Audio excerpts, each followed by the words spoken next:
The Traveler. By Melissa Delport. Prologue.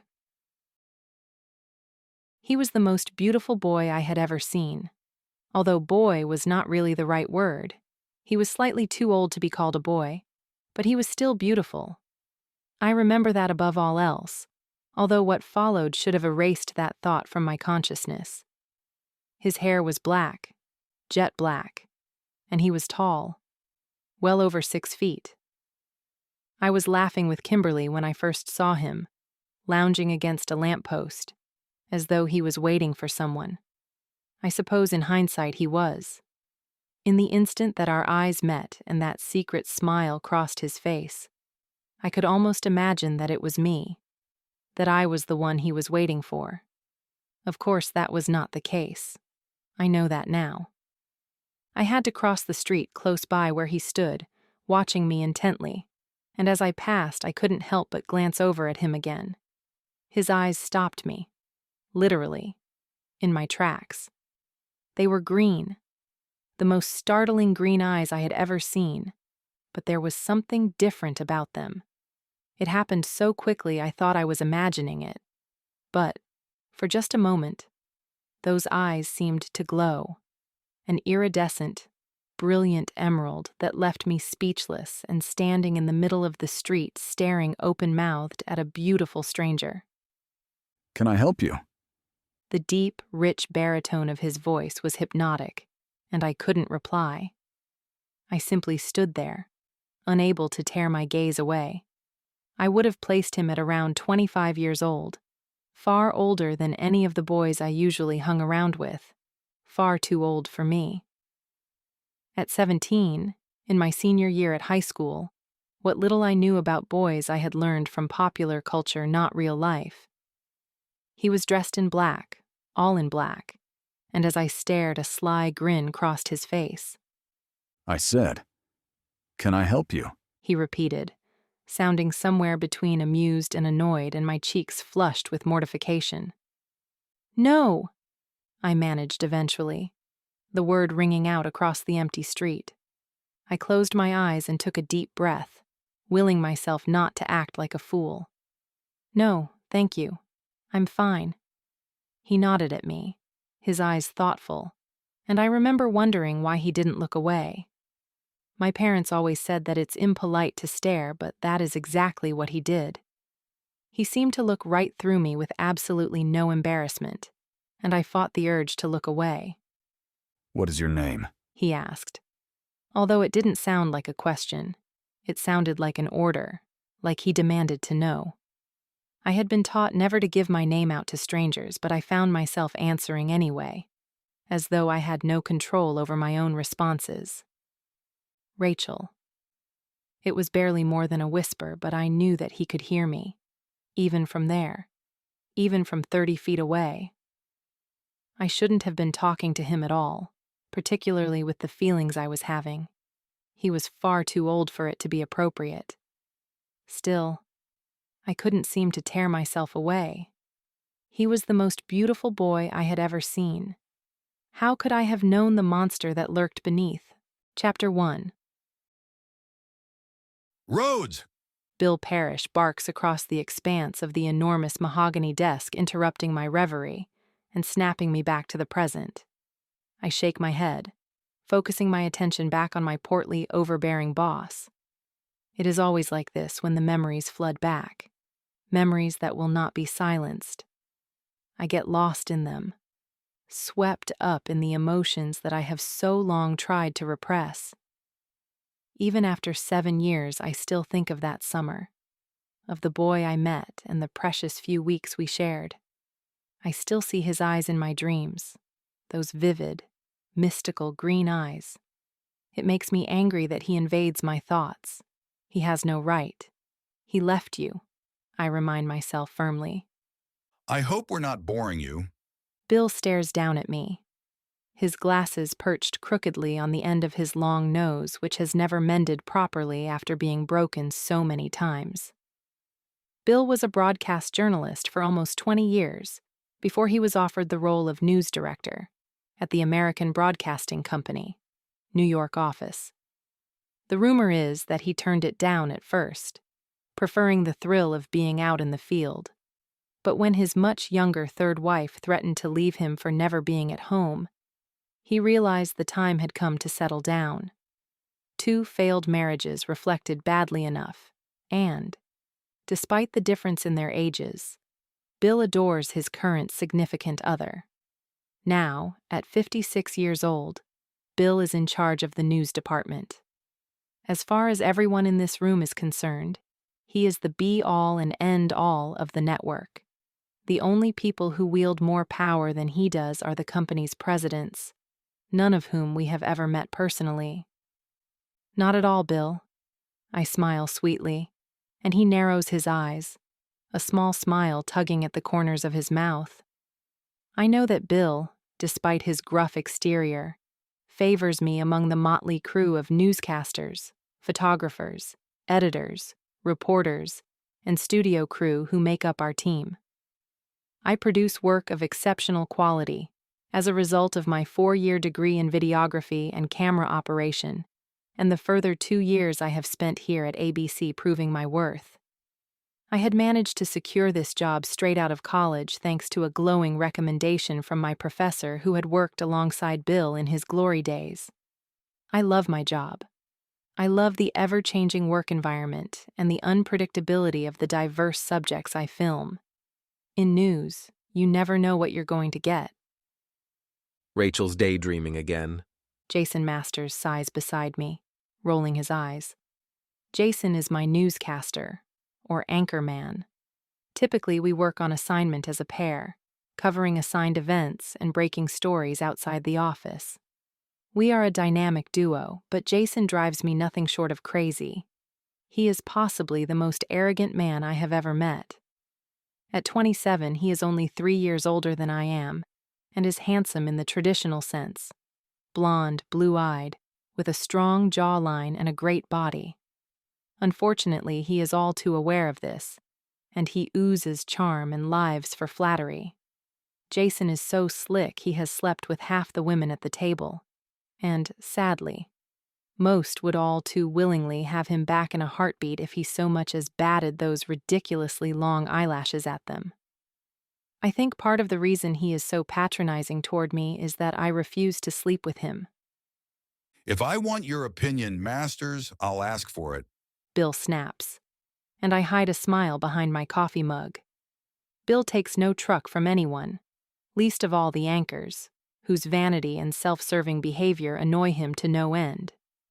Bill also calls everybody by their last names. He has never called me Rachel. I'm not sure he even knows what my first name is. He moves on to the day's events, issuing instructions and allocating tasks. Nobody argues with Bill. He is a legend in broadcast journalism. He has broken more stories and has had higher ratings than any other newscaster in the history of the company, and he has a natural flair for combining the right team with the right story.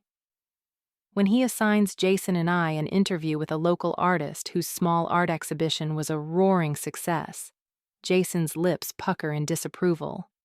I know Jason. He feels that this assignment is beneath him. I sit back in my chair as everybody files out of the boardroom, waiting for my unwilling partner to get his head around it and smooth his hair. I'm just going to have a word with Diane, he murmurs, waiting for Bill to stride out before leaping to his feet and accosting our executive producer as she reaches the door.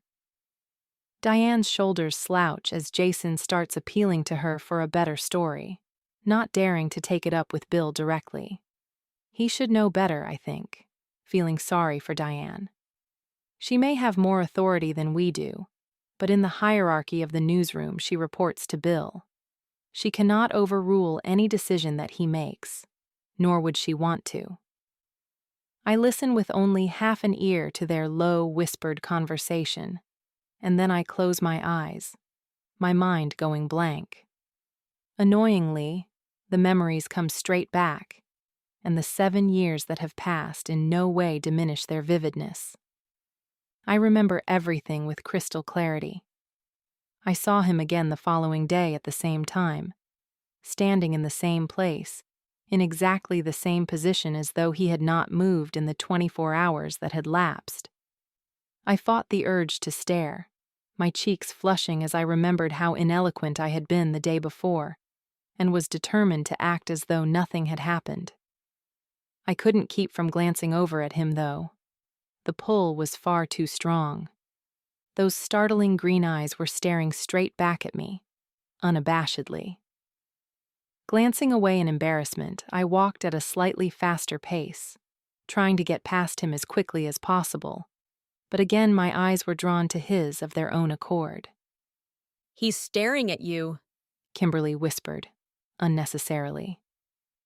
I could feel his gaze on me, a warm, not entirely unpleasant feeling that spread through my body and had every nerve ending standing on end, completely aware of him. Hello, Rachel. He said as I passed, and I whirled around, my blue eyes meeting his. "Are you waiting for someone?" I asked, the question coming out far softer than I had intended. I had wanted to make my annoyance clear, but instead I sounded almost pleading.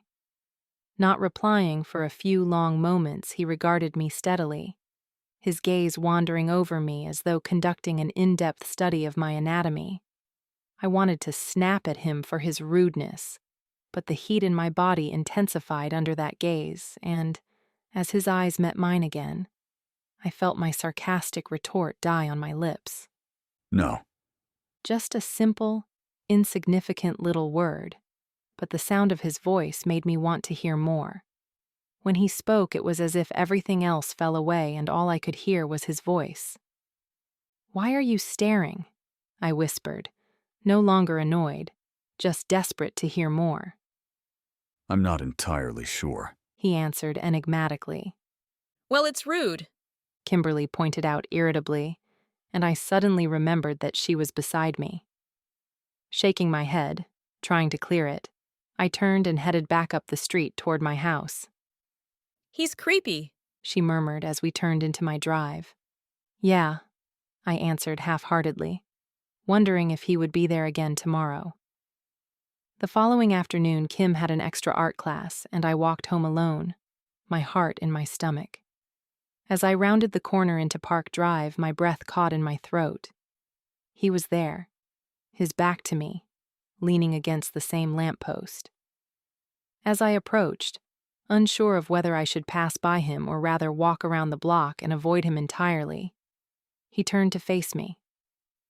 For a second, as his eyes met mine, a brief flash of emotion passed over his deadpan face. It almost looked as though he was relieved to see me. Before I could process this, his mask slipped back into place, and he regarded me with the same blank look as before.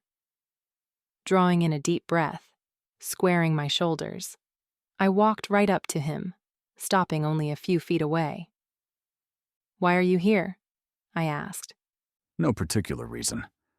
"You're going to get reported if you keep hanging around," I warned, and he smiled secretly, looking amused. Thank you for the warning, but I'll be gone soon enough. "Gone where?" I couldn't help but ask, feeling suddenly anxious. Where was he going? No answer was forthcoming, and we just stood that way for some time, staring at each other. "What's your name?"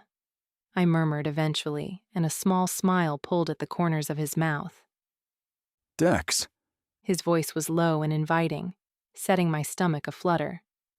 My name is Dex. We better get going. Jason is standing beside me, a disgruntled look on his handsome face. I grab my purse from the chair beside me and sling it over my shoulder, following him out into the open-plan newsroom. My heavy camera bag is already packed and ready downstairs, in our news van. As we emerge onto Times Square, I glance up at the Ernst & Young Tower, and then my eyes travel even further up, staring at the sky. When I entered the building an hour earlier, the air was hot, sticky, and oppressive, par for the course in New York City, mid-July. Now the sky has darkened, and I wonder briefly if there is a storm coming. Rain is always highly probable this time of year, despite the heat. I shiver slightly in my light summer vest, and then I follow Jason into the white news van. Hey, Joe, I call as we both jump into the back, leaving Joe to drive.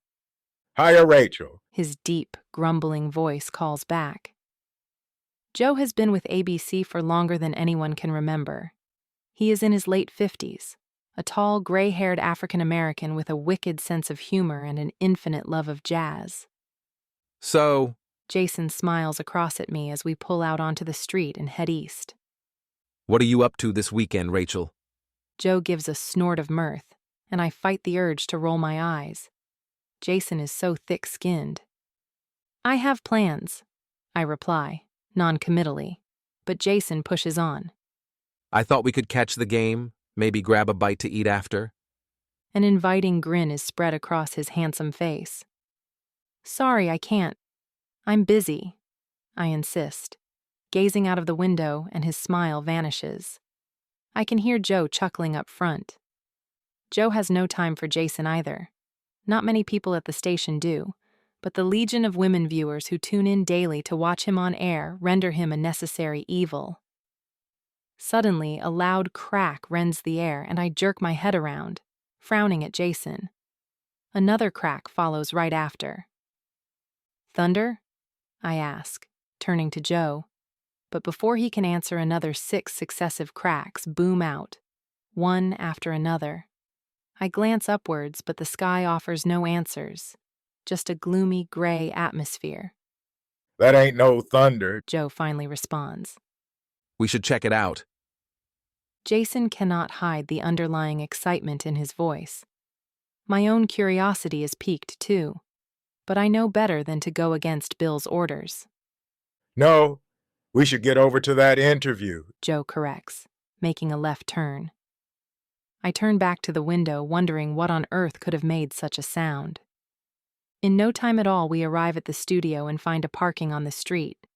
I shoulder my camera bag, leaving my purse on the floor beside a few boxes of ABC apparel that Joe must be delivering later today. I follow Jason inside, watching as he surreptitiously smooths down his hair. I turn back to grin at Joe, who gives me a friendly wave and settles back to wait, turning up the volume of the stereo. The studio is small and crowded, filled with artistic equipment and a tiny kitchenette in the corner, on which sit several unwashed, mismatched cups. A small set of stairs at the back of the room obviously leads up to an overhead apartment. Kate Sherman is much younger than I expected, probably a year or two younger than I am, putting her around 22 or 23 years old. She has a bewildered air about her, as though she is not quite sure how she happened into this situation. Her dark hair, pulled back into a ponytail, falls shiny and sleek down her back. Her big brown eyes peer at us through her thick 60s-style bangs, and she has a dark blue smudge on her right cheek. Her hands and her apron are covered in paint, and she has a paintbrush tucked behind her right ear. She is adorable, but very nervous, and Jason immediately sets about making her feel at ease. I stifle a giggle behind his back as he primps and preens in front of her, calming her in his suave, "Don't worry, I'm here. I will protect you" manner. I leave him to it, slowly making my way around the studio and admiring the artwork covering every available surface, all in various stages of completion. Kimberly loved to paint too.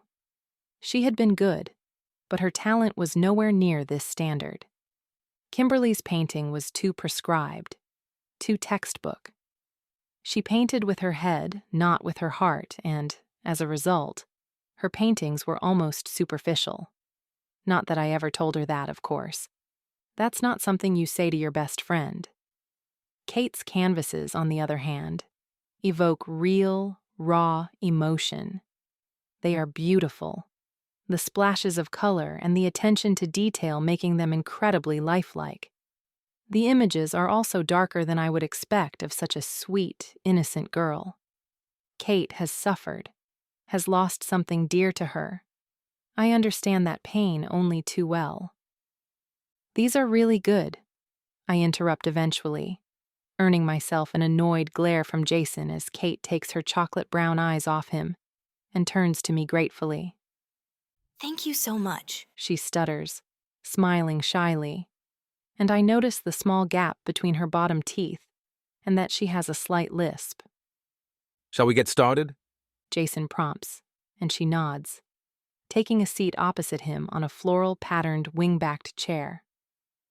Jason perches on the very edge of a colorfully flamboyant sofa, on which is propped a large, still-wet painting of a faceless woman cradling a crying baby. The infant's hands are wrinkled in red, clenched in tight fists. Eyeing the canvas with distaste, Jason lowers his blonde head to consult his notes. I imagine he is worried about getting paint on his perfectly tailored gray pants. Eventually, after a few tests and a warm-up, the interview is underway, and I focus all of my attention on the job at hand. I am making a few tiny adjustments to the aperture when I hear Kate interrupt Jason's wind-up rhetoric. Is that snow? The disbelief in her voice rings through the room, and for a brief moment there is utter silence.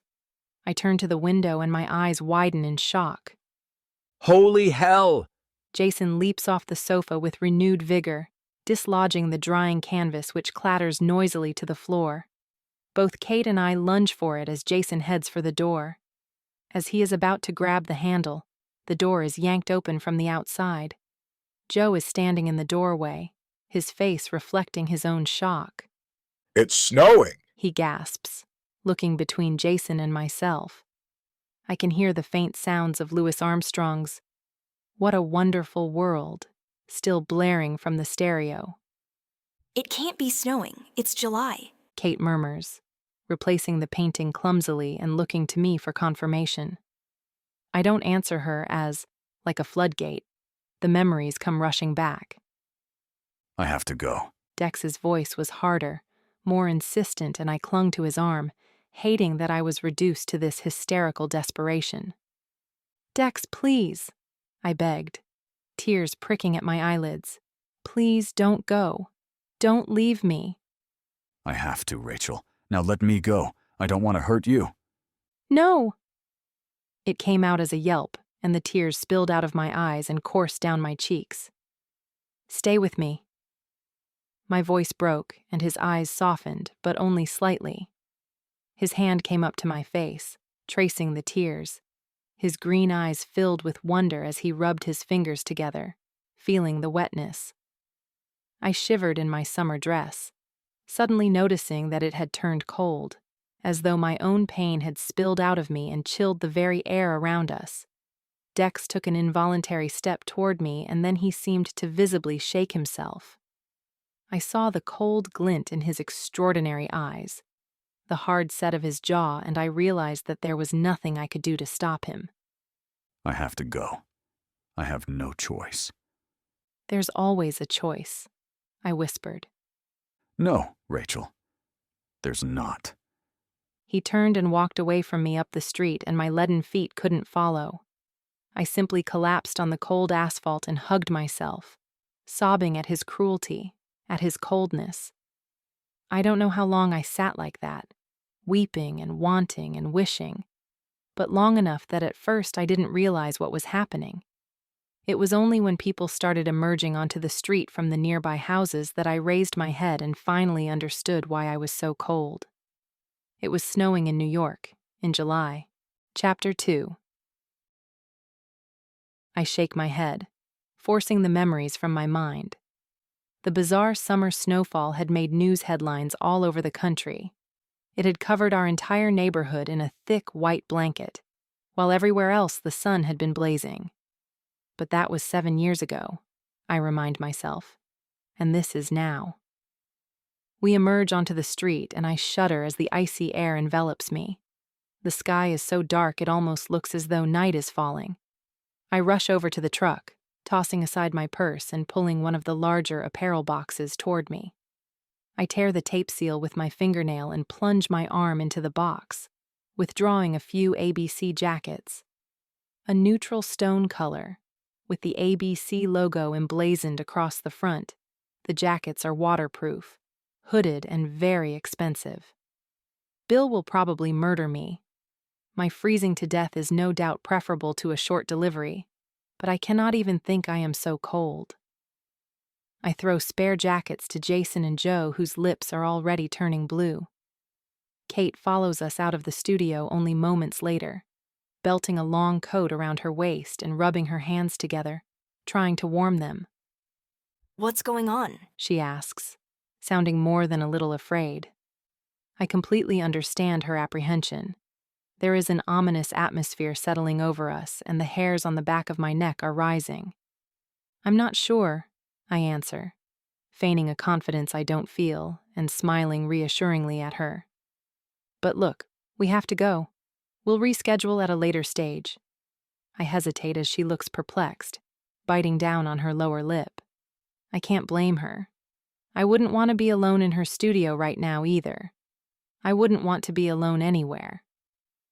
Joe reaches into the van and switches off the stereo, which I had not even noticed was still on. The next few minutes do nothing to quell my sense of fear.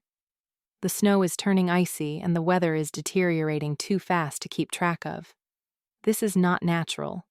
It's impossible. A loud crack accompanied by a streak of light sounds almost on top of us, and I jump.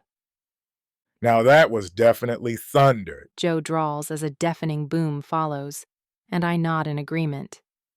It starts to rain, a stinging, icy sleet that soon becomes a deluge. The wind is howling around us and up the street, whipping my sopping hair painfully across my face. We all pile into the van, Kate right along with us, to escape the crazy elements, and I see the condensation billowing from Jason's mouth as he starts talking, insisting we get back to the station for a live emergency broadcast. I can't help but admire his dedication. Despite everything, Jason is a true journalist at heart. I feel the gooseflesh rise on my arms as I gaze out of the window, a combination of anxiety and the terrible cold. The temperature must have dropped 90 degrees in a matter of minutes. Joe and Jason argue briefly over what course we should take. Joe, unbelievably steadfast, thinks we should finish our story here, and Jason is flatly refusing. For once, I'm siding with Jason. We need to get the hell out of here and find out what is going on. I can't believe that Joe isn't as fazed by the crazy weather as we are. The van gives a sudden lurch and Kate screams in terror. What the hell? Joe roars, peering through the windscreen and over the hood. Get us back to the station, I yell, and, without any further argument, he guns the engine. The earth beneath us is shuddering as Joe pulls away from the curb. As he does a U-turn, heading back in the direction we came from, I feel my breath coming in shorter, harsher gasps. Grabbing my slouchy leather purse, I pull it toward me, digging in the side pocket and extracting my inhaler. I quickly take 2 puffs and hold my breath, letting the steroids work and open my airways, and then I slip the inhaler into my jacket pocket. I'm probably going to be needing it again soon. I developed asthma at the age of 17, the very day Dex disappeared. It was almost as though I couldn't breathe after he left, as though he was the air that I needed, and when he went, he took it with him, and I couldn't quite catch my breath. Over the years, I have learned to manage it, seldom needing my pump, but in times of heightened emotion, stress, fear, sadness, it always flares up. It has never affected my fitness, though, and I can exercise quite comfortably. It's almost as if my emotions are the trigger. Damn it! Jason shouts, and I turn to see him holding his phone to his ear. No signal. He explains, shoving it back into his pocket. I reach back into my purse, withdrawing my mobile. I take one look at the screen and drop it back into my bag. Nothing. Jason curses. I glance at Joe, who has extricated his own phone, but after a cursory glance, he shakes his head at me in the rearview mirror. Kate left her phone at the studio, but I doubt it would have worked anyway. The storm is causing too much interference. I can hear sirens in the distance, and Joe is muttering up front, trying to peer through the relentless rain to see where he is going. Glancing through the side windows, I am struck by how poor the visibility actually is. and how dangerous the driving conditions have become. I clamber between the front seats to sit beside Joe in the passenger seat and squint ahead, straining my eyes for any danger. Without warning, a red sedan appears ahead of us, driving way too fast. The driver swerves to avoid our van and collides heavily with a cab parked on the street. The sound of the impact is deafening, even over the noise of the maelstrom we seem to be trapped in. Joe slams on the brakes, and, before we have even come to a standstill, I force open my door and climb out of the van, immediately pulling the hood up over my head. The wind lashes at my face as though trying to tear off my skin, and I crouch low, struggling to walk against the buffeting gale. Any doubts I may have had about my borrowed jacket scatter as I feel the sting of the rain on my hands as sharp as needles. Thankfully, most of my body is protected, although my jeans are already soaked through and my sneakers are filled with water, making each step laboriously uncomfortable. Despite the weather, people are running through the streets, screaming and yelling, water spraying up in their wake. This is what chaos looks like, I think wildly, as I reach the sedan, which has overturned and is lying on its roof, the tires still spinning in midair. The entire front is completely smashed in, and the passenger side is empty. I make my way around to the driver's side, cringing when I crouch down and see a man hanging limply upside down. Thank God he was wearing his safety belt, which is now holding him in place. He appears uninjured other than a nasty gash on his forehead, and I shake his arm frantically, trying to ignore my chattering teeth and the bitter cold piercing my skin even through the thick jacket. My face and hands are already going numb.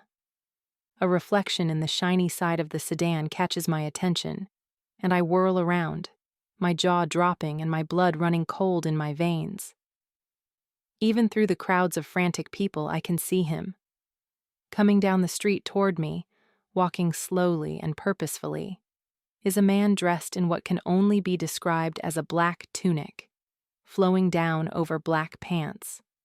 The fabric of both seems to be repelling the water which is running off of him in rivulets, pouring onto the ground below and leaving him completely dry. His feet are clad in seamless, heavy-duty black boots reaching almost to his knees, but which have no buckle or laces. His hands are stretched out in front of him, palms facing down, and, as he walks, the earth below him is lurching and cracking, a deep fissure forming alongside him. I stare in horror as he jerks his hand to the right and the fissure widens, a few people disappearing into the chasm, screaming as they fall. Realizing what is happening, people start to flee in the opposite direction, rushing away from the newcomer. I watch as a woman my age trips and falls painfully to the ground, and I think irrationally of Kimberly, who was always less graceful than I. I used to tease her about having 2 left feet. Dazed, the woman drags herself to her feet and hurtles away from the black-clad man. I breathe a sigh of relief as she disappears from sight. "Wake up!" I hiss urgently at the unconscious man in the sedan, shaking his shoulder. He doesn't answer, still hanging limply from his seat. His face, I can see even through the cold, is going red as the blood rushes to his head. A wail of sirens reaches us, and I see 2 NYPD police cars screech to a halt a few yards away. I yell a warning as 4 uniformed officers debark, and they crouch behind their cars, drawing their guns.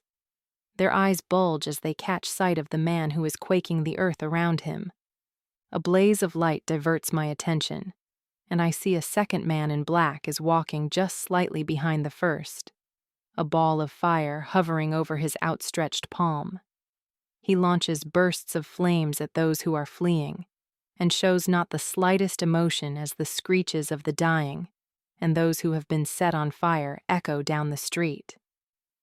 I am mesmerized by the 2 men, my mind frozen, unable to accept what they are doing, what they are capable of.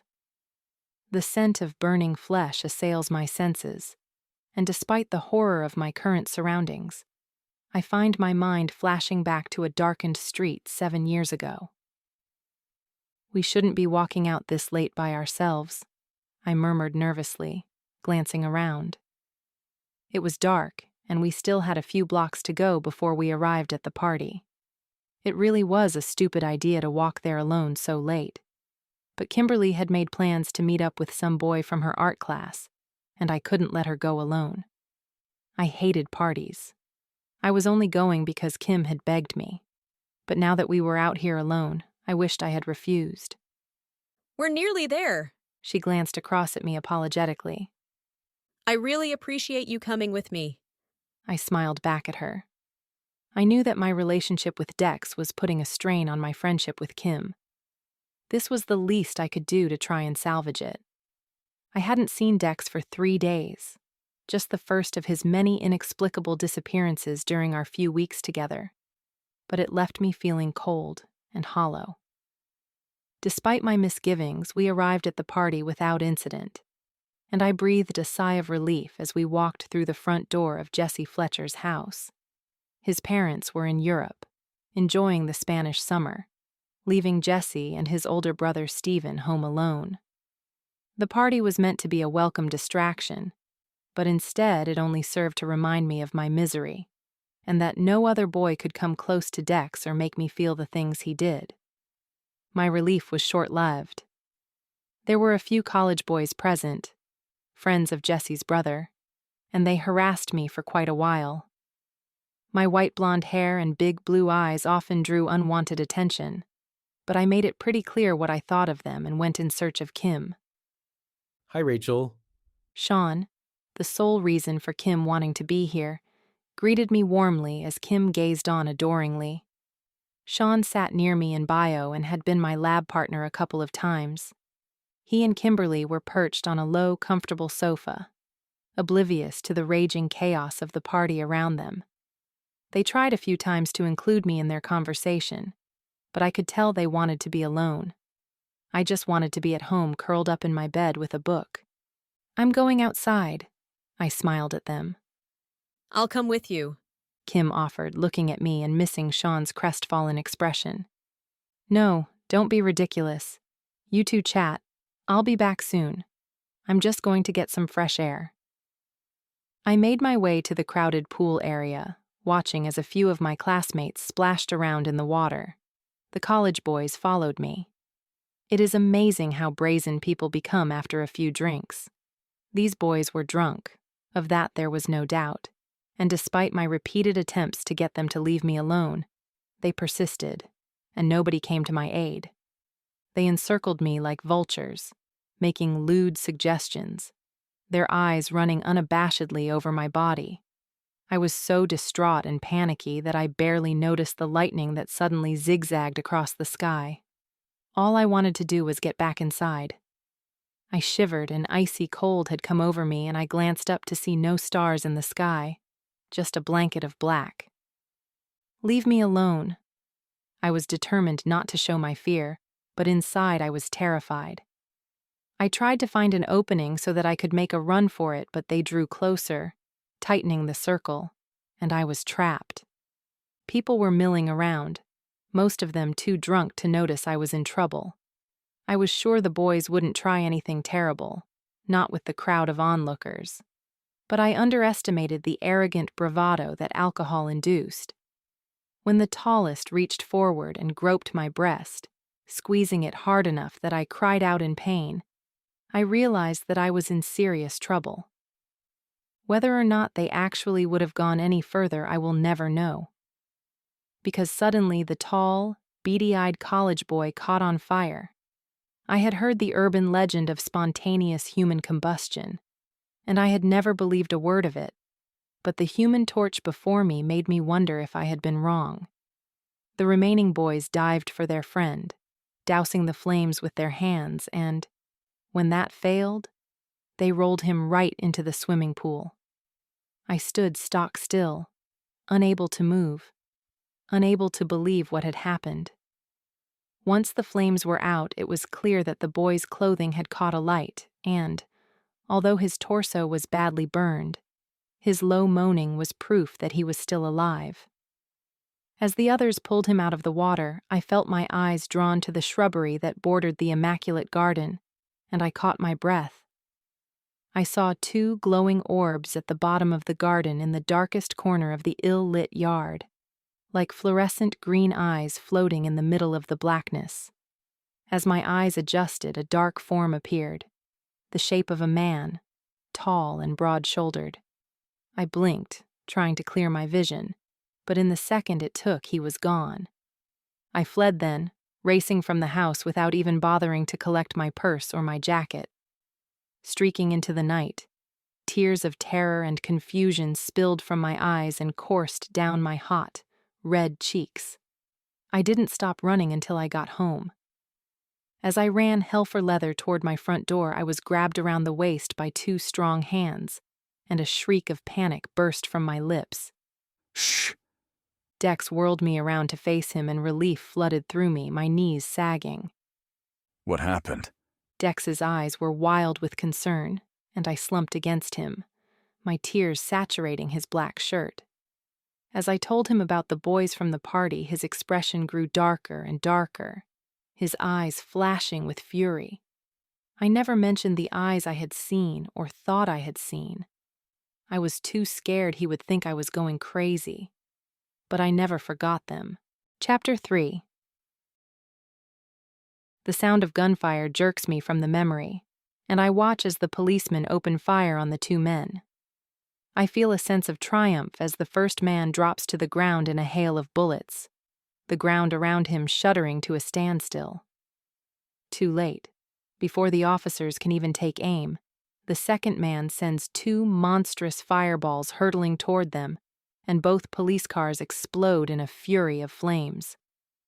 I spare a brief thought for the brave men who were hiding behind them, but the fire wielder is still approaching, and he steps calmly over his fallen comrade. At least they can be killed, I think hysterically.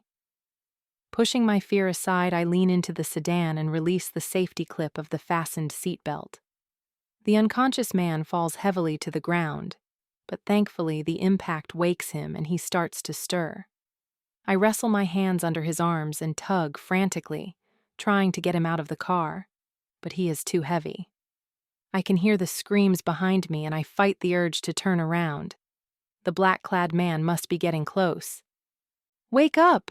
I shriek, shoving the semi-conscious man's shoulder, but as he turns his head to gaze at me, the effort is too much, and he slumps back to the ground. I try futilely for another few seconds, but it's no use. I can't shift his weight. I turn back and stare in horror and revulsion at the death around me. The black-clad murderer is close enough now that I can make out his expression, or I would be able to, if he had one.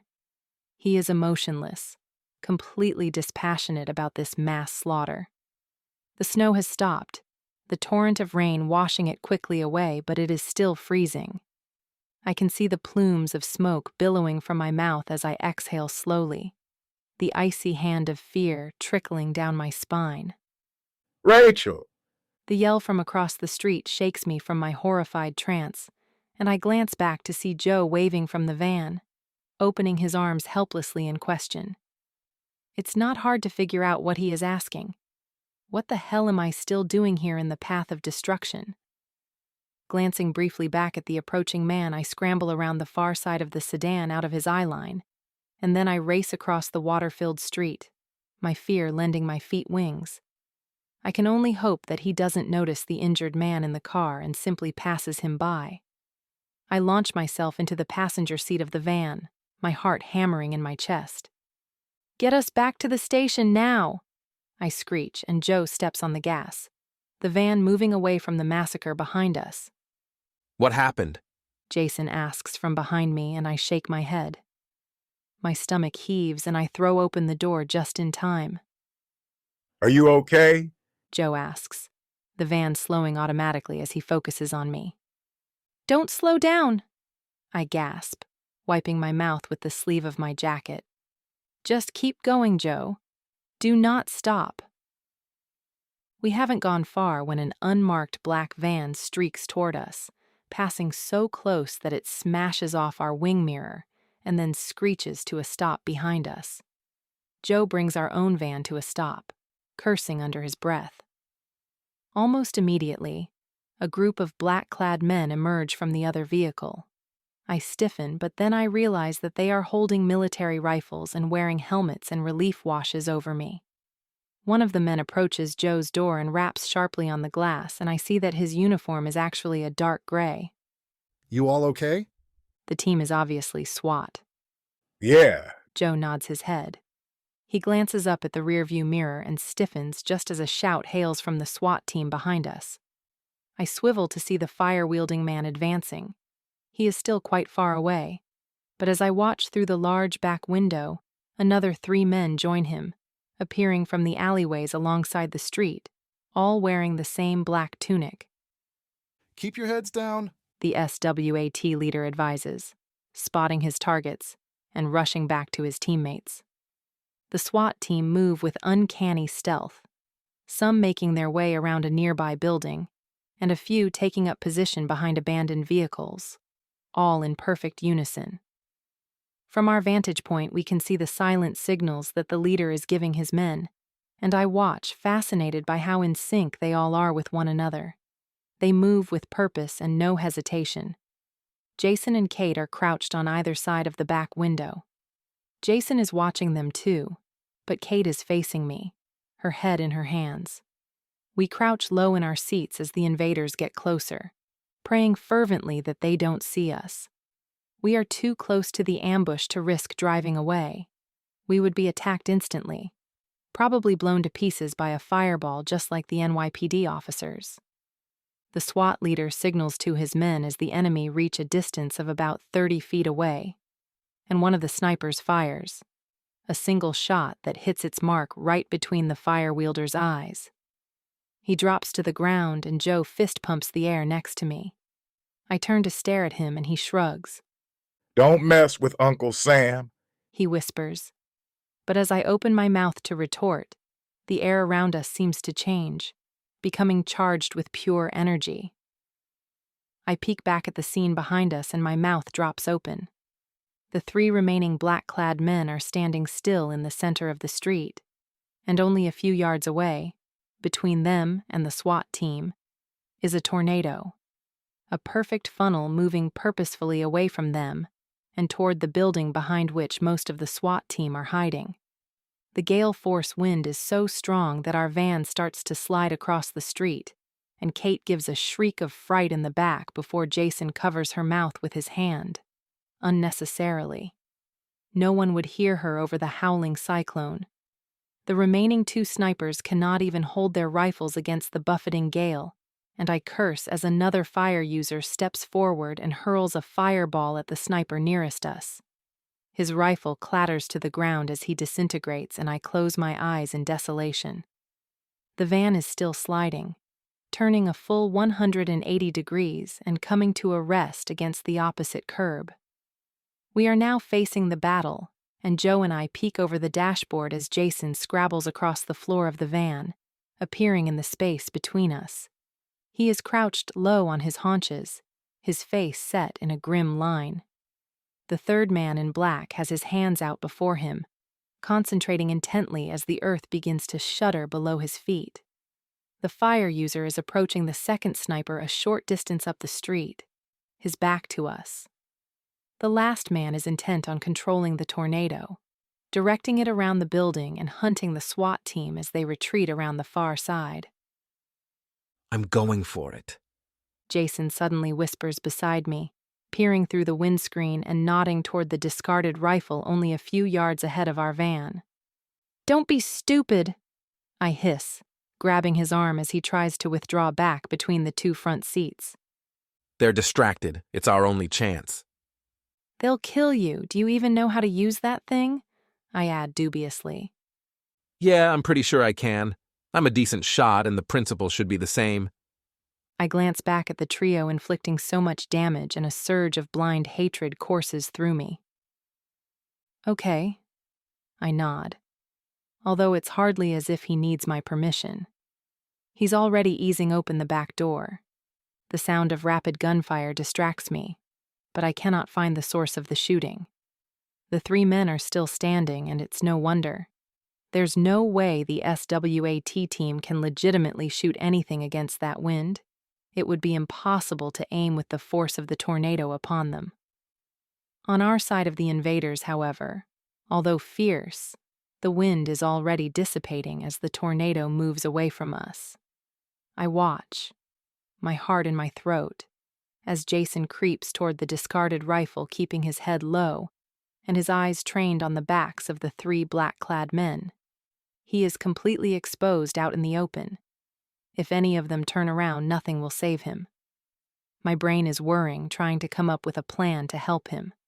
Between the noise of the tornado, the earth's quaking, and the gunfire, I'm pretty sure that no one will hear if we start the engine.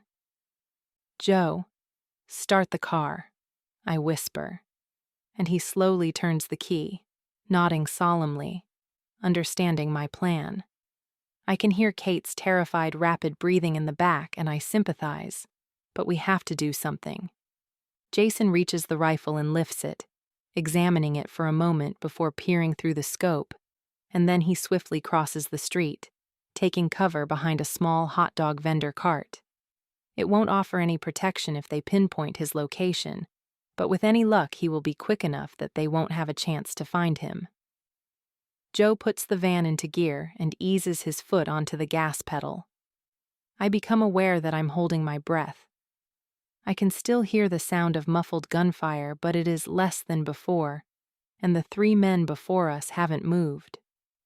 The volley of fire that resonates as Jason finally squeezes the trigger is much louder, and I watch as the first man falls to the ground. The tornado dissipates only a second later, and in the same instant, the remaining 2 spin around searching for the new threat. Jason's next assault tears through the second man, his body convulsing with each impact, and then he too collapses, leaving only the fire user standing. His face darkens in rage.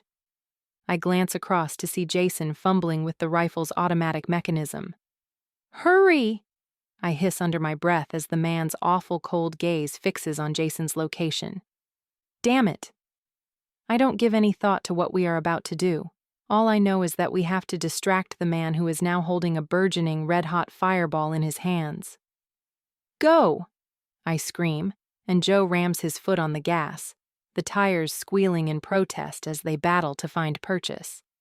Smoke billows from below us, and then we surge forward, racing right for the enemy who turns to face us, an evil smile playing about his lips. I sense we are not going to make it in the same instant that I see 3 SWAT team members inch around the far side of the building they were using for cover. Joe slams on the brakes and the van screeches to a halt. I watch, mesmerized, as the man starts to wave his hand in the air, the ball of flames circling around and around over his head as though attached to an invisible lasso. As I clap my hands over my eyes, blocking out the terrifying sight, I hear a short spurt of gunfire, and then Joe whoops beside me. I remove my hands and open my eyes. The fire user is prostrate on the ground, surrounded by the 3 SWAT members. I am not sure which of them is responsible for his death, but they all look extremely pleased with themselves. I turn to see Jason jogging back toward us, and, as he clambers inside, Joe claps him approvingly on the shoulder. "What happened?" I ask, and he shakes his head. I'm not sure. He holds out the rifle, which he has brought with him. Might be out of ammo. Might be jammed. I thought you knew about guns. Joe exclaims. I do, a bit. He answers. We did that documentary last year, remember? They let us shoot at a target. Those were handguns, though. Military rifles are a bit different, apparently. You mean the shooting range where you missed every shot? I ask incredulously, a smile tugging at the corner of my lips. In that case, you should have let me do it. I was much better on that range than you were. I only let you beat me. He grins. I was trying to get into your pants. The SWAT leader approaches us, barking into his two-way radio, and raises his head as the sound of distant gunfire reaches us. He comes to stand at my window. Are you all okay? He asks, and I nod. Thank you. he adds. It's not often we rely on civilians to save our asses. What do we do now? I ask. You better get out of here. The army is shutting down the city. Everyone is being ordered to stay indoors. It's a military siege, He adds, a grim expression on his stern face. They can be killed. Jason waves his hand at the bodies on the street. Do you think you can beat them? The older man shakes his head dejectedly. They took out almost my entire team. Would have been all of us if it weren't for you folks. The information feeding through He shakes his two-way radio. indicates that we're not having better luck elsewhere. We've lost contact with more units than we can count. Vaguely, I become aware that the sound of gunfire has gone quiet. How many more of them are there? Thousands. The word hangs in the air. The implications are too ghastly to comprehend. Annihilation. That's what it boils down to. Guys, Joe's furious hiss from beside me draws my attention from the SWAT leader. I follow his gaze to see more black-clad figures emerging from every direction. Fall back! The SWAT leader yells, and his remaining 2 men dash back around the building. Get out of here! Get indoors! He bangs the door of the van before he sprints after them. We don't need to be told twice. Joe slams his foot on the gas, making a tight U-turn, and then we are once more hurtling down the street. Chapter 4. We streak toward Times Square and are only a few blocks away when disaster strikes. The lightning and the thunder are continuous. The noise is deafening, making it almost impossible to be heard, and the 4 of us have fallen silent. As we pass an apartment block, I hear an almighty roaring, so loud that I feel as though I am standing inside a massive turbine. I crane my neck, trying to establish the source of the noise, and, as I see it, I scream for Joe to stop, and I throw my head down between my legs to protect myself. The van slides over a patch of remaining ice, and then comes to a juddering halt. The jetliner smashes into the building ahead of us, cutting right through it as though it were made of paper and not thousands of tons of steel and reinforced concrete. Glass and debris rain down around us, and a second later the explosion booms, reverberating through my body, and a shockwave of heat whooshes past us. I lift my head, stunned. I can't believe that this is happening. Airplanes don't just fall out of the sky. I try desperately not to think of all the passengers on board.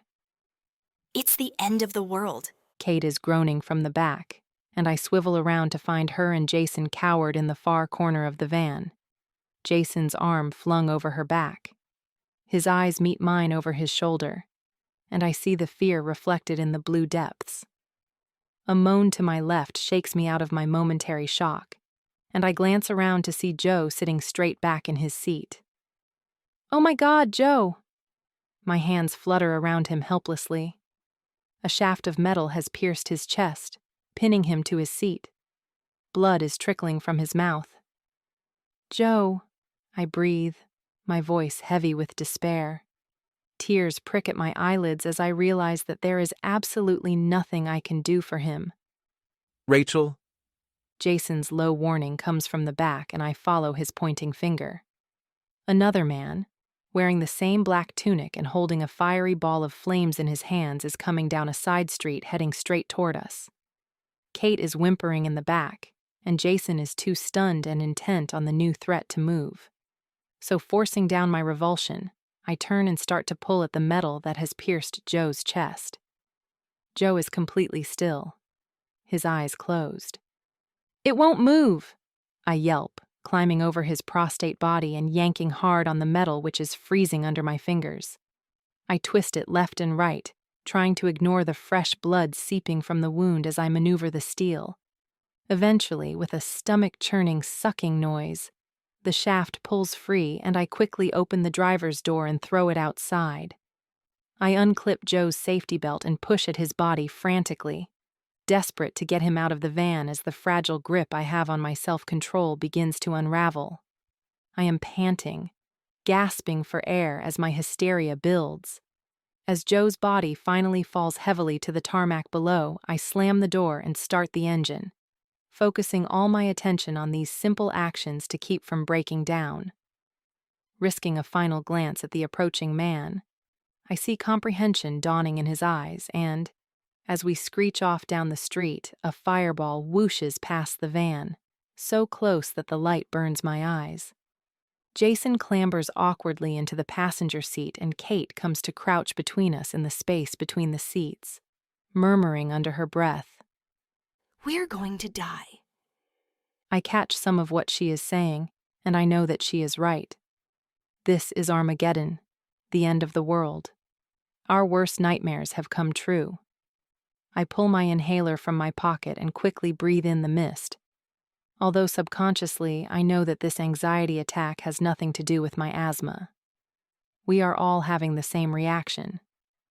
Jason is staring at the blood on my hands and shaking his head, trying to deny the truth of what has just happened. We travel in stunned silence for a few minutes before my breathing starts to return to normal. Who are those people? Jason also seems to have regained some of his composure as we race back toward Times Square. I have no idea, I answer, looking up at the dark sky. But they're not human. They can't be. The wind is still howling, pummeling the van and making it almost impossible to keep it on course. Most of the snow has melted, but some slick patches of ice remain, and I avoid these as best I can. The storm is still raging. I have never seen lightning behave like this. There is too much of it, one crack of light after another, the noise deafening. People are still screaming and racing around the streets. There are no oncoming cars, and I wonder briefly why until I see the chasm just in the nick of time, and I slam my foot on the brake. We come to a halt only a few feet from the cavernous edge of an enormous crack in the street. All thoughts of Joe flee from my mind as I survey what can only be described as a canyon before us. What the... I open the door and Jason grabs my arm. We need to get out of here, Rachel. He insists, and I nod my head. Just a minute. They need our help. I gesture at the group of men standing nearby. Jason frowns at me and then, displaying courage I would never have given him credit for, he jumps out of the van and down onto the street. A New York City Fire Department fire engine is parked only a short distance away from the rift, and 6 firemen are trying desperately to reach people who are hanging, suspended from the sheer cliff that has formed. I watch as 2 firemen pull up a teenage girl who is sobbing uncontrollably. I make my way cautiously to the edge of the precipice and peer into it, my stomach turning as a wave of vertigo washes over me. It is too dark to see the bottom, obviously much deeper than I initially thought. Help! I hear the cry below me and I force myself to take another look. Jason! I whirl around to find him a few yards away, frowning at the fire engine. At my call, he hurries over and I grab his arm, pointing down to the ledge a couple of feet below where a man is trapped, clinging to the wall of the cliff. Help! He cries again, darting a glance upward and almost losing his footing. Just hang on, we're coming! I yell back, glancing around desperately for some way to reach him. Jason is gone and I rush to the massive laddered fire engine, searching frantically for a rope or anything I can throw down to the trapped man. There is no time to lose. I can feel the faint vibrations beneath my feet escalating, and it won't be long before the people trapped in the precipice are flung to their deaths. Damn it! I scream, tears of frustration welling in my eyes. There is nothing I can use. The firemen have already stripped the monstrous vehicle of whatever might have been useful. I eye the top ladder, wondering if there is any way I can pull it down, but knowing that it's hopeless. There's just not enough time. Rachel! Jason is back, and to my surprise, he has a coil of our video cable thrown over his shoulder. Oh, thank God. I rush forward, helping him unravel the cable, and he moves away from the edge, tying one end around his waist and bracing himself behind a street lamp post. I can see why he is hesitant to tie it directly to the post. There are multiple cracks in the tarmac below it, and there's no way of knowing whether it will sustain the man's weight. although Jason is going to be in a whole heap of trouble if it rips free of the tar. Pushing aside my misgivings, ready to jump to Jason's aid if things go wrong, I quickly throw the other end of the cable down to the man on the ledge. "Grab it!" I yell, straining to be heard over the noise of the storm. Water is streaming through my hair and down my face, and I'm grateful for the waterproof jacket. I peer down, watching as the stranded man grabs hold of the cable, wrapping it a few times around his left wrist, and then holding it tightly with both hands. A sudden crack of lightning only a short distance away makes me jump in fright. At the same moment, the cable pulls taut, and I hear Jason's bellow of pain behind me over the collective scream of people falling into the abyss. The lightning must have unhinged many of those who were hanging on, and I see a rugged blonde fireman nearby cursing as he peers helplessly down into the impermeable blackness of the chasm. Turning to check on how Jason is doing, I cringe. He is taking the strain of the man's full body weight, his own body pressed tightly against the lamppost, which is thankfully still intact and stable for now. His arms are shaking with exertion as he tries to pull on the cable and take some of the pressure off. I get to my knees and peer over the edge, relieved to see the man is climbing, pulling himself up slowly but steadily. I grab him under his arm as soon as he is close enough and hoist him over the edge.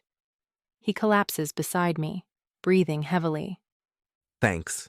He pants, and I nod before rising to my feet and racing back to Jason, who has already untied the cable and is coiling it back over his arm. We need to get back to the station, he repeats, sounding winded, and I nod, the rainwater rushing down my hoodie and into my eyes. The rumbling of the earth is growing increasingly stronger. An ear-splitting boom reaches us just as the ground lurches violently beneath our feet. I turn and watch in horror as the crack widens massively, and the entire fire engine, as well as most of the men gathered around it, falls into the void.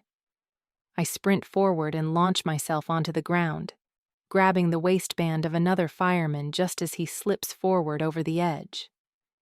Too late, my mistake dawns on me, as my body starts to slide forward over the broken concrete, gravel and stone grazing my front painfully, even through the padded jacket. Just as I am about to let go to save myself, Jason appears beside me, steadying me and helping me pull the fireman back to safety. All three of us take only a minute to catch our breath, surveying the chaos around us.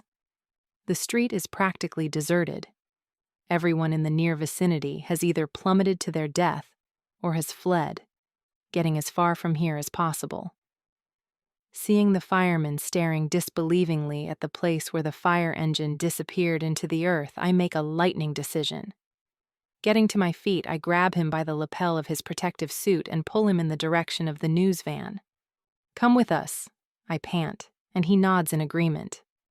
There is nowhere else for him to go and no one here left to save. Chapter 5.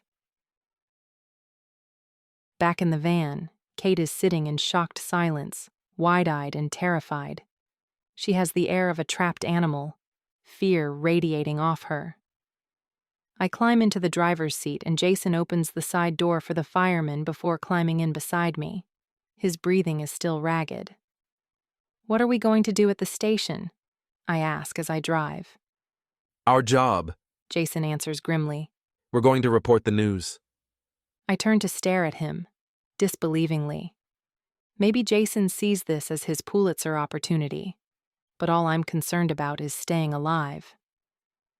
We need to warn people. He clarifies, finally noticing my gobsmacked expression.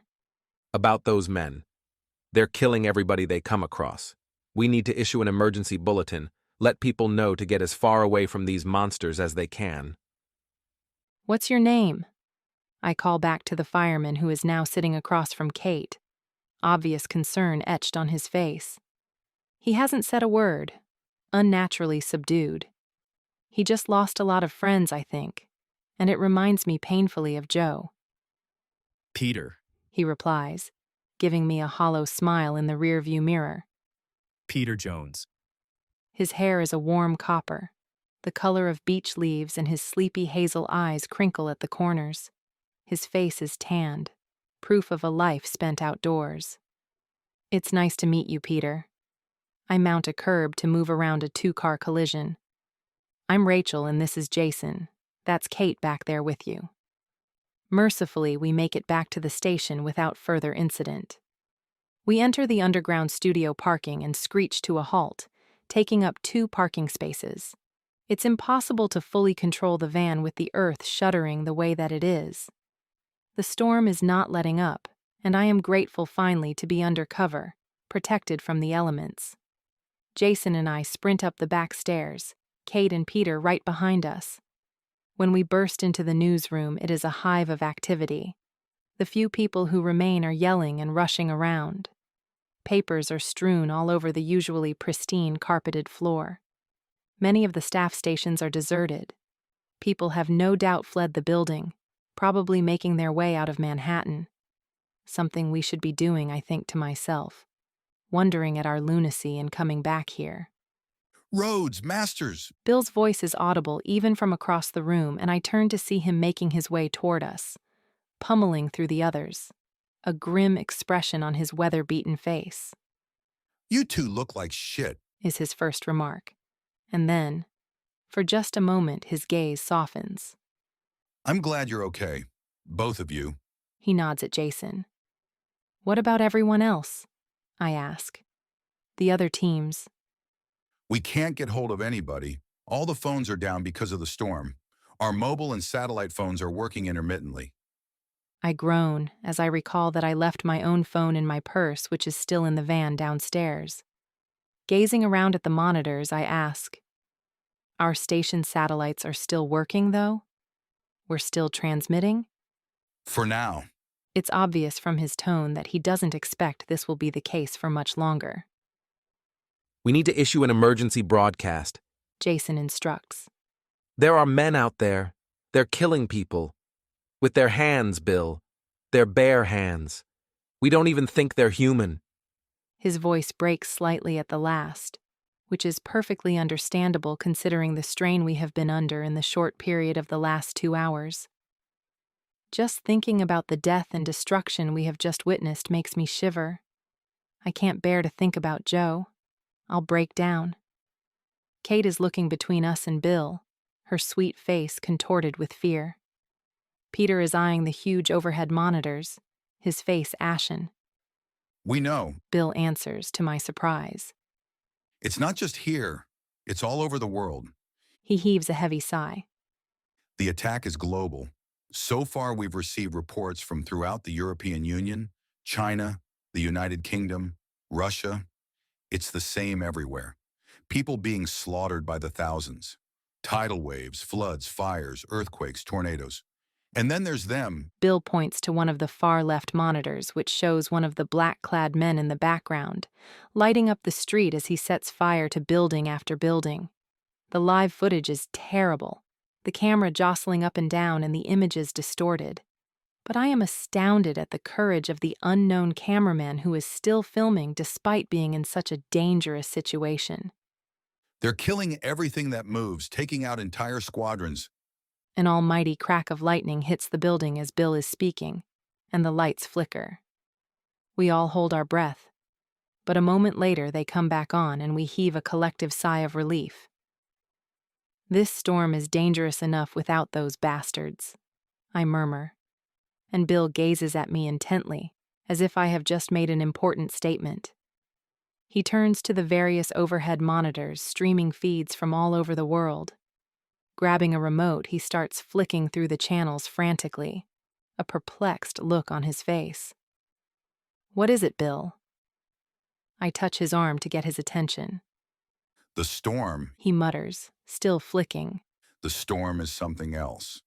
I follow his gaze and see that he's right. Every image on screen is of pain, suffering and death, including blazing fires, massive flooding and howling wind, but no storms. The skies are clear in almost every image. "What do you think it means?" I ask, and Bill raises his eyebrows incredulously. "I'll be damned if I know. Coincidence, maybe?" We need to go live. Jason urges, and we all leap into action. 15 minutes later, a special emergency broadcast is showing on almost every television channel in the country. Set on a permanent loop, the broadcast will play over and over until Bill orders otherwise. We lose all satellite communications, or the station is destroyed. We need to get off this island. Jason says as soon as we are off air. What? I am struggling to keep up with his abrupt about-turns. We've done what we can here. He justifies calmly. We've warned the people. Now it's time to think about ourselves. How are we going to get out? I ask. We'll take the bridge and cross into Jersey City. Bill? I turn to my mentor, who considers this for a long moment before nodding his head. Yeah, I'm coming. Kate? I turn to the young artist, but she doesn't reply. In fact, it seems as though she hasn't heard a word we've been saying. She is staring out of the full glass windows, probably watching the storm. Kate? I prompt again, slightly louder, but her eyes never leave the window. Look, She says eventually, raising her arm and pointing in a northeasterly direction. I follow the line of her arm, and at first I don't understand what it is that she's showing me. up there. She adds, and I glance upward. What the? I take a few steps forward, squinting through the deluge outside. Oh my God! My blood runs cold in my veins. What is that? Jason has also stepped forward, and a moment later Bill joins us at the window. Like a beacon beckoning us closer, a small patch of clear sunlight is visible through the maelstrom about a mile away. It must be above Central Park. Bill's deep baritone is the first to break the silence. It's perfectly clear. No rain, no storm, no clouds. Jason sounds suspicious. We should leave. Kate is nervous, unsure of what we are all planning on doing, and she starts to move away from the window. I do the exact opposite, stepping closer and pressing my hand against the cool glass. Rachel, I want to go home. Kim huffed, looking petulant. He said he'd be here, I insisted. She narrowed her eyes as I knew she would. Kim has been my best friend since second grade, ever since her family moved next door to us 10 years ago. It took only one afternoon for us to become firm friends. Best friends. Kim is the complete opposite of me. She is dark where I am fair. Her brown eyes are always slightly narrowed where my own are big and blue, dominating most of my heart-shaped face. Kim is taller, more athletic-looking despite her clumsiness, but my own small, slender frame is misleading. I am very competitive and very capable, particularly on the sports field. Do you think you'll get the scholarship? Kim changed the subject, and I shrugged my shoulders. I was hoping to get a college track scholarship next year. Running was a passion that I was determined to make a career of. My dad had even mentioned the Olympics, and though I pretended to laugh it off as a joke, I secretly dreamed about it. With enough practice and hard work, I might just be good enough. The scholarship had dominated my thoughts for months. Until a few weeks ago, it was all I thought about, obsessed about. But that was before I had met Dex. I cast a furtive glance around, wondering what could be keeping him. I tried to be discreet, but Kim's eagle eyes didn't miss a thing. He's probably going to stand you up again. I don't know why you tolerate him, Rach. He's obviously messing with your head. I can't believe you missed practice today to come here. As I opened my mouth to answer her, my words died on my lips because I had finally spotted him, walking toward me with that intense look, his eyes never leaving my face. It's worth it, I whispered, and she rolled her eyes again. You promise you haven't had sex with him? She hissed under her breath, and I cringed, knowing Dex could probably hear her. I promise, I hissed back frantically. Now please, Kimmy, just go. I'll meet you back here at 4. But what am I going to do for 3 hours? She whined. It's Central Park. There are a million things to do. I know you brought your sketchbooks, I answered, feeling all the irritation and worry leave my body as I smiled up into Dex's iridescent green eyes. Hello, Rachel. Hi, I replied shyly. Kim clicked her tongue as she walked past him, but as usual, Dex didn't even acknowledge her. He never did. He only ever spoke to me. He only ever looked at me. I felt the familiar fluttering in my stomach that had become synonymous with being around him. "What would you like to do?" I asked, and he smiled down at me. My heart flip-flopped in my chest. He rarely smiled, but when he did, he lit up, looking much younger and far less daunting. How was track practice? He asked. I didn't go. Why not? He glanced up, looking almost irritated. I wanted to see you. So, you just walk away from your duty? If his tone was anything to go by, he was clearly not impressed. In fact, he sounded a little like my dad. You make it sound so serious, Dex. It's just a practice. I'll go tomorrow. He didn't say a word, just regarded me steadily as though trying to decide if I was being honest. I promise, I insisted, spreading my arms wide, wondering what more he wanted me to say. Eventually he nodded as though satisfied. Be sure that you do. Okay, I will. I smiled tentatively again. Now, are you ready to have some fun, grumpy pants? I was rewarded with his beautiful, hard-to-win smile, and my spirits soared as I linked my arm through his and we set off down the path. Rachel! Jason shouts in my ear right beside me, and I jump. This is obviously not the first time he has tried to get my attention.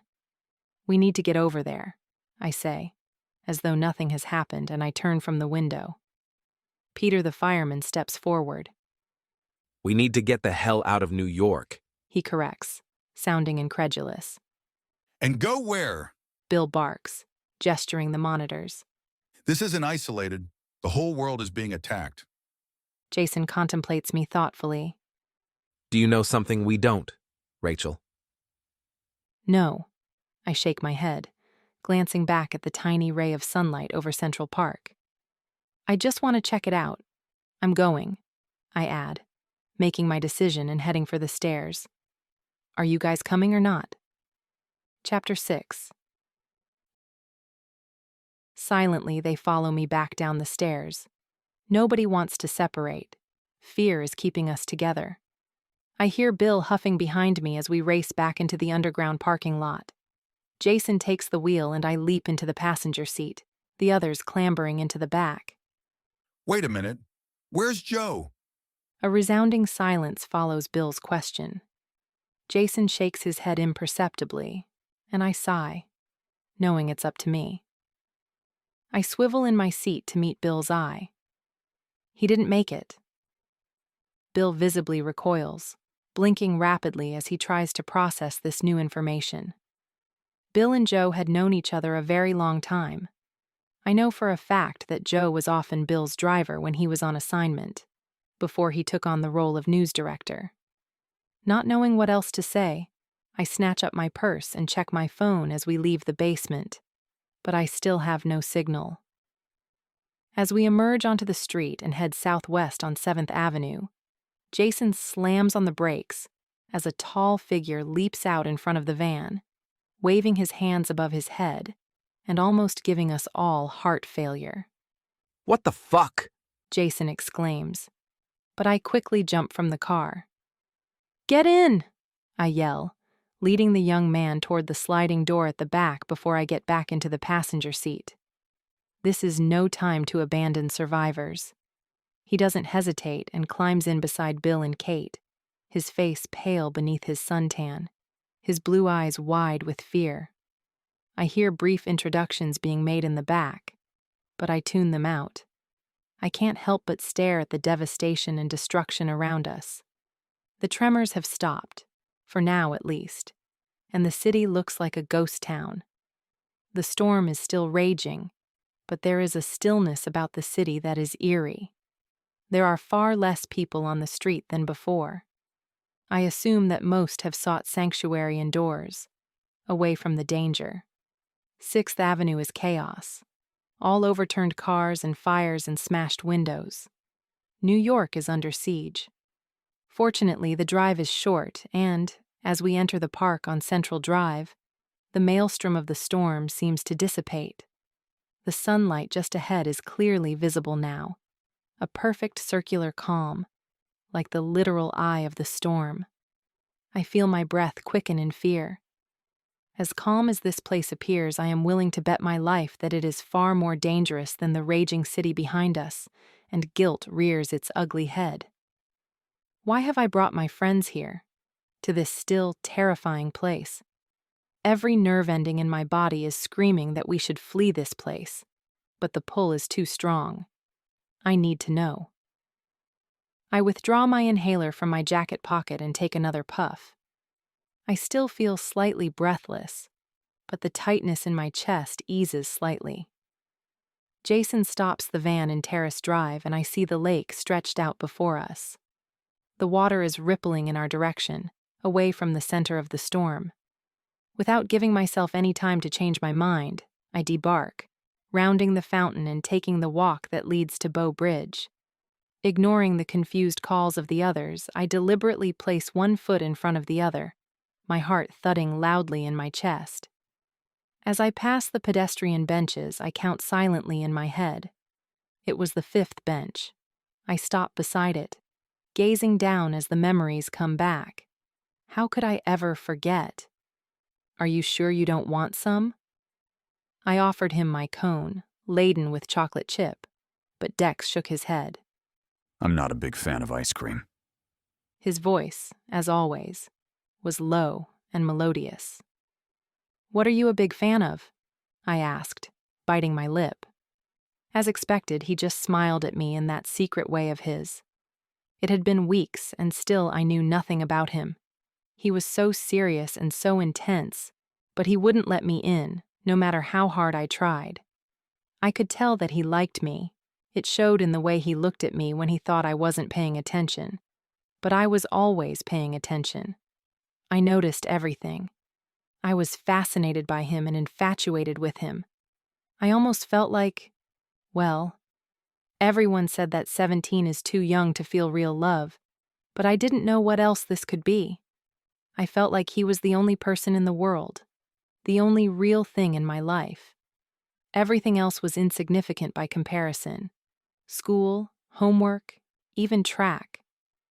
I had missed another 2 practices, and there was a worrying letter from my coach stashed in the bottom of my bag, addressed to my parents. My friendship with Kimberly was also becoming strained. For the first time in as long as I could remember, I had stopped confiding in her. Partly because she was so against my relationship with Dex, and partly because, in truth, I wanted to keep him all to myself, my beautiful, fragile secret. What else would you like to do? I asked eventually, wiping my hands on my napkin. Dex didn't reply, but something in his gaze changed. A look I had never seen crossed his features, and I felt self-conscious at the sheer intensity of his gaze. Dex? I questioned, smiling nervously. He lifted my hand from my lap, entwining his fingers with mine, and I felt a surge of heat that spread from my fingertips right through my body. He said nothing, did nothing. He just gazed at me as though he was waging an inner battle with himself. I don't know how I plucked up the courage, but I knew that it was now or never. I leaned forward, closing the gap between us by only an inch, but making my invitation crystal clear. Dex's eyes never left my face as he lowered his head. When his lips touched mine, a jolt of passion and electricity made me leap back for only a second. But then his hands were on my face, pulling me forward with an almost carnal need. He kissed me on, and I was so lost that I am fairly sure I would have let him make love to me right there on that bench in the middle of Central Park. I wanted his hands on my body. I wanted him to smother me and completely own me. His tongue was warm and probing, exploring my mouth more intimately than could possibly be legal, and my head was swimming with desire. Suddenly, inexplicably, he let me go, and I felt a cold shiver run down my spine. I felt empty. Rachel. He murmured. And at least I had the satisfaction of hearing the tremor in his voice. He was just as affected as I was. I would bet my life on it. Blindly, I reached for him, but he stood abruptly and took 2 steps away from me, as if fearful of my touch. For once, he was unable to meet my eyes. Dex? I let the question hang in the air, wanting to close the distance growing between us but not knowing how. Please, I murmured, so softly that only he could hear me, pouring all my pain and agony and wanting into that one tiny little word. He never replied. Instead, he turned on his heel and walked away. Rhodes! Bill appears beside me suddenly, panting with exertion and snapping me out of my trance. What the hell are you doing? I turn away from the bench, shaking my head, trying to clear my thoughts. Nothing. Never mind. What are you doing here? You should be back at the van, I say, and his chest swells with indignation. I'm not a child, Rhodes. You don't tell me where I should be. He barks, his gruff voice lower than usual. I was breaking stories when you were nothing but a twinkle in your father's eye. This disaster is going to land us a Pulitzer or be the death of us. Either way, I'm not sitting on the sidelines. I smile despite myself, nodding my head. Let's go. We walk on a short distance. When we reach Bow Bridge, I studiously ignore the ice cream stand, not needing any further reminders of that first kiss. Feeling the warmth of sunlight on my face, I tilt my head skywards and stare up at the pale blue yonder. We are right inside the epicenter of the storm. There is no wind, no rain, nothing. If I close my eyes, I can almost imagine that it is just another ordinary summer's day. A movement catches my eye, and I crash abruptly back to reality. Bill has already stepped onto the bridge, and I hasten after him, wondering briefly where the others are. Hopefully they have more sense than Bill and are staying as far away from this deceptive calm as possible. I catch Bill up, and we walk side by side, our feet echoing dully on the wooden floor. I run my hand along the cast iron, expecting it to be cold, like everything else in the city, but to my surprise, it is pleasantly warm beneath my touch. The beauty of the ornate banister still takes my breath away. The bridge is a renowned romantic setting for lovers. I can hear Bill's labored breathing beside me, but I keep my eyes ahead as we make our way up the short incline that marks the halfway point. We are over halfway across the bridge when I finally see him. Dex. A myriad of memories flood my senses, more powerful than ever before. Dex is really here. My heart both soars and sinks at the sight of him. So many conflicting emotions overwhelm me that I lose my breath and automatically reach for my inhaler. But then I realize that it wouldn't work anyway. This has nothing to do with my asthma. It runs far deeper than that. He is standing on the walkway ahead just beyond the bridge. He has his back to us and is over 50 feet away, but it doesn't matter. I would recognize him anywhere. He is tall and proud, his black hair exactly the same as I remember, and his hands are balled into fists at his sides. He is wearing the same black tunic as the others, the same black pants and black boots. I don't know why I'm not surprised. I think deep down I knew it was him all along. I knew the moment it had started snowing. Bill sees him too, and he drops into a half crouch, but I walk forward now without hesitation. It is still there, that physical pull I feel for him. I reach the edge of the bridge and glance around. He is alone, standing dead still in the center of the storm, and suddenly I know that it's him, that he's the one controlling it. I make no sound as I walk, stopping only a few feet behind him, but I know the instant that he senses me there. His shoulders tighten, and he cocks his head ever so slightly toward his right shoulder. The storm seems to close in on us, drawing around me like a tightening rubber band, and the wind picks up, whipping my hair painfully into my eyes.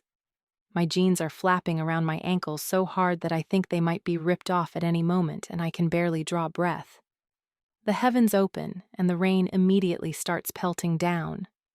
Over the roar of the storm, I hear Bill's bellow of panic and turn to see him sprinting for cover under a nearby tree. He gestures frantically for me to join him, but I simply stand there, water coursing down my face and into my mouth. I turn back to Dex, and as I watch, he draws himself up to his full height, opening his hands suddenly and flexing his fingers.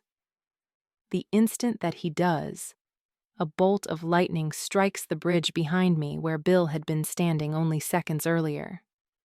With a creak of protest, the bridge crumbles almost in slow motion, a whining of tearing iron as chunks of concrete and metal drop into the lake. Dex flexes his fingers again, and I watch in horror as the lightning zigzags through the sky overhead and hits the tree under which Bill is standing as though it was hunting him. While most of the energy is mediated by the tree, the current transmits over Bill's body on its path to the ground, and, as he drops to his knees clutching his chest, I understand what has happened. Bill has gone into cardiac arrest.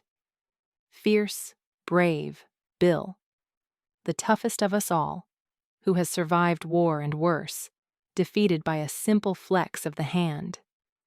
My brain whirs with the horror of the thought. I am about to rush toward Bill when out of the corner of my eye I see Dex start to turn, and, as he does, his fists open once more, his fingers splaying rigidly. I know instinctively that this bolt of lightning will strike me. I am the next target. I close my eyes, knowing it is too late, and spare a last thought for Bill, who I will never be able to help. I can only hope that the others will make it out, that they can find somewhere safe, somewhere far from here. Slowly, I become aware of the silence. After the pandemonium of the raging storm, the silence is deafening. There is not even the boom of distant thunder. My heart is beating wildly in my chest, and my breath is coming in short, hysterical sobs, tears mingling with the rainwater that is still dripping from my hair. I am too terrified to open my eyes, too panic-stricken even to move. And then I hear him speak, closer than I expected, sounding stunned and angry. Rachel. Chapter 7. I open my eyes to clear skies as far as the eye can see, and Dex standing right in front of me. His eyes are wild, but, as I watch, the unnaturally green glow fades until they are as clear and as beautiful as I remember. He looks exactly the same. His hair, his eyes, his perfect bone structure. I scan his face, looking for any sign of the time that has lapsed since the last time I saw him 7 years ago. But there is nothing. He hasn't aged a day. I open my mouth to speak, but as I do, my legs buckle underneath me and I collapse in a heap on the ground. Dex automatically takes a step toward me, but I scurry backward, my legs kicking out in front of me in my haste to get away from him. A brief, pained look crosses his face, but he comes no closer. I roll over and get unsteadily to my knees, and then I crawl as quickly as I can to Bill's side. He is face down in the dirt. I roll him over gently, but it's no use. Bill is gone. I cradle his head in my arms, biting my lower lip painfully to stem the sobs that are threatening to burst from my chest. But I can't stop the tears that spill from my eyes, running down my face and dripping from my chin onto Bill's forehead. Rachel? I hear him an instant before his hand comes to rest on my shoulder, and I rise to my feet, whirling on him hysterically. "You killed him!" I shriek, the words echoing through the trees in the silence. "You're killing everyone!" I push hard against his chest, but he doesn't budge. I lash out at him again and again with my hands, my nails, my arms. But he remains impassive. Eventually, he grabs my arms, pinning them to my sides. I need to bring the storm back now, he growls, pinning me against his side. I watch in abject horror as he closes his eyes briefly. When they open again, the iridescent green is back and I mewl pitifully in terror, trying in vain to get away from him. It only takes a few seconds and the storm is back, raging around us just like before while we stand in this clearing as though in an insulated bubble. He glances down at me, his eyes cold. "What are you?" I whisper. You know what I am, Rachel. He scoffs, releasing my arms. You've always known. I don't try to flee. What would be the point? Dex is controlling the storm. He could strike me down in a second if he wanted, no matter where or how far I managed to run. Why are you doing this? I persist. He's right. Maybe I did know, or at least suspect, that Dex was no ordinary boy, that he was not what he appeared to be. And yes, even that he was dangerous. But I would never have imagined him capable of murder, let alone genocide. He doesn't answer, and I hear yelling coming from behind us. Oh God, the others. I had forgotten all about them. I risk a quick glance back at Dex, praying that he hasn't heard, but his smug, tight smile assures me that he has. "Don't hurt them," I gasp frantically, tugging at his arm as he passes me. He is heading back toward the bridge. "Please, please, don't hurt them." They're going to die, Rachel. He answers calmly, his face displaying no emotion. Regardless of what I do, they're all going to die. "No, please!" I scream, tears of rage and frustration streaming down my face. I pull again at his tunic, leveraging all my body weight. "Get out of here!" I roar in the direction of the bridge. "Jason, can you hear me? Get them out of here now." At the last, I change my strategy and launch myself at Dex, leaping onto his back and clawing at his face. I no longer care if I live or die. His actions, his betrayal, are so agonizingly painful that it would be an act of kindness for him to end my life, but I have to at least try to help the others. This is all my fault. I brought them here, to him. I walked them right into the lion's den. We should have made a run for it while we still could and escaped this godforsaken city. Dex swats me away as easily as an irksome fly, and I tumble to the ground at his feet. He stares down at me, his green eyes glowing. "Why are you doing this?" I ask, both my voice and my heart breaking. How could he do this? Be capable of this? I had loved him once with all my heart and soul. How could I have been such a terrible judge of character? Rachel! I hear Jason's voice, and I scramble toward the remains of the bridge, casting terrified backward glances at Dex. He is suddenly standing too still, his head cocked in the direction of the nearby trees. "Jason!" I heave a sigh of relief when I see him crouched on the opposite edge of the demolished bridge, Peter, the fireman, beside him. "Jason, you need to get out of here." I glance back at Dex, and my next words die on my lips as a stunning, raven-haired woman emerges from the trees behind him. "Dexon!"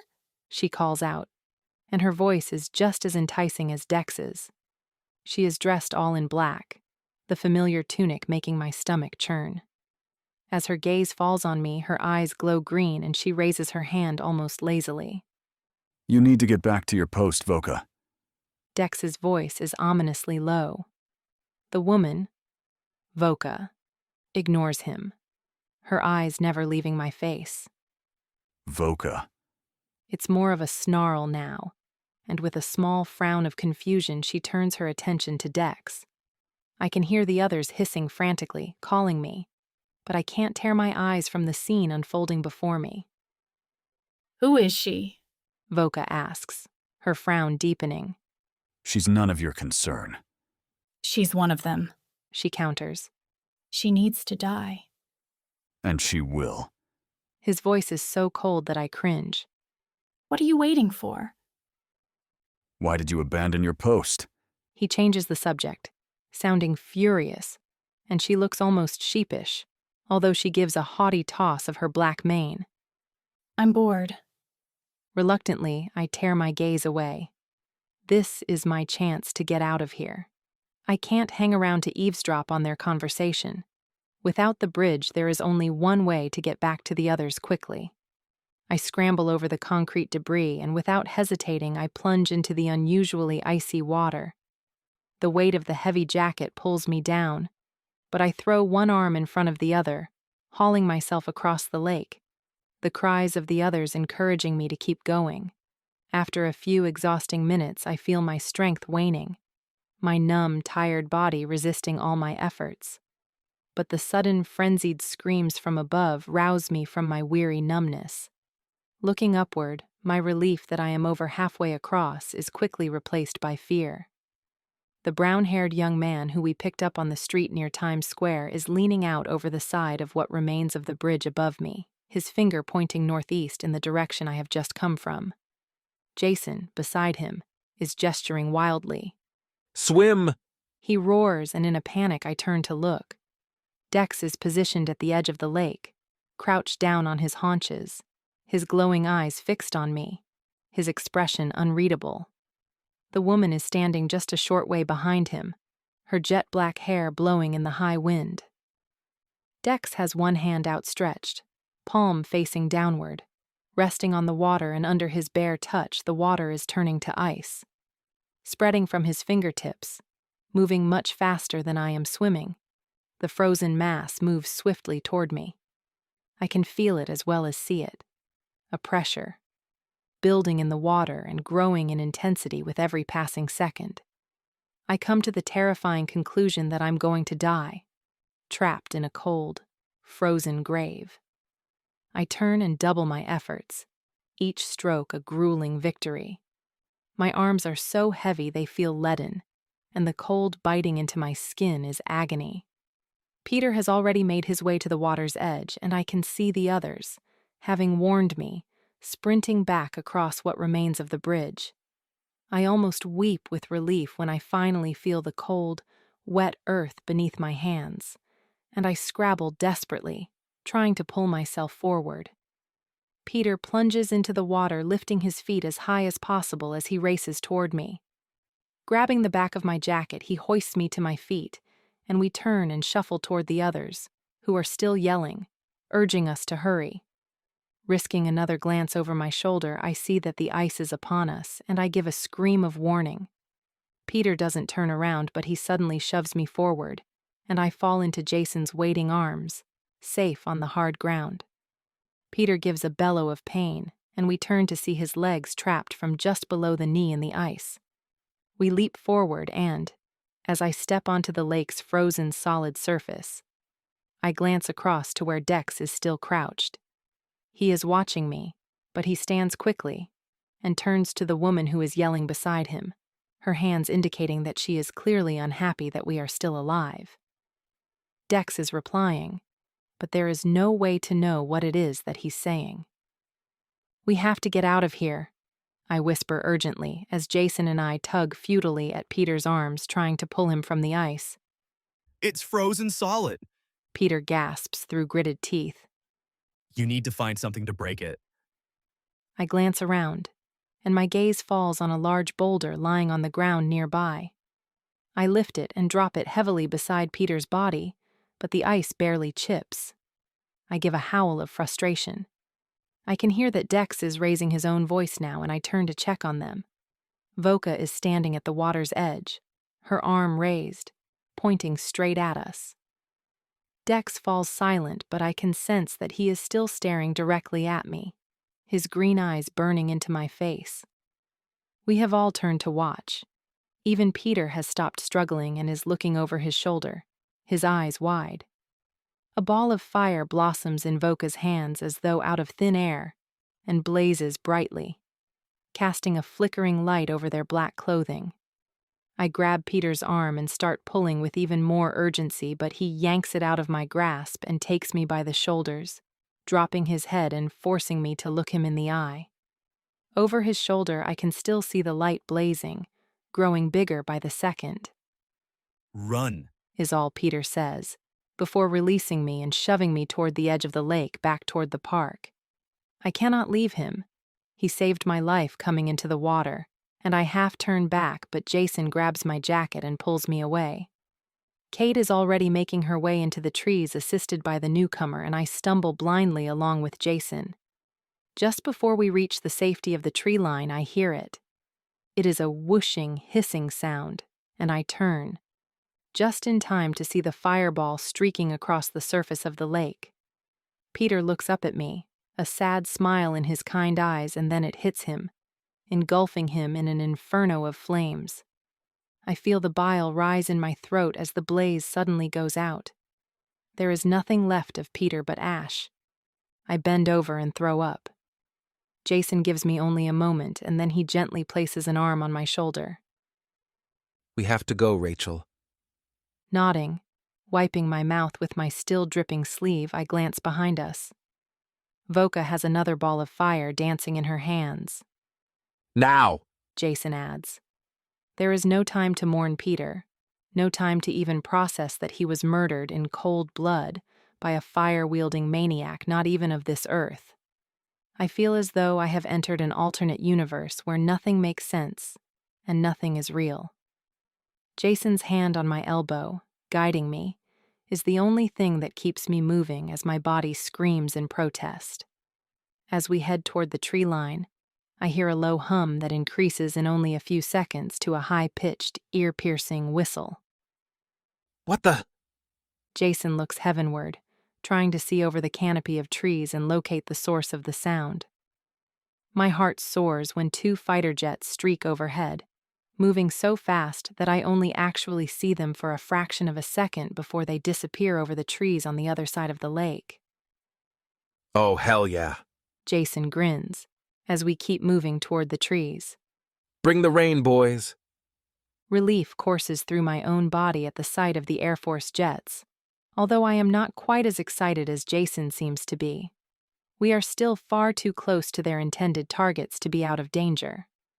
As we slip through the tall trunks, I spare a last glance over my shoulder. Dex and Voka haven't moved, although they are no longer paying any attention to us. Both are watching the sky, standing dead still. I feel a tug of trepidation in the pit of my stomach. Why aren't they running? We sprint toward the news van, every step agony as the pins and needles prick painfully at my body. I pump my arms, trying to improve my circulation. The coldness of the lake numbed me for a while, but my feeling is returning quickly and painfully. The storm is intensifying once more, and lightning streaks across the sky above us, the jagged light both terrifying and beautiful. The rain has also started again, the warmer droplets burning my frozen face and hands.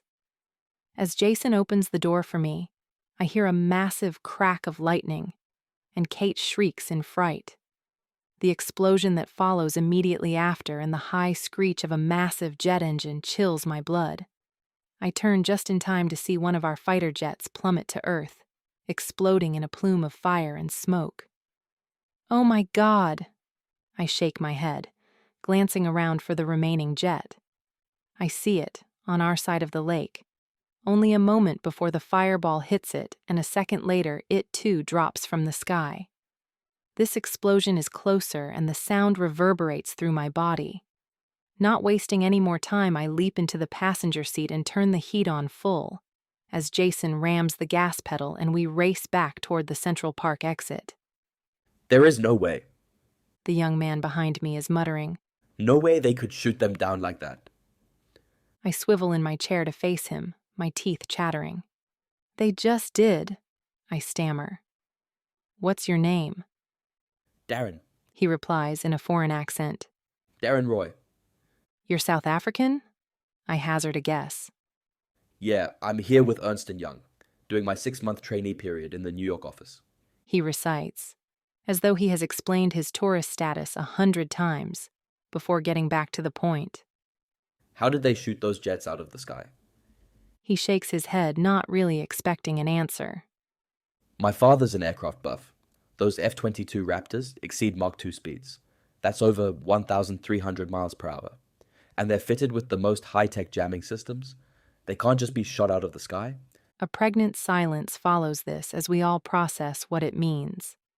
Our most revolutionary military equipment is no match for the invaders who have laid siege to our planet. There's no limit to what they can do. I break the silence as we come to a halt just inside the park's boundary. And just like that, the emotion hits me like a ton of bricks. Dex tried to kill me.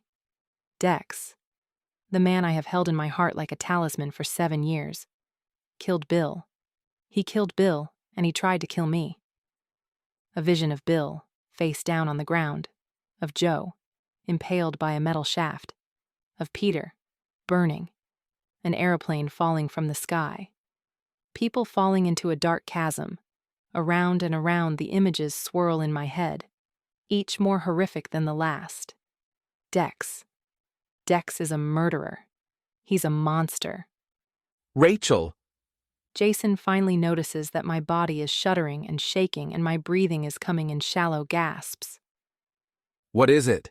He asks, his voice frantic, his hands flapping futilely in the small space between our seats, completely clueless as to how to handle the situation. Darren squeezes into the space between our seats and says my name, over and over, as he tilts my head this way and that, and then puts 2 fingers to my wrist, measuring my pulse. I don't acknowledge him, or reply to his continued verbal efforts to get my attention. I simply stare into nothing, my head throbbing. Rachel, Darren's voice finally penetrates my panic-induced haze. You're in shock, he murmurs, stroking my hair and speaking in a hushed, calm voice. You're hyperventilating, Rachel. Can you breathe with me? Like this. He breathes in deeply through his nose and then exhales through his mouth. Now you try. He coaxes, breathing deeply in and out again. I blink a few times, my vision clearing, and I mimic his actions almost automatically. I remember my inhaler in my pocket, but my hands are shaking too much to reach for it. Besides, this is not asthma. This is pure panic. A few minutes pass, and eventually I feel my emotions coming back under control. I'm sorry, I gasp, as soon as I feel calm enough to speak. I am mortified by my temporary lapse of restraint, but I cannot explain to them that seeing Dex after all this time and learning what he really is quite literally broke my heart and shattered 7 years of memories. With every ounce of resolve I can muster, I shut it away in the deepest part of me, determined to be strong for the others. Noticing the others shivering, I speak directly to Kate. She has barely uttered a word since this whole thing started. Kate, do me a favor, please. Her big brown eyes seem to look right through me. Could you dig around in those boxes and see if there are any more jackets? We're going to freeze to death if we don't find something warm to wear. She rummages around for a few minutes, and then hands us each a white t-shirt, emblazoned with the ABC logo across the back. There are only 3 jackets left, but thankfully she had donned her own waterproof coat before we left her studio. I quickly remove my jacket and blouse, which are drenched thanks to my impromptu swim, and pull the t-shirt over my head while Jason and Darren slip on their jackets. Gratefully pulling mine on, I fleetingly wish there were some dry pants in the boxes, but my sodden jeans and sneakers will have to do for now. Before I toss the dripping jacket into the back, I transfer my inhaler to my new pocket. I just hope that it still works after being submerged in the lake. Chapter 8. We need a moment to gather our thoughts and come up with a plan. We can't just head blindly into the city. Jason explains this to Darren, who wasn't at the station with us. He didn't see the footage. They're all over the planet. It's bad. Floods, windstorms, fires, tsunamis, earthquakes, every natural disaster you can think of. Except it's not natural. Not even close. Darren's blue eyes narrow thoughtfully as he contemplates this, and then, suddenly, he shakes his head. It's the elements, he exclaims, and I raise my eyebrows, not following. They're manipulating the elements. He sits forward, his face animated. Earth, water, fire, air. Think about it. Floods, tsunamis, that's water. Windstorms, air. The earthquakes are obviously earth. And the fires. It's the elements. He insists. We all consider this, and I have to admit it does make a lot of sense. What about the storm? I ask. The lightning? He's controlling it, but last I checked, that's not an element. No, it's not. He shakes his head in agreement. He pinches the bridge of his nose and closes his eyes. I don't know. He admits, seeming less sure of himself. But I still think they're manipulating the elements. The storm is something else. Let's say they are controlling the elements. Jason interrupts, and we all turn to face him. How the hell do we stop them? We can't. Darren answers. The elements are infinite. They have unlimited resources. Okay. Well, for now, let's focus on finding somewhere safe to hide. I interject, and Kate is quick to voice her agreement. It has only been a few minutes since we left the lake, but it feels like hours. We are all anxious to get out of this immediate area, but in the absence of a plan, we are hesitant to just drive aimlessly around. We quickly try to decide on a strategy. Jason wants to get out of Manhattan, but Darren believes that if this attack is global, our safest bet is to get underground. I agree with both of them, but, like Jason, I would rather get off this island while we still can. Once we cross over to the mainland, we can access the underground, but at least we won't be cut off from the rest of the country. Darren reluctantly agrees. We can't take the bridge. Jason says the second the decision is final. He's right. The George Washington Bridge is far too exposed, if it's even still standing. Our detour to the park has cost us dearly. We have lost invaluable time, and I suspect they would have destroyed the bridge early, knowing it would contain people within Manhattan and limit their escape routes. Our only other options are the Lincoln or the Hudson tunnels, both of which connect Manhattan with New Jersey. With any luck, they may not yet know about the tunnels. I have no idea how they researched this invasion, but hopefully they only had an aerial view.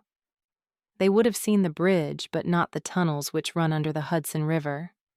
Although I think dourly, Dex was here, in New York, for at least a few weeks. He might know of the tunnels, and he could easily have enlightened the rest. Damn it! I curse, racking my brain for another solution. But there is none.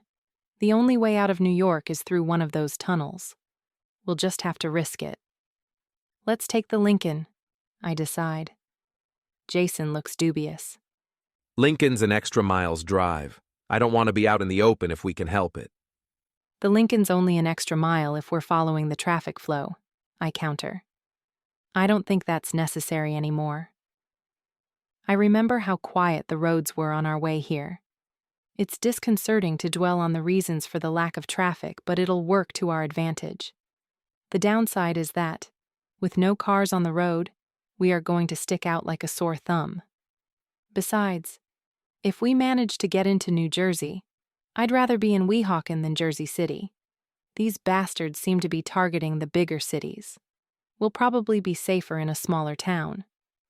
What do we do if the tunnels are blocked? Darren asks. Clearly, he would still prefer that we get into the subway as soon as possible. Or destroyed, Kate adds. We keep trying. I smile reassuringly at her. Or die trying. Jason points out sardonically. Having a plan, no matter how flawed, gives me a sense of calm. We set off with purpose, rolling slowly out of the park, all four of us keeping our eyes peeled for the slightest sign of danger. The storm seems to be dissipating. The rain has slowed to a drizzle, and the sky is ominously quiet, devoid of the thunder and lightning that has been so prevalent since this nightmare began. We haven't even driven a mile when we slow at an intersection and my door is suddenly yanked open. Before Jason can hit the gas, Dex hauls me from my seat and out onto the street. I scream and struggle helplessly against the firm grip he has on my jacket collar. Go! I scream, praying that Jason will listen. Sadly, Jason seems to be full of surprises today, and no sooner has the word left my lips when I see him rounding the front of the van, the tire jack in his right hand. Let her go, he instructs, a clear threat in his voice. Get back in the vehicle. Dex's voice is infinitely more menacing. Why are you doing this? I plead again, staring up at him. Please, Dex. He winces slightly at the sound of his own name, and I press on desperately. Just let us go. You owe me this. You know him? Jason sounds as though he has just had a bucket of icy water thrown over him, and I turn to see the look of horror on his face. He retreats a few steps, looking uncertainly from me to Dex. It's not what you think, Jay, I stammer. Dex smiles evilly at Jason, and then he pulls me back against him. It's exactly what you think, Earthling, He drawls, and the sneer in his voice is impossible to ignore. The use of the word also drives home that he is what we suspect. He's not even from this planet. I can draw you a detailed map of her anatomy, if you'd like. He grins maliciously, and I flush with embarrassment and hurt. Rachel? Jason looks pained, torn between his loyalty to me and the fact that my response to Dex's words is a clear indication that he is telling the truth. Anger boils over in my chest.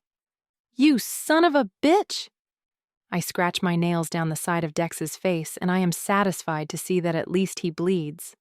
Just like before, he pins my arms easily to my side. Jason takes a few steps toward us, and I shake my head. Go, I insist. Get them out of here. He hesitates for only a moment, and then, with a final look of frustration, he gets back into the van and drives away, leaving me alone with the only man I ever loved, who is now quite probably the only one I'll ever hate. Let me go. The words are cutting and defeatist, but, to my surprise, Dex releases me immediately. I gaze up at the clear sky. You control the storm, I say, glancing across at him. Yes? He answers, watching my reaction intently. Where are you from? A planet called Venon. He answers candidly, and my legs buckle beneath me, but I manage to stay standing. What do you want? I ask for the third time, and I am finally rewarded with an answer. Your resources. Get your own. I am on the verge of hysteria. What makes you think you can just come here and take what you want? Because we have done it before. He answers hollowly. Why don't you just ask? There's plenty to go around. Surely a peaceful approach is better than this. That's not how it works, Rachel. The intimate way he speaks my name is too much, and I lose my fragile grip on my self-control. So what? You're just going to kill everybody? Billions of people? Yes. His answer is so certain, so final, that this time I collapse, my knees going out from under me. You're a monster. Stop torturing me. If you're going to kill me, just get it over with. He crouches down beside me on the tarred street, and I flinch away from him. I don't want to hurt you. His voice is a mixture of regret and anger. Why? I yell. Why, Dex? What makes me so special? Is it the fact that you screwed me all those years ago and now it's messed up your master plan? My body heaves with the sobs I have been trying so hard to contain. I have spent 7 years remembering him, keeping his memory alive. He was everything to me, the only man I ever loved, emotionally and physically. I gave my soul to this man. I may as well have sold it to the devil himself. I should never have done what I did. He mutters angrily, almost to himself. But I can hear a note of pleading in his voice, as if he needs my forgiveness. Why, Dex? Is your guilt getting in the way of your world domination? What were you doing here 7 years ago anyway? You sure as hell didn't come all the way here for a summer fling. I was here on an exploratory mission. Plans needed to be made, and for that, we needed information. I learned what I needed to, and then I went back to report. And us? My brow rises in disgust. You and me? Was that part of your exploration? Or was I just an earthly perk, a way to pass the time? No.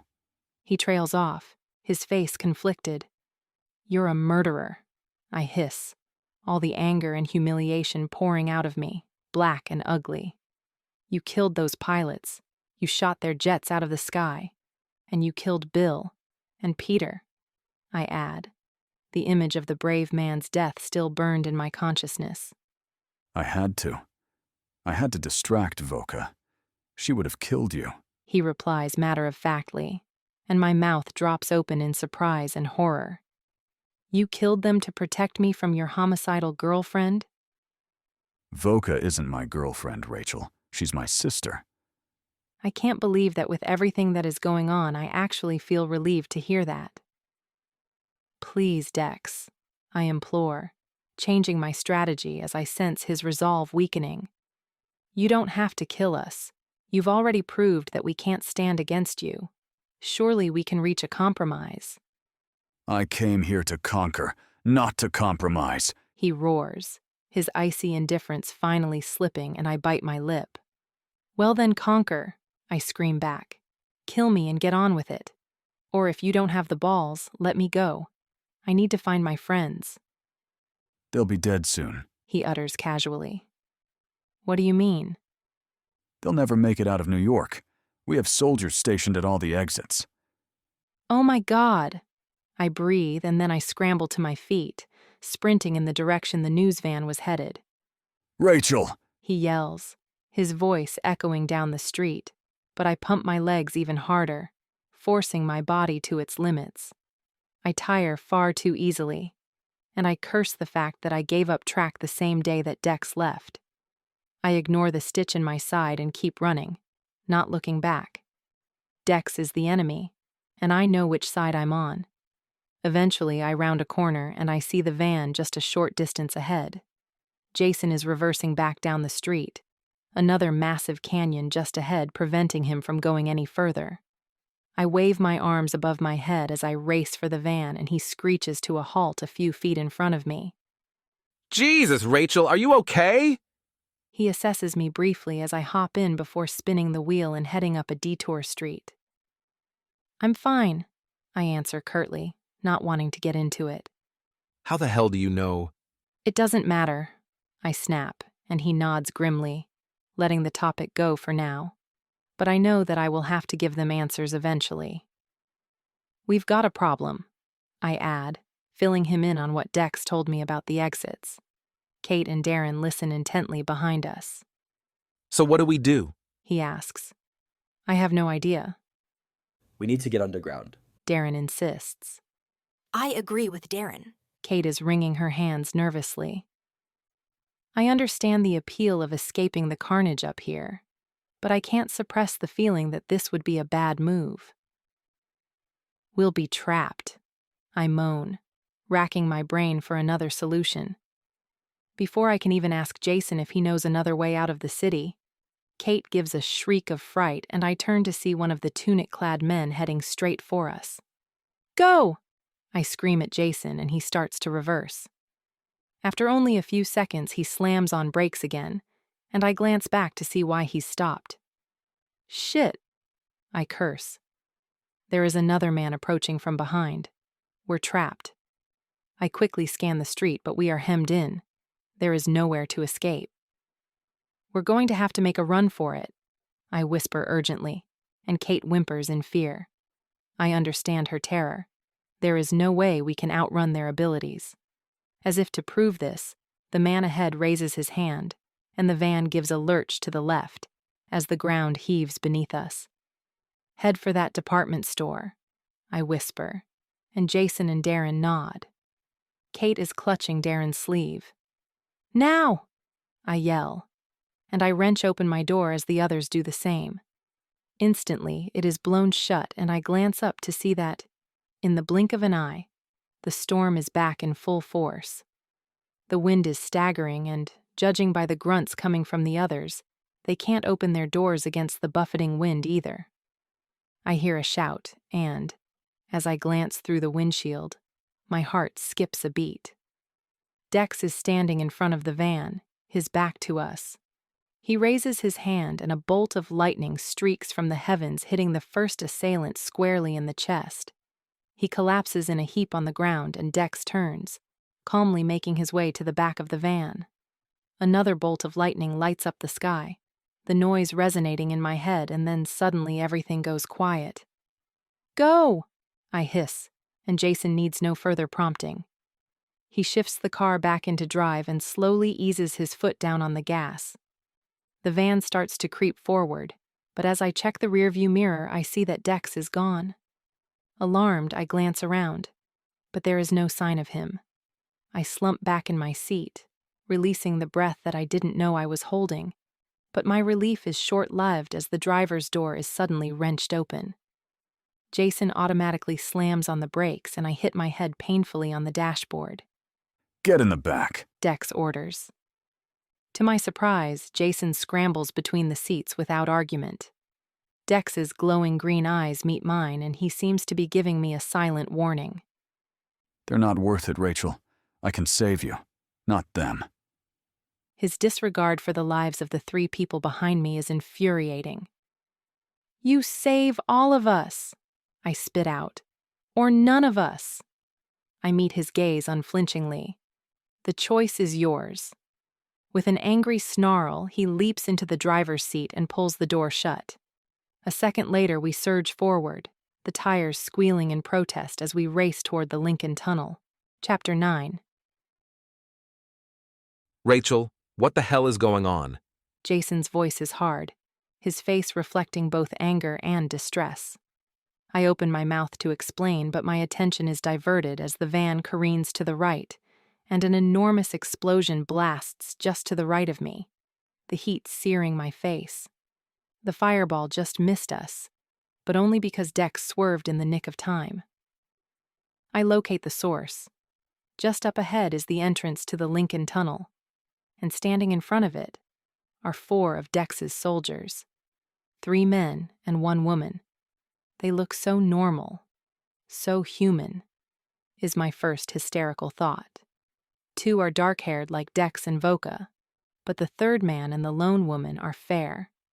Other than their strange eyes and the black tunic-like outfits, I wouldn't suspect them of being anything but ordinary humans.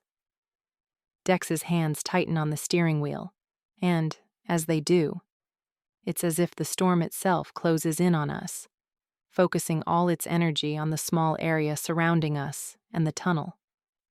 I watch, fascinated, as his eyes burn and glow even brighter than before. He rams his foot on the gas and we streak forward, heading straight for the 4 figures in black. I watch as they each raise their hands, unable to comprehend their power. The first holds his hands palms down, and the earth begins to buck and heave below his outstretched arms. Earth, I hear Darren whisper behind me, as he too watches intently. Dex flexes his fingers on the wheel, and a bolt of lightning streaks from the sky, hitting the Earth user. He falls to the ground, and I hear Dex's mewl of despair beside me. In order to protect me, he is killing his own kind. Regardless of how terrible he is, this small display of remorse makes him seem somewhat less of a monster. The woman in the center is obviously the one responsible for the recent explosion, and is already holding another fireball in her hands. fire, Darren whispers. Dex's fingers flex again, but a moment too late. The lightning bolt strikes her a second after she has sent the burning mass streaking toward us. Dex spins the wheel to the right, so that the explosion hits his side of the van instead. It strikes the top of the windshield, only the very edge making contact with the van. But even so, the heat shatters the glass which showers over us. I hear Kate scream in the back and Dex's grunt of pain beside me. To my horror, there is a glowing, smoldering ember on his chest. It has already burnt a hole in his black tunic, and I can smell the sweet, nauseating smell of burning flesh. Without thinking, I grab the pebble-sized glowing coal in my left hand. I scream as it singes my skin, tossing it out of the gaping hole where the windshield was. air, Darren's low murmur behind me rids my mind of everything else, and I see the 3rd man standing with his arms raised. The wind that hits us a second later takes my breath away and presses me back against my seat. I feel like my chest is being compressed, and the pressure is excruciating. I can't even turn my head to look at Dex. Then, suddenly, the weight is lifted and I suck in a huge breath of air, coughing and spluttering. I squint up ahead, but the air user is still standing with his arms raised. Trying to figure out what is stopping his onslaught, it takes me a moment to register that he and the last soldier beside him are both being pushed backward by an invisible force. That's when I notice the debris. Leaves, waste paper, and litter are all being blown past us, in the direction of our attackers. I glance across at the concentration on Dex's face, and I realize that he too can control the wind, and he's fighting back. All of this happens in only a matter of seconds, and I pray silently that we can reach the tunnel. But then I see it, and I don't need Darren's disbelieving Water. to know that this is the end, as a sheer wall of water rises up from the Hudson ahead of us. My eyes travel up to the top of what I could only call a tsunami. It's at least 50 feet high and growing, pulsating and pounding as if it has a life of its own. The last black figure, his hands raised at chest height, palms up, is obviously manipulating the water. Kate's screaming behind me echoes through my head, and I register that Dex is so preoccupied keeping the wind off us that the van is losing speed. I lean across him, slipping my leg between both of his, and ram my foot over his on the gas pedal. The van surges forward, heading at breakneck speed toward the tunnel.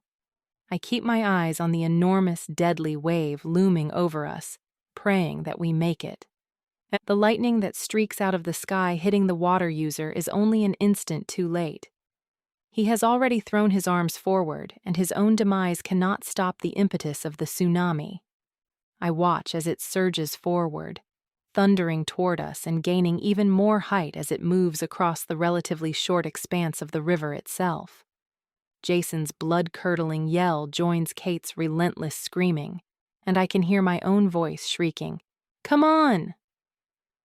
We are so close, the tunnel is just ahead, and, as we hit the wind user, his body hurtling over the roof of the van, I close my eyes and brace myself for impact.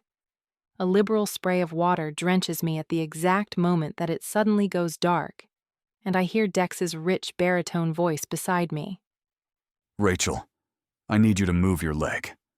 Now. His voice is low but urgent, and I open my eyes. Much to my astonishment, we have reached the relative safety of the Lincoln Tunnel, but we're going way too fast. I leap off him and back onto my seat as he uses the brakes and brings us to a more manageable speed. I swivel around to check on the others and sag in relief as I realize that we are all okay. Shaken up, but alive. Where are we going? Dex asks, his eyes back to normal. We thought we'd get underground? Into the subway? He would know far better than we where we will be safe. He frowns, considering this. That will only buy you time. They will find you eventually and kill you, he adds tonelessly. He regards me steadily, and then he seems to come to a decision. The only chance you have is to get to one of the smaller islands. Remote, as inaccessible as possible. They won't concern themselves with those. Okay. I nod, feeling hope flare in my chest. Then that's what we'll do. But first we need to figure out where. So we'll get underground until we come up with a plan. I nod at Darren, whose suggestion it had been in the first place. Thank you, I add awkwardly, facing Dex once more, for saving us. I'm sorry about your friends. This is not really true. I am not sorry, not even a little bit. I wish they would all die. Dex seems to guess my thoughts because he casts me a dubious look. They weren't my friends. They were my soldiers. Your soldiers? I prompt. Yes. I'm their general. I'm leading the invasion. He is so matter-of-fact. You're joking? I don't joke, Rachel. You should know me better than that. Stop the van, I murmur, feeling the nausea overwhelming me again. No. He shakes his head. Not here. They'll send others soon. We need to get you somewhere safe. Call them off, I gasp, a thought suddenly occurring to me. If you're their general, just call them off. Stop this. Stop the whole invasion. I can't. You mean you won't? My throat constricts with the agony of disappointment. No, He corrects, casting another sidelong glance at me. I mean I can't. Dex falls silent, and I am too angry and repulsed to be near him right now, so I crawl between the seats to join the others in the back. Rachel! Jason hisses the second I take a seat beside him. What the hell is going on? How the hell do you know him? I met him years ago. It's a long story. I sigh, too tired to explain. Did you? Jason trails off. Yes, I scowl at his look of disgust. But believe it or not, Jason, it never actually occurred to me that I might be sleeping with an alien. He falls silent. Do you think he's going to help us? Kate's voice is thick with emotion. I don't know. I shrug, wishing I could give her a definite answer. So far, he seems to be on our side, but I just don't know, Kate. He's one of them. Who knows what he's capable of? I know that Dex can hear me. He always hears me, I recall, even from 30 feet away. I close my eyes and the memories flood back into my head, overwhelming me with their clarity, as though him being here has opened the floodgates. I'm sorry. Dex's voice was unusually pained, and I tried to raise my head to look at him, but his arms tightened around me and he rested his chin on my head. Why won't you look at me? I asked in a small voice. Because I should never have done this to you. He muttered, his voice hoarse. This is not what I imagined it would be like. My first time. I had been lost. My body and mind had floated away on a sea of the deepest desire. Dex had owned me, controlled me.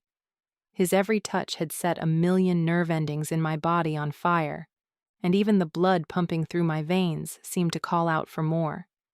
It was ecstasy, pure bliss, and the sweetest agony. A perfect balance between heaven and hell. I had wanted to stay lost in the moment forever, but now he was saying things that made my face flush in mortification and left a bitter taste in my mouth. Why would you say that? I cried, pushing at his chest with my arms. He held me even tighter, crushing me against his beautiful nakedness, and I struggled wildly against him, tears streaming down my face. Hush, Rachel. He pleaded, his strong hand stroking my back.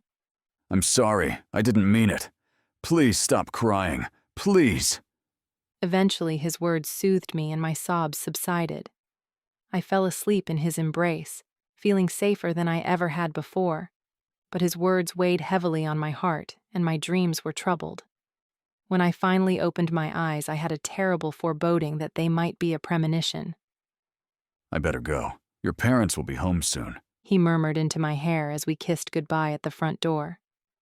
I'll see you tomorrow, he added, and then he walked out into the night, disappearing quickly into the blackness. A long moment passed, but I knew he would still hear me. You're going to leave me, I whispered into the night. My only answer was the sound of distant thunder. Rachel? Jason jostles me, snapping me back to the present, and I glance up to catch Dex watching me intently in the rearview mirror. I look away, rubbing at my face.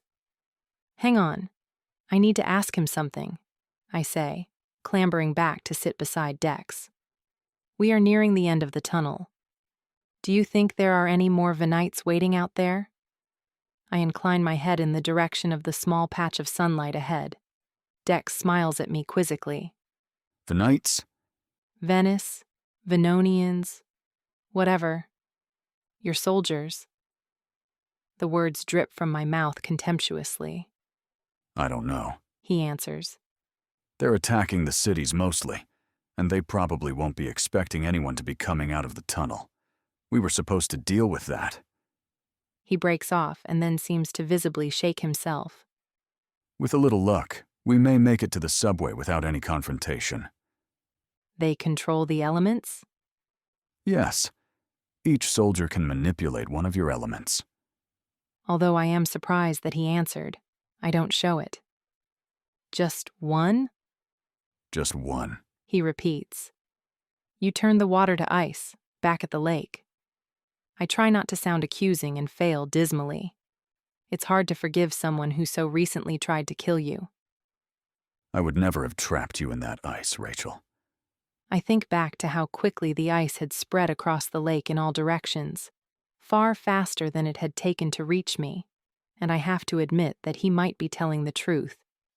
Also, had he wanted me dead, he could have simply sent his lightning after me. You trapped Peter, I point out angrily. Voka would have killed you. I gave her an easier target. Again, I sense that distance, the calculated clinical detachment that he seems to have for the lives being lost in this attack.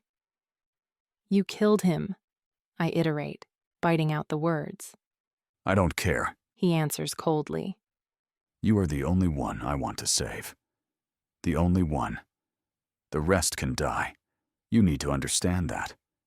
I don't care. He repeats, turning his attention back to the road as we emerge out of the tunnel and into the sunshine. It's hard to believe that this whole nightmare started only a few short hours ago. I scan the street around us, which is unsurprisingly deserted. I can see no signs of life. There is also no sign yet of the destruction that is devastating New York, and I can only imagine that people are hiding. And, having heard the emergency broadcasts, are taking refuge in their homes. I take a deep breath and keep talking. I need answers. How did you turn the water to ice? We can control all phases of the matter we manipulate. Water, steam, ice. It's all essentially the same element. You said your soldiers can only control one element. You froze the lake, the water, but you also fought back with the wind. I saw you, I add quickly, as if he might argue. Yes, I'm different. I can control all of them. Earth, fire, water, wind. He trails off, his face closing up, and once again, I get the feeling he is not being entirely truthful, that he is keeping something from me. Why are you different? I ask, but he stays silent. How many of you can do that? I change tack. Control all 4 elements. 5. He replies. Only 5 of us. I process this for a minute, wondering what it means, but I don't push the issue any further. And you control the storms, I say suddenly, and he nods. We have already established this. None of the others can do that? This occurred to me during the altercation just outside of the tunnel. Only 2 others, he answers enigmatically, and I know he won't give me any more information. His loyalty is too torn. I turn to catch Darren's eye, and he nods that he has heard. Darren seems to be uncannily intuitive and exceptionally smart. He may be able to figure things out that we can't. I fall silent, determined to get more information out of Dex as soon as possible, but deciding to leave him be for now. I keep my eyes peeled for any sign of danger, but I do take a minute to retrieve the first aid kit from underneath my seat. Dex stiffens as I lean over him, gently wiping an antiseptic cream over his wound. Don't. He grabs my hand suddenly, pushing me away from him, and I fly back into my own seat. I gaze at him, bewildered.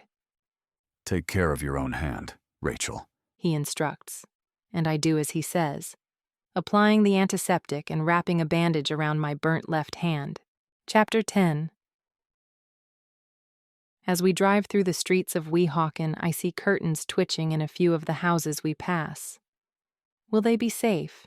I ask Dex. Inside their houses, I mean? No, he answers bluntly. Once the major cities have been dealt with, we will move on to the smaller towns. I cringe at the way he says, we. A brutal reminder that he is still our enemy. Most buildings will be destroyed. We have no use for your infrastructure. They will die in their homes. Stop the car, I shout, opening my door. We need to warn them. They are not my concern, He sighs, as if the conversation is becoming tedious.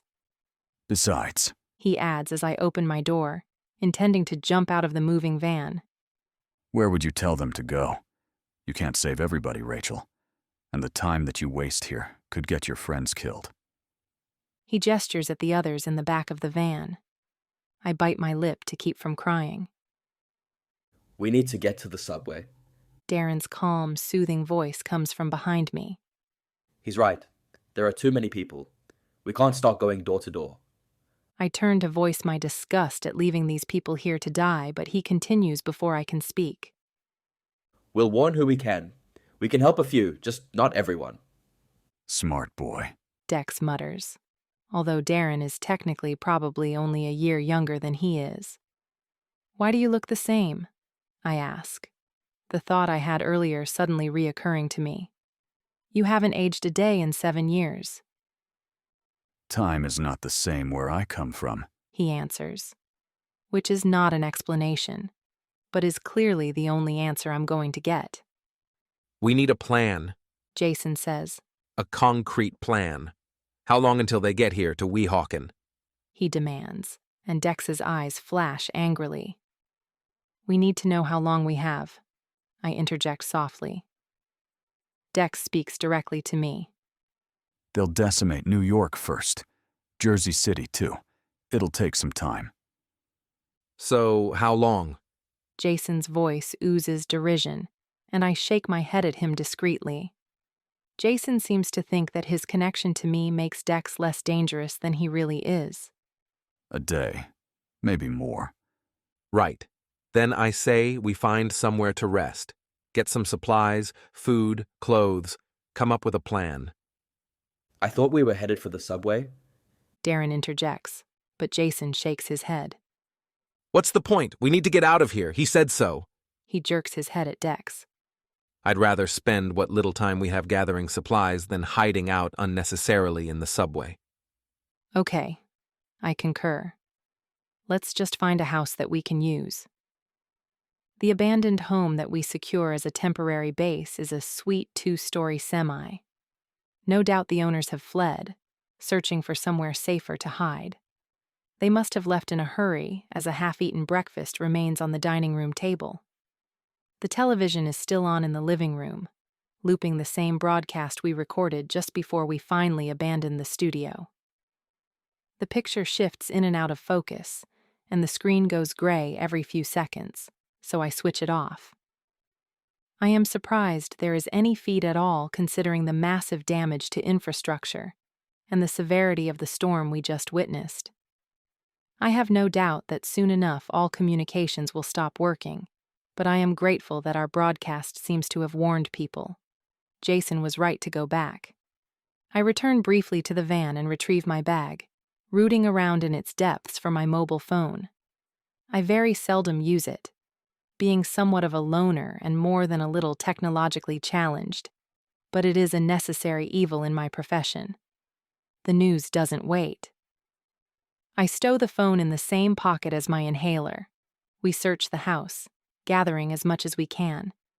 I find a few backpacks in a bedroom upstairs, no doubt belonging to a teenage boy, judging by the laundry piled up in the corner and the Grand Theft Auto paraphernalia lying around. Rummaging through the cupboards, I shove a few items of clothing into the first satchel. The boy who this room belongs to is tall, I note, and I grab a pair of jeans and a white t-shirt from the closet, draping them over my arm. Kate is in another room adorned with Justin Bieber and Twilight posters. I hand her one of the satchels as I pass. Fill this up with anything we can use, I say gently, and she nods. I am about to stop, to try and comfort her.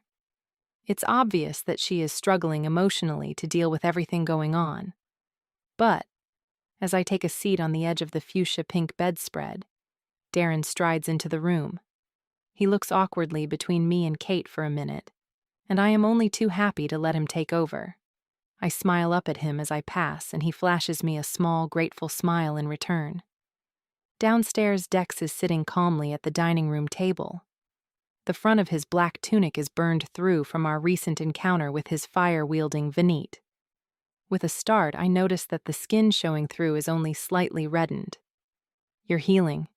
I gesture at his chest, and he glances down, rubbing the raw area. I remember the Venites that we shot back in Manhattan, and I give a gasp of horror. "Do you all heal like that?" No. He answers, and I sigh in relief, but I don't question him any further, sensing his irritation. "I got you these." I toss the jeans and t-shirt over to him, and without a word, he gets up and heads for the small bathroom down the hall.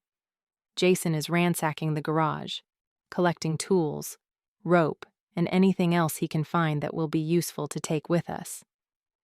Dex returns quickly, looking far less menacing and far more human. This is the first time I have ever seen him in anything but black, and it suits him, his tanned skin in sharp contrast to the white material. Tearing my eyes away, I notice a set of keys on the kitchen counter. I pick them up and make my way to the front window, eyeing the dark blue Toyota sedan that is parked just outside the open garage. I hold up the keys and press the remote. The car's lights flash and I hear the faint bleep as the alarm deactivates. I press the button again and I hear Jason's bellow from the garage. For the love of God, Rachel, would you stop that? I turn to see him glaring at me through the interleading door, and I shrug apologetically. The car is parked right near where he is standing. The noise probably scared the crap out of him. I walk around the table, deliberately staying as far away from Dex as possible, and peer into the living room. I open a door that leads to the den and peek inside, but it's empty. What are you doing? Dex's voice is low and curious. "I don't know," I murmur, tossing the keys in the air and catching them in my right hand. My left is aching as a result of the burn, and I scratch around in the kitchen cupboards for some painkillers. Swallowing 2 Tylenol, I stick my head under the faucet and take a few gulps of water to wash them down. I shove the rest into my jacket pocket. You should eat something. Dex gestures at the table, and I suddenly remember that I haven't eaten since last night's Chinese takeaway. The joys of living alone and working crazy hours. It's already well past noon and my stomach growls at the mere thought of food. I take a seat across from Dex, eyeing him warily, and pick up a piece of cold buttered toast. I take a bite, chewing slowly. "What happens now?" I ask, and he raises his eyes from the floor. We try to get you to safety. "And then what?" Then I return to finish what I started. He replies, and my heart sinks. "You're not a murderer, Dex." My voice is pleading. Despite everything, I still want to believe the best of him.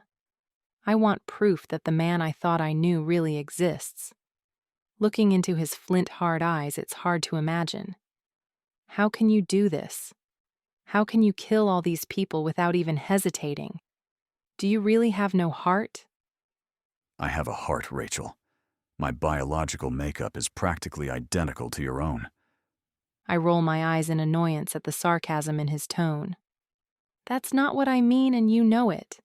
And you still haven't answered my question. Stop questioning me then, he retorts. I don't owe you anything. I disagree. I think you owe me big time. You used me, made me feel things. You used me. I repeat sadly. So what now? Are you looking for an apology? That would be a start. I'm sorry. No, you're not. No, he agrees, his eyes boring into my own. I'm not. Flustered, I cast around for a change of subject. Why? I persist. Why are you doing this? I told you. He sighs, sounding bored. We want your resources. Why? Was Venom destroyed or something? Did you run out of your own? No. The answer is not what I expect. Then why are you after ours? Rachel. There's no immediate reason, none that would make sense to you anyway. Think of it as colonizing. Only a very small number of our people will remain here on Earth once we have conquered it. We simply wish to secure it, to ensure that it is in our possession if ever the need arises. Every planet has its own version of overpopulation. Yeah, and we Earthlings have a solution. It's called contraception. Although in your species' case, I would strongly recommend permanent sterilization. A small smile tugs at the corner of his mouth before he resumes his deadpan expression. Will you stay here on Earth? I ask. No, He scoffs, as if the very thought is contemptible. Venin is my home. I hear the pride in his voice, and I keep my thoughts to myself. It is a tragedy that humans will soon be extinct. He offers, something almost like sympathy shining in his green eyes. Because you do not lack the brain power to protect yourselves, you simply lacked the foresight. You should have seen this coming.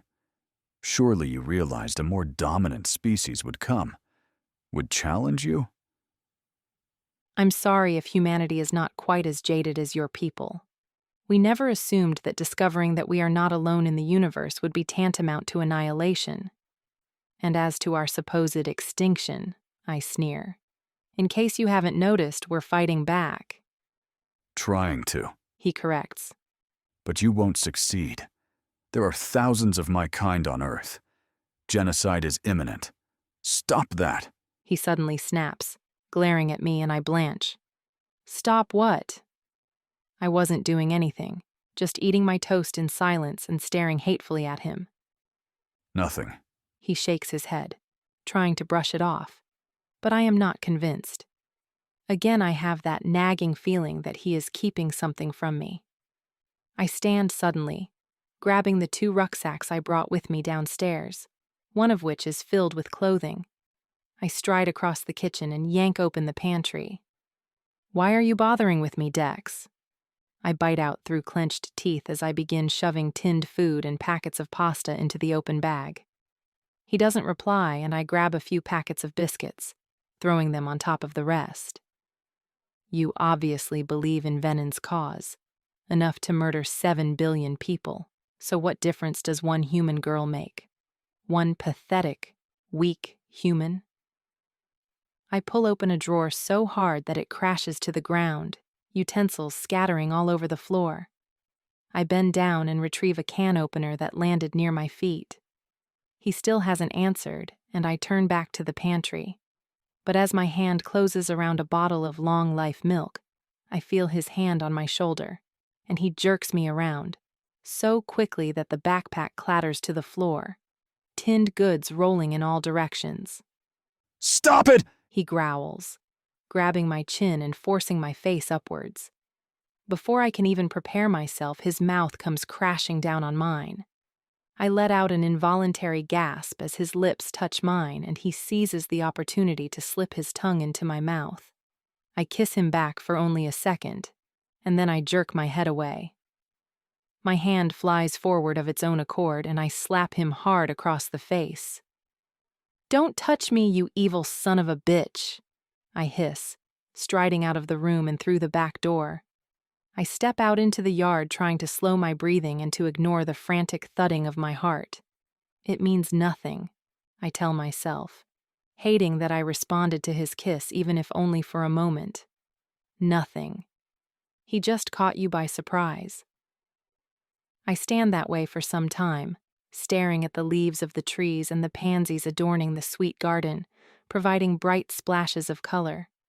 I am in such a state that it takes a while for me to notice the wooden trapdoor in the ground, only a few feet from where I am standing. It could only lead to a storm shelter, and I know, instinctively, that they're in there. I suspected as much when I realized their car was still parked in the drive. Glancing back at the house, I hesitate. If Dex figures out that the family belonging to the house are still here, he may well kill them. But if I leave them here, they are as good as dead. The Venite soldiers will be here by this time tomorrow if Dex's calculations are accurate, and I have no doubt that the innocent family hiding underground will be found and killed eventually. We'll warn who we can. Darren's words echo in my mind, and I make my decision. I cannot just leave them here to die. Chapter 11. I creep forward, trying to ignore how suddenly every move I make sounds amplified. I stop only a few feet from the trap door, peering over it and trying to decide on my best course of action. As I open my mouth to whisper to the occupants, I feel two strong hands grab me around the waist and jerk me backwards, and at the same moment there is a deafening boom as someone fires a shot up through the trap door. Dex spins me around, his eyes wide. He takes only a moment to assess that I am uninjured, and then he whirls back toward the trap door, both his arms raised. "No!" I yell, realizing what he is about to do as the storm clouds roll in over our heads, darkening the sky. Ignoring the pain in my left hand, I grab both of his arms, trying to pin them down. "Don't shoot!" I shriek, praying that they can hear me over the sudden howling wind. "We're human!" I move to stand in front of Dex, forcing him to make eye contact with me, and I place my hand on his chest. I can see the red imprint of my hand on his cheek. "Please don't do this," I plead. "Please, they're just protecting themselves." Slowly, the green glow fades from his eyes and the wind dies down until there is absolute silence in the garden. What the hell? Jason collides heavily with the screen door as he erupts into the yard, his eyes wild with panic. What's going on? He screeches to a halt beside us, scanning the area until his eyes fall on the trap door, which is now sporting a large hole, thanks to the recent shot fired. Are there people down there? He asks, and I nod, maintaining eye contact with Dex. Hey!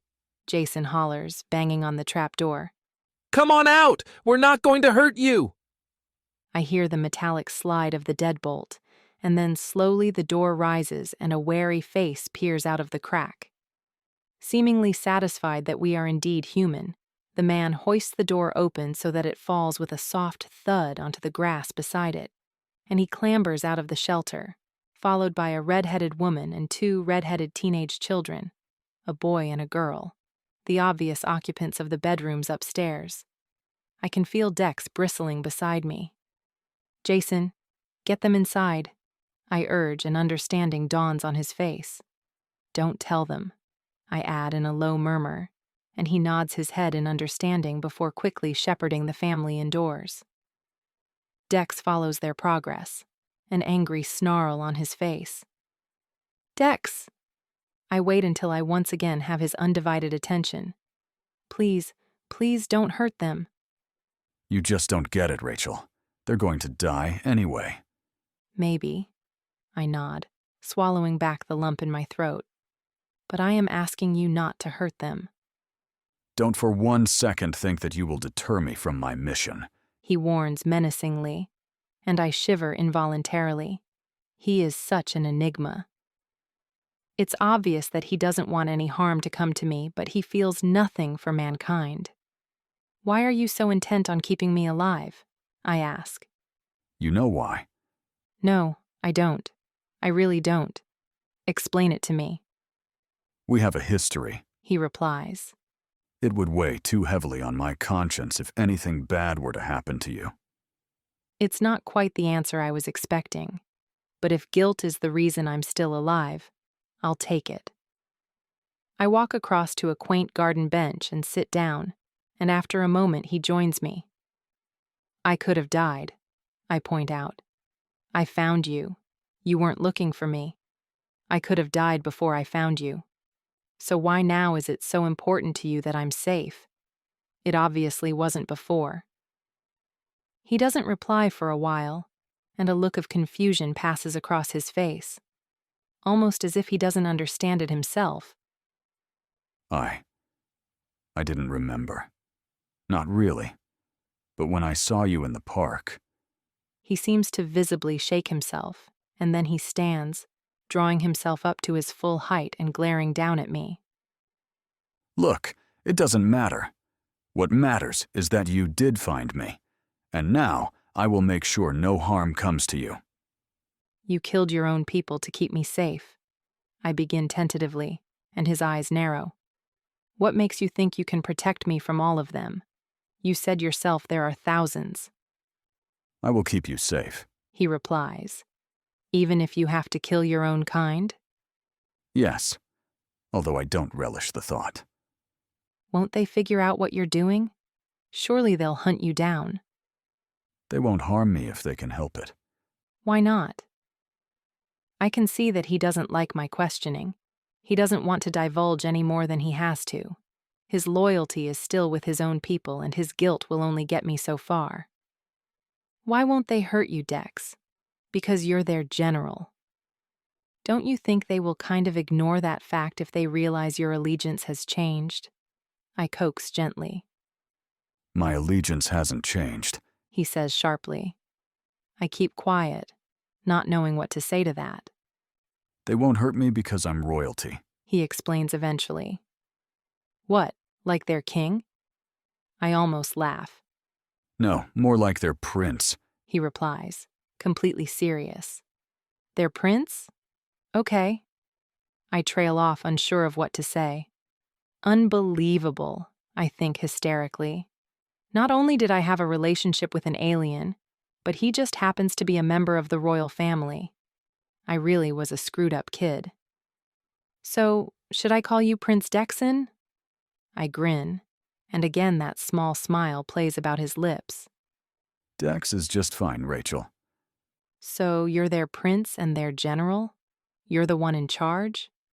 No, He shakes his head. it's not that simple. There are other. He stops abruptly. It's nothing to do with you. The point is that they won't harm me unless they absolutely have to. And I won't stop until I know you're safe. And the others? I probe. He runs his hand through his hair, exhaling a deep breath. All right, fine. I'll help the others too. And the family? I know I am pushing it, but I need to know they will be safe too. He almost rolls his eyes at that, as though he knows exactly what I'm thinking. I won't harm them, He concedes. but I won't protect them either. I feel a surge of disappointment, but I am grateful at least for the small victory. Let's go inside. We walk toward the screen door. And can you do me a favor? He raises his eyebrows. Can you just pretend to be human? Just for a while? I add hastily as his lip curls. Just to avoid any complications with the family in there. He shrugs, non-committal, and with that I have to be satisfied. Byron Graham and his sister Megan are 18 and 16 respectively. They are surprisingly calm beside the obvious hysteria of their mother, Sally, and even their father, Dennis, whose hands shake as he takes a seat at the dining room table. Dennis's hair must once have been black like Dex's, but now it is liberally peppered with gray. Dude, you're wearing my shirt, are the first words out of Byron's mouth, and he narrows his eyes at Dex. I'm sorry. We helped ourselves to some of your stuff. We thought you were long gone, I answer, secretly relieved that we had. If Dex was still wearing his black tunic, there would be no hiding his true identity. Byron looks about to argue, but his sister silences him with a roll of her eyes, and then gives Dex an appreciative once-over. She reminds me of Kimberly at that age. Sexy, sassy, and confident. Thinking of Kim dredges up the old unpleasant memories I try to keep buried. So you're just giving up track? Kim demanded, a dark scowl marring her pretty face as she glared at me in the mirror. She sat at her vanity table brushing her hair, and her brown eyes were narrowed, even more so than usual. Well, basically, yes. I stopped rifling through her cupboards and met her gaze. Are you insane? She flicked her dark hair over her shoulder and set the brush down, turning to face me. This is your dream, Rachel. It's what you've been working for all these years. You can't just give it up. Actually, I can. That got her good and mad. Getting furiously to her feet, she strode across the room, coming to stand only a few inches from me. She reached out a perfectly manicured hand and slammed the closet, her chest rising and falling dramatically. It's because of him, isn't it? Because of that asshole Dax? It's Dex, I corrected automatically. Not that it mattered. Dex had been gone for weeks, and I had finally accepted that he really wasn't coming back. Ever. Whatever. She bit out, shaking her head. I don't give a damn what his name was. He was the worst thing that ever happened to you. Why can't you see that? I didn't answer. I didn't need to explain myself. Not even to her. Not even to my best friend in the whole world. It didn't matter if she was mad. It wasn't her decision to make. She just didn't understand. Running didn't matter anymore. Schoolwork, sports, even socializing. None of it mattered anymore. It didn't change the fact that he was gone. It couldn't bring him back. Are you even listening to me? Kim was standing before me, an expression of dismayed disbelief on her face. I gazed up at her, realizing I hadn't heard a word that she had been saying. No, I shrugged, and her mouth dropped open in surprise. She took a step backward, her eyes welling with tears. I knew she was hurt, but I couldn't bring myself to feel guilty. I couldn't really feel anything anymore. You've changed. It was an accusation. My silence spoke volumes. I think we need to just take time out, Rachel. She stammered eventually. Sure, okay. I nodded. It was less effort than contradicting her or convincing her otherwise. It wasn't really what I wanted, but she couldn't understand, and I was tired of trying to explain it to her. I left then without another word. And although she lived right next door for a few more years, we never spoke again. Rachel? I hear Jason's voice echoing as if down a long, hollow tunnel as I wrench myself away from the memories and into the present. It is obviously not the first time he's tried to get my attention. I shake my head, blinking away the memories, and turn to face him.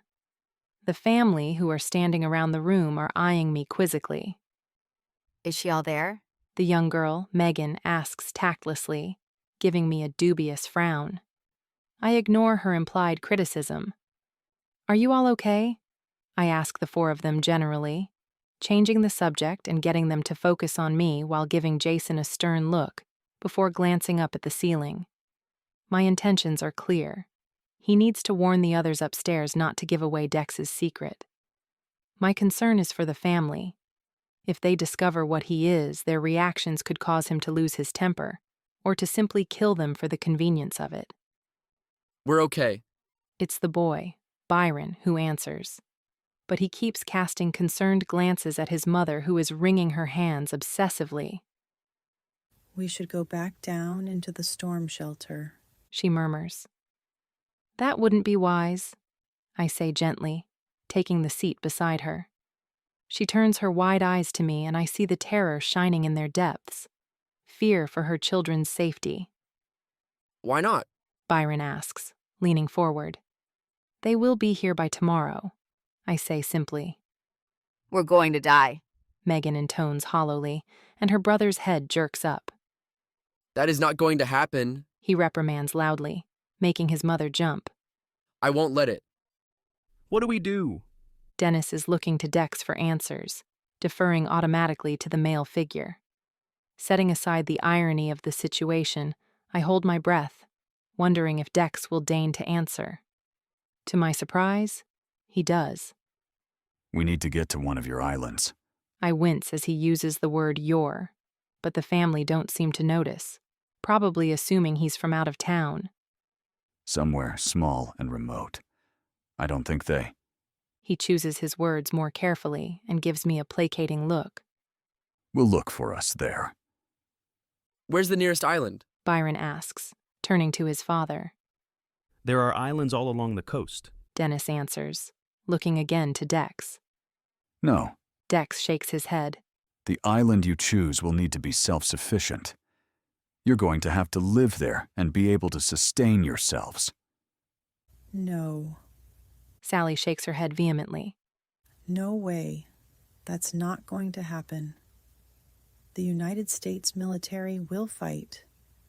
We'll be fine here. We just need to wait it out. Maybe you're right, I soothe.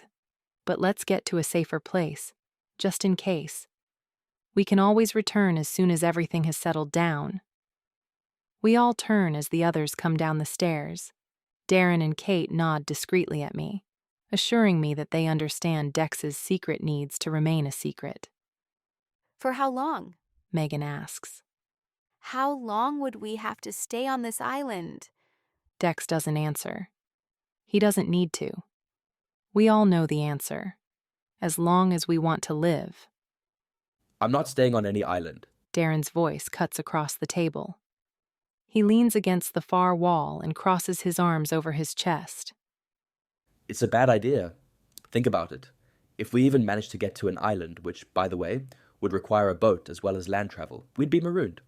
Oh, and we'd probably be dead in 3 months. None of the islands along the coast have much in the way of agriculture. He explains as we all frown in confusion. How long do you think it would take for us to run out of food? We can fish, I suggest, but he shakes his head. What about fresh water? Fruit, fresh vegetables? We won't last under those conditions, not for long. So, what exactly do you suggest? Jason sounds tired and more than a little agitated. We're all exhausted. And please don't mention the subway again. I think we've pretty much established that that's not an option. I think we should head for the mountains. We'd be isolated enough that maybe, just maybe, they won't find us anytime soon. And we'd have natural resources, water, wild animals. Also, staying on the mainland, we could potentially secure supplies by venturing back into the towns, obviously avoiding these invaders. I notice that he is careful not to use the term Venite in front of the family. I glance across at Dex while Darren is speaking, but his face gives nothing away. I deliberate, and I can see the others doing the same. I agree with Darren. I interject. I think we should head for the Black Mountains. The Blacks, situated in North Carolina, are the highest mountains in the eastern United States. They form part of the Southern Appalachian Mountains. All those in favor? I ask. Everyone but Sally and Dex raise their hands. Sally, because she is too terrified to participate, and Dex because he doesn't really care. All he is concerned about is my safety, and he has a better chance of keeping me safe without the others anyway. His face is expressionless as he meets my gaze. Forcefully, I push the thought of the kiss we shared earlier out of my mind. We need to leave at first light tomorrow morning. Let's pack up the vehicles with as much as we can take. Jason quips. We all set about immediately stripping the house of anything valuable. Now, wait just a second. Dennis interrupts our activities a moment later. Those are our things. You can't just help yourself. Dennis, I take his elbow and get his undivided attention. We need to stick together, to pool our resources. Your belongings don't matter right now. What matters is the safety of your family. We want to help you, but if you refuse our help, then we will leave without you and you can find your own way. I personally think we should stay together. Fighting amongst ourselves is pointless when we have a far more dangerous enemy. The others haven't even slowed their search for useful items, and Jason is already ferrying stuff outside to the van. Surprisingly, Byron and Megan are loading their things in the Toyota, and, as Dennis watches them, I see his face fall. How are we going to get to the mountains? He sounds defeated already. From what we've seen on the television, they're controlling everything and killing everyone. They're invincible. No, they're not. They can be killed, I correct, avoiding Dex's gaze. Unlike him, I know which side I'm on. I smile grimly at Dennis, cocking my head to one side. How many guns do you have? Chapter 12. Dex had stalked off after that, a muscle twitching in his jaw. I can only imagine my blasé attitude toward killing his people must infuriate him. The hypocrite. Apparently it's fine for the Venites to murder billions of my kind, but the reverse is not something he seems willing to accept. Dennis has 2 handguns as well as the shotgun, and he grudgingly hands one over to me, insisting that Byron keep the other. I cast a dubious look at the youngster as he shoves the gun down the back waistband of his sweatpants, praying he doesn't shoot himself in the ass. I'll take that, if you like. Darren murmurs a while later, having witnessed the exchange. Are you a good shot? I'm South African. He shrugs, as if that settles it, and I hand it over. Also, he adds in an undertone, it's probably better that you don't have it, just in case we need to address the problem closer to home. I stiffen as it hits home that he is talking about killing Dex if he turns on us, and I fight the irrational urge to snatch the handgun back. He's right. If it comes down to it, and he poses a threat to one of our own, Dex will need to be taken out of the equation. He's our best chance of getting to the mountains, I point out. Then let's just hope this isn't an elaborate trap. He hasn't taken 2 steps when he turns back, lowering his voice. Look, I know you have some kind of a history with him. I just hope it doesn't... It won't, I insist, my voice stronger than I thought it would be. Trust me, Darren. He's a means to an end. That's all. Whatever history we may have, it doesn't matter now. He holds my gaze for a long moment, and I'm sure he is going to press the issue. But instead, a look of compassion softens his features, and he reaches past me wordlessly and picks up the backpack I left on the table. Emotionally and physically exhausted, we finish packing and plot a basic route before settling down for the evening. It is imperative that we avoid all major highways, which will take us longer but will decrease the chance of us running into any Venite soldiers. We all agree that our best bet would be to hide out in the Black Mountains near the Mount Mitchell State Park, which is surrounded by the Pisgah National Forest. The closest town, Yancey County, is small enough to go unnoticed by the Venites for some time, and there is enough wildlife and water sources in the area to sustain us. I take a quick shower before retiring to Megan's room, which I am sharing with Kate. Megan has loaned me a pair of sweatpants and fresh underwear, as well as a red V-necked t-shirt with the words, "Keep calm," emblazoned across the front. The irony is not lost on me as I pull on the clean clothes. The Grahams have kindly offered us the use of Byron and Megan's rooms, as well as the sofa downstairs, while the family of 4 have all ensconced themselves in Dennis and Sally's master bedroom. I'm sure their generosity is born primarily of distrust, but I appreciate the gesture regardless. Jason and Darren are sharing Byron's bedroom, although I am fairly certain that given half a chance Darren would trade places with me in a heartbeat. The calming effect he has on Kate would be worth it, but there is no way I'm going to share a bed with Jason. Dex is sleeping on a sofa downstairs. When I enter the bedroom, Kate is huddled under the covers, the sheet pulled right up to her neck. She looks far younger than her 23 years, and her brown eyes are wide and frightened.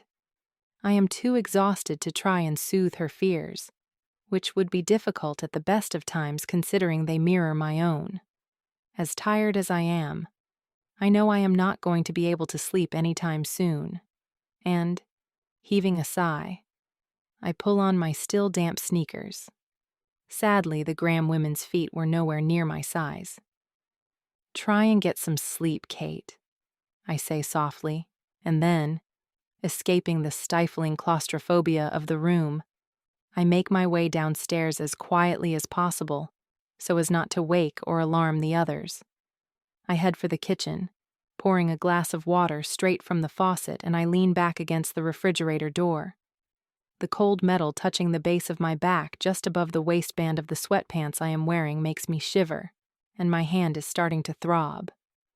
The bottle of Tylenol is stowed in the pocket of my jacket, which is slung over the dining room chair close to the living room. Silently, I walk toward it, eyeing the back of the sofa where I know Dex is sleeping. Try to get some sleep, Rachel. His low voice emanates from the darkness, echoing my words to Kate only moments ago. I thought you were asleep.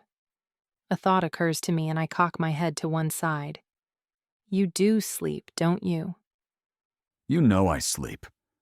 The answer is unexpected and jolts me back to a lazy afternoon spent in Central Park all those years ago. You are so beautiful. Dex's hand on my cheek was warm and dry and sent a million tiny jolts of electricity through my body. His words were honeyed and husky and struck a chord deep down that sent all my misgivings and self-doubt scattering. "You're the beautiful one," I murmured, watching as a slow smile spread across his face, and his eyes closed lazily in the afternoon sun. I played idly with his hair and watched as his breathing slowed and deepened. Feeling ridiculously content, I watched the people around us. Mothers pushing chubby babies in their prams, dads kicking balls with their children, and lovers walking hand in hand. Everyone seemed so happy but absurdly. I felt somehow that their joy was insignificant in comparison to my own bliss. I sat that way for the longest time until Dex began to twitch and mutter, his peaceful slumber soon becoming a private nightmare. I shook him gently, trying to wake him, and, when that didn't work, I shoved, yanking his arm and all but yelling in his ear. Nothing I did worked, and no one came to my aid. Over and over he chanted my name as he writhed and convulsed on my lap, and nothing I did could wake him. I hated the fact that whatever he was dreaming, whatever was terrifying him so much, had something to do with me, and eventually, in desperation, I slapped him. His eyes opened so quickly that I jumped, startled. Totally unprepared, when he leapt away from me, I was thrown off balance and fell to the floor, knocking my chin on the ground. It wasn't painful. The grass was soft enough, but my tooth cut through my lip, which started bleeding. I dabbed at my mouth with my hand and stared at Dex, my blue eyes widening at the horrified look on his face. "Are you okay?" I asked, moving toward him on my knees, desperate to touch him, to reassure myself that he was all right. He was so pale, a sheen of perspiration on his forehead.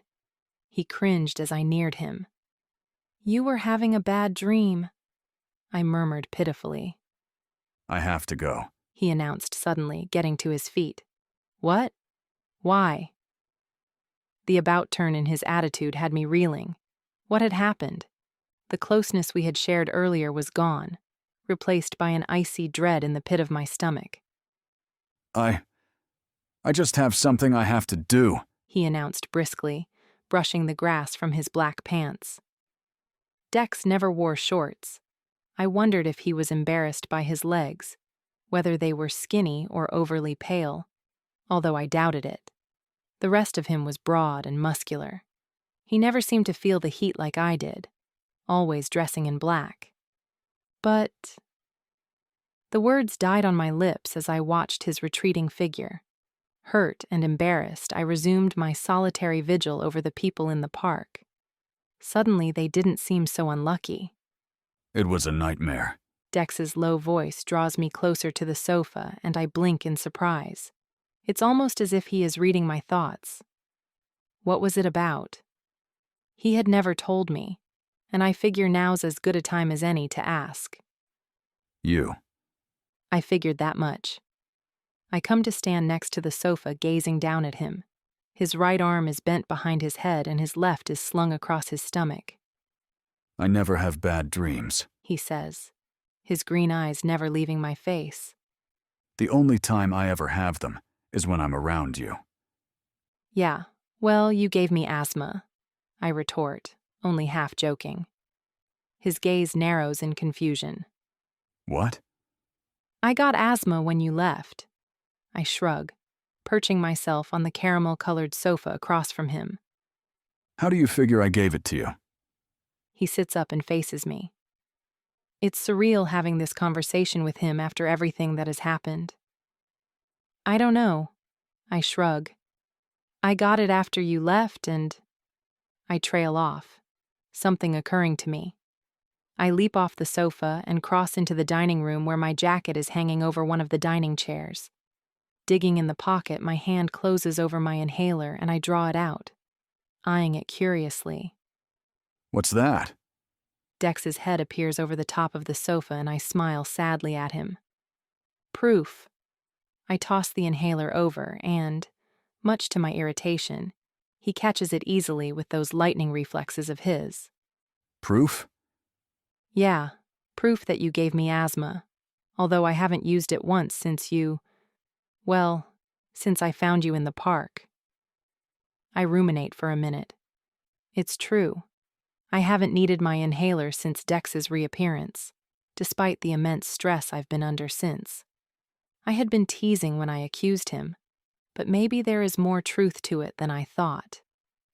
He sets the inhaler on the table. Well, you give me nightmares, so I guess we're even. I stick my hand back inside the pocket and pull out the Tylenol. I swallow too, hoping they work quickly. The dull throb is fast becoming far more painful. Is it hurting? He asks, his voice surprisingly tender. A bit.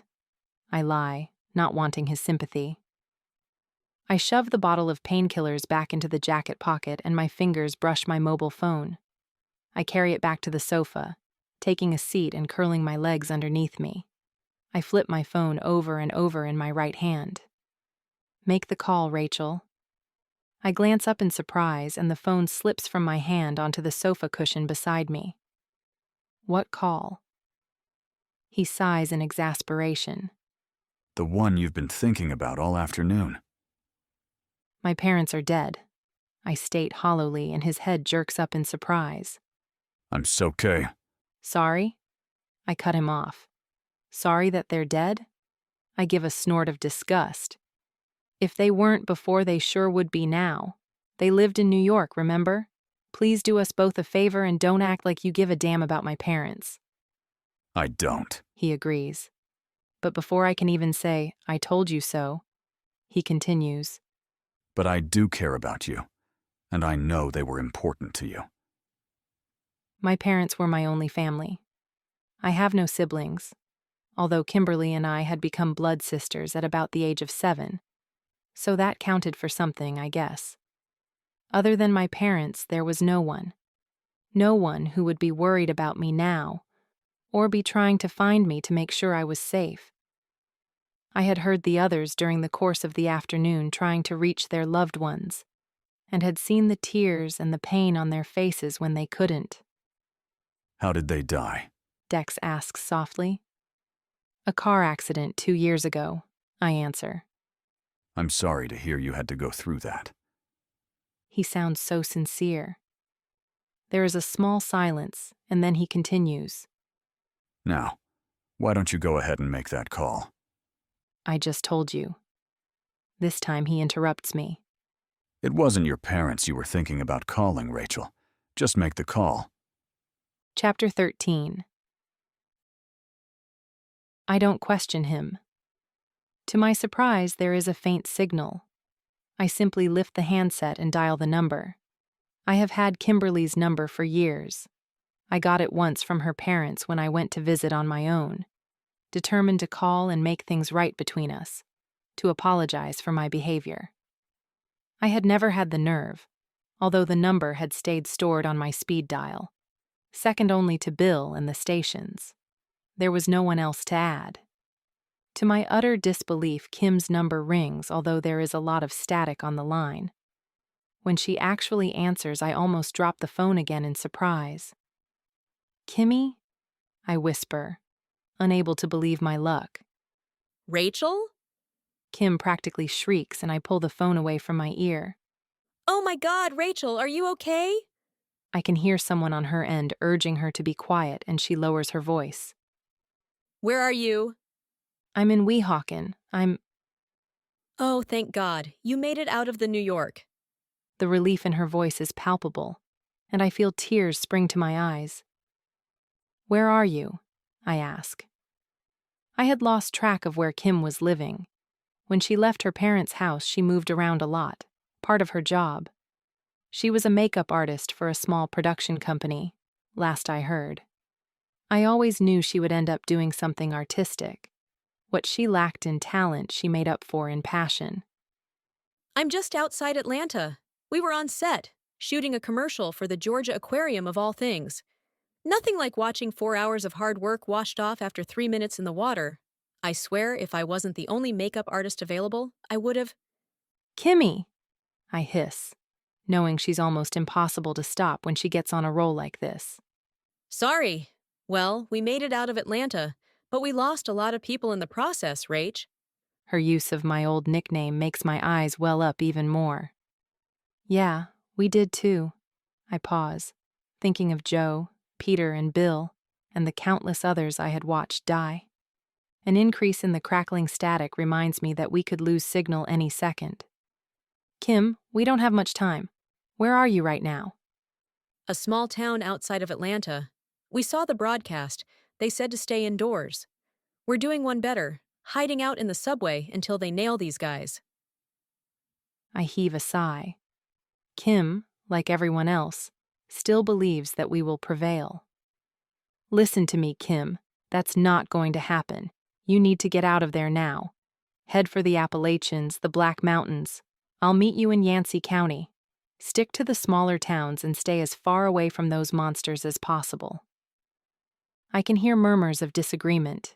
Kim has put me on loudspeaker, and obviously there is some objection to this plan. She works for ABC News. She knows what she's talking about. I hear her counter. Kimmy, I hiss urgently. You have to listen to me. They'll find you and they'll kill you. You have to go now. Rachel, just give me a sec. The line goes dead and I gaze at my screen in horror. I dial her back immediately, but all I get is a no-signal tone, although I still have faint signal. The problem must be on her side, particularly if she is underground in the subway. Frantically, I stab at the keypad, but still there is nothing. I try a few more times, my breathing coming in faster spurts. I can't believe that I actually got hold of her, and now I don't know if she's even going to listen to me. There is so much more I wanted to say, like I'm sorry for the way I acted, that I love her and she will always be my best friend no matter what. I have so many regrets about what happened between Kimberly and I, but I just always assumed there would be time to make things right. I don't even notice Dex getting up from the sofa, and the first time I am aware of him is when his warm hand closes over mine and slowly pulls the phone from my grasp. Wordlessly, he sets it on the table in front of me. I stare at it for a moment, and then, finally, I break down, all the tears and anger and pain of the last day finally overwhelming me. Dex lifts me gently into his arms and then takes a seat, cradling me in his lap and holding me tightly as silent sobs rack my body and tears pour, unbridled, down my cheeks. We stopped speaking. I croak, what feels like hours later. My tears had finally run dry, although it had taken a long time for me to be able to speak. After you left, I fell apart, and Kim tried to reach me, but I pulled away. I've been alone for 7 years. I take a raggedy breath and gaze up at him, unaware of the reproach shining in my eyes. For what it's worth, I am sorry that I hurt you, Rachel. His voice is softer than I have heard it since he came back into my life. You left me. Despite everything, I still harbor this hurt above everything else. I had no choice. You used me. I never used you. He shakes his head. I just never saw you coming.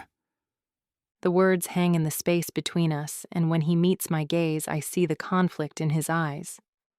I tried to push you away. I would promise myself every single time we were together that I would tell you goodbye.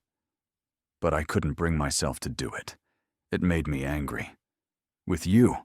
With myself. It was a constant struggle. I had been trained for a mission, and here I was, spending lazy days with a girl, a human girl, and it was tearing me apart. You didn't seem too cut up about ending it, I point out. Let's not do this, Rachel. He sighs. Despite all the things I want to say, I fall silent, and we sit in the dark for a while as I struggle to contain my emotions. Part of what he says makes sense now. His abrupt mood swings, how he would pull away, become aloof, distance himself. He was definitely conflicted, although at the time I could not comprehend just how much. Might it be possible that his feelings for me were real? I still can't believe that Dex is what he says he is, that he is here to kill people, to kill everyone. And then I remember Darren and the look in his eyes when he asked me about Dex, about our history, how he set his doubt aside and didn't question. Determined not to let Dex get to me again, I changed the subject. So, why you? I ask, breaking the silence. Why were you chosen to come here 7 years ago? I wasn't alone. I know better than to ask him who was with him. I feel shaky but stronger, as if I wept away most of my fear. Instead, I feel an irrational anger burning in the pit of my stomach, most of it directed at him.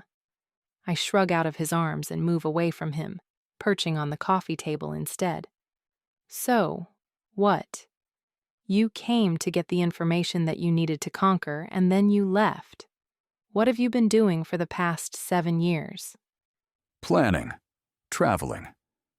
If he notices the sudden change in me, he doesn't comment on it.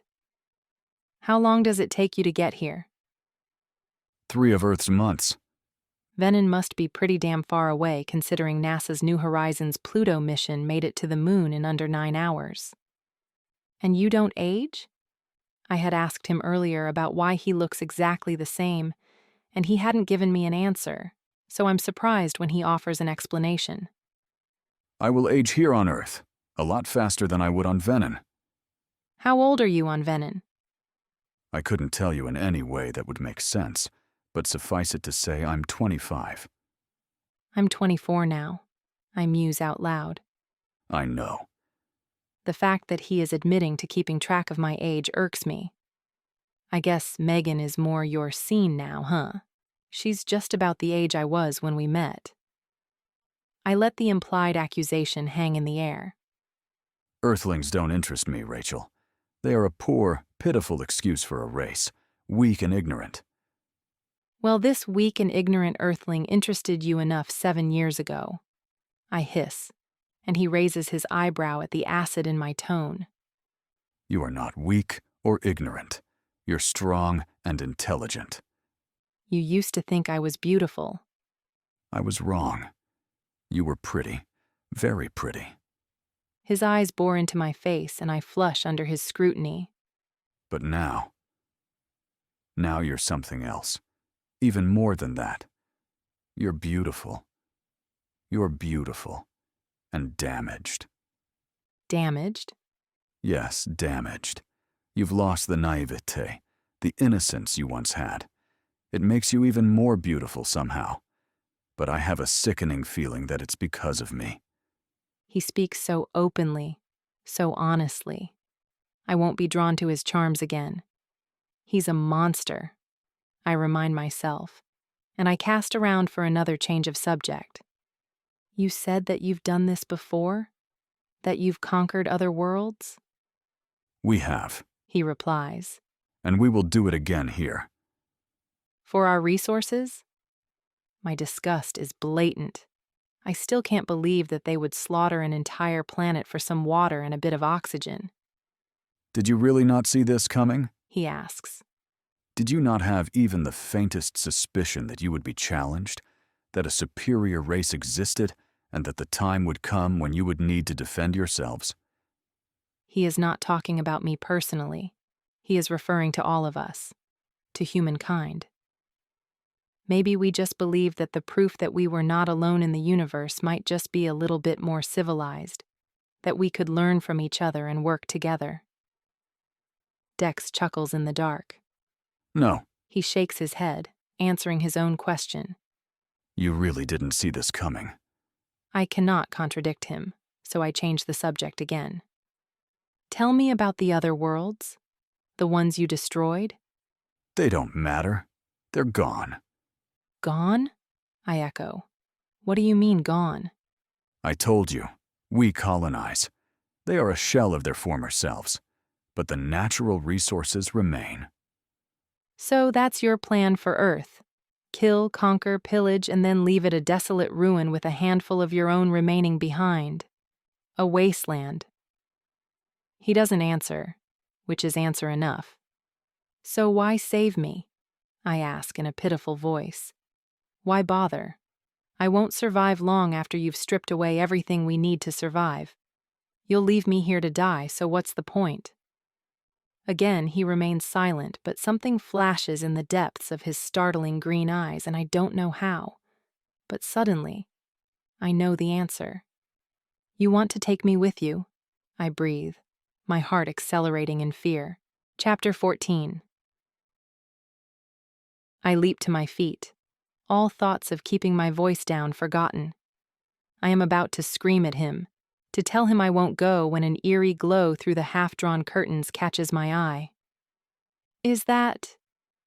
I take a step forward when an explosion down the street shakes the very walls of the house, and Dex hauls me backward into the kitchen. They're here. He races back into the living room, fetching my phone and my inhaler, and shoves them into my hands. I haul on my jacket and stuff them both into my pockets. The others come stampeding down the stairs, and I send up a quick prayer of thanks that we loaded everything into the vehicles this afternoon. They're here, I stammer unnecessarily, turning back to Dex, who is peering out of the window. We all stand in stunned silence, awaiting his instruction. They're not too close. You can make it, he whispers, and Jason snatches up both sets of keys, tossing the Toyota's key to Dennis. You go ahead. I'll catch up with you, Dex adds, and the Grahams freeze, staring at him in confusion. I'll lead them off if they catch sight of you, Dex explains, not sounding at all convincing. Right, let's go. Jason thankfully takes charge, and we all sweep out of the kitchen door toward the vehicles. What about you? I ask, hesitating at the door and looking back at Dex. An amused smile crosses his face. Are you actually worried about me, Rachel? He teases.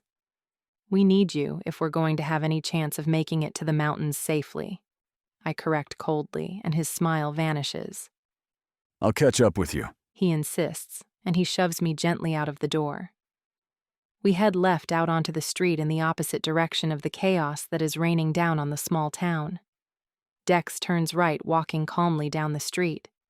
I cannot imagine what the family in the Toyota behind us must think. I am so focused on Dex's dark form in the wing mirror as we round a corner that I almost miss the black-clad figure who steps out of a side street behind him. We have already completed the turn into the next street when I hiss at Jason. Stop the car! What? Do you see something? He scans the street ahead of us, squinting into the darkness. Nothing, but someone's following him. One of them, I admit. So what? His eyes widen in disbelief. So, I need to get out of this car. Stop it now. He does as I ask, but he rounds on me angrily as I open the passenger door. I ignore him. Darren, I need the gun. I hold out my hand, and Darren fiddles with it for only a second before he hands it over. Safety's off. Just point and shoot. I can hear the understanding in his voice. Are you insane? Jason makes one last effort to stop me. Jason, he's our only chance of making it to those mountains. Our only chance. I turn and scurry over to the Toyota, which has stopped a short distance behind the van. Dennis, you need to get into the van. All of you, I add. And I need your keys. There's no time to explain. The Grahams don't argue. They are too terrified of what the problem might be, and Dennis hands over the keys as they hasten toward the others. I watch in two minds as the van slowly pulls off and makes its way down the street. Drawing in a deep, steadying breath, I head back and round the corner, keeping to the shadows. I slip the Toyota's keys into my pocket and move as quickly as I can, making as little sound as possible. I can see the fires in the distance, and although the pandemonium is quite far off, I can still make out the sounds of screaming. My resolve strengthens as my anger mounts, knowing the terror and the death that the Venites are causing. I pick up the pace, moving even faster, wanting to catch up with Dex before we get too close to the fighting. It feels like forever before I finally spot him, still walking in the center of the road, and I freeze. Why am I seeing him first? I scan the area between us. The Venite soldier I saw before has to be nearby. Dex assured me that they would not harm him, but, dressed as he is, there is a chance that his pursuer will not recognize him in the dark. I swallow a lump in my throat as I grasp how close we have come to the invading attackers. I only hope we can still make it out of here. There! I spot him finally, only about 50 feet ahead of me. I quickly duck behind a hawthorn bush, taking cover and peering out. Dex has stopped. Whether this is because he is close enough to fight the others, or whether he has sensed he is being followed, I am not sure. But it doesn't matter because the man behind him has already raised his arm to strike. Without any thought to the consequences, I launch myself from behind the bush and into the street, not bothering to keep quiet. Both men whirl at the sudden sound, and I fire 2 shots at the man nearest me. The first goes wide, but the second hits him square in the chest and he drops to his knees, his eyes wide, clutching both his arms to his chest. As he falls forward, face first, I hear Dex's angry snarl, and I look up to see him bearing down on me with murder in his eyes. Damn it, Rachel, he hisses through clenched teeth, and I cower in the face of his fury. What are you doing here? He rips the gun from my hand and stows it in the waistband of his jeans. It dawns on me that I have no idea whether Dex really is protecting us. What if his real intention right now is to communicate with his people, to give us all up? I shake my head, suddenly terrified. Jason was right. I am insane. What was I thinking coming out here? The explosions are much louder now and the ground below us starts to shake. My legs buckle beneath me and I try to get up, only to fall back down again. I glance up at Dex and the look on his face is terrifying. His eyes are glowing and his mouth is set in an angry, ugly line. He raises his hands and I feel the storm charging the air around me. My hair stands on end and I can feel the prickle on my skin. I quickly scan the street and I see a small, obviously hastily abandoned Volkswagen parked nearby, its front tires mounting the curb. The back door is hanging open and I half run, half crawl toward it, struggling to keep my balance on the shuddering ground. The first crack of lightning sends a shockwave through my legs and I collapse again. I have lost sight of Dex, but I launch myself at the car as a second lightning bolt thunders close by. The third is the worst I have ever heard, and I yelp as a small shock jolts my body, even within the supposed safety of the car. For the first time, I fear that he may be trying to hurt me. I have never been afraid of storms, but right now I am petrified.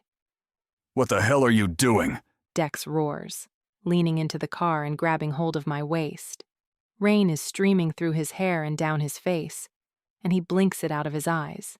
He drags me bodily out of the Volkswagen and I struggle helplessly against him, kicking out at his legs and writhing in his arms.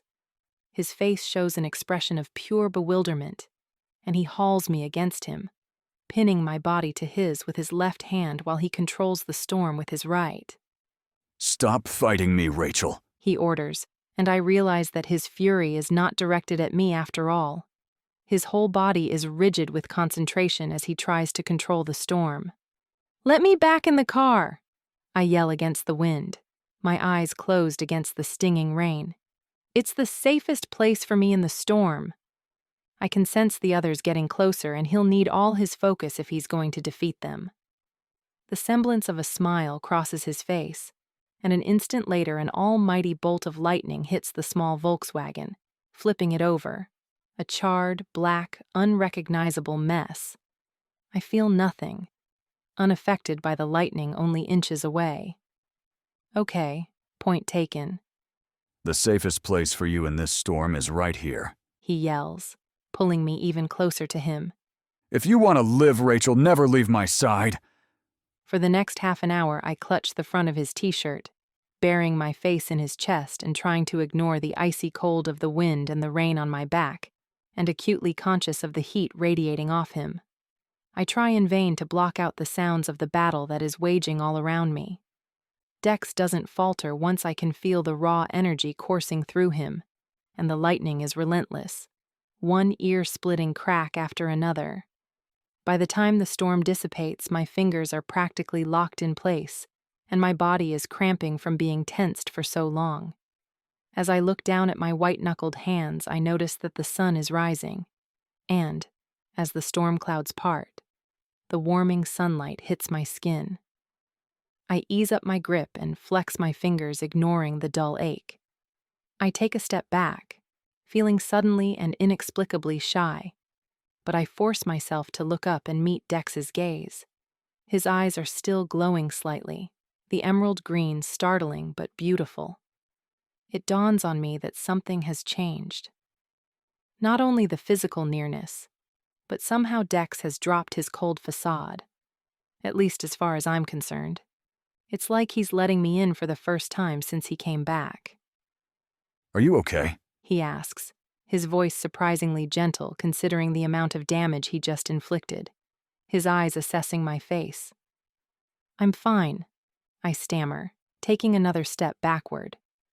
My legs, unfortunately, are far too shaky to support my weight, and he catches my arm as I sway on the spot. I lean on him for support as we slowly make our way back to the Toyota, keeping my eyes pointedly fixed on the ground. It doesn't take long before he gets to the point. Why did you come back, Rachel? I saw that man follow you, that Venite. I couldn't leave. You should have. He admonishes. Did you know he was there? I ask, feeling a bit stupid. Dex probably didn't need any help at all. I saw you stiffen, as if you knew someone was behind you? No. He admits. I didn't know he was there. I knew you were. What? I think back to my stealthy pursuit. How the hell had Dex heard me, if he was double the distance away from the Venite I had managed to sneak up on? Do you have supersonic hearing along with all those other abilities? He just manages to hide a smile. Where's the car? He changes the subject. It's up there, around that bend. Where are the others? I'm not sure, I say, suddenly feeling alarmed. How will we find them? I should have arranged a rendezvous point before I ran off, I think wildly. How will Dex protect them if we don't even know where they are? I glance sideways at him, wondering if the same thought is occurring to him. He has made it clear since the beginning that he is not concerned for their safety. Isn't this exactly what he wants? He sighs audibly. We'll find them, Rachel, he says as we reach the Toyota. He opens the passenger door of the sedan and I get in, fastening my safety belt and leaning back against the seat. I haven't slept in 24 hours. My sweatpants are soaked through, although the waterproof jacket kept most of the rain off my shirt, which is only damp around the neckline.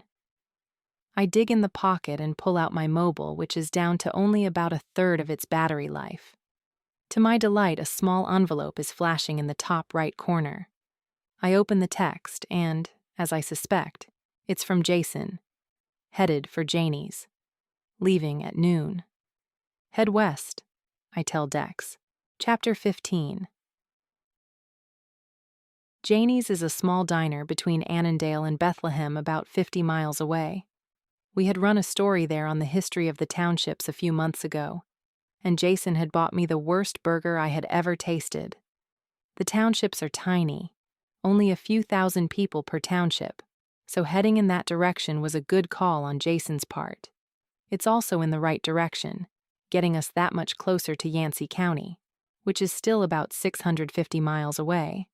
As we set off, I quickly type a text and send it to Kimberly, praying that it gets through to her. Kim, head for the Blacks, please. Stay off the beaten track. Be safe. I hit send and stow the phone in my pocket. I'm sorry you had to do that, I say to Dex, that you had to turn against your own people to protect me. I do appreciate everything you are doing. Please believe that. But... He narrows his eyes, sensing there is more. But I'm not going with you. You don't really have a choice. His voice is cutting. There's no other solution. I won't go. I'd rather die. I bite my tongue, trying to calm down. I know I can make him see sense. Regardless of everything else going on, Dex cares for me. I'm sure of it. Rachel, He sighs. I don't want you to die, and I don't want to force you to do something you don't want to do. But Earth will fall, and I can't let you fall with it. I bang my head against the headrest and let out a moan of sheer frustration. You said we would be safe if we're isolated, that they won't be interested in the remote areas. We could survive there. Until what? He asks, and I clench my jaw stubbornly. He laughs then, understanding my plan. Until we leave? Is that what you think? That you can hide out and then fight back when only a few remain? Rachel, it won't work. Even a dozen of your people are no match for just one of mine. And there won't be enough of you left to have even a hope in hell. You don't give us enough credit, I grumble. You're wrong, he says gently. I give you far too much. You, especially. If there were more of you in this world, I would almost agree that it would be worth fighting for humanity. There are, I insist. Plenty more. We may not be perfect, Dex, but humanity is something we will always have. Something your kind will never have. We could never do what you're doing, killing millions of innocent people. Oh, really? His voice is dripping with condescension. From what I've seen, you slaughter your own kind all the time. Over color, creed, power. Oil, that's a resource, right? I blink at his sarcasm, wishing I could deny it, but he's right. I blink back the tears of shame filling my eyes. We are barely out of town when the two light-armored vehicles appear out of nowhere, barricading us in on the narrow street. Immediately, dark clouds start to roll in overhead, but I place a reassuring hand on Dex's arm, silently pleading with my eyes as two men in camouflage approach the car. The sky clears and I lower my window as they reach us. The sterner looking of the two shades his eyes, and stares in the direction of the recent battle before lowering his head to look at us. Are you two okay? He barks, and I nod. Were you in town just now? There's no point denying it. Where else would we be coming from? Yes. I force myself to sound both shaken and relieved. We waited until the noise stopped, and then we headed this way. Was it you who stopped them? I add, widening my eyes hopefully. No, ma'am. He replies. We only just arrived. Followed the light show. That storm was something else. I agree, nodding my head. Where are you headed? Yancey County, I reply. We figure it's probably safer in the mountains. He nods thoughtfully, exchanging a look with his associate. That's not a bad idea, Tom. The younger man murmurs. Damn it, Danny. I told you. We can't run. We have to stop them. How? The younger man, Danny, opens his arms wide in question. They've taken out almost our entire squadron. We can't beat them. If they bleed, we can beat them. Tom counters. I am acutely aware of Dex sitting silently beside me, and I glance down to see his hands balled into fists, the tendons in his arms pulsing. We can't just go in blind. We need to regroup, strategize, to try and find their weaknesses. Danny continues, blissfully unaware of the furious Venate only a few feet from him. We have to set traps. Fight smart. You know I'm right. Besides, we have a civil duty to get these two to safety. We're not bodyguards. Tom retorts defensively, running his hands through his gray hair. Really, thank you. We'll be fine on our own. I interject, desperate to be on our way and get Dex as far from these two as possible, but they ignore me. We're facing extinction. I would say that every single man, woman, or child alive right now is our priority. Danny glares at Tom, who mulls this over for a moment before nodding briskly. You're right, he admits, clapping a beefy hand on his friend's shoulder. Turning to us, not at all apologetic for his earlier dismissal of our safety, he gives a small salute. Tom Stewart, nice to meet you. And this is Daniel Allen. He indicates the younger man. I'm Rachel, and this is Dex. I make the introduction. Follow Danny here. Tom offers. I'll be right behind you. I nod immediately, although my nerves are fraying. How am I going to keep Dex's secret from the army? Your National Guard? Dex speaks out for the first time, feigning curiosity, but I can sense there is more to the question. At your service. I can also rewire your entire house if you're ever in need of an electrician. Tom winks at us before he returns to his Humvee, and then we all drive down the street in convoy, our Toyota in the middle. Is the National Guard the Army? I ask, as soon as we are on our way. No, not exactly. It's a reserve military force. It's made up of civilians who have day jobs. He adds as I narrow my eyes in confusion. That's what he meant about rewiring your house. He's obviously an electrician by trade. The National Guard is only activated when a nation mobilizes for war or to defend against invasion. He smirks at the last part. So where are the real army? The army will be around, don't you worry your pretty little head about it. The sheer size of your land-based military operations means it takes slightly longer to mobilize. How do you know so much about it? What do you think I was doing here 7 years ago? That hurt me, but oblivious, he continues. I know everything your defense force will do and why it won't work. And why won't it work? I snap. He taps the steering wheel with his thumbs. I'm not insulting you, Rachel. Your Department of Defense is one of the best we've seen. Why do you think I'm here, in the U.S., and not in another of your world's countries? It's the biggest potential threat. All of your military departments, Army, Navy, and Air Force are exceptional. Unfortunately, it's not enough. Even your most advanced technology is no match for our abilities. I pout at this, feeling frustrated and angry. I cross my arms over my chest and Dex chuckles beside me. You remind me of my sister when you act like that. He chides. Voka? I uncross my arms and stare at his profile. How so? She sulks when she doesn't get her own way, too. She's royalty too, right? A princess? Yes, and she'd never let you forget it. Voka is what you might call self-indulgent. Voka is a murderous bitch, I correct. And then, realizing I may be going too far, she can control all the elements too? I try to keep my voice light and unassuming. He nods as we make a right turn and I focus on the road, my head spinning.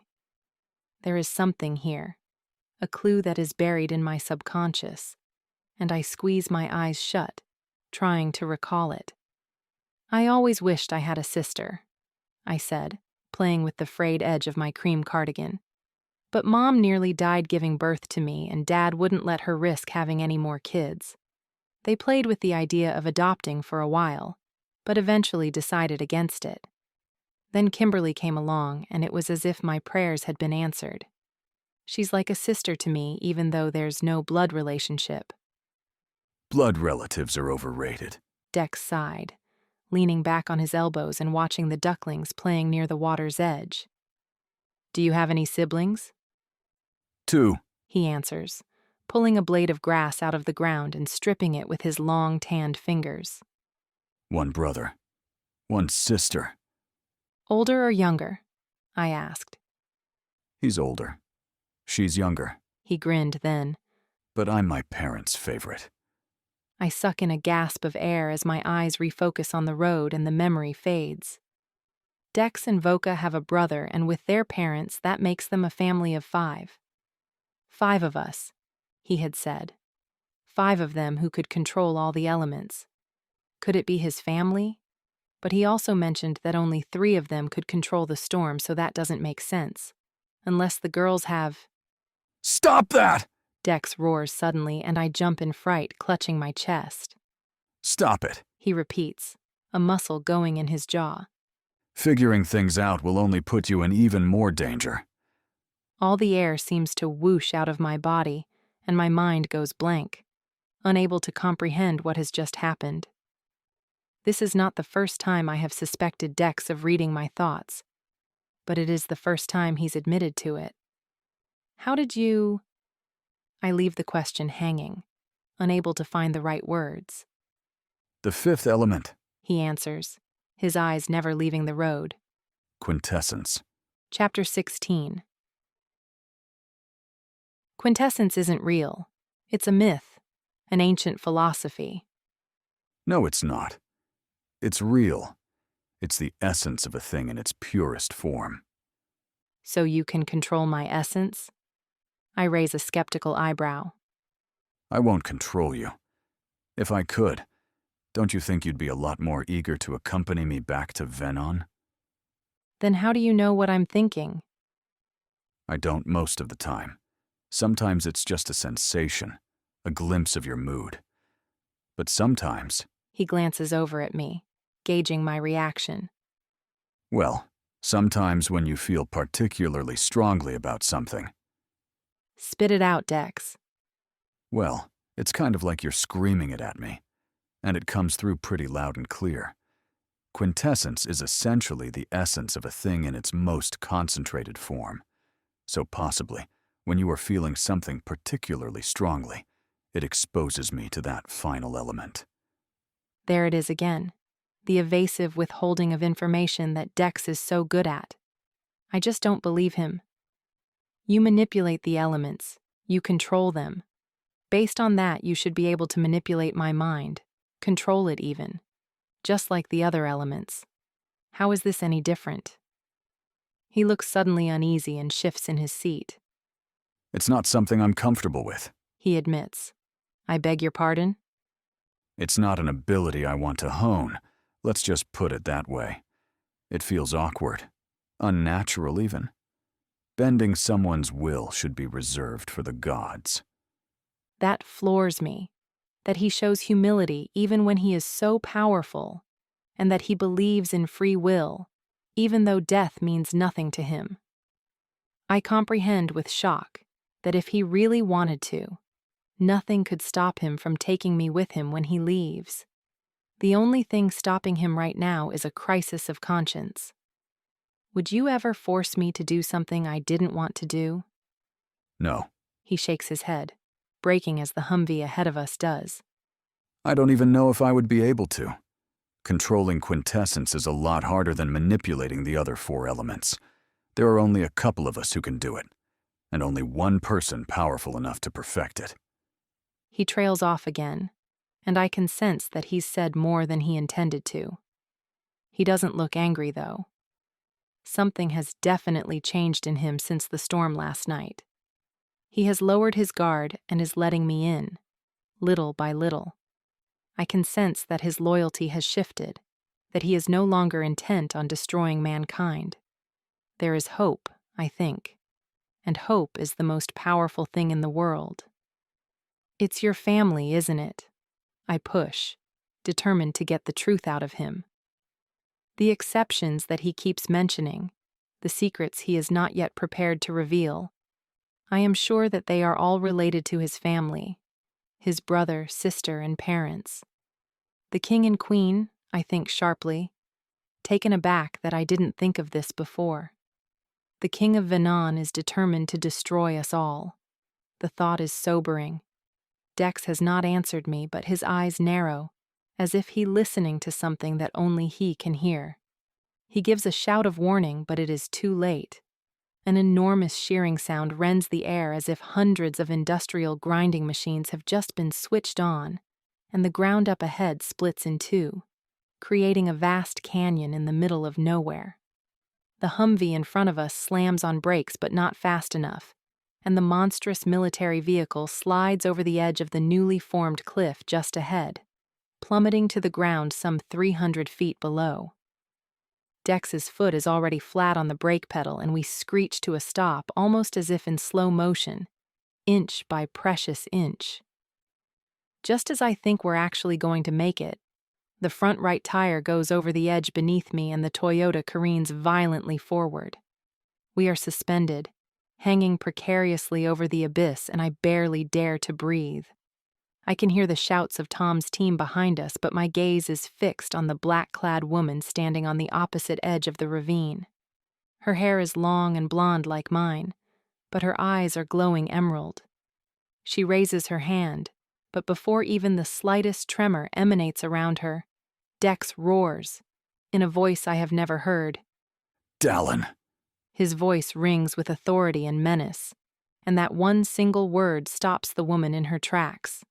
Her eyes fix on Dex through the windscreen, widening in shock and fear.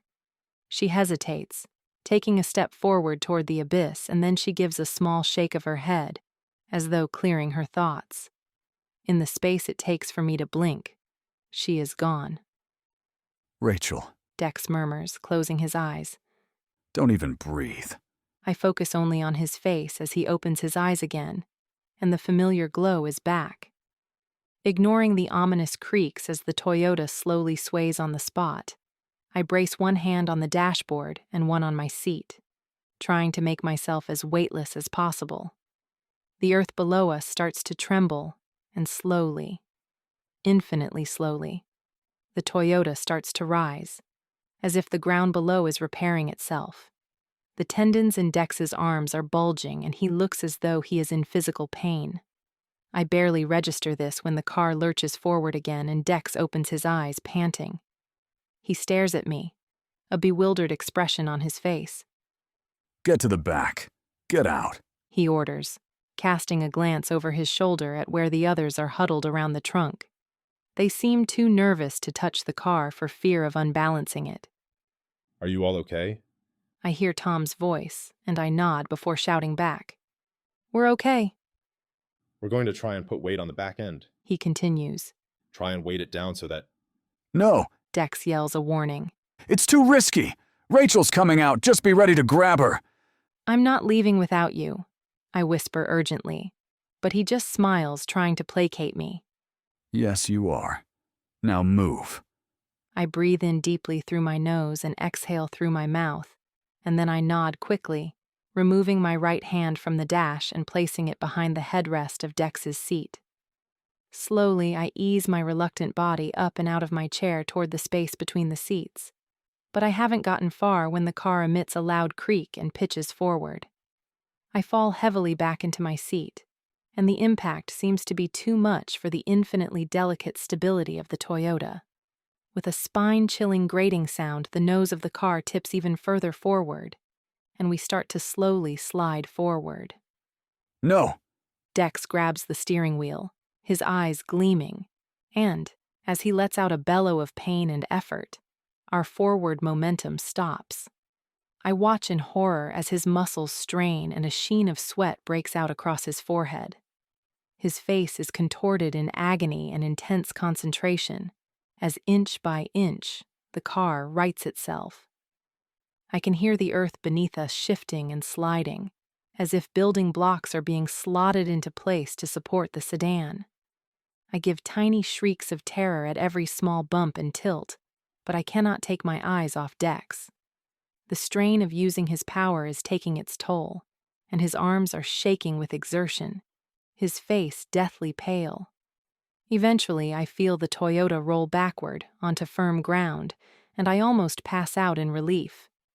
My door is hauled open and gentle hands pull me from the car. I meet Tom's wide hazel eyes, and then I am out in the open, sucking in huge gasps of fresh air. They are pulling Dex out too, and I start to totter around the car on shaky legs to thank him and check if he is okay. Before I can reach him, a loud boom reverberates in my ears and a burst of red blossoms near his right shoulder, the blood slowly spreading across his white t-shirt. Through his pallor, I see the bewildered expression cross his face, and I launch myself at him just as he slumps to his knees. Shielding him with my own body, I turn ferociously on Tom, who still has his gun pointed at Dex. Without a thought to the consequences, I reach behind Dex and pull Dennis's gun from the waistband of his jeans, swinging it in an arc and aiming it right at Tom's weather-beaten face.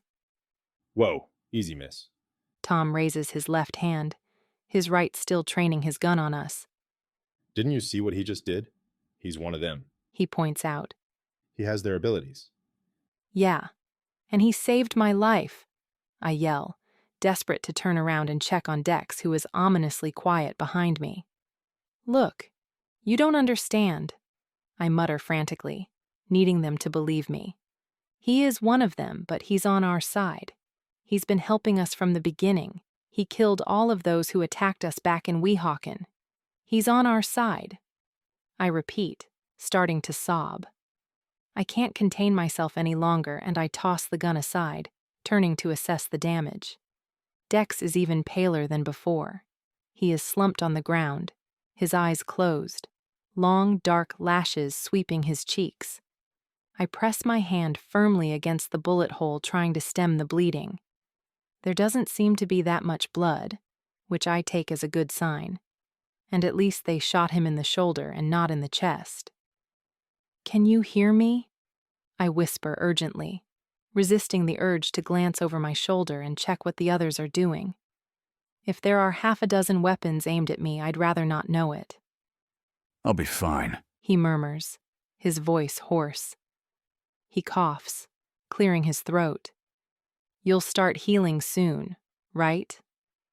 "Any minute now," he quips lightly, grimacing in pain, and I smile through my tears. I feel strong hands pulling me away, and I twist violently, ready to lash out. "It's all right, love." Tom hastens to placate me. "Nicholas over there is a medic. He's going to help." He nods at the wiry, auburn-haired man who is bending over Dex, and I heave a sigh of relief. "Thank you." I smile weakly, dropping to my knees in the dirt as I watch them tending to Dex's injuries. Understandably, Tom Stewart has a lot of questions. His first instinct is to restrain Dex like a common criminal. "You can't do that," I insist. "Young lady, that man is dangerous. He's one of these, what did you call them?" "Venites. But that's not what I meant. I meant you can't restrain him. Literally. He'll be free of his cuffs in a matter of seconds." I'm not sure what method Dex would employ to escape any restraints. Whether he would freeze them or melt them, or simply kill everyone in sight and then pluck the keys from Tom's lifeless body. But I do know that there is no way I can allow them to do this. "How do we know he won't kill us all the moment he wakes up?" Tom asks nervously.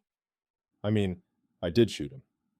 I can tell that in this moment Tom is wishing very much that he hadn't. "He won't," I assure him. "I've already explained this to you. He's not like the others. He wants to help." "Why is he so different? To the others?" I cast a furtive glance across to where Dex is being tended to. His color is returning, and his breathing seems deeper, less raspy than before. Nicholas had removed the bullet, and I am fairly sure that he is healing as we speak. "I'm not sure," I reply eventually, avoiding the older man's eyes. He just is.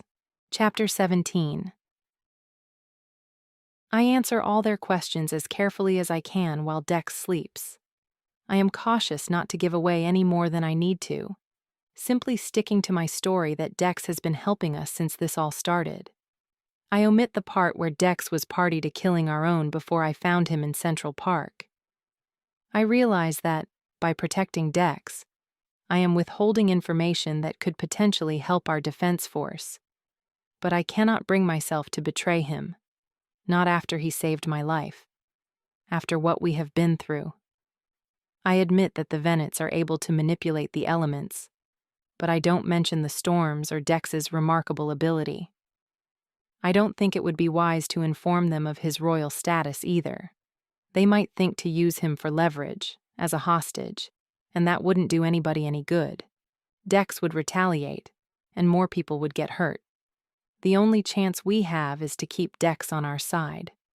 I know that when he wakes up they will interrogate him too, and I can only hope that he doesn't lose his temper. I am also desperate to find out what happened, why his abilities seem to fail him. Tom is devastated over Danny's death, and part of why he reacted so strongly is that he thought Dex might have caused the accident. I explain gently that it was another Veneta, and give him a description of the blonde woman I saw at the scene. "We need to get going," I tell Tom after about an hour of questioning. I am worried about missing the others if we don't get there by noon, and, even more so, I am concerned about the woman, Dallin, Dex called her, who attacked us. I have no idea where she went, but there's no telling when she will return and how many reinforcements she may bring with her. Tom agrees that it's not safe for us to stay in the vicinity of the attack, and so we move on. I convince Tom to let me travel with Dex. Don't try anything. He warns as we load Dex into the Toyota. You're forgetting we're on the same side, I reply coldly, and he has the good grace to blush. I am driving the Toyota with Dex sprawled across the back seat and a member of the guard, hardly older than I am, seated beside me. His name is Ray, and Tom insisted he travel with us for our own safety, although I am more inclined to believe that Tom doesn't want me to have an opportunity to warn Dex how much I have told them. Fortunately, Ray is younger and far more open-minded than the older man. No sooner have we pulled off when he professes that Dex is a symbol of hope, and that, without him, or more like him, we're basically screwed. The Humvee is following us, and I hear Dex stirring. Stay down, I warn him immediately. Pretend to be asleep. Ray doesn't bat an eyelid, but his face is alive with curiosity. How are you feeling? I ask, keeping my eyes on the road ahead. Like I've been shot. Dex groans. What's going on? They know what you are, but I've told them you're on our side. This is Ray. He's a member of the guard. I add quickly, hoping that Dex will gather that he shouldn't argue or give anything away. I told them that you've been helping us since the beginning, but no doubt they'll want to question you themselves as soon as we stop. I told them your kind can control our elements, air, fire, water, or earth, I add, meaningfully.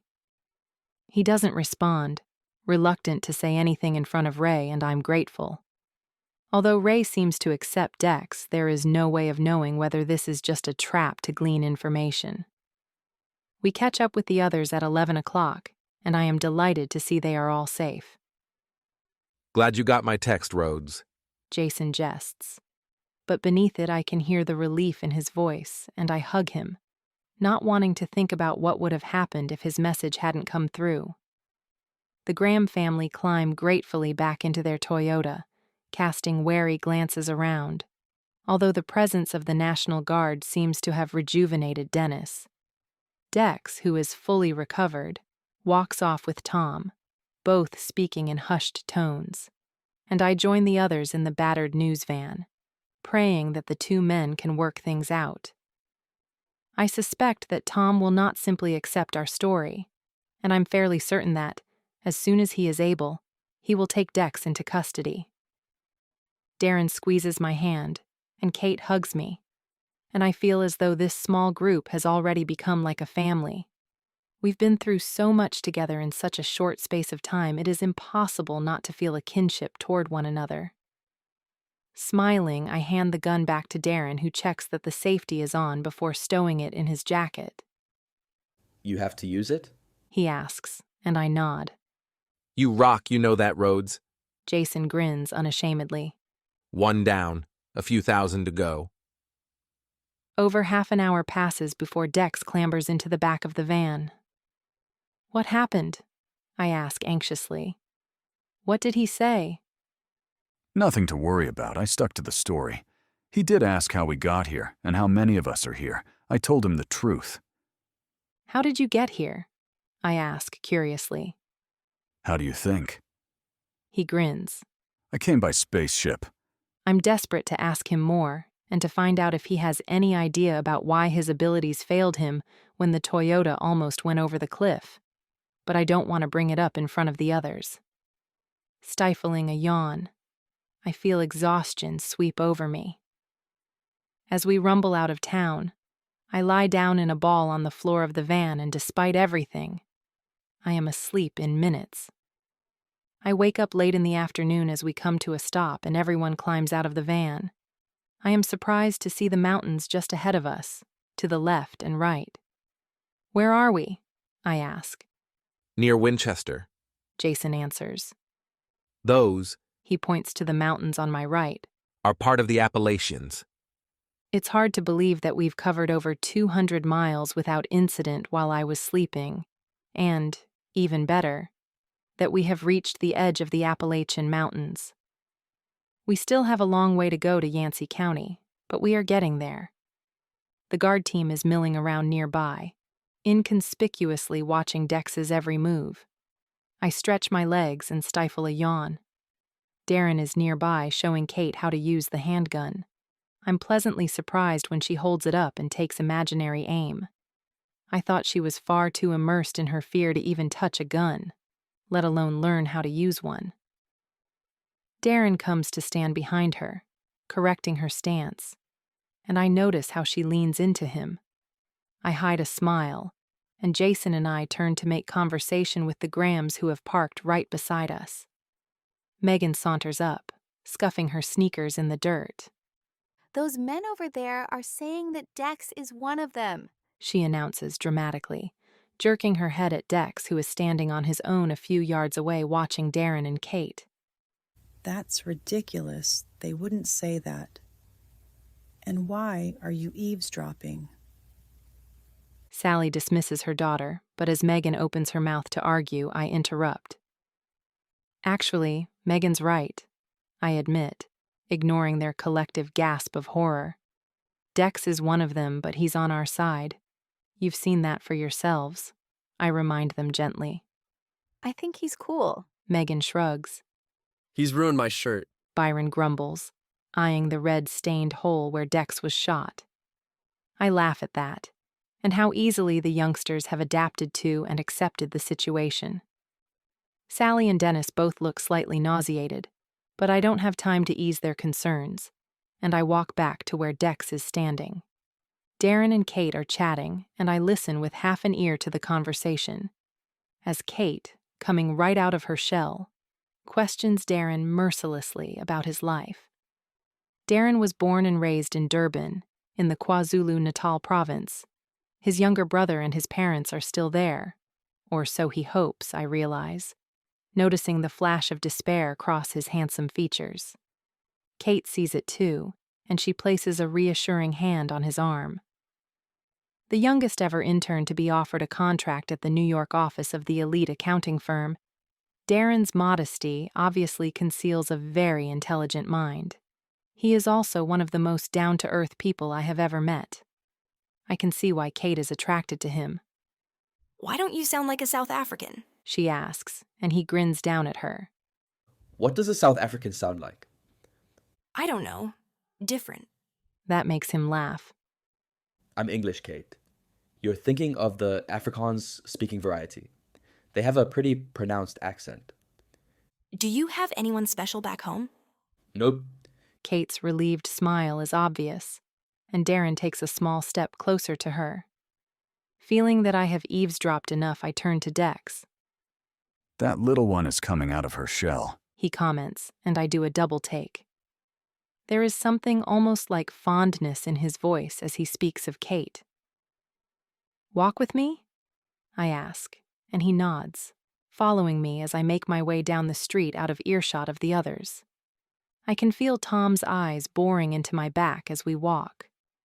I don't think they trust you, I murmur when we are no longer in danger of being overheard.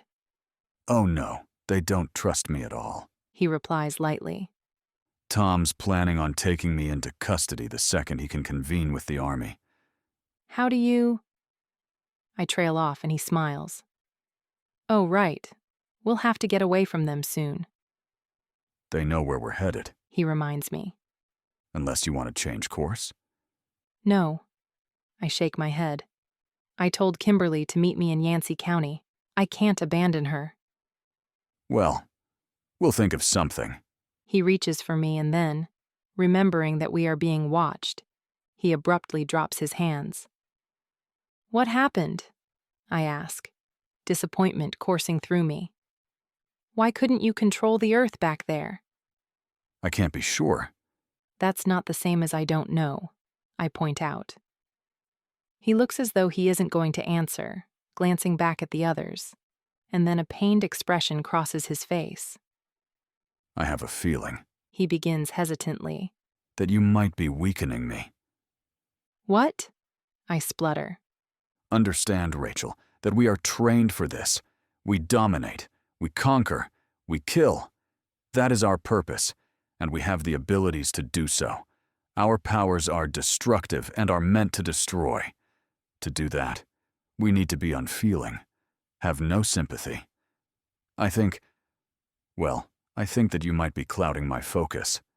He looks almost ashamed, but I feel a warm euphoria washing over me. You care, I murmur, and his head snaps up, his face turning hard and angry.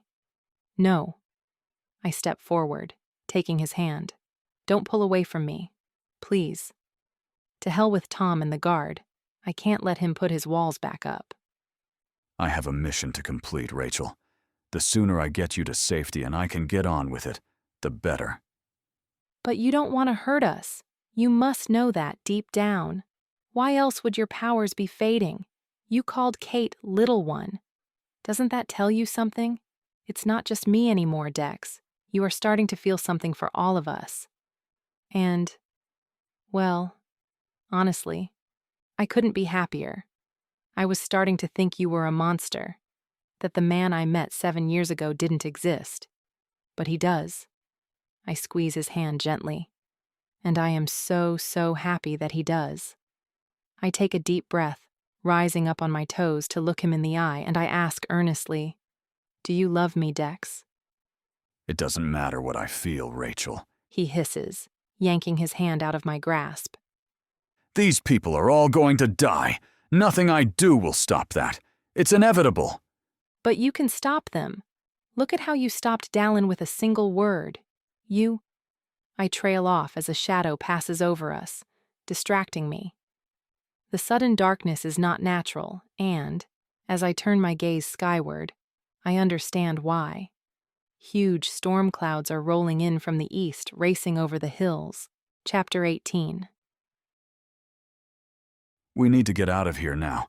Dex's voice is spine-chilling, and, without argument, I turn and race back toward the others. I have almost reached them when a massive fireball whooshes ahead of me and collides with the diner, which goes up in a mass of flames. The others are screaming, and, in the chaos, we all hurtle toward the waiting vehicles. The Humvee roars to life, although I see Tom and Ray waiting to ensure that the Grahams are safely in their car. As soon as the doors of the sedan close, they leap into the enormous vehicle, and the Humvee roars out of the parking lot first, the deep growling of the engine almost impossible to hear over the howling wind. Kate and Darren are already in the back of the van as I catapult into it, and Jason floors the gas pedal, careening after the Humvee. "Stop!" I yell, as we reach the place where Dex is standing and Jason stops just long enough for Dex to climb in beside me. I am relieved to see the Toyota right behind us. A sudden crack of lightning makes me jump. It is so similar to how the original storm started back in Manhattan that I turn automatically to Dex. He shakes his head, his green eyes perfectly clear. It's not me, he assures me. But I glimpse something in his eyes. Something I have never seen before. Fear. As I watch, he stiffens and his eyes start to glow, although not as brightly as I know they can. You need to get away from me, Rachel, he growls. I clamber through the seats to the front, dropping into the passenger seat beside Jason. What's going on? He yells. I don't know, but whatever it is, it's bad. I yell back, trying to be heard over the thunder. Get a look at that! Jason points upward through the windshield, and my mouth drops open. The storm clouds to the east are still coming, the sky a mass of black and flashes of light. But to the west, another storm is approaching, racing head-on to meet the first. I glance behind me, and Dex's hands are balled into fists. He seems okay for now, but his breathing is slightly labored and his jaw is clenched in concentration. We need to get ahead of those, Jason mutters, and I see his point. It's obvious that being directly below these two storms is not going to be a good place to be, particularly when they collide. Tom seems to think the same, and the Humvee accelerates, pulling ahead of us. Jason speeds up, tailing them closely, and the Toyota stays with us. We race desperately toward the clear skies beyond the two storms a few miles ahead. We'll never make it. Darren's voice in my ear makes me jump, and I turn to see him crouched in the space between our seats. Is it safe back there? He adds, nodding toward Dex. With him like that? I'm a bit worried about Kate. Kate is huddled in the corner of the van, as far from Dex as she can get.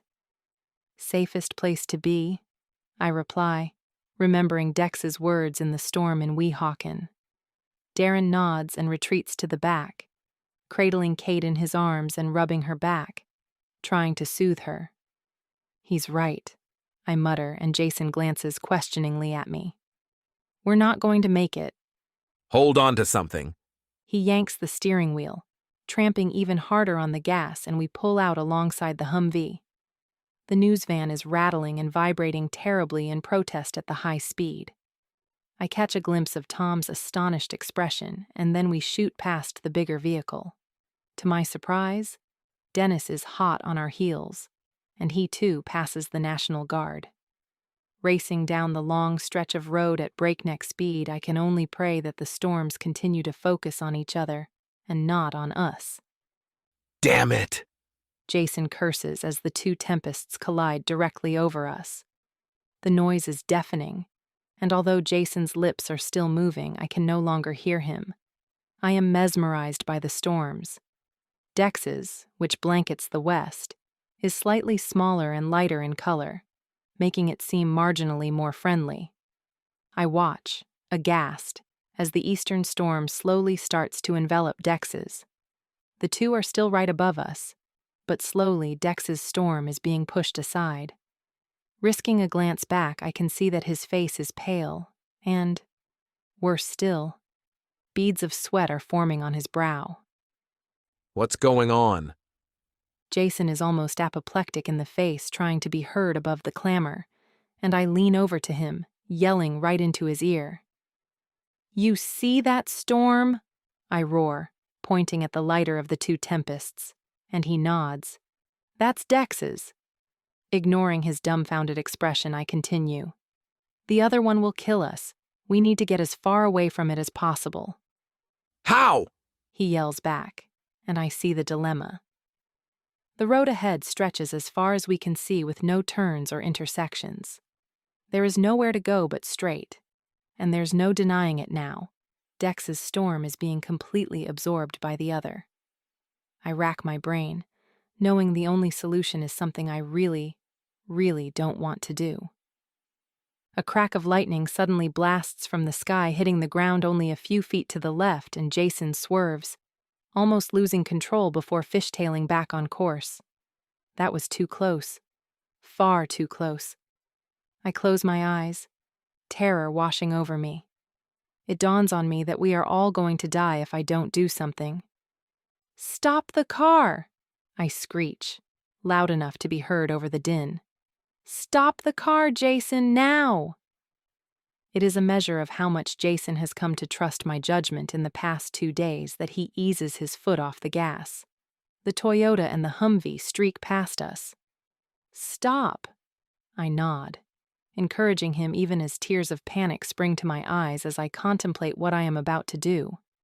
I leap quickly into the back, rushing to Dex's side. "Kick his ass!" I shout in his ear, and then as the van finally squeals to a halt, I yank open the back door and leap down onto the street. I take 2 steps against the buffeting wind and bang on the glass of the driver's window. "Go!" I scream, and Jason's eyes widen in shock and horror. "Trust me!" I screech, and without waiting for an answer, I turn and make a run for it. Another crack of lightning so close that the impact knocks me to my knees is all the urging Jason needs. With a screeching of tires, the van careens off, following the other 2 cars. The full rage of the storm is upon me, and with no protection, I can hardly move. The rain is so torrential that I can barely see 2 feet in front of me, and it stings my face and my hands, which are unprotected. I pull the hood of the jacket up and slowly start heading west. Dex's storm is not too far off, and I keep putting one foot in front of the other, using it as a beacon. I never thought I would want to be caught in a storm that bad, but the alternative is so much worse. 3 times I lose my footing and I stumble to the ground. It's almost impossible to get back up, and for every step I take forward, I am pushed half a step backward by the wind. The lightning, thankfully, seems to be contained in the sky again for now, the storms raging against each other. I can only hope that the others get to safety before the darker storm overruns the entire area. My legs collide with something and I peer through the rain, seeing a small picket fence. Squinting, I see a dark shape looming ahead, which can only be a house. Oh, thank God. I follow the fence, using it as a guide until I reach a gate. My fingers are numb with cold, and I fumble with the latch, cursing each time my hands slip off it. Frustrated, I glance up at the sky and my breath catches in my throat. The storm above me is beautiful, practically alive with electricity and flash after flash of lightning within the clouds. I turn my head and it registers that I am standing under Dex's storm. I haven't made much headway, so that could mean only one thing. The lighter storm is gaining momentum. I feel a surge of hope blossoming in my chest and I raise my head, all thoughts of the house behind me forgotten. As I watch, it seems to transform, growing exponentially in all directions. The darker storm is still raging, but I almost want to smile as it thunders futilely against the burgeoning tempest. Dex, I think, the heavy weight on my chest lifting. Dex is kicking ass. Chapter 19. Don't ever do that again, are the first words out of his mouth as he jumps nimbly from the van, his face like thunder. I didn't have long to wait, but sitting in the middle of the street alone, wet and shivering with cold, wasn't something I relished. You did it, I murmur as he helps me to my feet. You're freezing, he chides, giving me a quick once-over, assessing the damage. I'm fine, I insist. Where are the others? Jason, Darren, and Kate are in the van, but the Toyota and the Humvee are nowhere in sight. a few miles ahead. They're waiting for us. We climb back into the van and Kate hugs me, her face creased in a relieved smile. I'm so glad you're okay, she murmurs, squeezing me tightly. Me too, I smile back. Good to have you back, Rhodes. When you get a moment, maybe you could explain what that crazy stunt was all about. Jason grins, and I roll my eyes at him. Later, I turn back to Dex. Where are they? Whoever was controlling the other storm can't be far away. I don't know, he admits. But the sooner we get out of here, the better. It seems Dex's estimation was wrong, I think, as we weave along the small mountain road and the minutes tick by. The others must be quite a way off, and I wonder just how far they got before Dex got his abilities back. As we meander downhill into a small valley, I catch sight of a river below us, sparkling in the sunlight.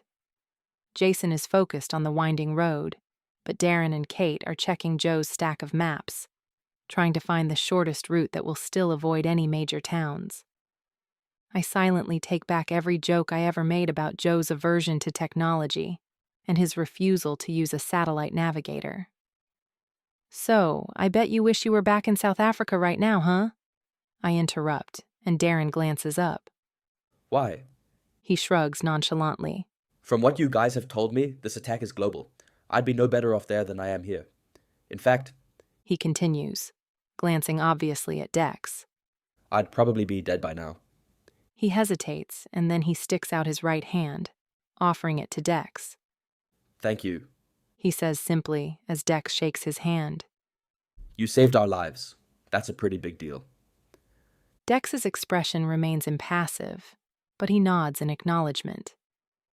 Besides, Darren continues more lightly, grinning at Kate. There are some perks to being here right now. Kate blushes magenta at the obvious compliment, and I avert my gaze, trying not to smile. Where are they? I ask, frowning as something catches my eye on the ridge above us. I squint against the sunlight, trying to make out what it is, and as we round a corner into the shade, I shout a warning. Too late, the van gives a sickening lurch to the right.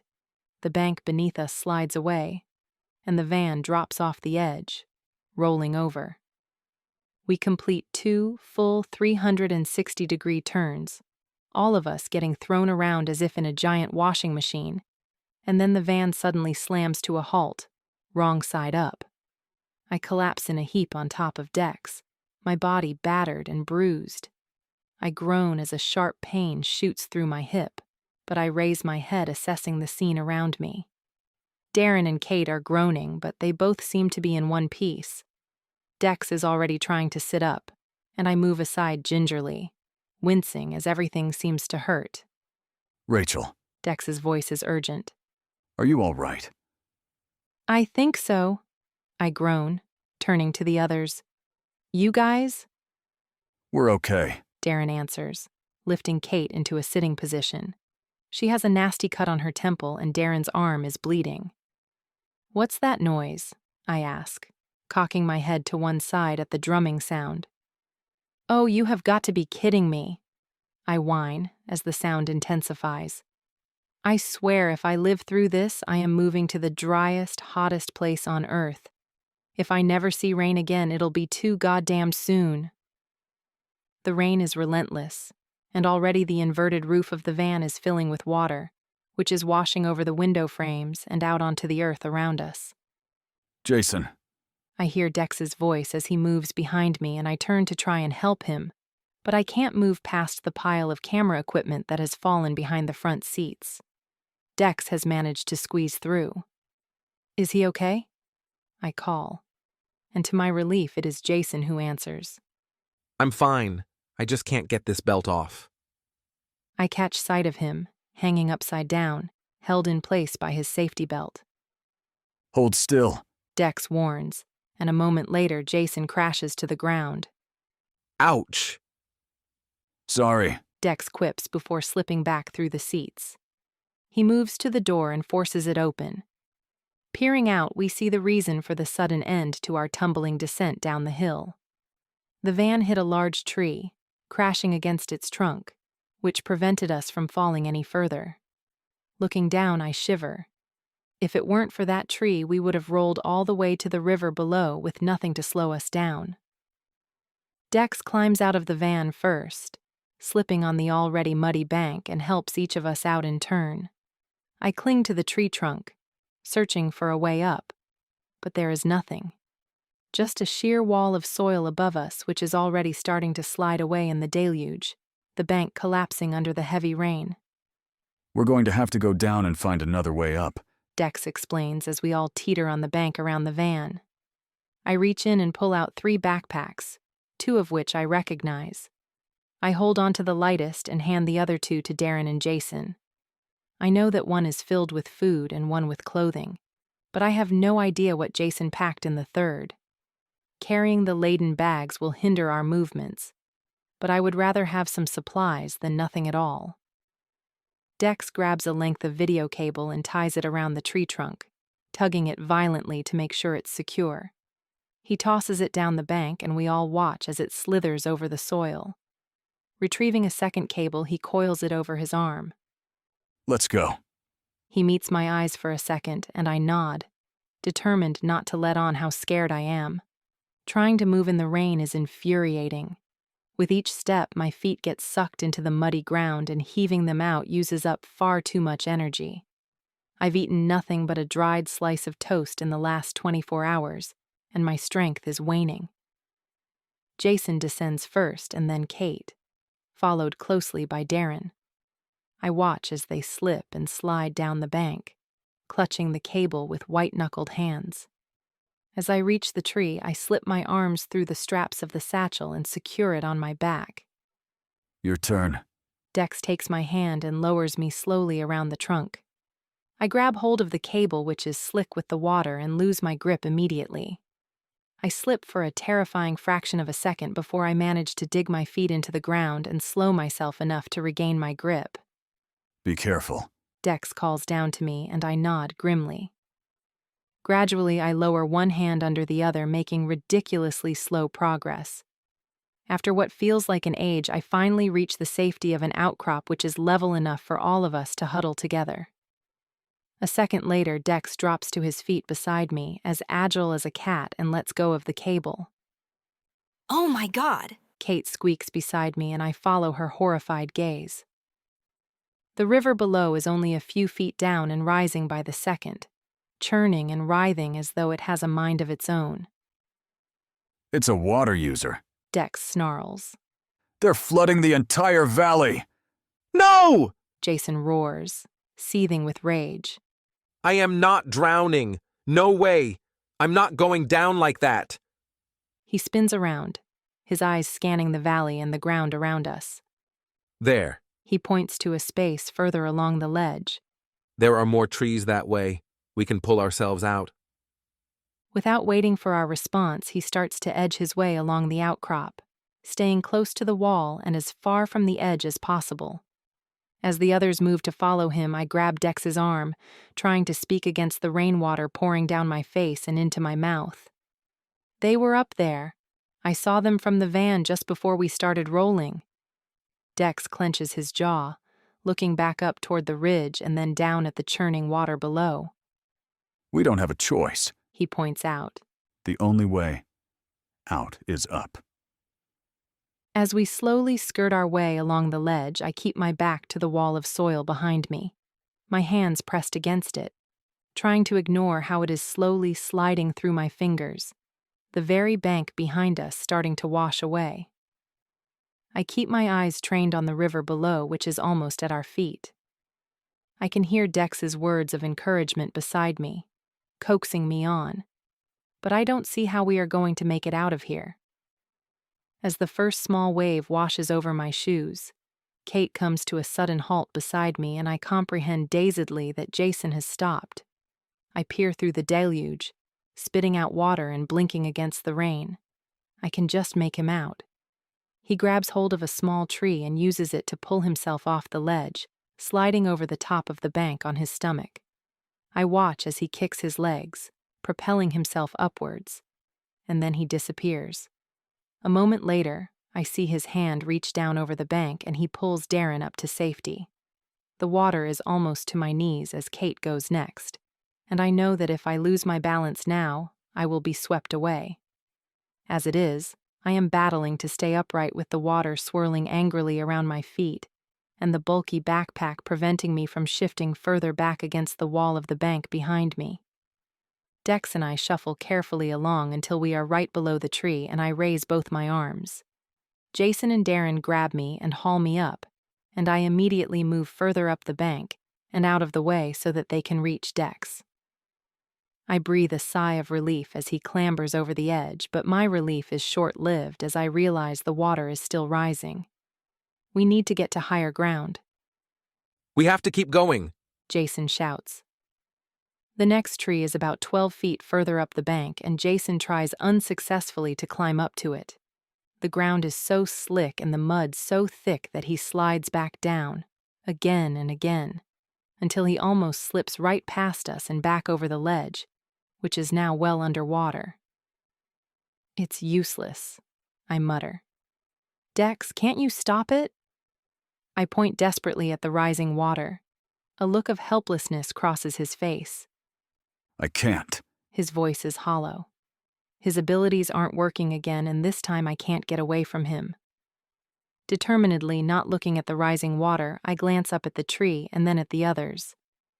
Give me the cable. I hold out my hand and Dex shrugs it off his shoulder. I coil it over my own and then I pull him closer to the others, outlining my plan. Are you ready? Dex yells in my ear, and I nod resolutely. I am crouched on my haunches, leaning back as far as I can, trying to ignore the sense of imbalance and the awful fear of falling. They won't let you fall, I remind myself. I can feel all of their hands on my back and wonder briefly whose hands are on my ass. On the count of 3. Dex roars. 1, 2, 3. On 3, they all push as hard as they can, and I am catapulted up the bank. I land only a few yards shy of the tree. Damn it.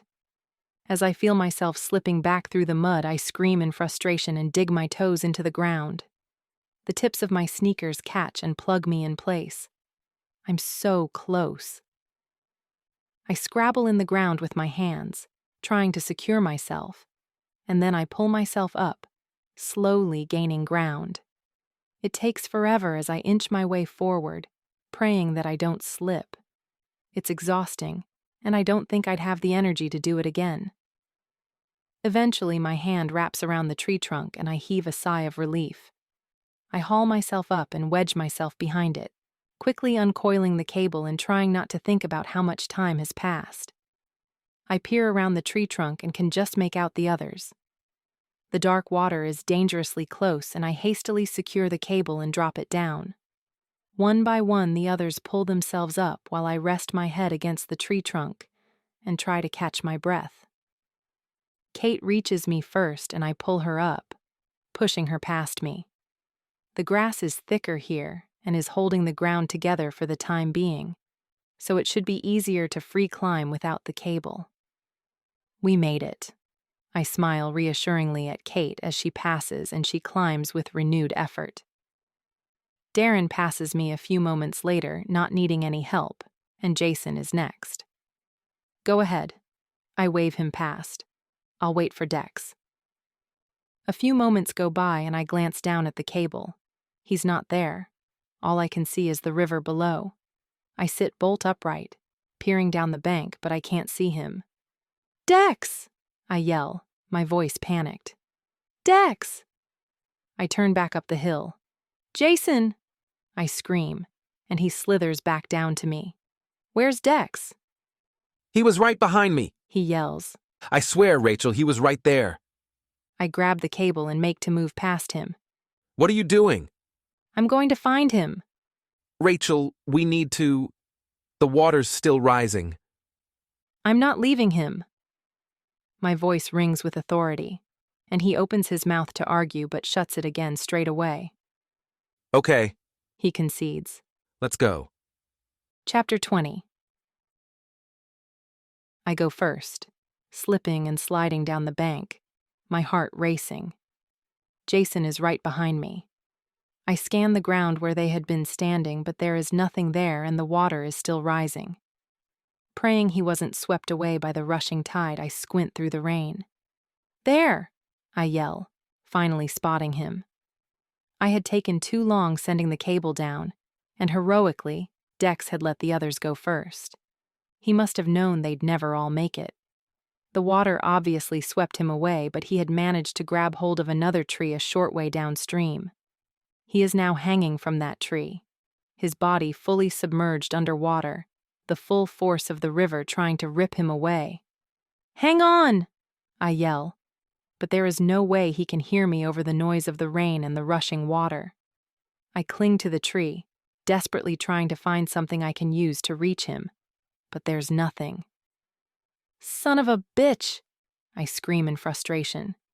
Jason gives a roar of surprise as something big slides down the bank, colliding with him and almost sending him over the edge, toward the dark, swirling water.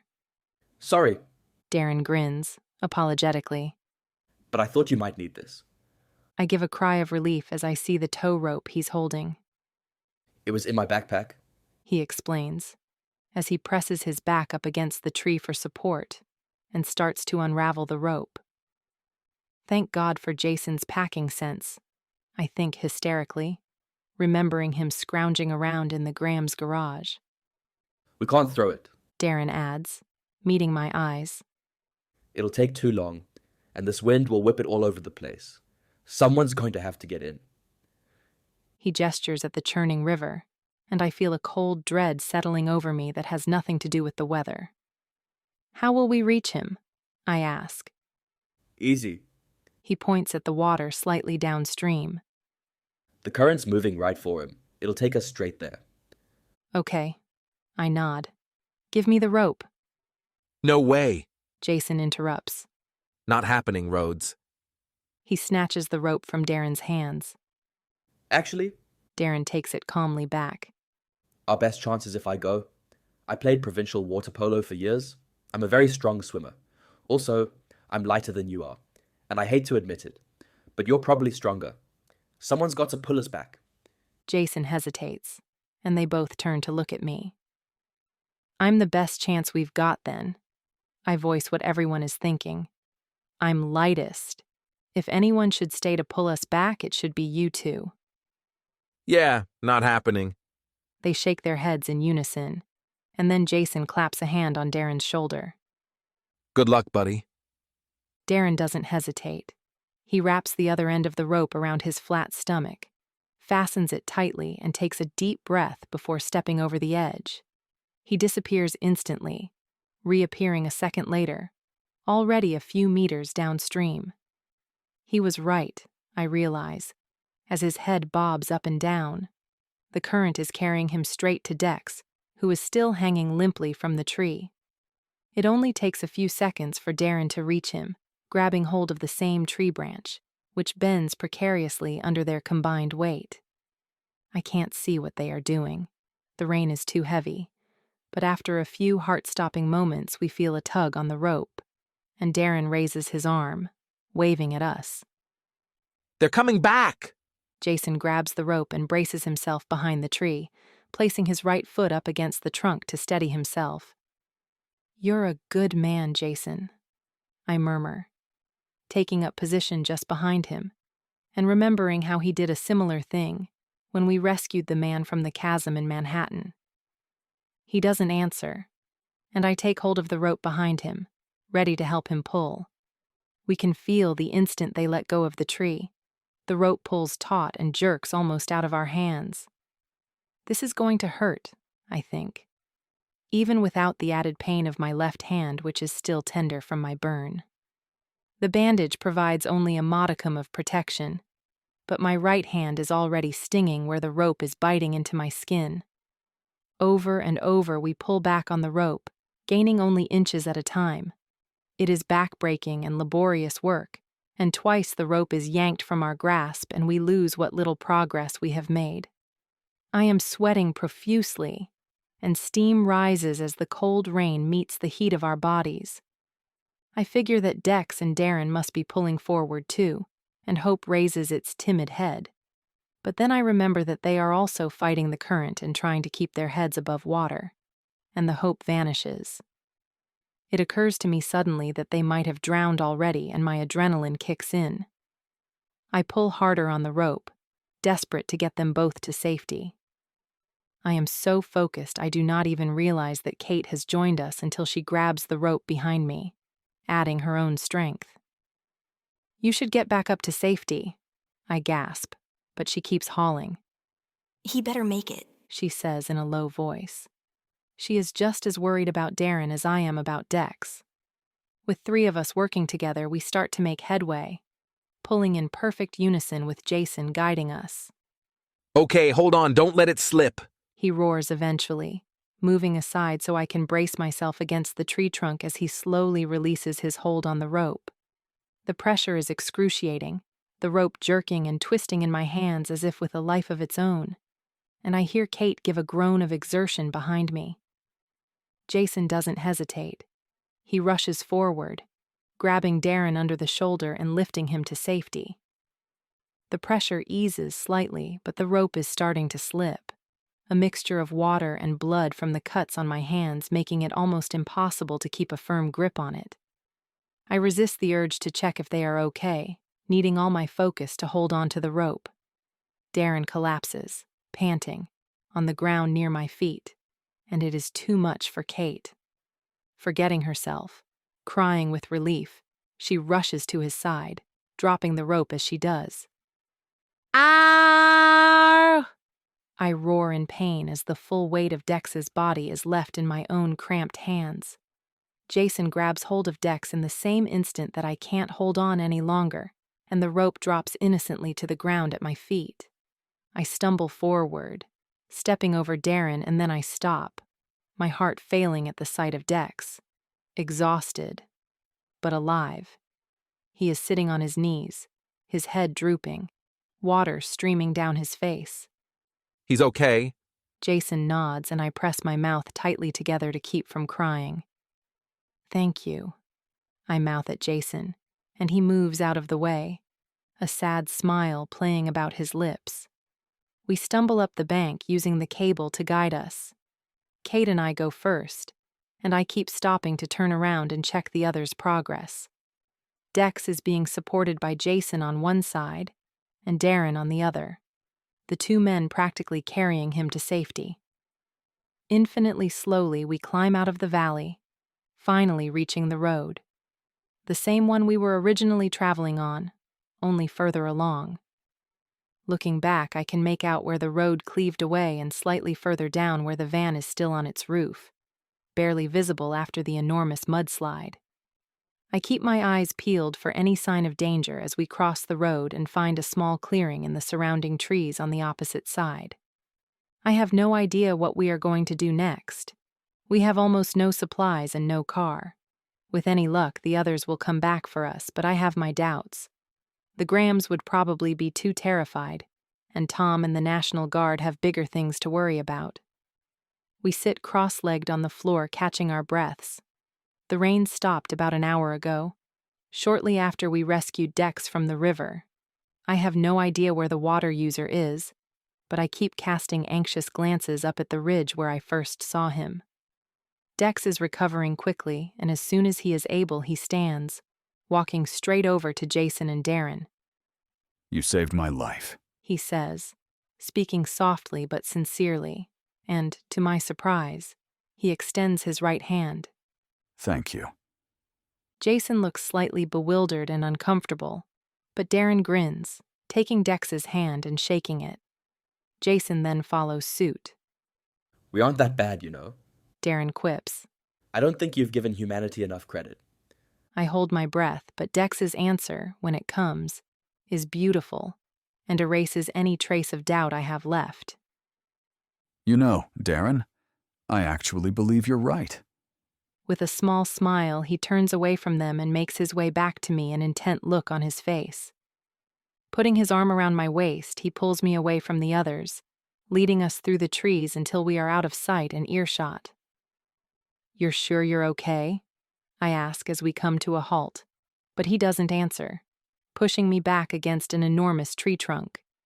I catch my breath at the heat in his gaze, and then he is kissing me with fierce abandon, his body pressing almost painfully into mine. He buries his fingers in my hair and pulls my head backward, allowing him more access, and I moan deep in my throat, entwining my arms around his neck and pulling him even closer. In this moment, nothing exists but him, and I run my hands underneath his shirt, raking my nails down his bare back, the pain in my hands forgotten. Despite my wanton abandon and my obvious need, Dex doesn't take it any further. Slowly, his kisses become more gentle, and I come to my senses, hanging limply from his neck, my whole body weak and shaken. He kisses my eyes, my nose, my chin, and then runs his thumb across my lips, blazing a trail of heat wherever he touches. I sigh, leaning back and resting my head against the hard bark. You could have died saving me in that valley, he murmurs, burying his head in my neck. But I didn't, I point out happily, my arms coming to rest around his waist. I can't help but remember the Dex I loved, the man I had fallen for 7 years ago. He's still here, I think joyfully.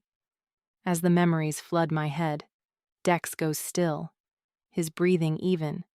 Suddenly he lifts his head, meeting my gaze, and his own is warm and loving. Ask me.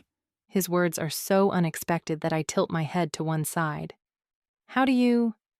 Oh. The penny drops and I blush. Of course he knows what I am thinking, it's all I can think about.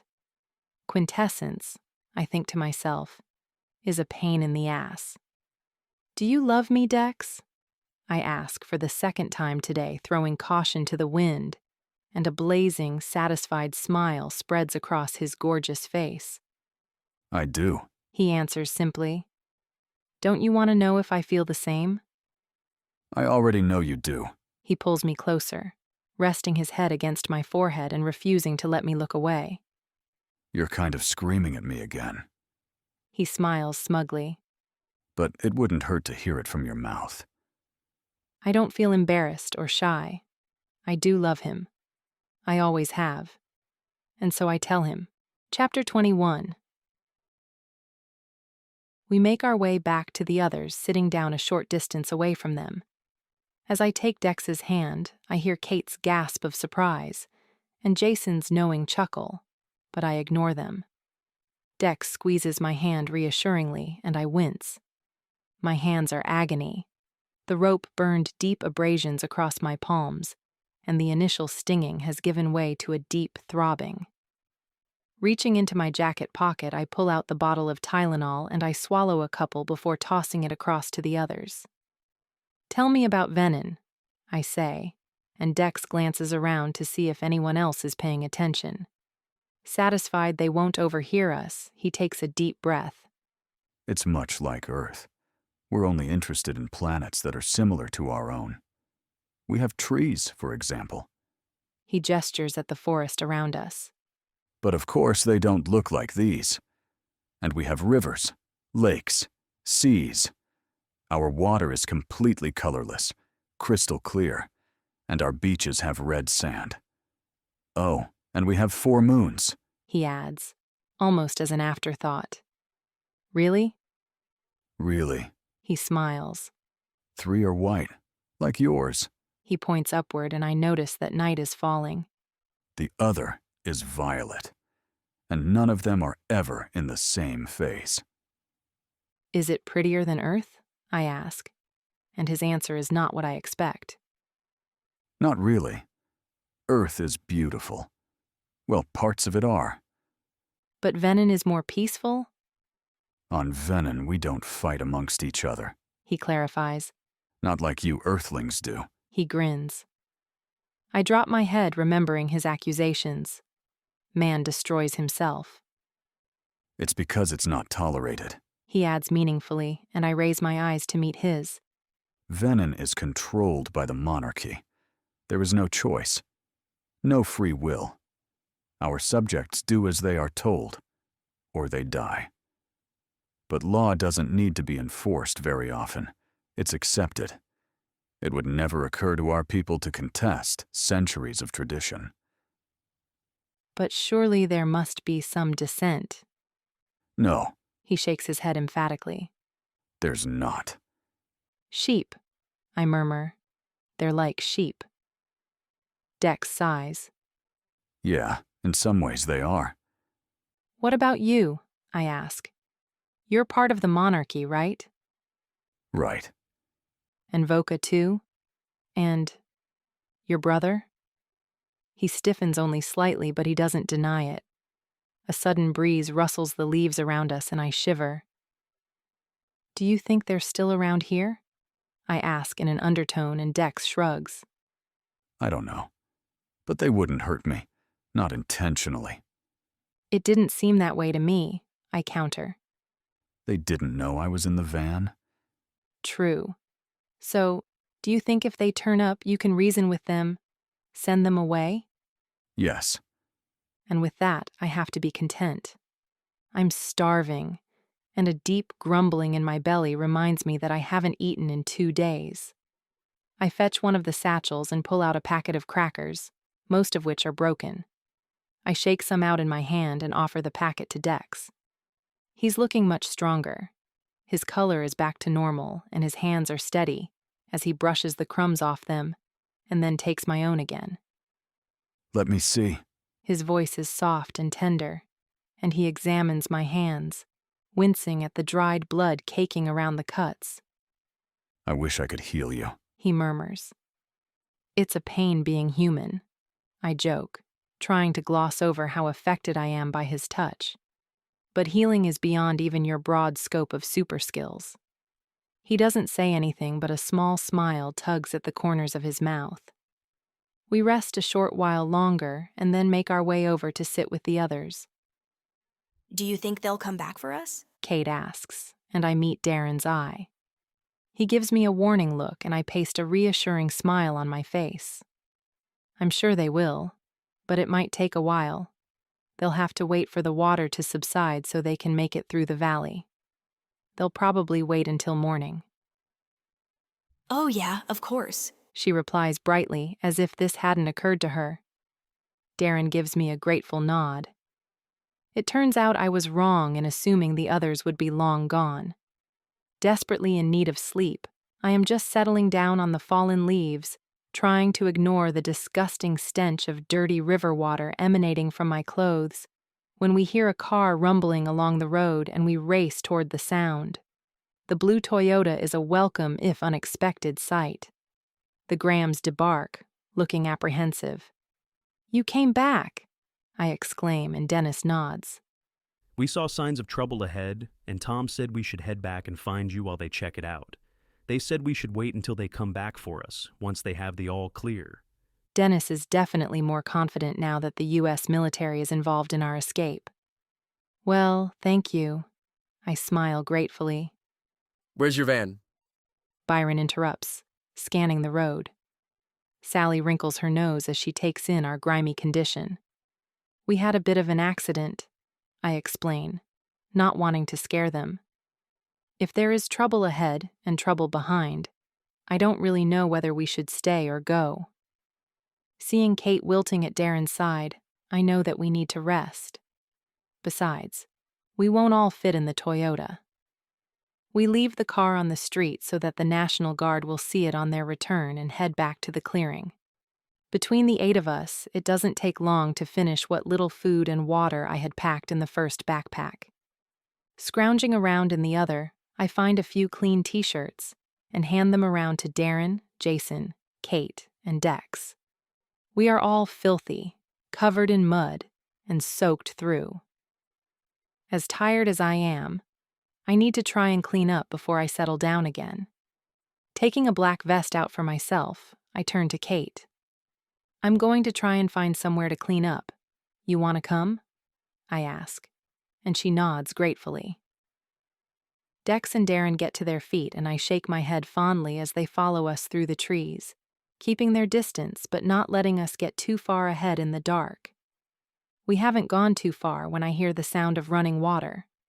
Following the noise, we come across a small stream which is obviously a tributary of the river below. Darren and Dex saunter off through the trees, out of sight, and all we can hear is the low murmur of their voices. I wonder what they're talking about, Kate murmurs as we strip off our filthy clothing, not in the least bit embarrassed. Nothing like Armageddon to strip away one's modesty. "I have no idea," I reply. We submerge our clothes first, and I rinse my black sweatpants until no trace of mud remains. Despite my best efforts, I cannot get the stench out of Megan's Keep Calm t-shirt, so I toss it aside. I'd kill for some Tide right about now. I fret as I wring out the sweatpants. And shampoo, Kate moans, hanging her own clean washing over a bush. The night air is chilly and the water is cool, but I stay in as long as I can bear it. My hands are agony as I rub at my grimy body, washing away all the dirt and caked mud. I dunk my head over and over, massaging my scalp with my fingertips and making sure not a speck of dirt remains. It's no substitute for a hot bath and a bar of soap, but at least I feel clean.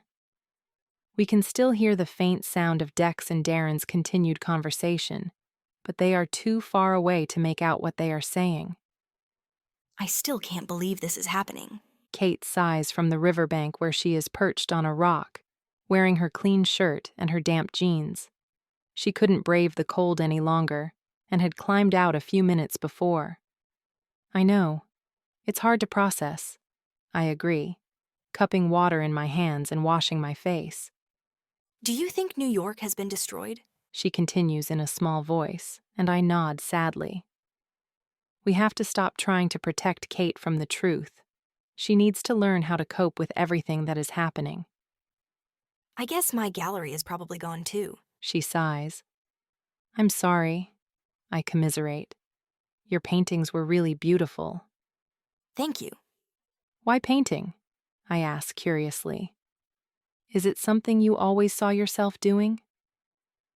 My mother was a painter. She became quite well known posthumously. She died? My face falls as Kate nods, and I remember back at the Grahams' house when everyone was frantically trying to get hold of their loved ones that Kate had not tried to get in touch with anybody. When I was 4, cancer. My dad left before I was born. I've never met him. I stay silent, and she eventually continues. I stayed with my maternal grandmother until I turned 16, and then I ran away. I waitressed my way through art school. She didn't really understand me, my grandmother. She wanted me to study law, and she was very forceful about it. All I wanted to do was paint. I'm sure she only wanted what was best for you. I emerge from the water and dry myself off with my damp sweatpants before donning them. The fabric clings uncomfortably to my legs, but it's a small price to pay for feeling clean and not smelling of dirty river water. Maybe. She sounds dubious. Anyway, she sold all my mother's paintings to a private collector. She wouldn't even let me keep one. His house burnt down a few months later, and they were all destroyed.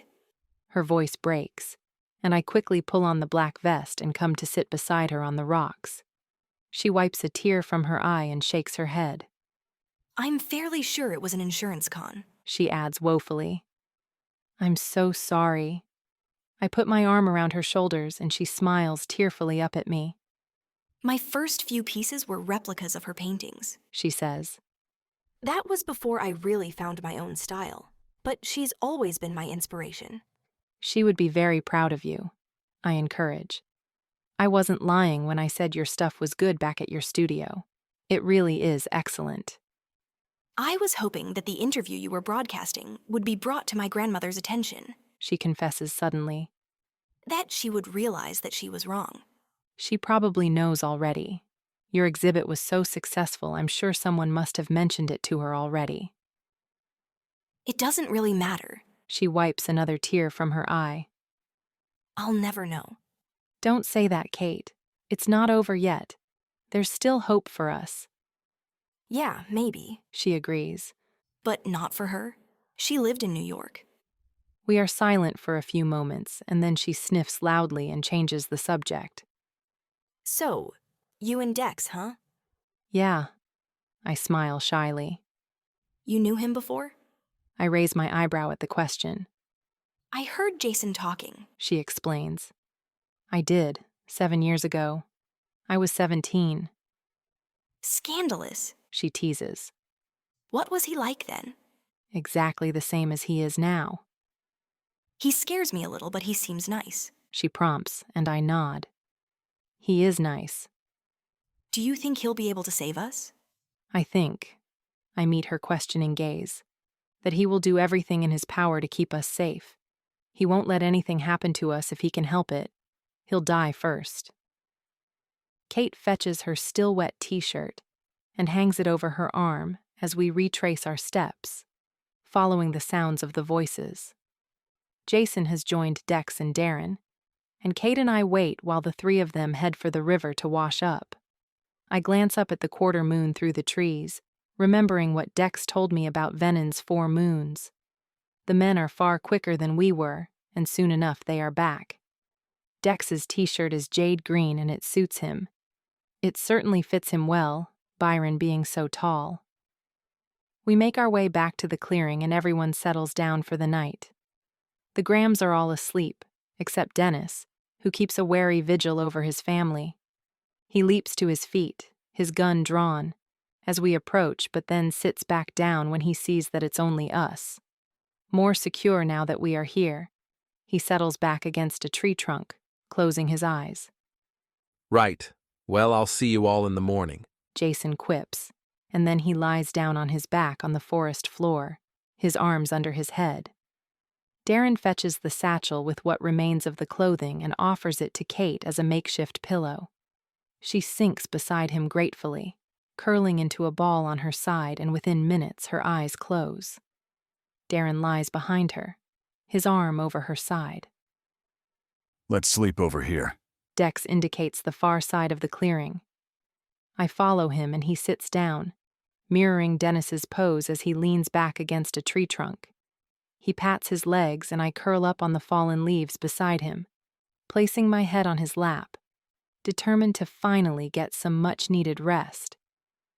I can feel him playing with my hair and slowly, I fall asleep. Chapter 22.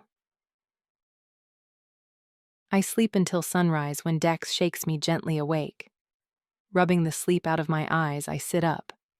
The others are all up and about, and Kate brings over my jacket. I hung it up last night with my shirt. It's almost dry. I'm sorry, she adds, meeting Dex's gaze shyly. I checked all the bags, but there aren't any more jackets. I did find this, though. She offers him a lightweight black V-neck jersey. Thank you. He nods, accepting it. But the second she turns her back, he pulls it over my head instead. I have my jacket, I protest, eyeing his bare arms. It's still damp. He points out.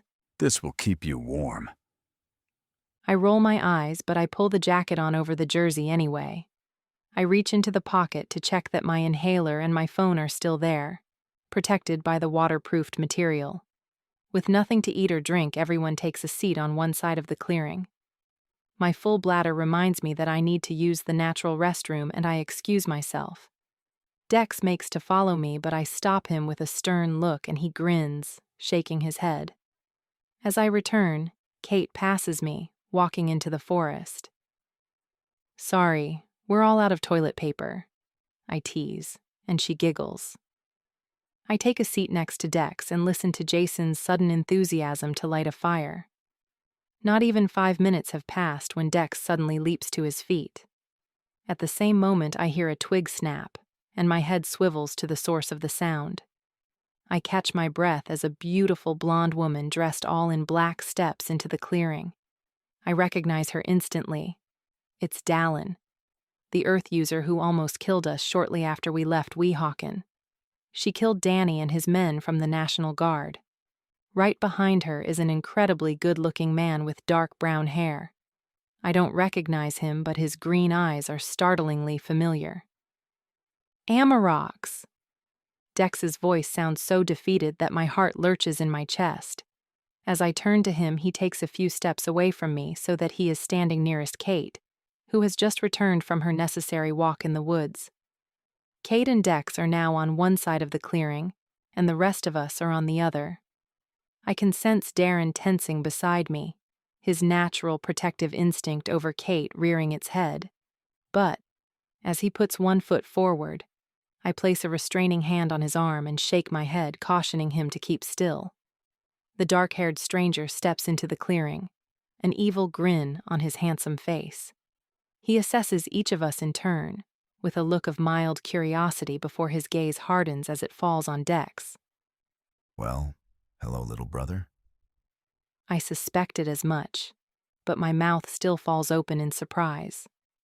Dennis Graham shepherds his family closer to me, as far from the newcomer as possible. He pays them no attention, but I notice the woman, Dallin, beside him, watching their every move. Dexon. Amarox croons, his voice inviting, but beneath it I can hear the unadulterated fury. Might I ask exactly what it is you think you are doing? You almost killed me, Banan. Dex growls suddenly, fury in his tone, and I give a start. I had not even noticed the fair-haired Venite man emerge from the trees behind the others. I can only assume that this is the water user who flooded the valley. It was never my intention. He seems genuinely remorseful, and even a little bit afraid as he continues. I did not realize. He trails off, avoiding Dex's unflinching gaze. Amarox gives a harsh laugh, his eyes shining with amusement. Don't apologize, Banan. How were you to know that my brother would be consorting with the enemy? I am no one's consort. Dex's voice drips with disdain. These people saved my life. I owe them my debt. Amarox regards him intently, but Dex meets his gaze levelly, confidently. You speak the truth. Amarox muses. How very disappointing that you needed their assistance. You are weak, brother. You will not harm these people. Dex's voice is soft, but the threat is clear. Amarox draws himself up to his full height, and an evil smile crosses his handsome face. As we watch his eyes glow and dark clouds roll in overhead. Not again, Jason murmurs, watching the sky with trepidation. Kate whimpers from across the clearing, and Darren clenches his fists beside me. Dex smiles reassuringly at her before glancing imperceptibly at me. He is obviously up to something, but I have no idea what it is, and I stand rooted to the spot, feeling helpless. This again? Amarox shakes his head in disgust. I thought Father had cleared your mind of this lunacy. Dallin scowls at Dex, but she doesn't dare speak. All that time you spent after your return trying to convince us that we should leave Earth alone. Amarox sneers.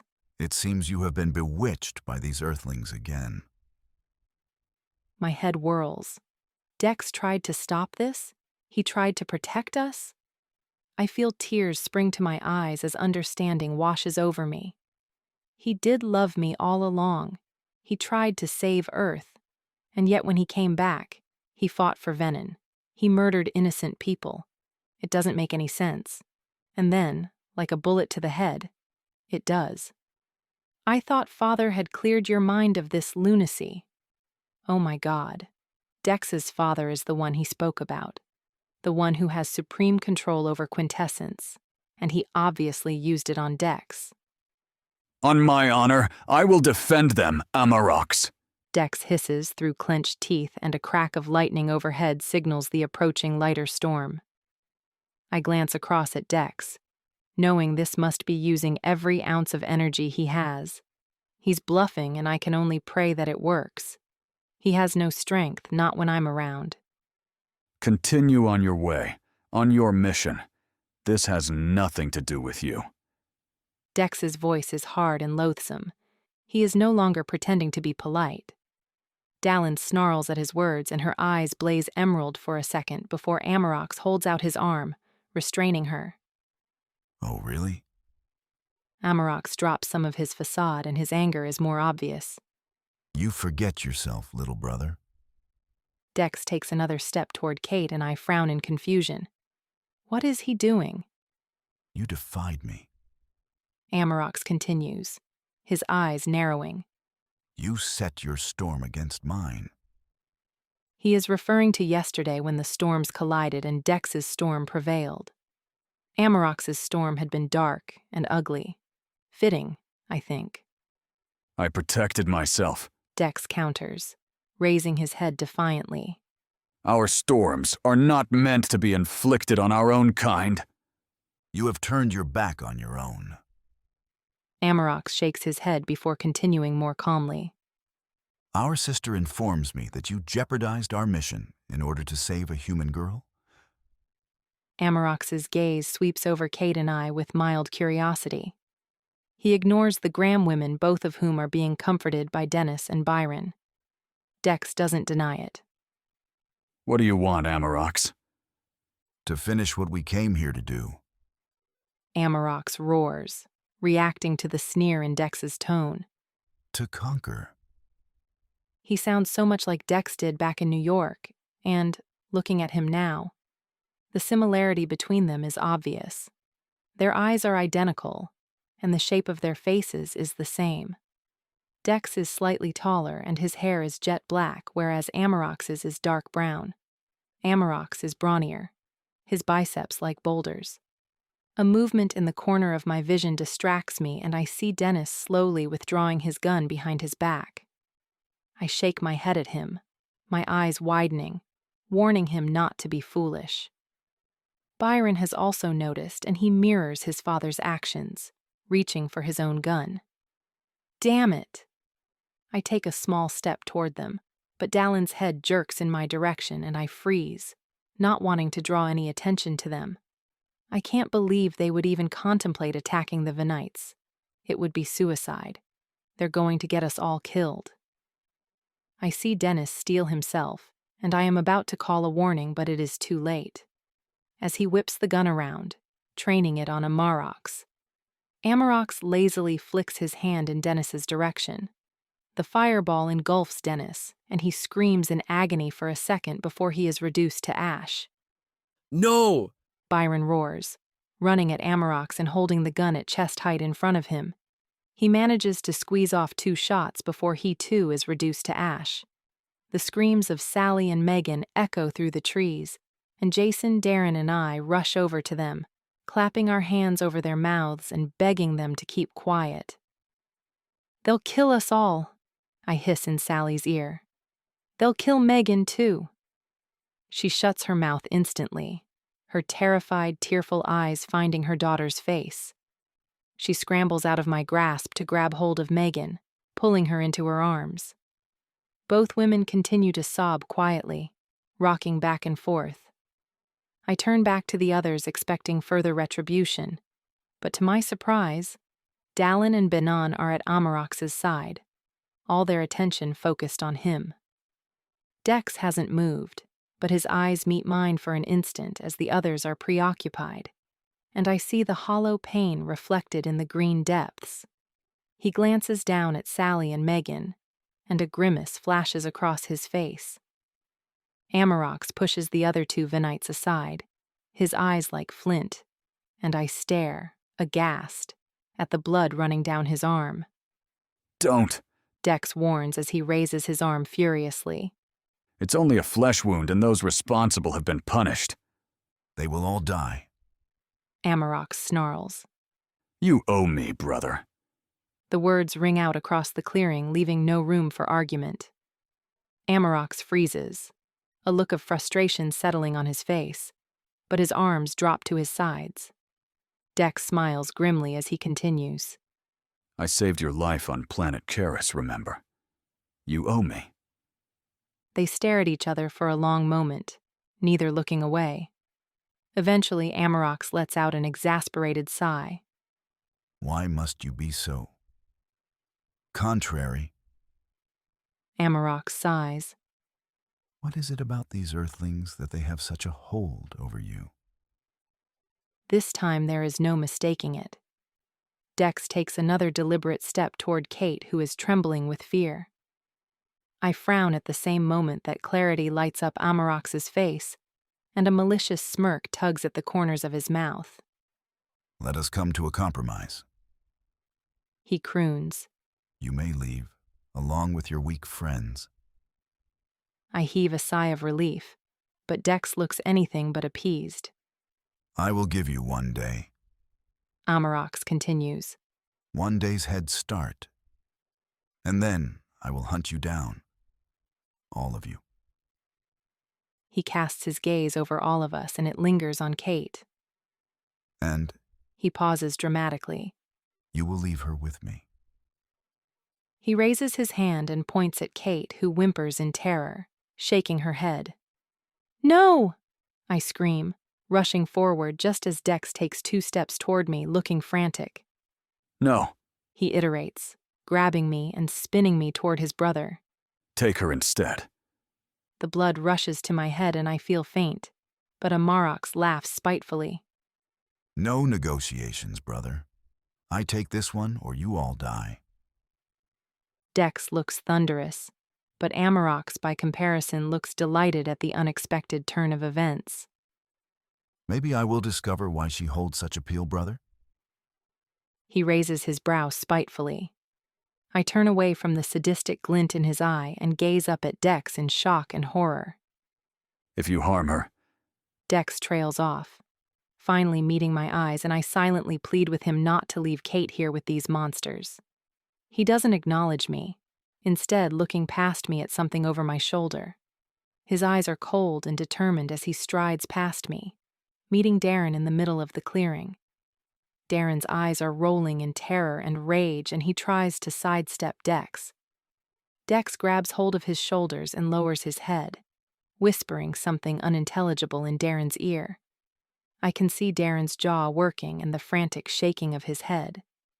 Amarox watches, calmly amused, until finally Darren drops his head and closes his eyes acceptingly, no longer trying to get to Kate. I stand between them with no clue as to what is going on. Kate, sensing defeat, lets out a blood-curdling scream of despair and starts pleading, begging us not to leave her. I want to speak to her. Dex faces Amarox, and he gives a visible nod of his head. Say your goodbyes, brother. He smirks. If she means that much to you. Dex makes his way over to Kate, who grabs hold of his shoulders, sobbing hysterically.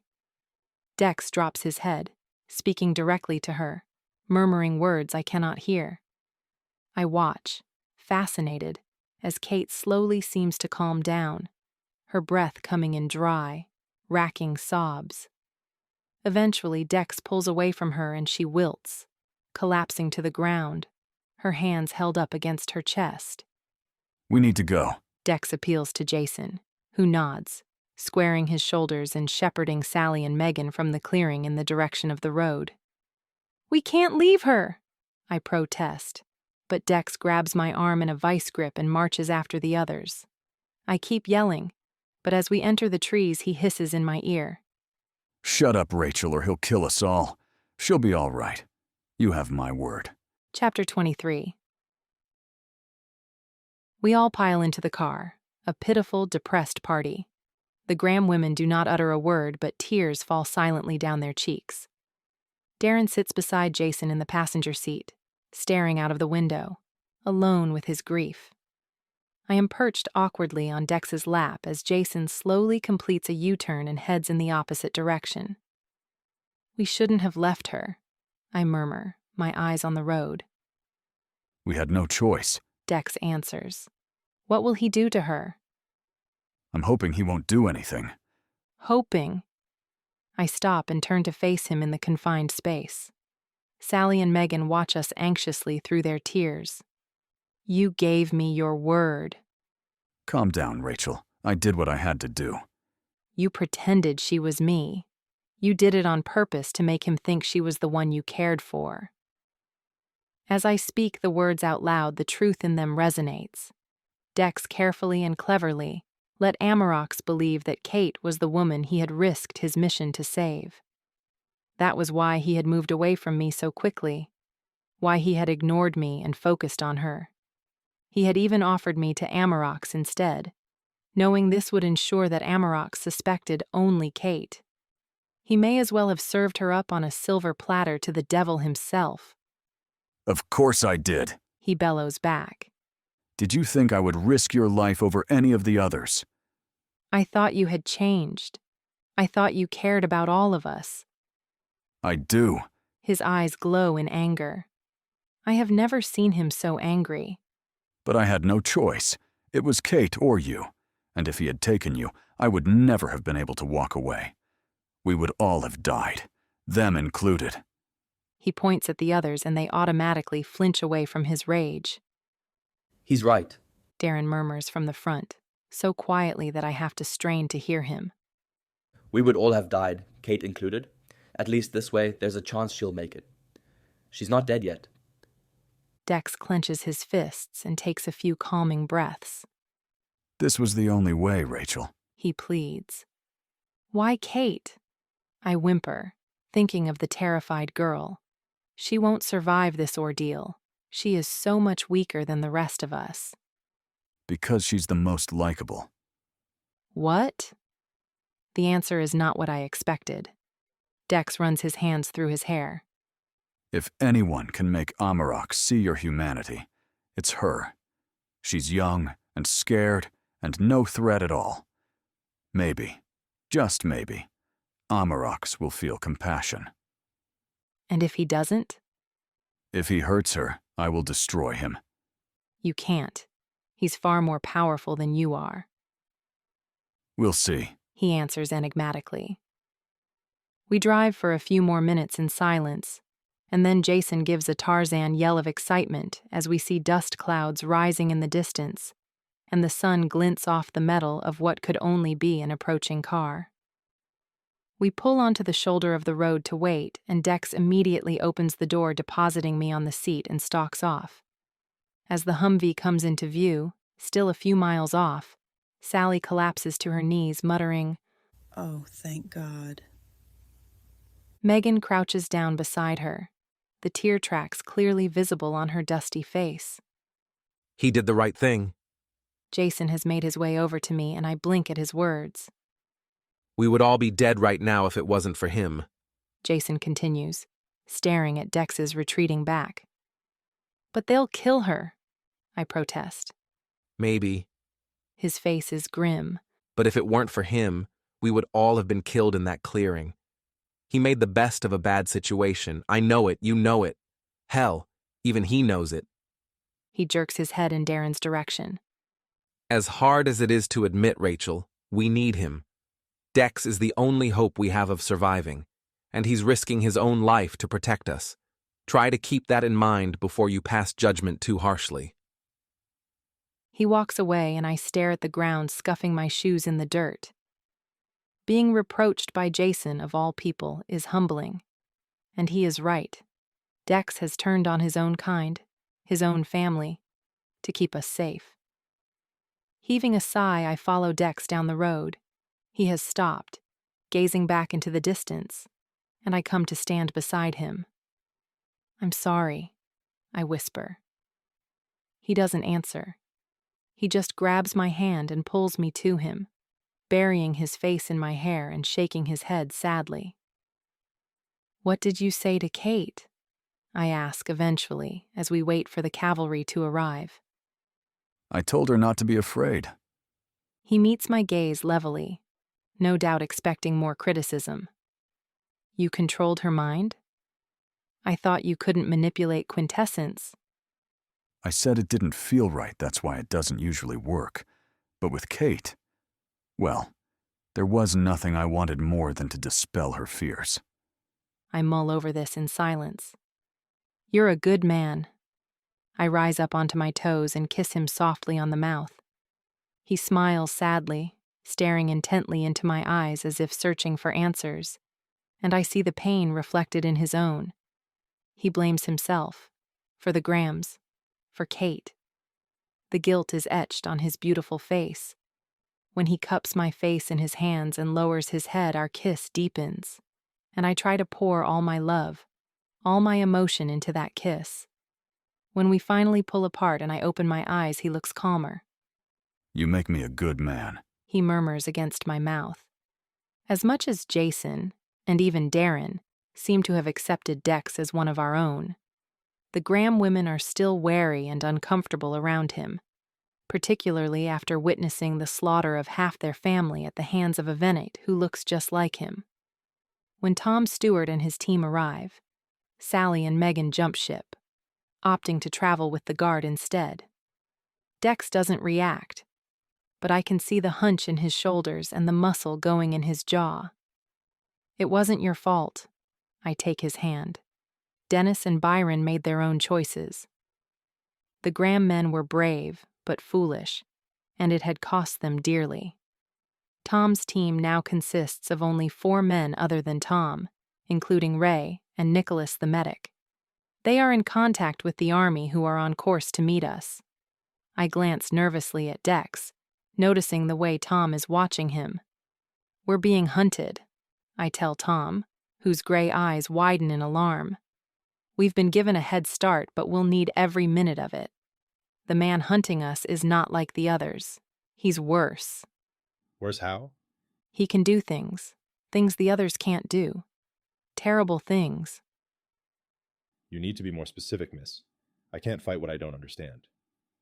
"He can control everything: earth, fire, water, air, even the storms." It is out before I can stop myself, but Dex nods his support. With Amaroks after us, the dynamic has changed. These people need all the information we can give them. The storms? Tom looks as though I have slapped him. "Yes, the storms. They create them." "So does he," Sally hisses, pointing at Dex. Is that true? Tom raises his eyebrow, staring intently at Dex. "Yes, it's true." I nod. "But again, I must remind you that he is on our side." Tom lets it go for now, but I can sense that the subject is not closed. What else? "They have my friend, Kate, the girl who was with us earlier." Your friend is probably dead. "I don't believe that," I insist. Tom scans my face, glancing over at Dex. Silently, he takes my arm and pulls me away from the others. Miss. "It's Rachel," I correct. Rachel. He exceeds. I'm not sure exactly what's going on here, but I think you know more than you're telling me. I don't need to remind you that millions of people will die, are dying. Every minute that we waste, more humans. He stresses the word, as if to remind me where my loyalties lie. Are suffering. We need all the information you have. Don't you want to save Earth? Of course I do. I splutter, tears of humiliation welling in my eyes. Then you have to tell me what you know. Is he somehow controlling you? Has he got some hold over you? We can help. No, I shake my head. He doesn't. He's a good person, I insist, although I am all too aware that Dex could easily be manipulating me, if he decided to exercise his control over quintessence, however weak it might be. No, he wouldn't. He promised me, I remind myself. He promised he would never make me do anything that I didn't want to do. I'm sure he is. Tom placates, and I can see that he doesn't believe me. He probably thinks I'm suffering with Stockholm Syndrome. As I look up into his eyes, I see the hard determination and military detachment. I'll find out what I can. Just give me some time, I murmur, injecting just the right amount of fear and doubt into my voice. You will be safe, Rachel. I give you my word on that. He soothes, gripping my shoulder, a satisfied expression settling over his face. Your country owes you a great service. I nod, forcing a smile. Thank you, sir. I'll try not to let you down. As we set off through the mountains following the Humvee, Darren swivels in his seat, speaking for the first time since Kate was captured. The four of us are traveling in the Toyota. Tom had wanted Ray to accompany us, but I had quietly explained that, in order for me to get information out of Dex, I needed him to be completely comfortable. It's a trap. They want him. Darren's gaze falls on Dex. Of course they do. Jason pipes up from the driver's seat. Know your enemy and all that. They'll want to use him, figure out what his weaknesses are, how they can destroy the others. They'll probably try and dissect him if they can't make him talk. They can't have him. I shake my head, my jaw set. I had made up my mind the second Tom assumed that I would hand over all of Dex's secrets. Agreed. Darren nods and I raise my eyebrow. I know you'll get her back. He continues, addressing Dex, and Dex raises his head. You're the only one who can. I made you a promise, Darren, and I intend to keep it. Dex replies. He had promised Darren that he would do everything in his power to get Kate back. So we need a plan. Jason muses. And soon. The Guard have arranged to meet the Army a few miles past the city of Bristol, Virginia. The 300-mile journey takes much longer as we detour, staying off the main highways. Twice we have to backtrack, avoiding the sounds of distant explosions and find alternate routes. Each time this happens, I start to panic, knowing that we are running out of time. We need to put as much distance between ourselves and Amarox as possible. Will he find us? I ask Dex, who nods grimly. I hope so. Why? Because the only person who could tell him where we're going is Kate, and I promised Darren that I would get her back. But how will we beat him? You won't. He chuckles. You will be very far away from him. You all will. This is my mess to clean up. Besides, he adds as I open my mouth to argue, I really don't think I stand a chance if you're around. I fall silent, knowing it's the truth. The only chance Dex has of defeating Amarox is if I'm far enough away that his abilities are at full strength. By nightfall, we have covered only half the distance to Bristol. Fearful of traveling at night, our headlights making us an obvious target, we make camp a few miles off the road in a densely forested area. The night is pitch black, devoid of stars, and I shiver in my jacket, refusing to take back the jersey that I gave to Dex earlier in the day. We daren't light a fire for fear of drawing attention to our location. They're definitely going to try and apprehend me, Dex murmurs as the four of us settle down a short distance away from the others.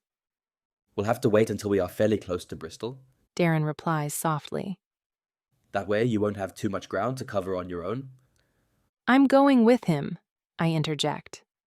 No arguments, I continue, as Jason opens his mouth to object. I'm going. Surprisingly, Dex nods. I don't think he wants me out of his sight any more than I want to be separated from him. He watches the guard warily, but eventually, The sound of my chattering teeth becomes too much for him, and he pulls me close, wrapping his arms around me. I ignore the sudden hush that befalls the other group, and I rest my head on his shoulder, closing my eyes. Darren and Jason's opinions are the only ones that matter to me, and they have accepted Dex as one of our own. We have formulated a plan to protect him from the army, and I only hope that it works. We're dangerously low on fuel. I hear Tom's voice just before I fall asleep. Chapter 24. We are back on the road by daybreak, the monotonous rocking of the Toyota making my eyes heavy, but I can't sleep knowing that our 24 hours is up. Amarox is now hunting us. Dex scans the surrounding area as we go over the plan. It means Dex and I separating from the group which I have reservations about. Jason and Darren will be vulnerable without Dex around to protect them by deterring any Venite soldiers they may encounter. But it's the only way to ensure that Dex isn't taken into custody or forced to retaliate against the guard. With any luck, we will all be in Yancey long before Amarox catches up to us. We also devise a signal to let the others know where to find us once we have reached the Black Mountains. The Humvee pulls into an abandoned gas station only a half-hour later, and we pull in behind it. Leaving the others to refuel, I enter the kiosk, the 2 empty backpacks over my arm. The large outer window is smashed, no doubt as a result of looting. Dex and I will need water and supplies until we find another car, and this will be our last stop before we meet up with the army. I push through the glass door, and a quick scan of the store reveals no signs of life. Most of the towns we have passed look much the same. People are in hiding, their fear keeping them indoors. As I suspected, there is not much left on the shelves. I stuff a squashed loaf of bread and a few packets of crisps into the first backpack, and fill the second with the few remaining bottles strewn on the floor around the refrigerators. I'm not usually a fan of soda, but the sugar will probably do us the world of good. There is also a bottle or two of water crammed in there. Passing down the next aisle, my eyes fall on a lone bar of soap, and I stuff it between the bottles. I bend down to peer under the metal shelving, hoping that there may be more underneath, when the distinct sound of glass underfoot makes the hair on the back of my neck stand on end. I whirl around and automatically take a step backward. I am staring straight down the barrel of a gun which is pointed right at my face. My back collides with the shelving, and I drop one of the 2 backpacks I am holding. The lanky, mousy-haired assailant I am facing can't be more than 21 years old, and I blink in surprise at the hateful sneer on his face. He glances down at the backpack at my feet and grins evilly at me. I'll be needing that. He casually uses his gun hand to gesture at it, and I flinch. And that, he adds, pointing again at the backpack still slung over my shoulder. From the weight of it, it's the one containing the soda and my precious soap bar. I glance up the aisle toward the door. Through the glass, I can see the others. Tom's men are all crowded around the Humvee, obviously engaged in a private conversation.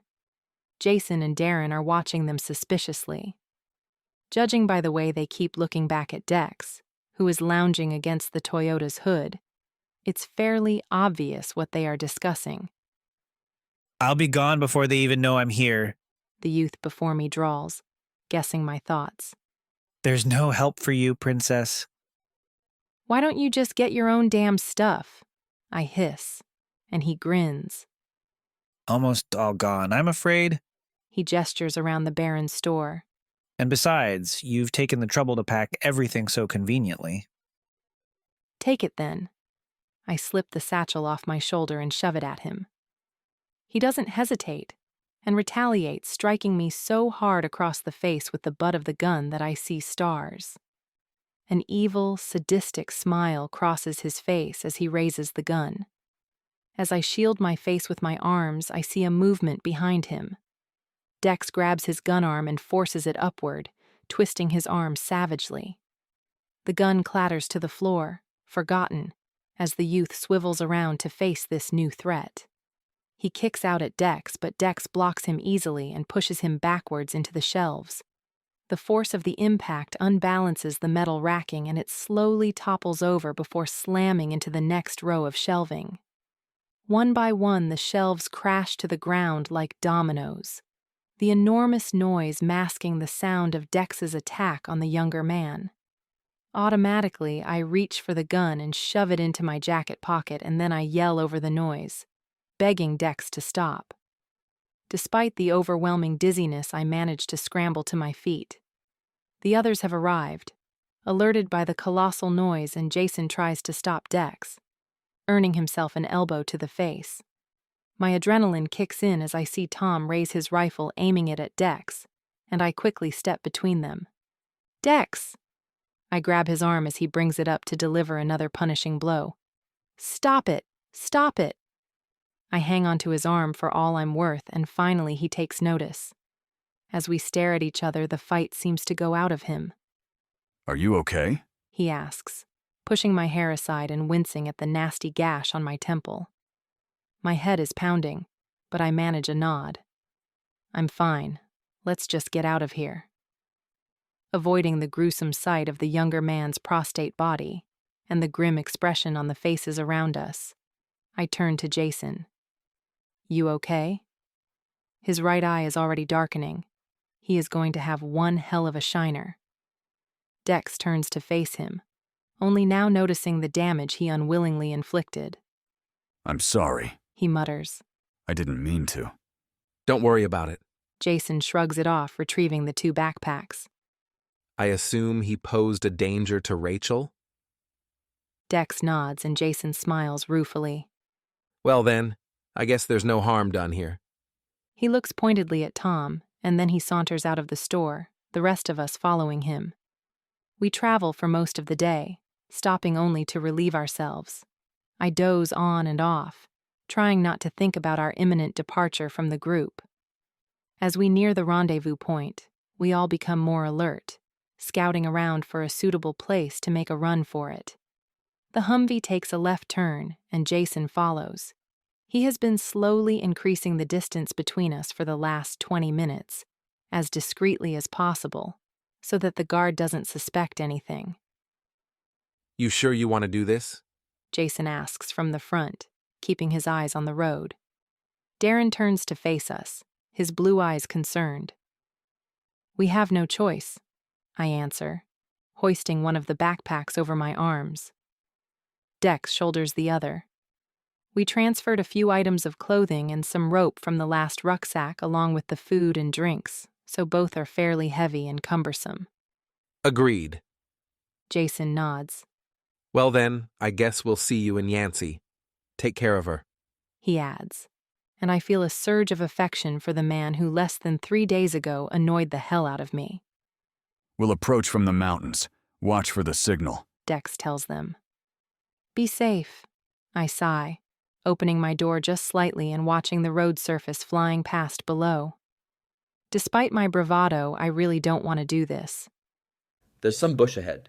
They'll lose sight of us for just a few seconds, Darren warns, and I brace myself. Now, he yells as Jason slows to a crawl and veers to the right, closer to the edge of the road. I shove open the door and dive for the shrubbery alongside the road. Although scratching the heck out of my hands and face, the foliage at least cushions my landing, and I roll to a stop without much incident. Dex lands a few feet away from me, unsurprisingly unscathed. Stay down, I whisper, and he nods. I listen intently, but the sound of the cars is already diminishing as they get farther and farther away. We wait a few minutes until there is nothing but silence, and then Dex hops to his feet, peering over the bushes. They're gone. He bends down and helps me to my feet. You're in a state, he adds, pulling leaves from my hair and wincing at my multitude of scratches. I'm fine, I insist. Let's get out of here before they figure out that we've gone. We head southwest and keep walking until we come across another road, running almost parallel to the route the others are taking.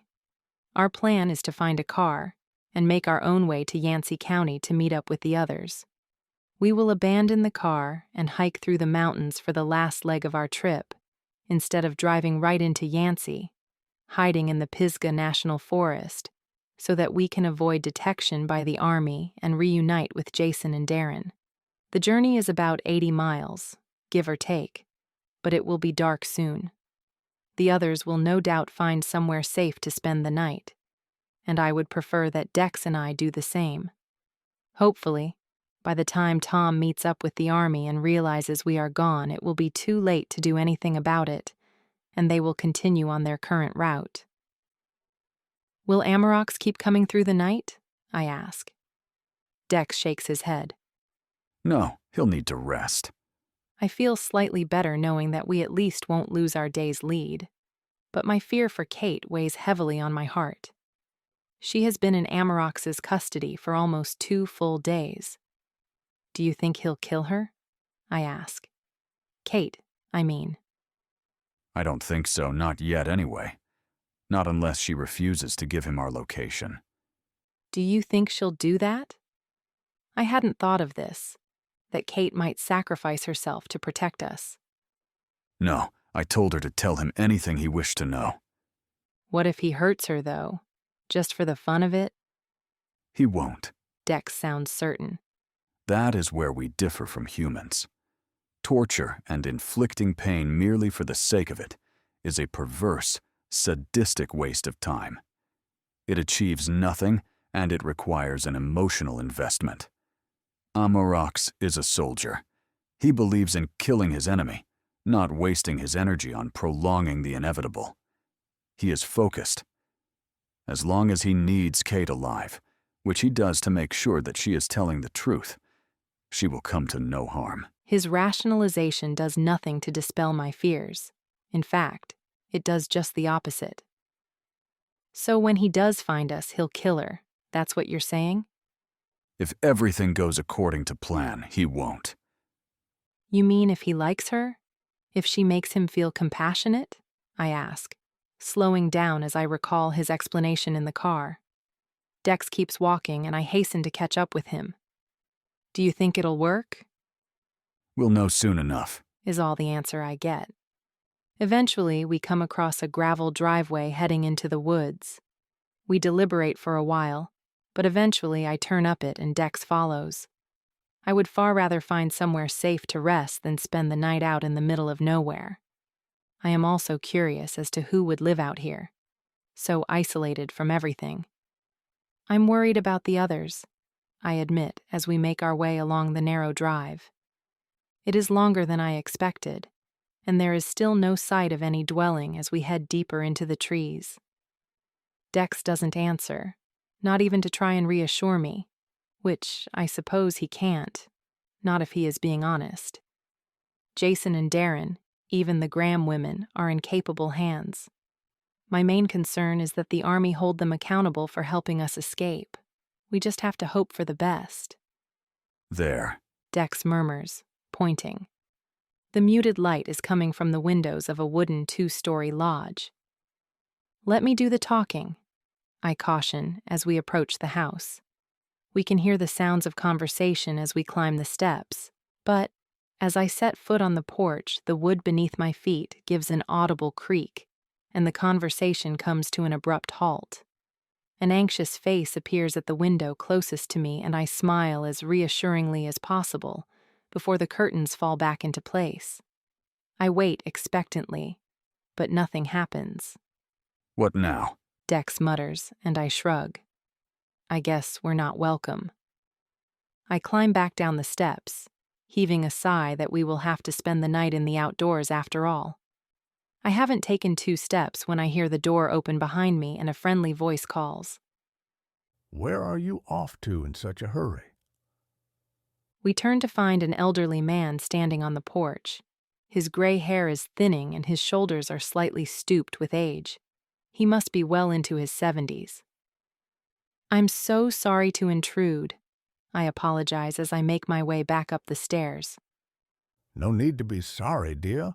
I'm the one who should apologize for not opening the door immediately, but I just wanted to be sure.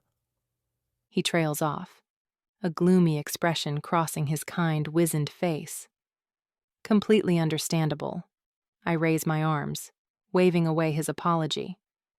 I'm Rachel and this is Dex. Dexter, eh? I had an Uncle Dexter, crazy as a loon he was. I don't correct him. I am more than happy to let him believe Dex's name is so ordinarily human. I'm Nicholas Mills. Please, He continues, gesturing us inside. do come in. Chapter 25. A fire is blazing in the fireplace, the source of the light that we had seen. Martha! Nicholas calls, and a frail but dignified-looking woman enters the room. She must be in her late 60s, and her white hair is scraped back into an austere bun. She is slim and quite tall, assessing me with alert, shrewd blue eyes. Martha, this is Rachel and her friend Dexter. I've found them wandering around outside. Our car ran out of gas a few miles back, I offer by way of explanation. We were hoping to find somewhere safe to spend the night. We'll be on our way first thing in the morning, I add quickly as Martha's eyes narrow. Well, you can stay here, of course. Nicholas insists, ignoring his wife's brief look of alarm. It's the least we can do. Although, are you sure you want to be rushing off? With everything that's going on, it's probably better that you stay put. A cabin in the middle of nowhere is not a bad place to be when the world's under siege. I glance across at Dex, and he gives a small shake of his head. This cabin won't be safe for long. Actually, we were thinking of heading for the Black Mountains. I know you're pretty isolated out here, but it's still too close to town. Maybe you could come with us? I tempt. No, Martha answers. We've been here 20 years. We're not going anywhere. Her tone makes it perfectly clear that the subject is closed. I nod quickly and she looks appeased. Well, thank you for taking us in. Absolutely, dear. She smiles as though sensing she may have been a bit curt. There's a guest room just across the hall that you're welcome to. I changed the sheets only last week. Dex is gazing at her, a strange expression on his handsome face. Thankfully, she doesn't seem to notice. Now, she continues, smiling far more amiably. I'm sure you're hungry. We've already eaten, but there's plenty left over. I can heat you up some stew or make you something else if you prefer. Stew would be wonderful, I reply gratefully. Taking in my injured hands, Martha shakes her head. The bandage covering my burn is filthy, and the cut on my right hand is not much better. She doesn't question how I got either, but I am hardly surprised considering what is going on out there. Let me see what we can do about those. Martha moves to another cupboard and retrieves a first aid box. When she removes my bandage, her lip curls at the smell, and I cringe at the reddened, puckered skin beneath it. I think this might be infected. Her voice is filled with concern. Looking at the oozing wound, I tend to agree with her.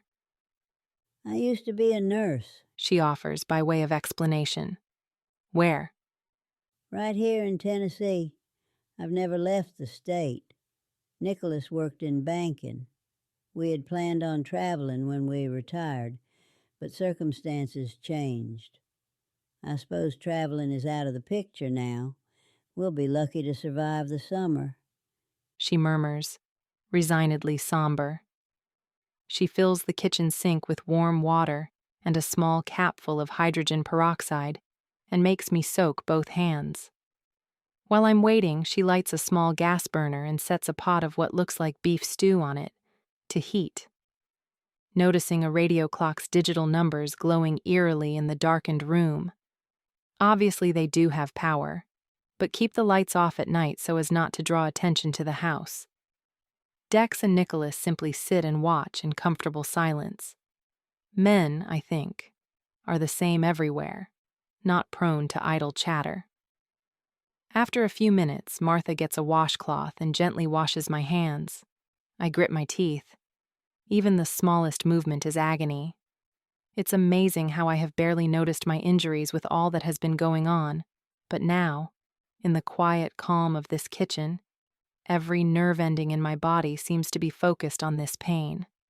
Once cleaned, Martha dries my hands and applies antiseptic cream to both before rebandaging them. "Thank you," I murmur gratefully. They still hurt like hell, but I feel better knowing they are at least clean and protected. An unexpected cry from above us cuts through the silence, and Nicholas shakes his head as Martha excuses herself. "It's my grandson Noah," he explains, filling 2 bowls with stew. "He has night terrors." "Where are his parents?" I ask. "My son Patrick and his wife were killed in a car accident 4 years ago. Noah was only a year old. He's been with us ever since. I just retired when it happened. That's what Martha meant about circumstances changing. You can't exactly go out and travel the world when you have a young child to consider. It's a small price to pay, though. He means everything to us. He goes to boarding school in Bristol. But thank God he's on summer break and was home when this all started. He's a good boy," he adds, his shoulders seeming to stoop even lower as he places the steaming bowls on the table. "Now, with all this business, he probably won't even make his 6th birthday. Martha already planned a fireman birthday cake. She's a wonderful woman.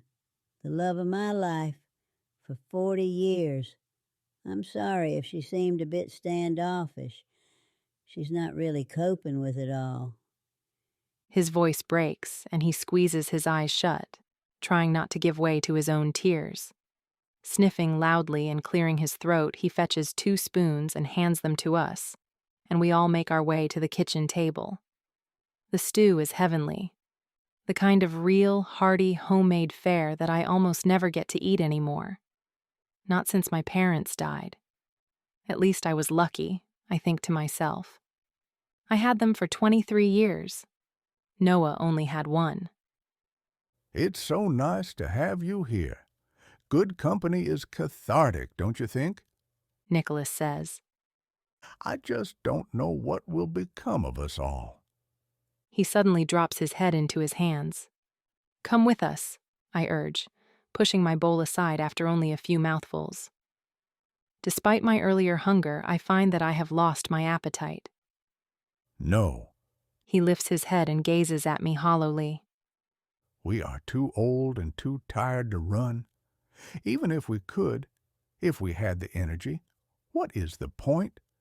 From what I've heard, we're all doomed. I just hope that the end is quick." He takes a deep breath and composes himself. "So, young man," he turns to Dex, who hasn't uttered a word since we arrived. "You're awfully quiet. Is something the matter? Worried about her, are you?" He gestures at me and I stiffen, hoping that Dex acts normally. The Mills are too fragile to deal with the fact that they are harboring a Venite in their home. "No, well, yes, naturally," Dex finally replies, dropping his spoon into his empty plate.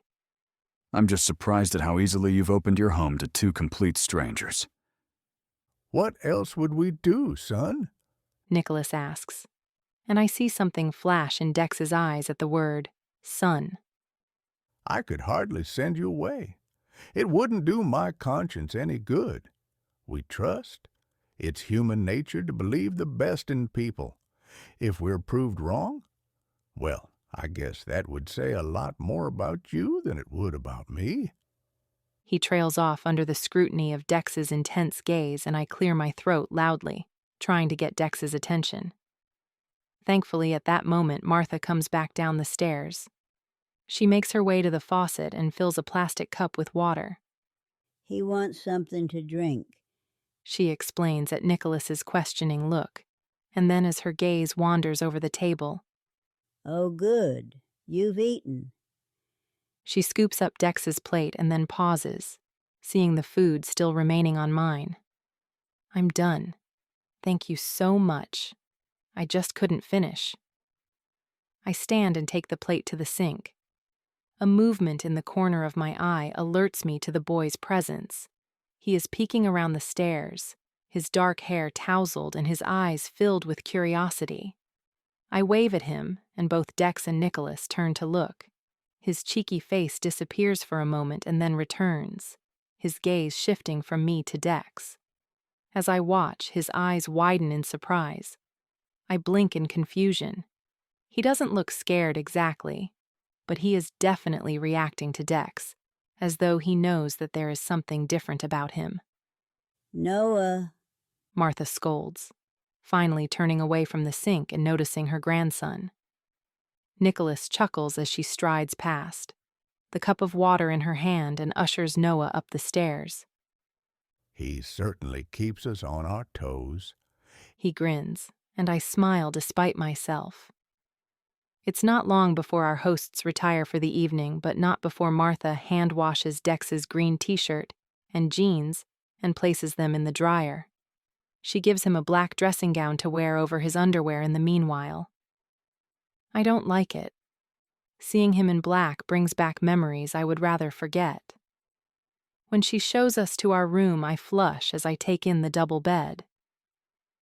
please help yourself to anything in the kitchen, Martha offers. and I'm sure you'd like to get cleaned up. There's a bathroom just next door. That, I grin, is the best news ever. These are clean and dry. She hands me a small pile of laundry. I can't promise that they'll be your usual style, but you're welcome to them. I'm sorry we don't have anything that would fit your young man, but his clothes should be dry by morning. You've done more than enough, I insist. I don't know how to thank you. She simply waves her hand airily and makes her way back up the stairs. I run a bath, adding a tiny amount of the magnolia bubble bath in the cabinet, and then I lie back in the tub, reveling in the delicate fragrance. Carefully keeping my hands out of the water, I lament the fact that I can't scrub myself clean. A timid knock sounds at the door, and for a heart-stopping moment I picture Dex on the other side of it. Yes, I call softly. It's only me, dear. My body relaxes and I rear up out of the bath, wrapping a white bath sheet around me. Then I pad across and open the door. Martha smiles, her weary face creased in a small, kind smile. Your young man reminded me that you might have some trouble with your hands. She gestures at the clean bandages. Momentarily stunned by Dex's consideration, I gratefully open the door for her. Dropping the towel, I get back in the tub, feeling slightly self-conscious. But within minutes, my shyness disappears as Martha lathers my hair with shampoo and washes it thoroughly. She washes my hair twice, until it is so clean it squeaks, and then she slathers it with conditioner and spends at least 10 minutes combing it through. I keep my eyes closed, feeling better with every minute that passes. When she soaps up a sponge, I hesitate, but she rolls her eyes. I was a nurse, remember? She smiles.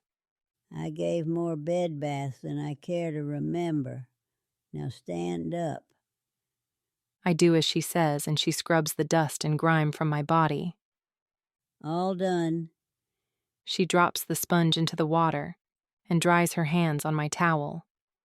I cannot thank you enough, I say. I really needed that. It's my pleasure, Rachel, she answers sincerely, and then she leaves, closing the door behind her. I lie in the bath for a few more minutes as the water slowly cools. Eventually, feeling better than I have in days, I pull on a long nightshirt embroidered with lilac flowers, and I pad barefoot back to the bedroom Dex and I are sharing. I hope there's enough hot water left. I murmur into the dark, and Dex rises off the bed. As he passes, he accidentally brushes up against me, his arm grazing my side. I feel like a jolt of electricity has passed through me, and I stand perfectly still, not even daring to breathe. Dex stops too, turning toward me. I close my eyes, thrilled to be alone with him, mortified that he can read my thoughts.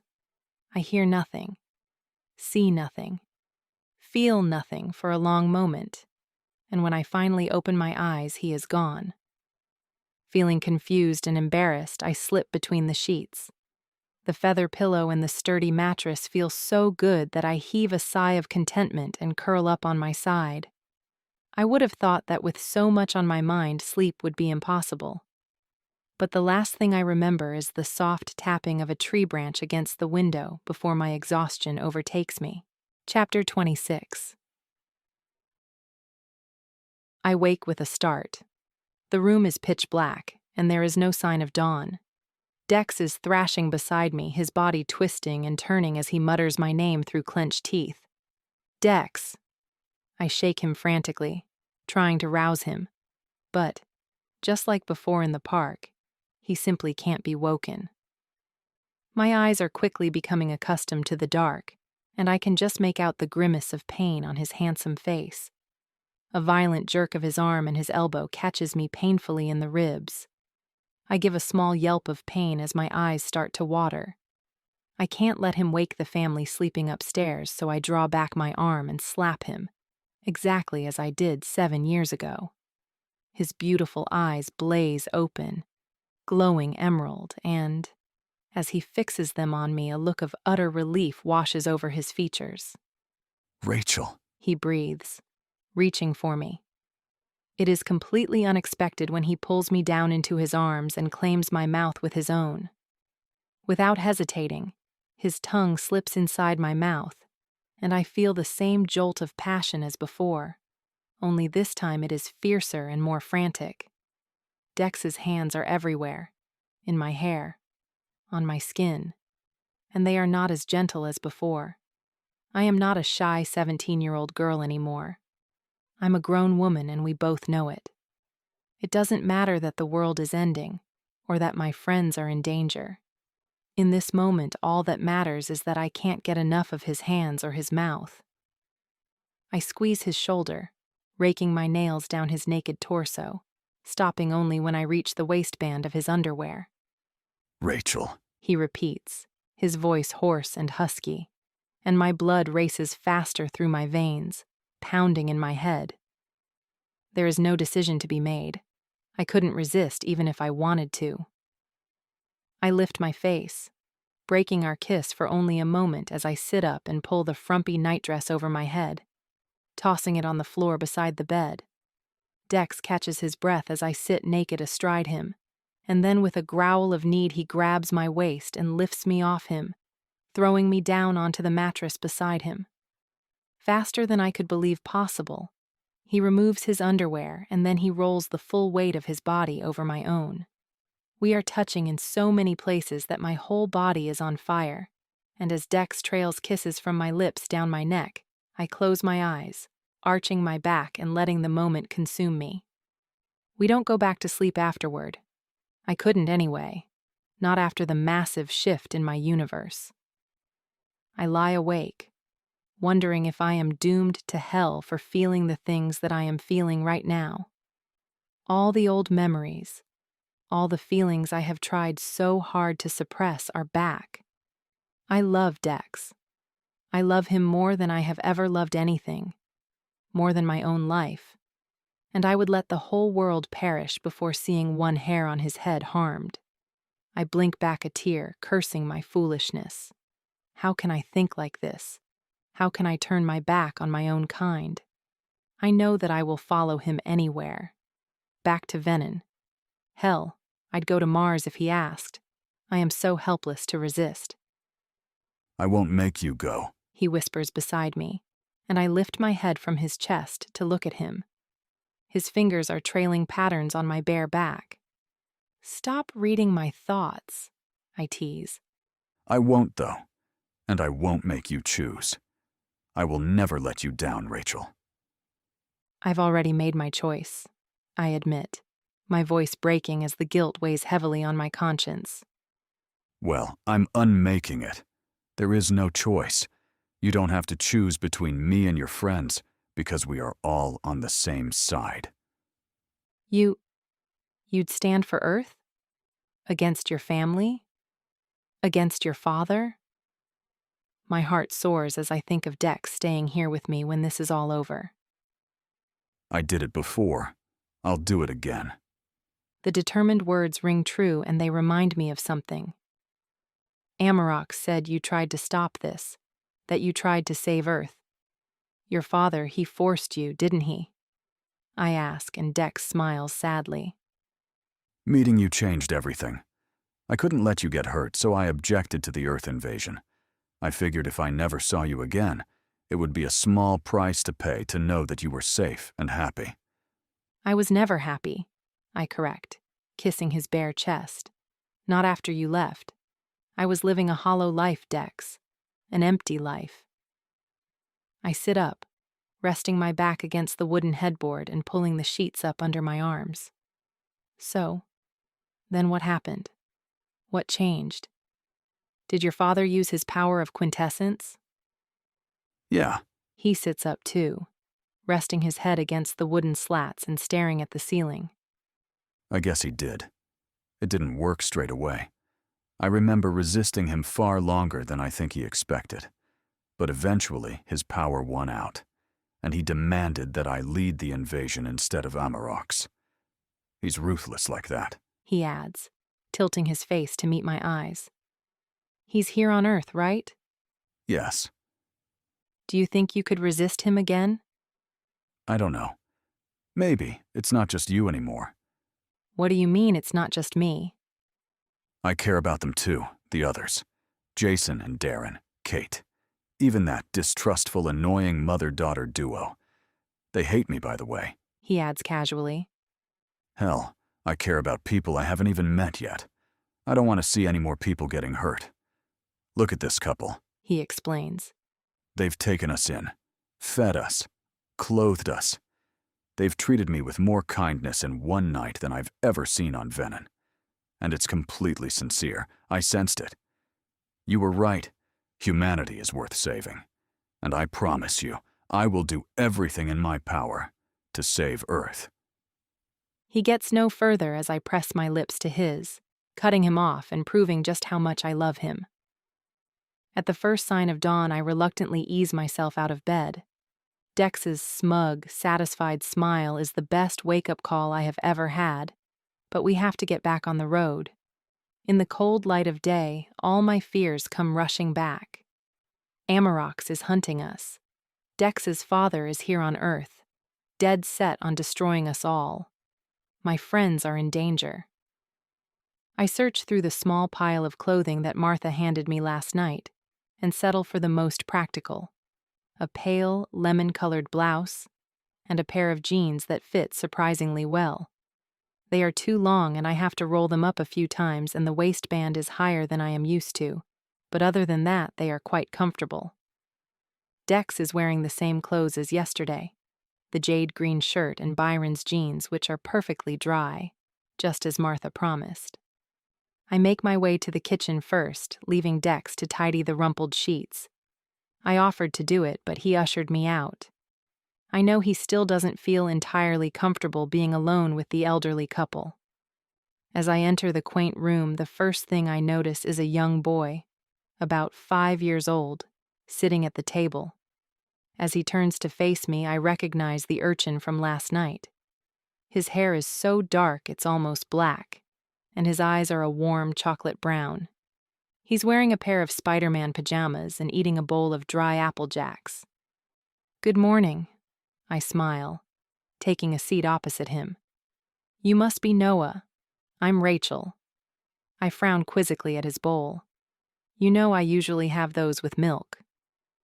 "There's no milk," he replies, spitting out a few bits of orange in the process. "Noah, don't talk with your mouth full," Nicholas chides as he enters the room. "Good morning, Rachel," he adds cheerily as he takes a seat next to the boy. "Sorry, Grandpa." More bits of orange land on the table and I giggle. Noah swallows what's left in his mouth and beams at me. "I've got a wobbly tooth," he announces proudly. "Oh, wow, look at you. I bet the tooth fairy will bring you a little something special for that." "Nah." He shakes his head disconsolately. She won't be able to go out because of the bad men. They're the reason Grandma can't go and get any milk. I feel an inexplicable urge to cry. This poor boy has been through so much already, and in all likelihood he'll be dead before the week is out. Noticing Nicholas's anxious gaze, I take a deep breath and force a smile. Well, you might be surprised. The Tooth Fairy is very small and very stealthy. She'll find a way to get to you. She wouldn't let anything stop her. Not even the bad men? He brightens. Not even the bad men, I attest. That's enough. Nicholas interrupts. Noah, you need to go upstairs and get dressed. Grandma will help you. Noah pushes aside his empty bowl and shoves his chair back with a hair-raising screech. Grinning mischievously at me as his grandfather rolls his eyes, he races toward the stairs. Thank you, Nicholas murmurs as I watch the child's progress. I notice Dex standing in the doorway and I smile at him, wondering how much he has overheard, when Noah skids to a halt beside him. I watch, mystified, as he stares up at Dex, his brown eyes widening in shock. Dex looks down at him, his smile fading as the boy starts to tremble. Nicholas has his back to them, pouring himself a bowl of dry apple crunch, and I stare, aghast, at Noah's obvious fear. Dex looks almost pained as he slowly bends his knees, crouching on his haunches and placing his hand on Noah's shoulder. Whatever Noah is thinking, it is hurting Dex.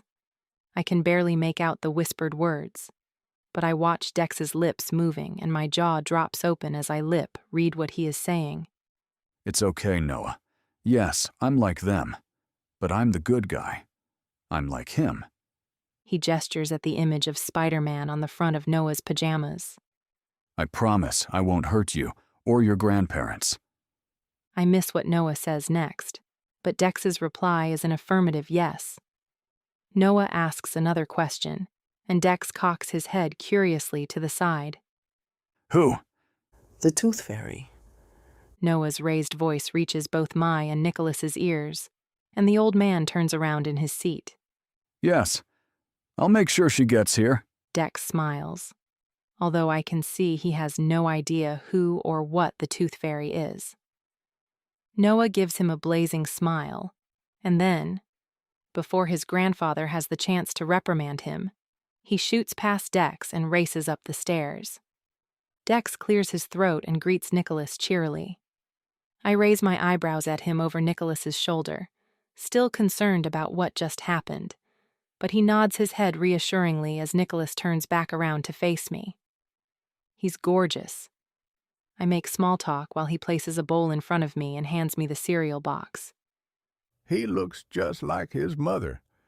She was a very beautiful woman, but he has his father's eyes, he adds fondly. I eat a small helping of cereal, my heart in my throat as we wait. But when Martha comes down a few minutes later, she looks quite calm, with Noah trailing in her wake. He gives Dex another dazzling grin and takes a seat right beside him. Look. He places 2 action figures on the table, Spider-Man and the Green Goblin. I press my lips together, the emotion overwhelming me again. Please excuse me, I apologize, my voice breaking, as I rush from the kitchen.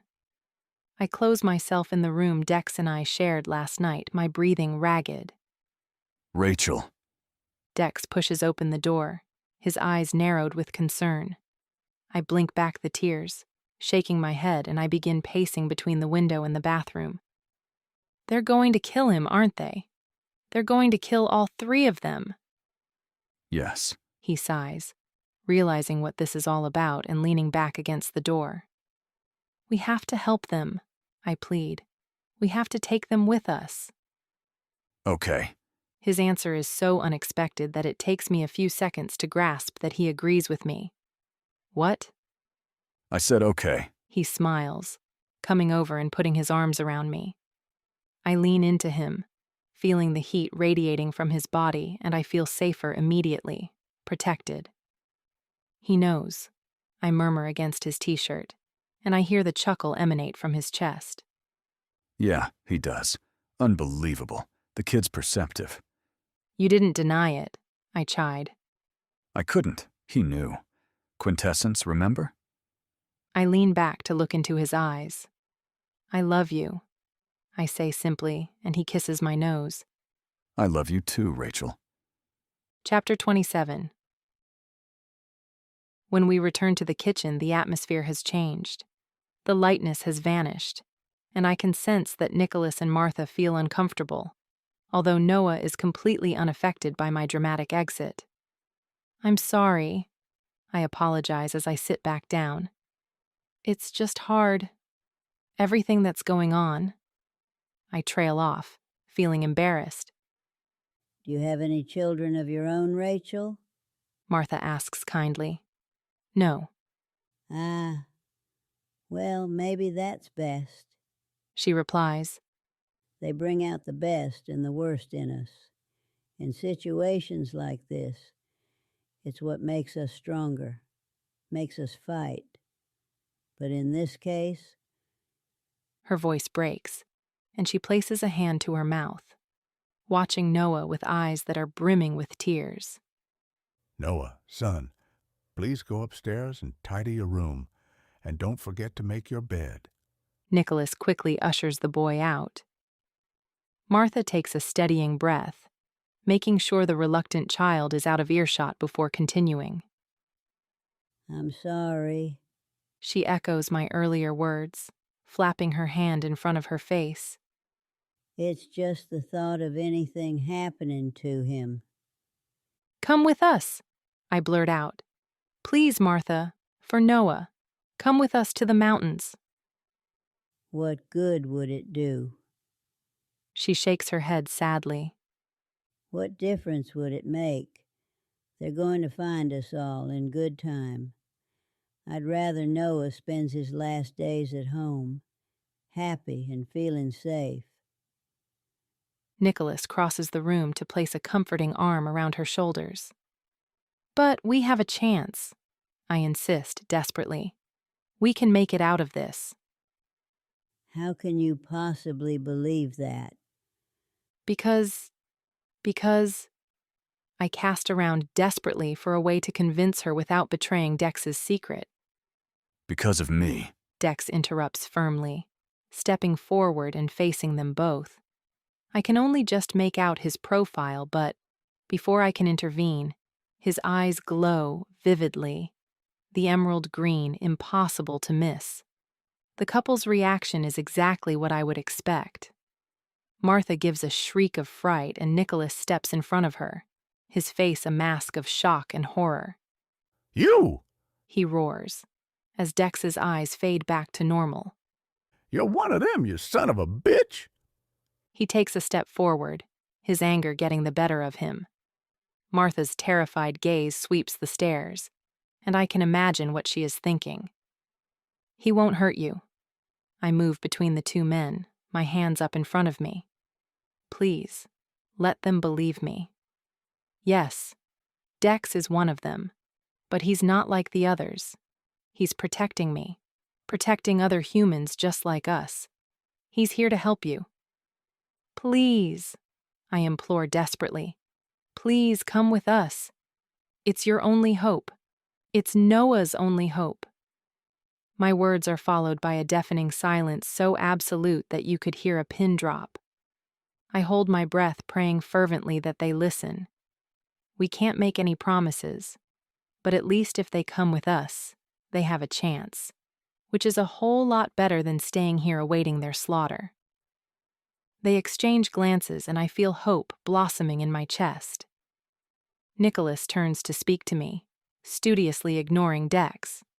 Get out of my house, he orders, his voice harsh and cold. But... I said get out of my house, he roars, and I shut my eyes. It's over. There is no room for argument. They have made up their minds. Let's go. I tug Dex's arm. He doesn't move. Dex, I repeat. Let's go. We're taking the boy, he says calmly. I can barely believe what I'm hearing. You're not taking him anywhere. Nicholas hisses. Martha starts weeping, her stern face crumpling, her hand flying to her mouth. Dex, I gasp, shaking my head at him before reassuring them. No, of course we're not. We would never do that. He will die, Rachel. Dex thunders behind me. They are coming and they will kill him. Yes, I know. My heart is heavy in my chest, and a part of me wants to grab Noah and run too. But this is what sets us apart from the Venites. Our compassion, our ability to choose. Free will. Noah stays here. It's where he belongs. You have 5 seconds to get out. Nicholas reminds us, and I don't hesitate. I take Dex's hand and lead him to the door, snatching up our satchels and my jacket from the hallway as we go. I open the door and push Dex out first before I close the door firmly behind me. I squeeze my eyes shut, forcing back the tears that are threatening to spill out of them. I take only a moment to compose myself, and then we head out into the woods, walking dejectedly down the driveway. We shouldn't have left him, Dex eventually utters. I glance back at the house. I can just make out Martha's face at the window, witnessing our departure. It's not our decision to make. My words die on my lips as a hissing sound roars behind us. I know that sound only too well. Dropping the backpacks and my jacket, I swivel on the spot, screaming a warning, but it's too late. The fireball hits the house, obliterating the front door and a quarter of the lower floor. The window where Martha stood only a moment before is gone, burnt beyond recognition. No! I scream on and on, clutching my head in my hands and pulling at my hair. Dex is already moving, sprinting back toward the house. The first floor is still standing, I realize, racing after him and praying that Noah hadn't finished making his bed. We reach the house at the same time, and I gape at the carnage. The lower story is chaos. Furniture and fittings have been flung around with the force of the blast, and the smell of burning wood and metal assails my senses. Nicholas! Martha! I yell, coughing as the smoke fills my lungs and stings my eyes. I hear a groan to my left at the same moment that a peal of laughter rings out from somewhere outside. The fire user is out there, watching. I turn to Dex. Go. I'll find them. You need to stop whoever it is before they bring the whole house down on our heads. I push him toward the monstrous hole in the wall. He squeezes my hand, murmuring, "Be careful." And then he is gone. A low groan emanates from somewhere nearby, and I swing around, forcing myself to focus. There is nothing I can do to help Dex. I need to help the Mills family. Nicholas? I call, and I am rewarded with another moan of pain. I clamber over a pile of wood and stop when I reach a large cabinet. Oh my God! I dart forward and sink to my knees beside the old man. Taking his hand, I crouch low so that he can see me. Blood is dripping from his head onto the floor, and the solid wooden cabinet has completely crushed his legs. I choke back a sob and force a smile. Martha? He asks, and I shake my head gently. There is no point even looking for Martha. She was standing at the window. There will be nothing left of her. His kind face crumples, and then a fit of violent coughing racks his body. Noah? He pleads, and I squeeze his hand again. Where was he, Nicholas?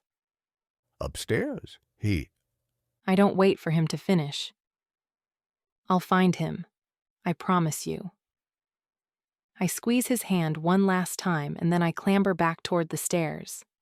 A huge chunk of wood is missing beneath the staircase, and I hesitantly place one foot on the first step. I keep climbing, one step at a time. I am about halfway up when the stairs start creaking ominously. A few steps short of the landing, the entire staircase lurches beneath my feet with instability, and I launch myself up the remaining few steps. With an enormous groan, the entire stairway cleaves away beneath me, taking half the landing with it. The thunderous noise reverberates in my ears as I scrabble forward on my stomach. my legs dangling over the empty space. Gasping, I pull myself up and cling, terrified, to the doorframe. I rest my head against it for a minute, trying to catch my breath and calm my nerves. Move, Rachel, I tell myself. I have no idea what is going on outside, and the whole house could come down around my head any second, or explode in a ball of flames. The first door on my left is a bathroom. The second, an empty bedroom with a vase of wilted flowers on the dresser. As I glance into the first room on the right, I spot blue curtains and a bright, crudely made bed with a Spider-Man cover. Noah! I call, entering the room. A quick scan reveals nothing. Noah! I yell louder, my heart thumping in my chest. I notice a slight movement and my eyes are drawn to a blue blanket hanging off the edge of the bed. Getting down onto my knees, I put my head to the floor and look under the bed. Noah's big brown eyes stare back at me. He is curled into a ball and is shaking like a whippet. Noah, I croak, relief coursing through me. I stretch out my hand and he takes it, letting me pull him out from under the bed. He is wearing a pair of dark blue tracksuit pants and the inevitable Spider-Man t-shirt. His almost black hair is tousled, and his eyes are brimming with tears. Where are your shoes, Noah? I ask, and he points to the closet. Stepping over to it, I grab a pair of sneakers, helping him put them on and quickly lacing them up. You're going to come with me. I smile up at him, feigning a calm I don't feel. I rub his arms and grab a jersey from the closet, slipping it over his head. He glances down dejectedly now that Spider-Man has been covered up. Instead, the words trouble are emblazoned across his chest. I like it, I say. It suits you. Now let's get out of here, okay? He nods, and then quickly runs across to his dresser. He grabs a small Disney Cars backpack, and I watch in confusion as he fills it with a small toy digger, a pen and small spiral notebook, a folded piece of paper, his Spider-Man and Green Goblin action figures, and a framed photograph that he takes from his bedside table. He hits the backpack over his shoulders and nods at me, ready to go. We make our way back to the landing, and I peer over the edge, instant vertigo making my head spin. It's not that high, but it's far too high to jump to safety, and the debris littering the floor below us is made up of broken, splintered wood. I race back to Noah's room and, shoving off his bedspread, I pull out his sheet. You know how to climb? I ask as I crouch beside him a minute later. He nods. Okay, Noah. This is going to be a little scary, but I need to lower you down there, okay? You need to hold this very, very tight. Can you do that for me? His eyes full with tears again, and I squeeze his hand. You have to be brave, like Spidey, Noah. Think of this. I hold up the edge of the sheet. As your web. You won't fall. I don't know which one of us I am really trying to convince, but wordlessly he takes the proffered corner and grabs hold of it with both hands. Okay, now I'm going to lower you down. Stick your legs over the edge for me. We guide his legs over the jagged edge of what remains of the landing, and I try not to let his terror-stricken face affect me. As his legs go over and he starts to slip, I smile encouragingly. You're going to drop over now, Noah. You have to hold tight, okay? You have to hold onto the sheet until I get you a bit lower down. He gives a yelp of fright as his torso slides over the edge and I grip the sheet tightly in my own hands as it pulls taut. His weight is easy enough to hold and I quickly let out the material, lowering him toward the ground floor below. All too soon I get to the opposite corner of the sheet and I peer over the edge of the landing. I'm still too high, Noah cries, his legs scissoring frantically beneath him in midair. I had known that this would happen, but I also know that he will survive the relatively small drop. I hadn't told him in case he refused to go down. Noah, you need to let go. You need to drop down, I coax, but he shakes his head desperately. You'll be okay, I promise. Keeping a firm hold on my end of the sheet, I slowly sink down so that I am lying on my stomach, trying to lower him even further, my arms hanging over the edge of the landing. I feel it shudder beneath my weight and my stomach drops in alarm. It's completely unstable. It could collapse any second. Noah is now only a few feet off the floor. "Noah!" I plead, my arms aching from holding his weight at this awkward angle, the sharp wood under my arms biting into my tender skin. My hands are still in agony from my burns and slashes, and I can see fresh blood seeping through the clean bandages. "Don't let me fall," Noah yells at the same moment that I see Dex appear in the mangled doorway. Just then, the landing beneath me gives a sickening crack, and I feel my own body hurtling toward the ground. Chapter 28. As I land, pain explodes in a dozen different parts of my body, but the shooting pain in my abdomen is the only one I really notice. Strong hands grab me and turn me over so that I am lying on my back facing the ceiling, which, from down here, seems very far away. I can taste blood, and my nose feels as though it's been pulverized. Not surprising, seeing as I landed face down. "Rachel, open your eyes!" I do as Dex says, and his face swims before me, shifting in and out of focus. "Ah!" My body convulses in agony, and I clutch at my stomach with my hands. It feels sticky and warm. Blood. There is so much blood. "Dex." I try and speak his name, but more blood gurgles from my mouth. "Oh God, Rachel. Just hold on." I can hear the panic and the terror in his voice. The reason becomes clear as I glance down at the wooden stake protruding through my stomach. I have landed on one of those sharp splinters of wood, about half an inch in diameter, and it has impaled my abdomen. "Noah!" I garble, but Dex ignores me. I try and lift my head to look for the boy, but Dex pushes me back to the ground. "Voka!" He roars over his shoulder, and I am too weak to even contemplate why he would be calling for his sister. A minute later, she appears beside him. "Gross." She wrinkles her nose as she gazes disdainfully down at me. I can feel my body shuddering uncontrollably, and my vision blurs again. "Voka!" Dex growls, rocking back and forth on his haunches and cradling my body to his. "I won't do it." She begins petulantly. "This is for the best, Dexon. Now you can get back to our mission. No distractions." Her words are cut off as Dex leaps to his feet and grabs her around the throat. "You will do this, sister," he hisses. "or you will die the second she does." Voka rolls her eyes, but I can see the fear reflected behind her blasé facade. "Fine," she gasps. "But you can be the one to tell Father about this." "I'll be happy to." He drops her, and she rubs at her reddened neck before deliberately stepping around him and crouching down beside me. The look she gives me is pure malice and hatred, but mercifully I don't have to witness her hateful expression for long as my eyes flutter and then close. Warmth. There is an unbelievable warmth in my stomach spreading through my body. It feels as though the sun's very rays have somehow filtered through my skin. I open my eyes and Voka is still leaning over me, her long raven hair trailing over her shoulder and falling across her perfect face. Her hands are suspended over my stomach, and her eyes are glowing iridescent.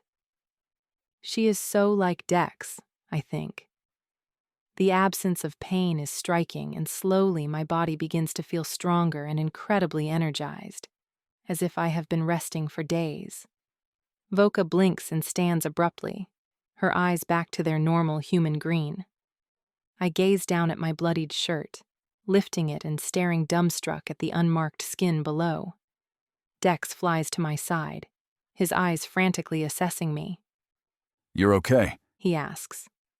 I'm fine, I answer, still trying to absorb that I am healed. I quickly unravel the bandage from my left hand, which was burned, but there is not so much as a mark on my skin. I hastily do the same to my right hand, but that too is healed. I gaze up at Voka, who is pointedly looking anywhere but at me. "Thank you," I manage. She sighs as she meets my eyes, and then she glares at Dex. "It's my pleasure," she says insincerely, and then she heads outside. Dex helps me to my feet, and I brush off my clothes. They are filthy, covered in blood and dust. I am trying to make sense of what just happened. Suddenly I remember Noah. "Noah!" I yelp, scanning the area around us. I scramble over the enormous mountain of debris, careful to avoid any sharp points. And I spot him, sitting quietly beside his grandfather's body. "Noah!" I approach him from behind, putting an arm around his small shoulders. Dex follows me, crouching down on his other side. "I'm sorry," I murmur, watching as silent tears course down his cheeks. It's not fair, I think. He has already lost so much in his young life, and now this. Nicholas looks peaceful, his eyes closed almost as though in slumber. Noah still has his backpack on his shoulders and looks uninjured, although his jeans are torn over one knee, and a nasty graze appears through the ripped fabric. He also has a bruise on his forehead. "Are you okay?" I ask, pushing his dark hair off of his forehead. He doesn't answer, but he turns his grief-stricken face toward me, and a lifetime of pain shines in his brown eyes. A million different responses die on my lips. There is nothing that I can say to ease his pain. "Let's go," I whisper, taking his arm and leading him outside. Voka is standing near the house looking bored. Anger rises like bile in my chest, and I open my mouth to yell at her, to hold her accountable for the death of 2 innocent people. But before I can say anything, Noah stiffens at my side. Without a word, he hurtles forward, running straight for her, his backpack jostling on his back with every step. Voka looks startled, turning her head left and right as though searching for an escape route. I call a warning, but it is too late. Noah has already reached her. To my utter disbelief, he throws himself at her, wrapping his little arms around her legs and burying his face in her concave stomach. Voka looks as though she just swallowed something that didn't agree with her. Her eyes blaze for an instant, but then, inexplicably, her arms come around Noah and she gives him a small, albeit awkward, hug. Then her arms drop limply to her sides and her face resumes its disdainful expression. "Noah," I pull him off her and turn him to face me, but he clutches her leg with one arm, resisting all my attempts to pull him away. I glance helplessly up at Dex, but he doesn't look in the least bit concerned. In fact, a small smile is playing about his lips. Obviously, Voka must not pose any real danger to the child, and I stand up straight, facing her. "Thank you," I repeat, "for saving me." I resist the urge to mention the elderly couple she murdered. "Don't!" She raises her head haughtily. "I did it for my brother, although I don't know what good it did. You'll be dead soon anyway." Noah whimpers, and she glances down at him with a mixture of irritation and regret. "It's all right." She gives a little shake of her leg, but Noah won't budge. "Get him off me," she pleads, but Dex simply shrugs his broad shoulders. "Looks like you've got your own human to worry about," he drawls. We head for the road, determined to make as much progress as possible today. Voka stays with us, much to my surprise, and Noah trots along beside her. I raise my eyes quizzically at Dex, wondering what her plan is, but he just shakes his head. It is now day 5 since the Venites arrived and declared war on our planet. It is also the 3rd day that Kate will be spending with Amarox. "Where is he?" I ask Voka. "Amarox?" "How do I know?" she snarls back. "I'm not my brother's keeper. He's probably doing his job right now, though. Unlike us." "He's coming after us," I murmur. "Like I said," she replies airily. "You're as good as—" She trails off. eyeing Noah warily. DEAD. She spells it out. That's enough, Voka. Dex warns, and she heaves a dramatic sigh. I definitely need to reprioritize. I'm officially replacing you as my favorite brother. Yeah, sure. You hate Amaroks. I don't hate him, and he's certainly never made me do anything like this. She gestures at our small party. You have treated me terribly, Dexon. What about the time you got yourself caught in that angry mob on planet Paleo? I assume you appreciated me then. Well, yes, I suppose there's that. But still, Amarox has never forced me to do something I really didn't want to do. She eyes me pointedly. You're forgetting Raylon, he retorts. And even though I have no idea what they are referring to, it's impossible not to notice the flash of hurt in Voka's eyes. I will never forget Raylan, she snarls, all traces of light in her voice gone. She purposely increases her pace, trying to shake off Noah, who is still walking close beside her, his hand resting on her leg. The sudden increase in speed unbalances him and he stumbles, banging his injured knee painfully on the tarmac. It starts to bleed again. Voka whirls back around, guilt etched on her face. She is back before I can even reach Noah, and she swats me aside as I reach for his injured leg. Dex grabs my arm, pulling me farther away, and I round on him in confusion. Leave it, he murmurs. Trust me, Rachel. I watch as Voka raises her hand and holds it palm down above Noah's knee. I can't see her face, but I know that her eyes are glowing. A few seconds later, Noah's leg is healed. He beams up at her, and I wish I could see her reaction to his obvious adoration. Voka takes his hand and continues up the road. As we follow behind them, Dex chuckles. I know what you're thinking, Dexon, she calls angrily. But you're wrong. We'll see, he answers softly. We walk about 10 miles until we come across a small town. Dex finds an abandoned Chevy with the keys still in the ignition and a half tank of gas. It is already past noon as we all pile in, and Dex guns the engine, pulling away from the curb and heading west. Noah is exhausted, although Dex had carried him on his shoulders for most of the journey. His cheeks are sun-kissed, and his head is on Voka's lap in the back seat. What are you doing, Dexon? Voka asks, once she is sure Noah is asleep. Dex meets her eye in the rearview mirror. No doubt he understands her question far better than I do. I love her, he answers, without any embarrassment. My own cheeks flush at his honesty. Obviously. She curls her lip. But that still doesn't explain what you are doing. Do you honestly think you can protect her forever? His silence is deafening. It's nothing personal, she adds, glancing at me. But you're human, and we came here for one purpose, to destroy you. I know. I gulp. Why didn't you kill the boy, Voka? Dex asks. This isn't about me, she snaps. And don't be fooled, Dexon. If it comes down to a choice between his life or mine, believe me, I will have no problem ending him. The words are cold and harsh and ring with truth. I can only pray that it doesn't come to that.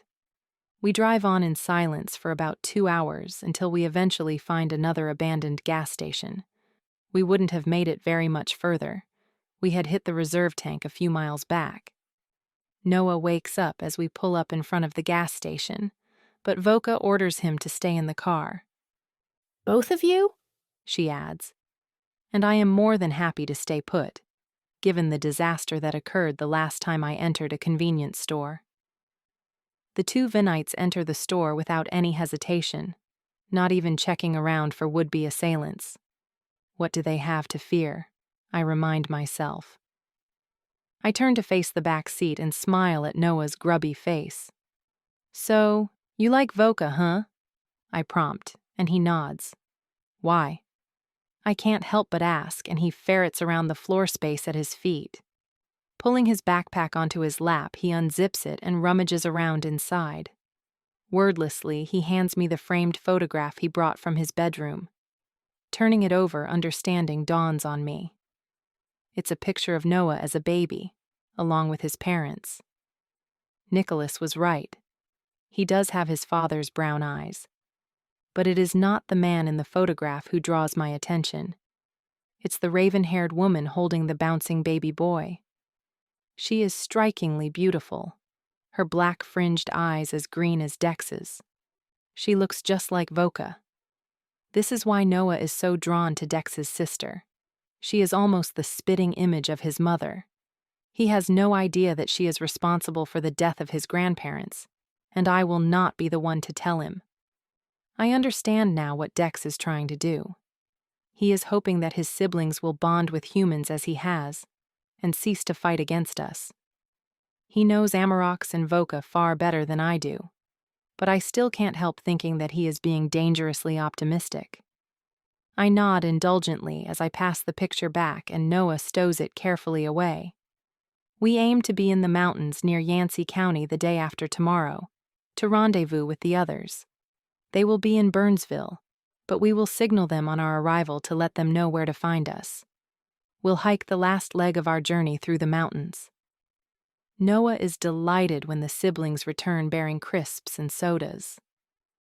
I smile as he rips the foil packaging with his teeth and crams whole fistfuls into his mouth. Voka sits beside him, looking mildly amused by his antics. Dex is outside filling the tank with gas.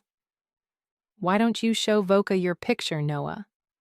He hesitates, staring uncertainly up at her, and then seems to come to a decision. Dusting his hands on his dark blue tracksuit pants, he gets the photograph out of his backpack. Voka's reaction is both predictable and unexpected. She peers at the photograph, and I can tell the instant she finds Noah's mother. Her green eyes widen in surprise and understanding for only a second before she puts her guard firmly back in place, and her face resumes its usual unreadable expression. She hands the photograph back with a curt, "That's a lovely picture." But she gives no indication that she has even noticed the striking resemblance. Noah's dejected face as he carefully returns the frame to his backpack breaks my heart. Disgusted, I throw open my door and make my way over to Dex, needing some fresh air and a break from the claustrophobic atmosphere inside the car. Dex smiles at me as I approach, and I feel the familiar tug in the pit of my stomach. "Who is Raylon?" I keep my voice low so that Voka won't hear me. Dex hesitates for a moment, and then he replaces the pump and closes the fuel cap. Ralan was Voka's husband, He finally answers. Was? I pick up the past tense immediately. My father didn't feel that Raylon was good enough for Voka. He explains. So Voka, being Voka, eloped. I think she expected that once it was done, he would have to accept it. I'm guessing he didn't? No. As soon as he heard about the wedding, he had Amarox take Raylon on an exploratory mission. Amarox's instructions were that Raylon was not to return. He left him there? I ask incredulously. He died, Dex replies grimly, glancing across at Voka, still sitting in the car, but distracted by a conversation with Noah. Died? I ask, a sick feeling creeping over me. You mean Amarox killed him? I have no idea what really happened, Dex admits. But I suspect so. That is disgusting. How could he do that to his own sister? My father told him to, Dex replies simply. And yet Voka defends Amarox. How can she side with him after he... Rachel. His voice is low but gentle.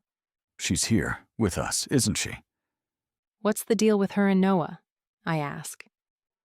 You seem to think he's safe with her. He is safe with her. How can you know that? What if she hurts him? She won't hurt him, he insists. And then, seeing that I am not going to let it go, he sighs. Voka has always been good with children. She's very maternal. I fight the urge to snort with derision. From what I have seen so far, Voka is a murderous bitch. Dex, of course, knows exactly what I'm thinking, and he smiles. Voka has a child of her own, very close to Noah in age. In fact, Noah is not unlike him. She has a child? I gape at him, in disbelief. Where is he now? On Vinnon. He doesn't live with Voka. Why? My father forbade it.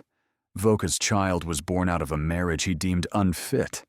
The child has been denied his royal status, and Voka was instructed to hand him over to another couple to be raised. We don't talk about it. It's like it never happened. This only cements my already horrendous opinion of Dex's father and his evil brother. Despite myself, I feel a twinge of sympathy for Voka, for the life that she lives that she obviously has no control over. And Voka accepted that? She didn't have a choice, he replies grimly. My father's word is law on Vinnon. He could just as easily have killed the boy. I get back into the car disconcertedly quiet. Voka and Noah do not even acknowledge my return. They are playing superheroes with Noah's action figures. Voka's apparent fondness for Noah makes more sense to me now, but I still don't trust her entirely. I have seen what she is capable of. When a sudden gust of wind knocks over a trash can, I jump in surprise, a feeling of dread settling over me. The sky darkens and a flash of lightning streaks across the sky, followed almost immediately by a boom of thunder so loud that it rattles the windows of the Chevy. No natural storm could come on that quickly. Voka's eyes flash with understanding, and she quickly lifts Noah's backpack and pulls it over his arms. I open my door and watch as the rain surrounds us, flashes of lightning lighting up the sky all around. "We have to get out of here!" I yell as I reach Dex, who is watching the storm around us with a wary expression. It's too late, he roars back. That's when I notice. The storm is raging around us, encompassing us in its fury, but it is not overhead. The gas station is protected in the epicenter, and I would bet my life that over the roof above us, the sky is clear. We are in the epicenter, the eye of the storm, which could only mean one thing. He is already here. Chapter 29. Hello, Amarox. Dex sighs as his brother steps out from behind a low wall to our left. Dexon. Amarox smiles evilly. Dex's eyes scan the area around us, searching for something. What took you so long? Dex asks politely. Amarox ignores him, watching as Voka pulls Noah from the car. To my surprise, she pushes the little boy behind her as she faces her brother. Sister. Amarox is taken aback. What are you doing here? He roped me in. She tosses her hair in Dex's direction. Dex doesn't look half as concerned as I would expect him to be, and a small smile crosses his face as he turns on the spot, looking in every direction. Where are your sentries, brother? He asks, and Amarox's lip curls in anger. They are not far. He sounds almost plaintive, and now Dex actually smiles. I look between the two of them, feeling like I am missing something. Where is the girl? Dex's voice is knowing. On her way. Is all the answer that is forthcoming. Nobody says anything further, and I am dying to find out what is going on. I can't ask Dex, as I can sense that he wants me to keep quiet, so I bite my tongue and conduct an in-depth examination of my shoes. Noah whispers behind Voka, and she turns around, handing him his Spider-Man and Green Goblin action figures. She speaks softly, and he settles down at her feet to play. Voka, too, is unnaturally silent. About 10 minutes later, we hear a car approaching. I cry out in relief as Kate emerges from the back seat, looking tired and dirty, but unharmed. Dallin and Banan are with her. Ignoring the Venites, I rush to her and envelop her in a bear hug. "Are you okay?" I ask, holding her at arm's length and assessing her. I'm fine. Astonishingly, she sounds more irritated than afraid. Dex's quintessence must have held. Where's Darren? She adds. He's gone ahead to Burnsville. He's okay. I wish I sounded more certain. I lead her by the hand back to the others. Dex looks amused. Amarok's infuriated. So, what now, Amarok's? Dex eventually breaks the long silence. Are you going to kill me? Because if you are, we should get it over with. Why don't you summon your storm? His eyes flash briefly to Kate at the last words. Amarok's draws himself up to his full height and crosses his arms over his chest, and I pull Kate around the Chevy, cowering on the opposite side. Kate shakes her head, unconcerned, and Dex grins at me as I hear Voka's astonished intake of breath. What the hell is going on? Dex's next words shock me to my core. You can't, can you? He saunters forward, extending his hand, and Amarok's eyes it dubiously. He almost looks as though he is sulking. When he grips Dex's hand and gives it a firm shake, I stand up straight, gazing wonderingly at Kate. Amarok's cannot summon his storm as long as Kate is nearby. That's why he approached us alone, leaving her far enough away that he could use his abilities. It worked. Dex's plan worked. The three Vinites gather together to formulate a course of action. Amarok's has information about Dex's father, who is apparently on his way to Yancey County too, having heard of Dex's betrayal. I cringe at the thought of the King of Venin inflicting his power of quintessence over Dex and turning him back into a cold, calculated killer. I also realize that everybody we sent to Burnsville, Jason, Darren, the Grahams, Tom, the National Guard, the Army, even Kimberly, are in mortal danger. The Black Mountains were supposed to be a safe haven. Now they are probably the most dangerous place on Earth. Luckily, we have some time. While they are talking, I retrieve my jacket from the car and pull out my mobile phone, determined to send a message to Kimberly. I curse when I see the dark screen. My phone battery has died. "What is your father's name?" I murmur, interrupting their conversation. Zonax. Dex answers. My mother, Lariah, is with him. Is she as dangerous as he is? No. Like all the women in our family, her primary ability is to heal. She can control all the individual elements too, like the rest of us. But she cannot control the storms. Yeah, well, neither can you two. Voka interrupts. You can't do anything so long as you're with these humans. She utters the word with a sneer. Kate and I shrug. Voka's words are hardly insulting to us. Amarok's head jerks up. That's the key. He muses, staring intently at the two of us. We need to leave them. What? Dex narrows his eyes. Absolutely no way. I will not leave Rachel unprotected. Amarok's eyes me meditatively. You really had me fooled. He shakes his head. I never suspected it was her. You were so focused on Kate. Dex chuckles. You are too predictable, brother. We have to abandon them. Amarok's persists, turning serious once more. It's the only hope we have, if we want any chance of defeating Father. Listen to yourselves. Voka interjects furiously. You want to turn against our own parents? Have you lost all sense of purpose?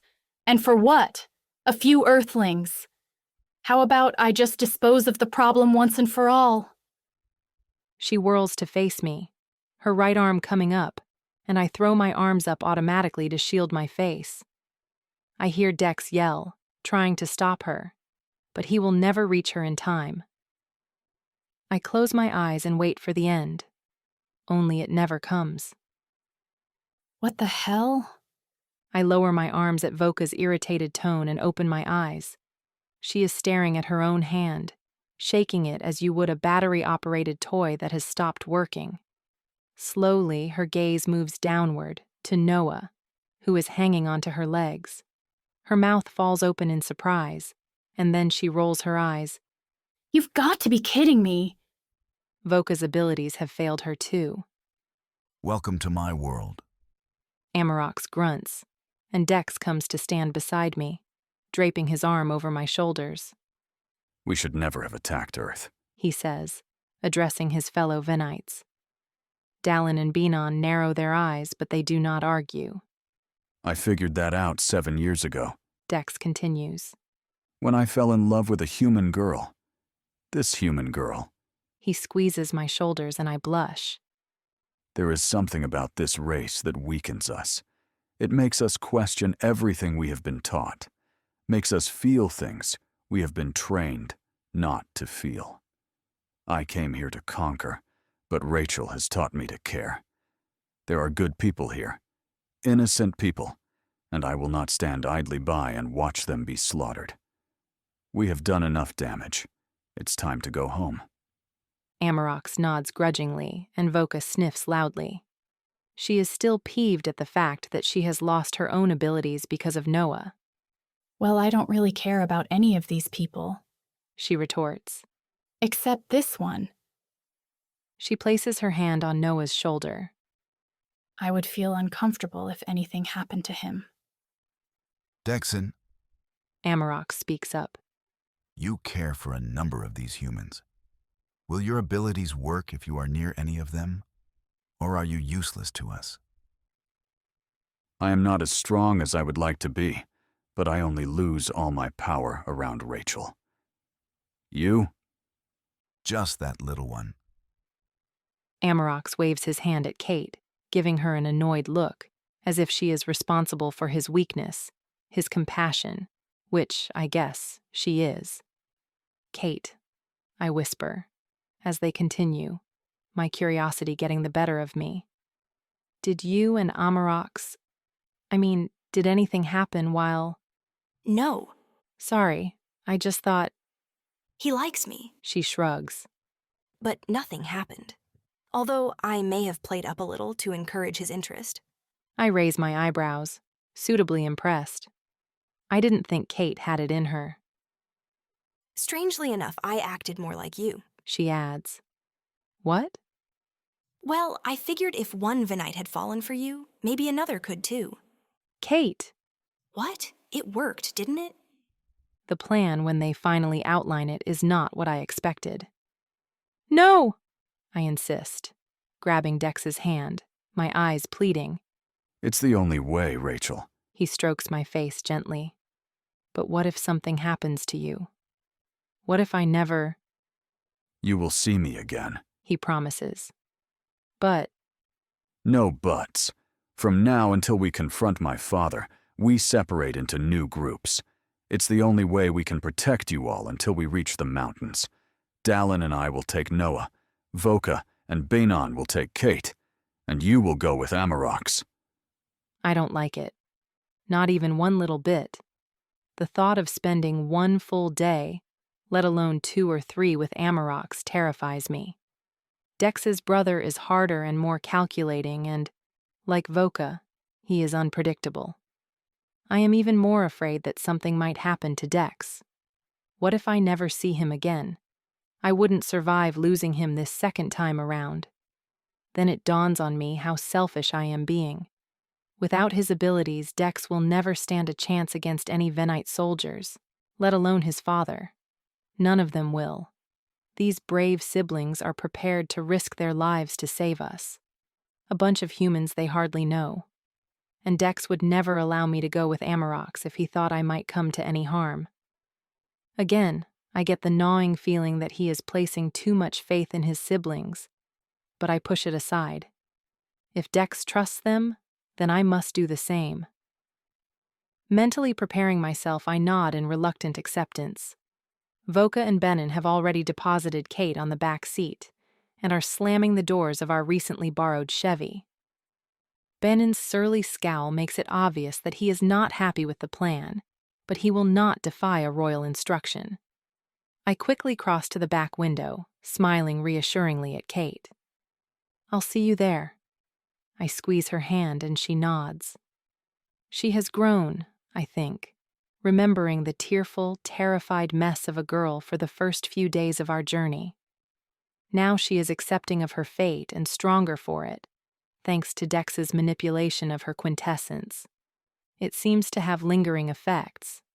He told her not to be afraid, and although she is certainly not calm, her emotions are now under control. As they drive off, it occurs to me that Voka didn't say goodbye to Amarox or Dex. I find it strange how disconnected the siblings are, how formal and distant they are with each other. Venin must be an awful place if their interpersonal relationships are any indication of their civilization. Rachel. Dex comes to stand before me, his eyes sparkling with a mixture of sadness and determination. It's time. We need to leave. Regardless of the witnesses around us, he lowers his face to mine and kisses me long and hard, leaving me breathless. Then he turns to Amarox, his arm curled protectively around my waist. You better take care of her, he warns. Amarox doesn't reply. I'll see you soon, he promises, kissing my forehead. And then he joins Dallin and Noah in the red Mercedes that brought Kate to us. I wave as they drive off, and then I steel myself and turn to Amarox. Shall we? He asks with a sarcastic smile, sweeping out his arm, and I roll my eyes as we make our way into town in search of another car. As we stride down a small street, trying the doors of every car to see if any are unlocked and peering through the windows in search of keys, I try to make small talk. It is very awkward and uncomfortable being alone with Amarox, and I would rather we were able to spend the next few days together being able to at least make pleasant conversation. So, I begin, yanking at the passenger door of another Chevy. You, Dex, and Voka aren't really close, I take it. They're my siblings, he contradicts. I love them. Huh. Didn't seem that way from where I was standing. We're different from your kind. Apparently. Oh, bingo. I spot the keys hanging in the ignition of a Ford Ranger. Amarox comes around the car and smashes the driver's side window, retrieving the keys and unlocking the doors. So, you like Kate? I probe as we drive through town, back on course. The sun is low in the sky and we probably only have an hour of daylight left. I cringe as I think of spending the night with the surly Venite beside me. Rachel, he begins, speaking my name out loud for the first time. Let's not talk about things that you don't understand. Okay, well, why don't we talk about Planet Chaos? Dex said he saved your life. What did he mean? A small smile tugs at Amarox's lips, and he gives me a skewed glance. Caris, he corrects. It was Planet Caris. Chaos Caris. Some poor, defenseless planet that you destroyed. What's the difference? I sigh dramatically, and he relents. Yes, Dexon saved my life. Caris was much like Earth. They fought back. Unsuccessfully. He adds, noticing my blazing grin. I pout instead. Anyway, they were highly strategic, and they managed to trap me. Trap you? I ask incredulously. How? His answering gaze is sardonic and brings me up short. Oh, right.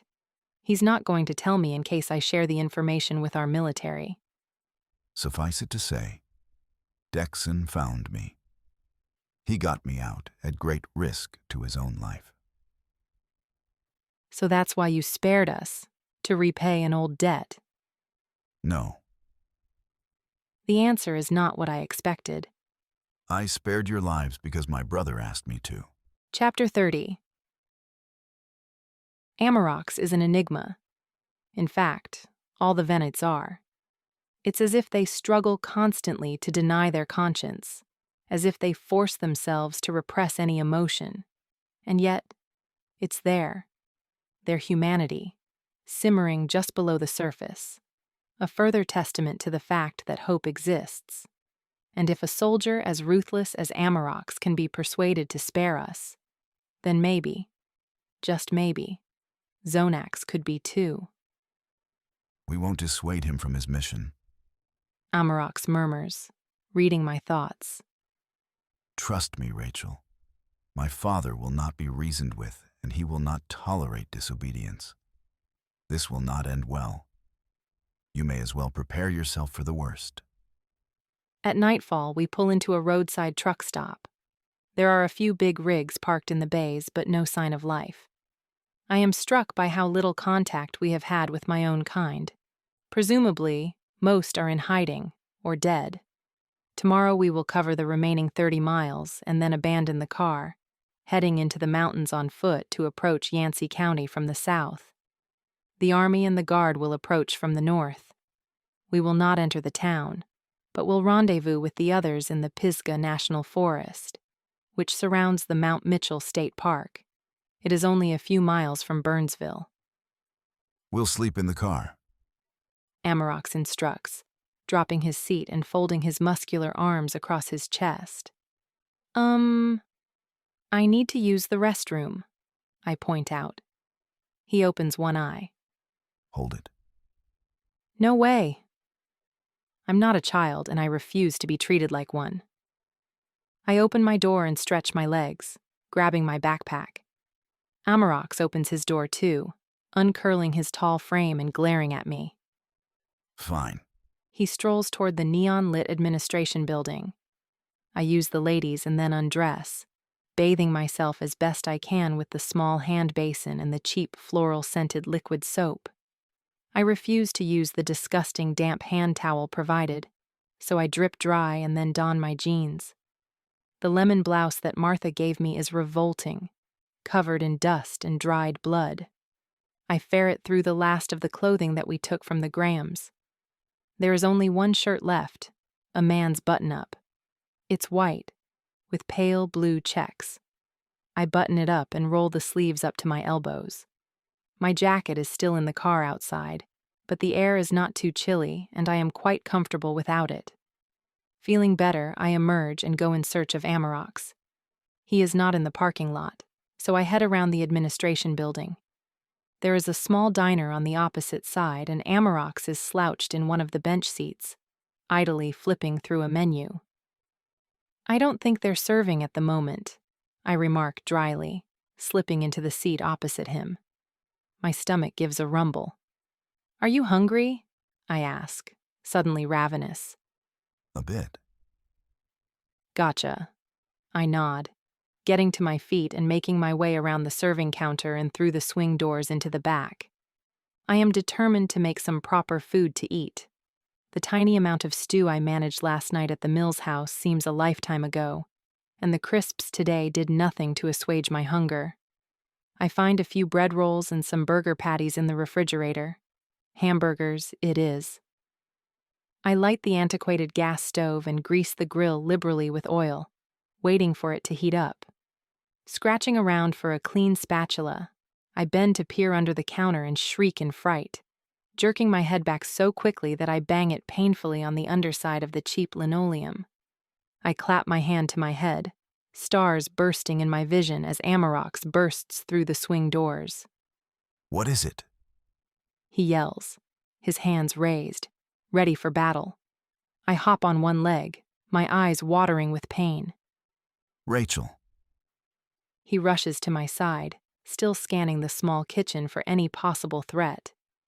A rat, I gasp, the pain beginning to subside.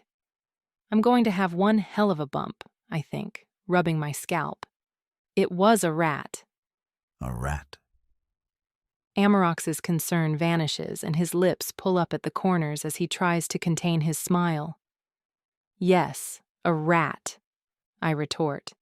A revolting, creepy, filthy rat. His eyes sparkle with amusement, and then he chuckles, pursing his lips to keep from laughing his handsome head off. Well. He sniffs, straightening the collar of his black tunic. If your life is in mortal peril again, be sure to holler. I'll set the fury of 1,000 storms on that vermin. He grins and saunters back through the swing doors. I drop my hand from my head, exhaling a deep breath. Amarocks doesn't seem to read my mind quite as easily as Dex, or he couldn't be as bothered, thank God. I step back toward the now sizzling pan and peer underneath the counter. "Are you okay?" I whisper. The young blonde waitress curled beneath the counter nods her head. She looks petrified, and her makeup is smudged beneath her eyes. She's just a teenager. "Are there any more of you?" I ask. "I don't know where everybody is," she whimpers, and I bite my lip. How long has she been down there? Since the war started or only since we arrived? "Stay where you are," I instruct. "We'll be gone first thing in the morning. As soon as we leave, you get out of here, do you hear me? You make your way to the mountains, there are plenty around here. Take as many supplies as you can carry and get as far from civilization as you can. Do not go anywhere near Yancey County." We are over 40 miles away from the small mountain county, so it is unlikely she would go there anyway. But I do not want to take any chances. I already sent my best friend to Yancey County. I cannot risk any more people going anywhere near the very place that Zonax is heading to. I read the young girl's name tag. "Brittany," I smile reassuringly at her. "You're going to be fine. Just stay here until morning." "He's one of them." Her eyes are haunted. "Yes." I nod, and she narrows her eyes at me suspiciously. "It's a long story, but trust me, there's hope. Okay?" She nods, half-heartedly. "There's hope," I repeat, standing up and turning my attention to the grill. I make 8 burgers and pile 6 of them onto a tray. The other 2 I hand to Brittany, along with a jug of water that I found in the refrigerator. I grab 2 bottles of ginger beer and load them onto the tray beside the burgers, and then I head back out into the diner. Amarocks is sitting in the same seat as before, staring thoughtfully out of the window. "That'll be $15, I tease, setting the tray down in front of him and flopping into my own seat. We eat in silence. I finish off 2 burgers and Amarocks has 3. I eye the last one, wondering if I can force it down. I am loath to see it go to waste. Maybe she'd like it. Amarocks' low voice cuts through the silence, and I raise my brow innocently. "Who?" I feign ignorance, but my heart is thumping in my chest. "The girl in the kitchen," he replies seriously, his hypnotic green eyes boring into my own. "I don't know what you're—" "Save it." He wipes his mouth with a napkin and then tosses it onto the table as he gets wearily to his feet. "Please," I stand abruptly, knocking over my ginger beer as I grab his sleeve. "She's not a threat to you." Amarocks gazes down at me, his face giving away nothing. "Please," I echo, remembering how I pleaded with Dex to spare the others back in Central Park. "I'm not my brother." Amarocks hisses, and it hits home that there is nothing wrong with his control over Quintessence. If anything, it's stronger even than Dex's. "I know," I hasten to appease him. "I know that. It's just that she hasn't done anything wrong. She's just a young girl. Please, don't hurt her." I hold my breath as he narrows his eyes, frowning down at me as if I've completely lost my mind. "Who said I was going to hurt her, Rachel?" He yanks his arm from my hands and turns his back on me, making his way out of the diner. "Amarocks," I call, as I hasten after him. I push open the doors and open my mouth to call again, but it is as if everything moves in slow motion. I see a small group of men round the front of one of the closest rigs, each armed with a shotgun. I hear Amarocks' angry snarl as he turns to face them, and I scream, warning them not to fire. Instead, 2 men turn their guns on me, keeping me in their line of fire. Oh God. They must have been watching this whole time. They would have seen me arrive with Amarocks, seen us eating together. They must think I'm one of them, one of the invaders. Without hesitation, the front-runner, a burly man with a baseball cap pulled over his curls, fires at Amarocks. He dives aside and the bullet impacts his leg. a huge chunk of flesh being torn away. I dive back into the diner to avoid being shot myself, and, as I do, I hear the first crack of lightning. I lie flat on the floor, the static in the air making the hair on my arms stand on end. "No!" I screech as one loud crack follows another. I can hear the screaming above the storm, blood-curdling cries for help, and I press my hands against my ears to block them out. There is nothing I can do for these foolish men. Amaroks will not be reasoned with. They made sure of that. It is all over in a few minutes. The storm dissipates as quickly as it formed, and there is no sound at all from outside. I lift myself gingerly from the floor and peek over the table beside me. I cannot see him, but before I even register where he might be, the glass doors are shoved open, so hard that the glass shatters. Amarox's eyes are still glowing, and his face has morphed into an unadulterated mask of rage.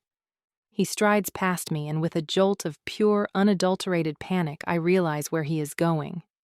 "No!" I scream in earnest, racing after him. I grab his tunic and he shrugs me off, still heading for the swing door. As he makes his way around the counter, I lunge for him again, grabbing a fistful of his hair, and he whirls on me, his eyes boring into mine furiously. There is no sign of the amiable, reasonable man of earlier, only vengeance and blind rage. He raises his hand and I close my eyes, knowing this is going to hurt. As his hand makes contact with my cheek, I am flung across the counter, toppling over it and landing in a heap on the other side. Holy hell, that hurt. I quickly scramble to my feet, my adrenaline pumping hard and fast through my veins. I launch myself back across the counter as Amarox reaches for the swing door, and I throw myself in his way. His eyes are still glowing, but they do not seem as bright as before. I think he may be calming down. "Get out of my way, Rachel," he orders, at least acknowledging who I am, but I stand my ground. "No," I bite out the words. "Amarox, calm down. The men outside, they've been punished. They were wrong to attack you like that, but you've dealt with them. The girl in there, she hasn't done anything wrong." I put my hand against his chest, subconsciously trying to restrain him. "I said get out of the way," he sneers, my words having no impact. I know he must feel something by now, some sense of sanity, or he would simply have hit me again.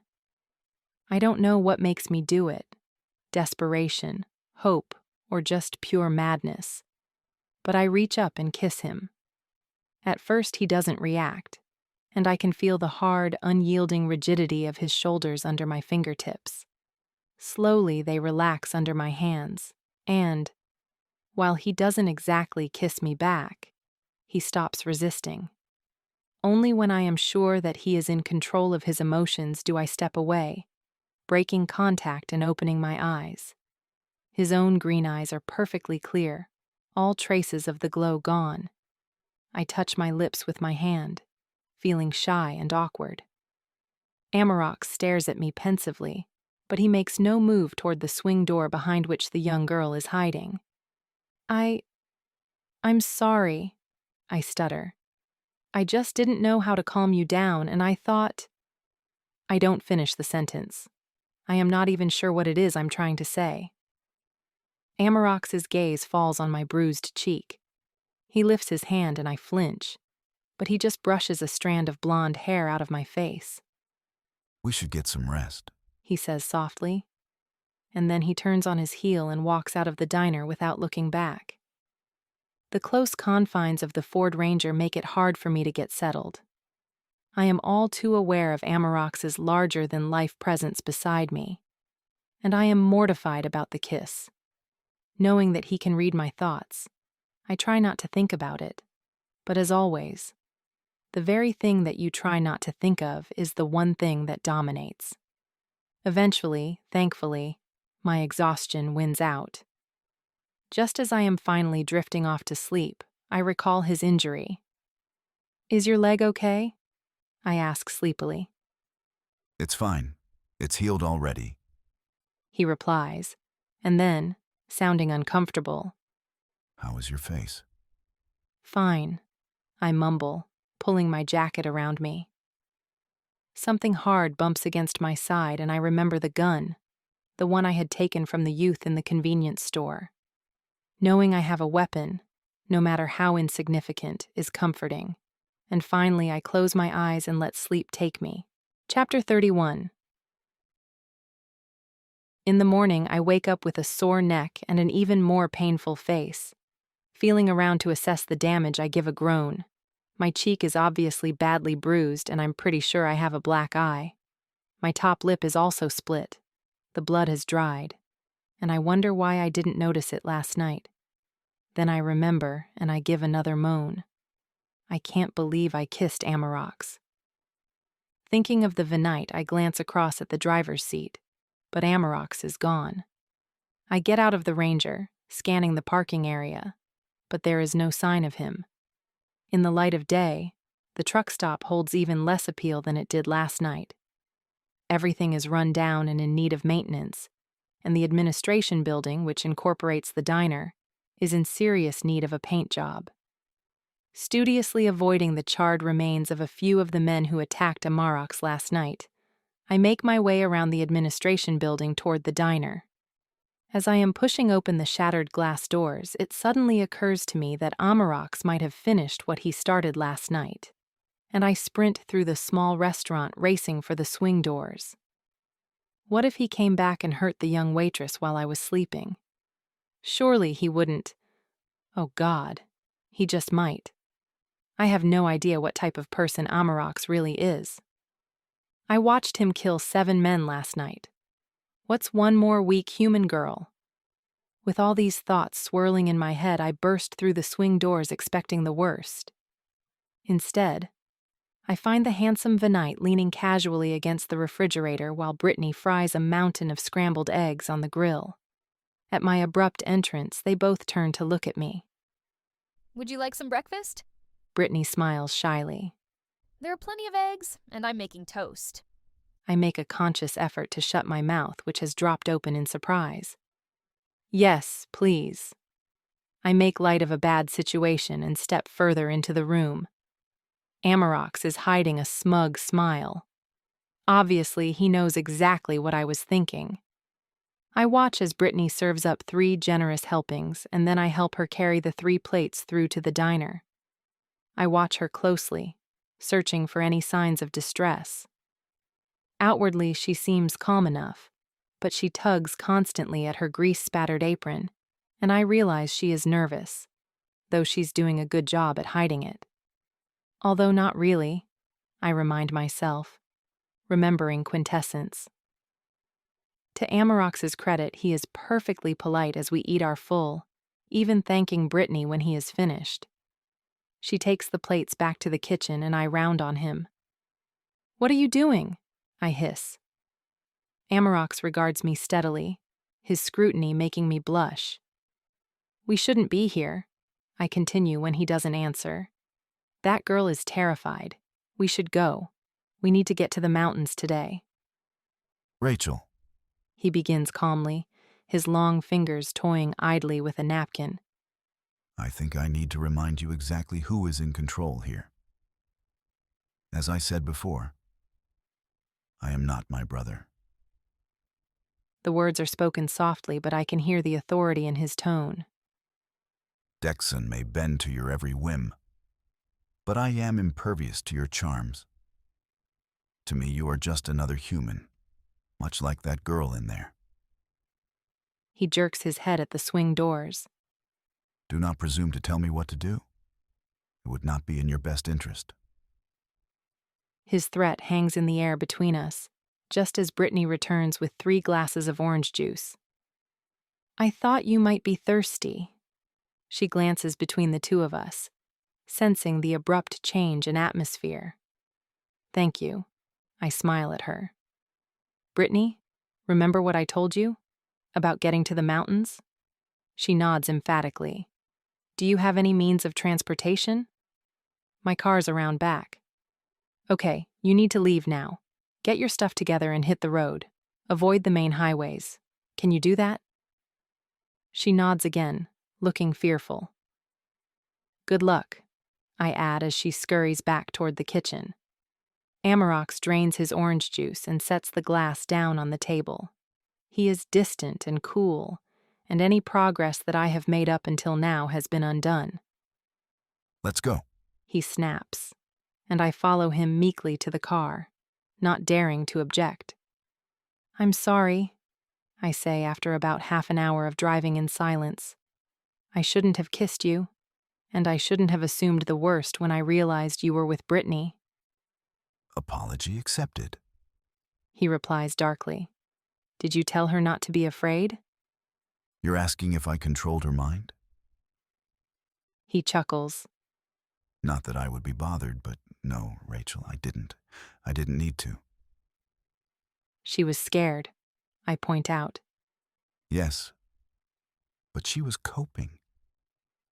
And as soon as it became clear that I meant her no harm, she was fine. Did it ever occur to you that you frightened her far more than I did? Coming in there with all your dramatics, and then ordering her to leave as though her life depended on it.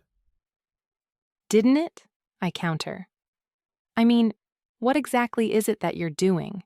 What will you do when you come face to face with your father? Dex has chosen a side. He's prepared to die for us. Which side are you on? I don't know. You don't know? No, I don't. Does that really surprise you? I believe in this invasion. I believe in Venon's cause. And yet, there's something about you humans that gets under my skin. Kate tells me you and the others risked your lives to save Dexon. So? After he killed your friends. He adds pointedly. He didn't mean to. Oh yes, he did. His confidence threatens to shatter my faith. Well, that was before he realized. Realized what? That humanity is worth saving, that we have qualities worth fighting for. Like? Like compassion and forgiveness and hope and love, I add meaningfully. So what are you hoping that I'll realize? That, like my brother, I will see the best in people? I think you already have, I say in a small voice. I'm not so sure. He remarks dryly. From what I could gather, Kate seemed to be imitating someone else. Obviously, Kate hadn't fooled Amarox as well as she thought. So, do you think she was right? He continues cruelly. That if you got one Venon prince to fall in love with you, maybe you could get another to do the same. I would never do that, I gasp, imagining what he must think. Truly, Amarox, I turn to face him. I didn't kiss you for any other reason than to calm you down. There was no hidden agenda, I swear. You're telling the truth. He concedes after a pregnant pause. Yes, I sigh, slumping back in my seat. I don't know where I stand. He admits eventually. I don't want to see my brother hurt. I don't really want to see you hurt either. Things have gotten a lot more complicated. You think? I smile sadly. We abandon the Ford Ranger along a small mountain road, and I shoulder my backpack as we prepare our hike through the mountains. I finger the gun in my pocket as we walk. Are you planning on using that? Amarox breaks the silence. Only if I have to. I force a confidence I don't feel, and he smiles indulgently. We have a long way to go, and I will myself to put one foot in front of the other, over and over as we slowly cover the distance to Yancey County step by exhausting step. Amarox leads the way, helping me when the need arises. Like Dex, he is incredibly strong and shows endless stamina. By the time dusk approaches, we only have a few miles to go, but I am fading fast. After the third time I stumble over the rocky terrain, Amarox pulls me up. We'll rest here tonight, he remarks. No, we need to keep going. We have to find the others. He chuckles, sounding so much like Dex that it makes my heart hurt. We won't find anyone in the dark, Rachel. You need to get your strength up. We'll hike the final leg in the morning. His tone is final, and I am too tired to argue any further. He drops my backpack to the floor. He had relieved me of it shortly after we started our journey. Fishing out the bread rolls and cold meats we had taken from the diner, he hands me a bottle of water, and then he slaps a few slices of meat on a roll and passes that over too. I wolf it down, drain the entire bottle of water, and then lie back on the hard ground, staring up at the sky. Amarox does the same, settling down a short distance away from me. In the stillness of the moment, it is hard not to think about the bigger picture, to remember that, in truth, we are fighting for only a few precious lives. Thousands have already perished across the globe. Men, women, children. If we somehow stop the Venite invasion, if Dex and Amarox and Voka are able to reason with, or worse, defeat their father, the world has still suffered a devastating blow. Everything has changed. Rebuilding will take decades. If the siblings succeed, I remind myself, or if they even want to. There is no telling what choice Amarox and Voka will make when confronted with the reality of their father's will. I am confident that Dex won't let us down, but without his siblings we haven't a hope in hell of succeeding. And of course, if Zonax gets close enough to use his power of quintessence, our saviors will fall, and mankind will be lost. I know that Amarox can read my thoughts, that he knows exactly what I am thinking, but he offers no words of comfort or commitment. He will not make empty promises. Only time will tell, I guess. A tear tracks its way down my face and onto my ear, and I brush it away. What will become of us? I really hope the others made it, I murmur in the settling dark. I am most worried about Jason and Darren, who were left without any Venite protection. They were scheduled to meet the army, but I take no comfort in that fact. I have seen with my own eyes how defenseless our military is against the Venite soldiers. Over and over the thoughts swirl in my mind, preventing me from the one thing that would erase all my troubles: sleep. I hear Amarox rise to his feet, but I think nothing of it until he looms over me. He crouches at my side, and I feel inexplicably afraid.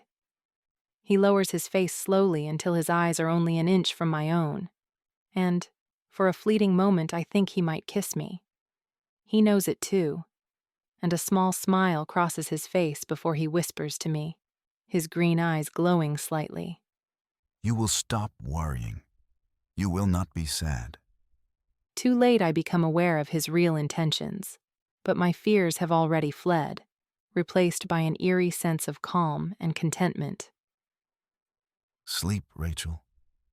He murmurs hypnotically, and obediently I close my eyes. Chapter 32. You used your control of quintessence on me, I scold in the morning. Yeah. Well, I was never going to get any sleep with all that silent screaming. He shrugs unapologetically. It's wrong. No. He corrects derisively. It's only wrong if used to make someone do something they don't want to do. You wanted to sleep, you just couldn't. Besides, he adds scornfully, once again you are confusing me with my brother. I don't have such high moral integrity. I happen to like making people do things they don't want to do. I glare at him, trying to keep my thoughts to myself, but he shakes his head. You can call me all the names you like, Rachel. It really doesn't bother me. Around noon, we finally reach the Mount Mitchell Mountain Park. This is where we plan to rendezvous with the others. We have spent the last 2 days keeping the Venites separate from their human weaknesses, in case of attack. Now, more than ever, it is imperative that we stay apart. Although Dex and Amarox need to be close enough to one another that they can combine their strength and their storms. Voka's own astounding control over the elements will also be vital, in the event that their mother stands against them with their father. Dallin and Benon, who form Amarox's Venite Guard, will obey orders, even if unwillingly. I am still hoping that the siblings can reason with Zonax, but in the event that they can't, we need them to be at their full potential. The plan is to meet in the mountain park, and then they will leave us in a safe place while they seek out their parents. I hadn't appreciated just how much I was missing Dex until I saw the signal. Dex's storm, lighter colored than Amarox's own gray tempest, and with a familiar green hue, suddenly lights up in the west. I can't help the grin that stretches across my face as 3 massive bolts of lightning strike the ground in exactly the same spot. This is the signal we had told Jason and Darren to look out for, so that they would know of our arrival and to come and find us. They shouldn't have too much trouble eluding the military, with Darren's genius and Jason's natural craftiness. Years in journalism have taught him a thing or two about getting to places he shouldn't be, without drawing attention to himself. It is funny how fond I have become of him, how things that previously annoyed me now make me proud. Amarox summons his own storm for only a minute or two, letting Dex know our own location. Then we head west, setting off on a course to find him. It takes about half an hour of hiking before our path finally intersects with theirs. I run toward Dex when I see him, leaping into his arms and kissing him before I check on Noah, who is none the worse for the arduous journey. Dallin ignores me, striding over to greet Amarox instead. I wonder idly if they have a romantic connection, but Amarox's face hardly lights up when he sees her. Sir! Dallin calls, and we all glance up, following her pointing finger. A fiery red ball of flames is visible, rising into the air a few miles off. It looks almost like a flare gun, Voka's signal. Amarox barks a few instructions and Dallin scuttles off into the trees. She'll find Voka, he offers by way of explanation.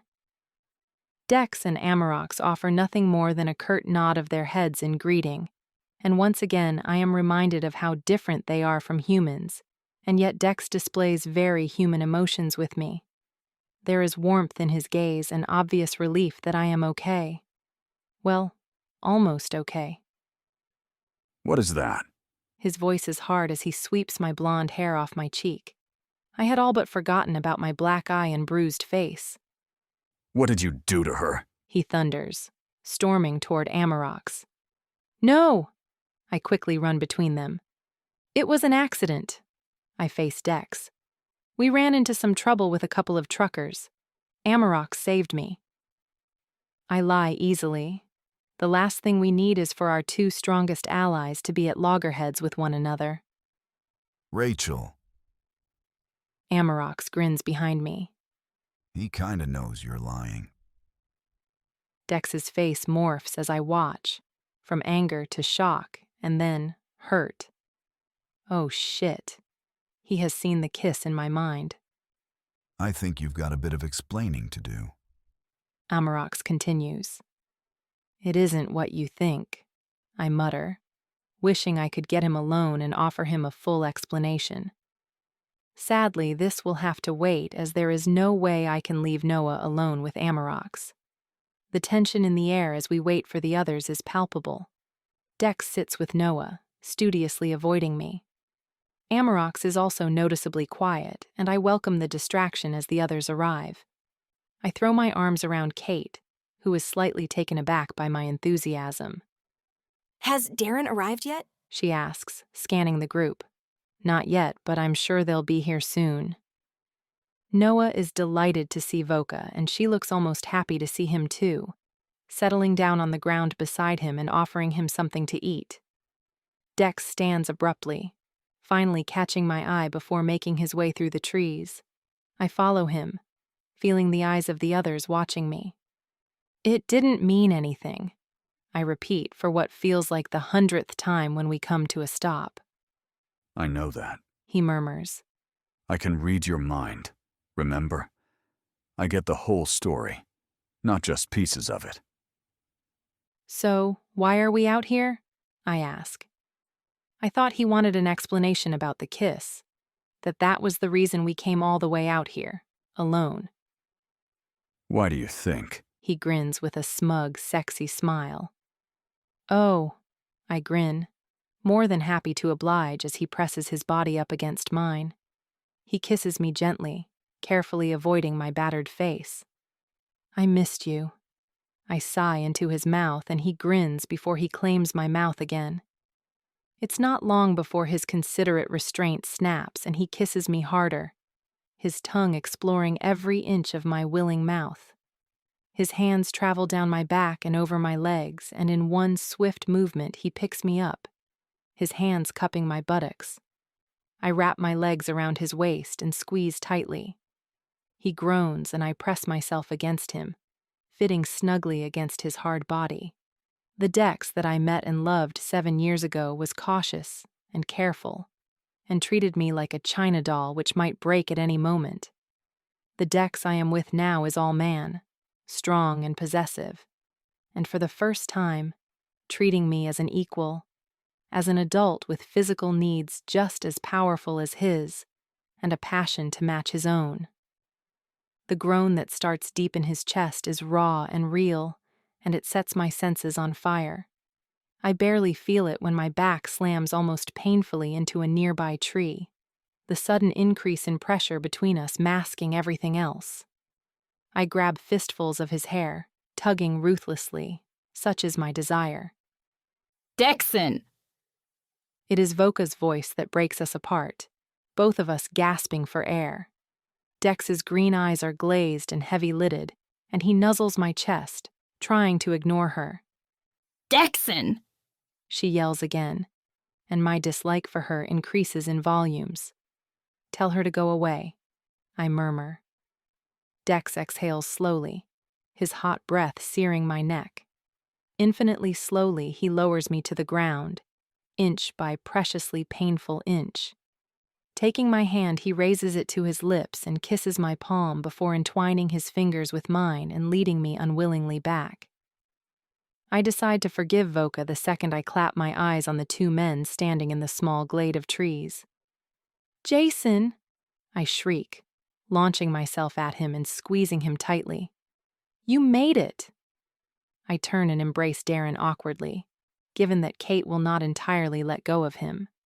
She is clinging to him like a barnacle, as though he might disappear any second. He doesn't look at all displeased. Please, Rhodes. Did you ever doubt it? Jason drawls cockily. How did you elude the army? Dex is in strategy mode. It was easier than we thought. Jason brags. Maybe too easy. Darren interjects, and we all turn to listen. Darren is the voice of reason. We kept checking, and we couldn't see anyone following us. He adds quickly. But this is the army we're talking about. It's impossible to be certain. Well, we'll know soon enough. The main thing is that you guys made it. Dex extends his hand and Darren shakes it. Bah! Jason squeezes my shoulders nonchalantly. Stealth is my middle name. What happened to your face, Rhodes? He adds, and I am pleased to see that Amarox looks slightly uncomfortable. Voka. Dex turns to his sister. Could you please help Rachel? He indicates my face, and Voka looks annoyed. I'm not a nurse. She pouts. I step away from Jason, suspecting that Dex's sudden concern over my face may have more to do with the casual way Jason is holding me. Not wanting to cause any further tension, I discreetly shrug off his arm and take a seat next to Noah, who is drawing in his notebook. I don't expect Voka to help me, and Dex seems to have let it go. Oh, whatever. Voka rolls her eyes and then leans forward, placing her hand on my bruised cheek. Her eyes glow as she heals me, and then she turns back to Noah as though nothing has happened. Thanks, I murmur, keeping my eyes on Noah's drawing. Now that we are all together, we need to find somewhere safe for us humans to stay, given that we will be losing our Venite guard. I watch with sadistic fascination as Jason tries to chat up Voka. To his credit, She takes his not-so-subtle advances for about 3 minutes before telling him in no uncertain terms to get lost. Unruffled, Jason saunters over. Darren grins at him. Strike out, buddy. Just give me time, Jason replies, and I shake my head. Some things never change. Jason's next words are sobering. Oh, Rhodes, I almost forgot. Some little firecracker arrived late last night. I overheard her telling Tom from the National Guard that you had sent for her. What? I squeak. I can't believe he is only mentioning this now. Kimberly. It could only be Kimberly. She made it. Where is she now? In Burnsville, we didn't actually speak with her, but I overheard her conversation. She's a friend of yours? Yes. I rack my brain, turning to Dex. We need to get her. I can't leave Kimberly out there, not with Zonax on his way. Even the armed forces crawling within the town need to be prepared for what is coming. It's a huge risk, but I have to go and get her. It's my fault she is here in the first place. I told her to meet me in Yancey County. I'm coming with you. Dex steps forward, reading my intentions. No. I shake my head. You have no power around me. They'll lock you up. Dex clenches his jaw, knowing that I'm right. He runs his eye over the other Venites in the glade, and he quickly comes to a decision. Voka, he calls, and she stares obstinately back at him. Please, he adds, and she sighs, getting to her feet and dusting off her black tunic. Kate lends Voka her shirt, which, when paired with Voka's black tights, makes her seem ordinary enough. The military should believe that Voka is human. With any luck, they will listen to me and she won't need to use her abilities and enlighten them. Kate shrugs on Voka's tunic rather awkwardly. It is obvious that she is not comfortable in the Venite garb, but then I wouldn't be either. It is synonymous with destruction. We are about 11 miles from Burnsville, and the chance of making it back before nightfall is slim, but we cannot waste half a day waiting until morning. The army have established their base near the entrance to the forest. There are not as many soldiers as I initially thought, probably only about 30 men, including Tom and his team. There are no signs of any civilians, which is unsurprising. They are probably under military instruction not to venture outdoors. Come on, I urge Voka, and standing up straight, I walk right into the encampment. Hey, you there! The nearest officer shouts. What are you doing out here? You're supposed to be in the town hall. His shouting alerts a few of the soldiers around him, and I recognize Tom's gray head as it jerks up. Act cool, I murmur under my breath to Voka. Tom knows about Dex, and he was plain-clothed when they met. He will immediately suspect that Voka might not be one of us. Sure enough, his shrewd gray eyes fix on her and his brow narrows as he tries to decide what she is. Well. He holds up a hand to halt the men who are already moving toward us. Will you look at what the cat dragged in? I can sense his anger simmering just beneath the surface, and I don't blame him. When Dex and I escaped, he must have had a hard time explaining it to the army. Another gray-haired man steps forward as Tom approaches, his army attire fully adorned with star rankings. General. Tom turns to him, displaying a huge amount of respect. This is Rachel, the woman I told you about. It's nice to meet you, sir. I nod respectfully, then, indicating Voka. This is Valerie. I found her in a diner not far from here and thought it best I bring her along. Hello. Voka sounds bored. Where's your friend? Tom asks briskly, his eyes never leaving her exquisite face. She looks so much like Dex, he has probably already guessed her origins. I take a deep breath. Not far, I address the general, who hasn't uttered a word.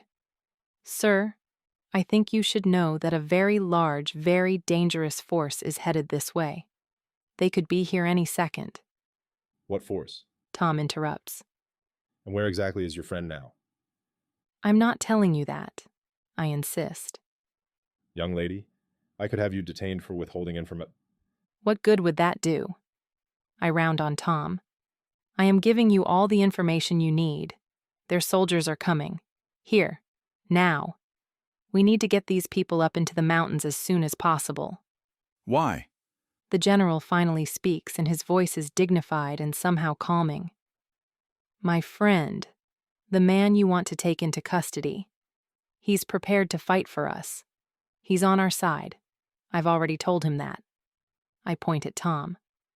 Unfortunately, the confrontation will happen here, in Yancey County.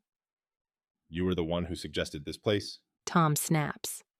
You said it would be safe. I thought it would be, I yell, tears welling in my eyes. I sent my best friend here too. Do you think I would have done that if I had known the danger? How do we know you aren't working with them? Tom replies scathingly. I don't answer, and the general regards me steadily. When? He asks gently. No blame in his blue eyes. When will they be here? I don't know exactly, sir. I do. Voka's low, melodious voice shocks all of us, and both officers draw their guns and train them on her, as her eyes glow suddenly, a vivid emerald green. Now, she clarifies, turning to me and pointing at the sky. It's too late, Rachel. She adds, and for the first time I hear real, raw emotion in her voice. Voka is afraid. They're already here. Chapter 33. The incoming storm is like nothing I have ever seen. Dex's storm is beautiful, light and green and breathtaking. Amarox's is darker, a deep gray. This storm is black as midnight and moving faster than anything I've ever seen. Rolling in from the north, the thunderclouds are ugly and angry and terrifying. Even Tom and the general have lowered their gun arms and are gaping at the fury unfolding in the previously clear sky. I grab the general's free hand, forcing him to look at me. Sir, there's no time. My friends will be on their way here to fight that. I glance back at the approaching storm. In the meantime, we need to get everybody out of here. He is still staring at Voka, whose eyes are burning so brightly it hurts to look at them. She's with us. I squeeze his hand, and finally he nods. There is no time to interrogate or question, and he knows it. If we don't do something, we are all going to die here. The general orders a few of his men to evacuate the town, and I race after them. I know that Dex and Amarox will be heading this way, no doubt covering the distance in less than half the time it took us, but I still don't know if it will be too late. There is no sign yet of Zonax or any of his Venate soldiers, but they have to be close. I curse the terrible timing. We were supposed to have all the civilians to safety up in the mountains by the time Zonax arrived.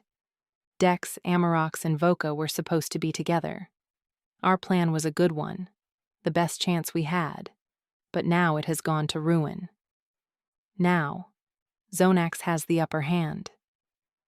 The military men burst through the doors of the town hall, bellowing instructions, and I wait outside. Quickly, I pull the gun from my pocket, check that the safety is off, and thrust it into the high waistband of my jeans. Voka is rigid with tension beside me. Her eyes are still glowing, her emotions heightened through fear, and I can practically hear her mind whirling. As arrogant as Voka is, she is no fool. She knows that without her brothers, she is a sitting duck, and no match for her father. I can picture Dex and Amarox streaking through the forest toward us, like the cavalry. They'll be here, I try and assure her, but she just raises her wide, panic-stricken gaze to meet mine. I'm not hanging around here, Rachel. Not without my brothers. You can't expect me to do that. Fear is making her hostile. Of course not. I nod, my heart plummeting. Everything is falling apart. Our conversation is cut short as about 100 people stampede from the hall, following two of the general's men. Through the chaos, I catch sight of Sally and Megan Graham, but I let them pass us by. I keep my eyes peeled, frantic that I might miss Kimberly in the chaos.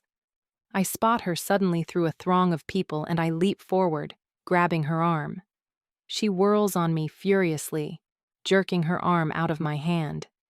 As her eyes find my face, they widen in relief, and a sob bursts from her lips. She throws herself against me, crushing me in a massive bear hug. You made it!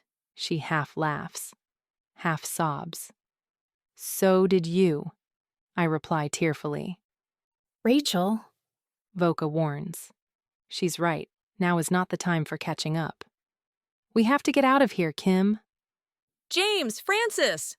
she yells, and a man and a woman fight their way through the mob to join us. There is no time for introductions, and we tear after the fleeing crowd. As we plow into the forest, the rain hits us.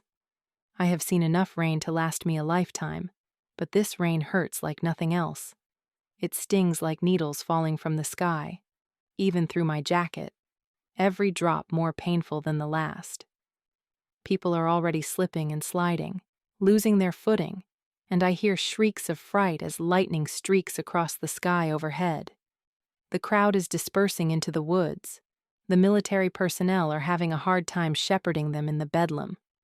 Everyone has the general idea, though, and they are all headed in more or less the right direction. Stay with me, I warn Kimberly, and she nods, her brown eyes wide with fright. We run like hell, falling over and picking ourselves up until we are covered in mud. More than once I lose them in the torrential downpour and, all the while, the storm above us gains momentum. Voka sends fireball after fireball into the sky every few minutes or so. I know what she's doing. She's letting Dex and the others know where we are. I am praying that Zonax will not see her signals through the rain lest he sends his own soldiers after us. I sprint through a copse of trees and collide with something warm and solid. The force of the impact knocks the wind right out of me, and I am flung backward, landing on top of Kim. We both crash to the ground, dazed. Rachel. Dex picks me up easily, lifting me off Kim and running his hands up and down my body, as if he needs to physically make sure that I'm okay. Oh, thank God, I sob, burying my face in his neck.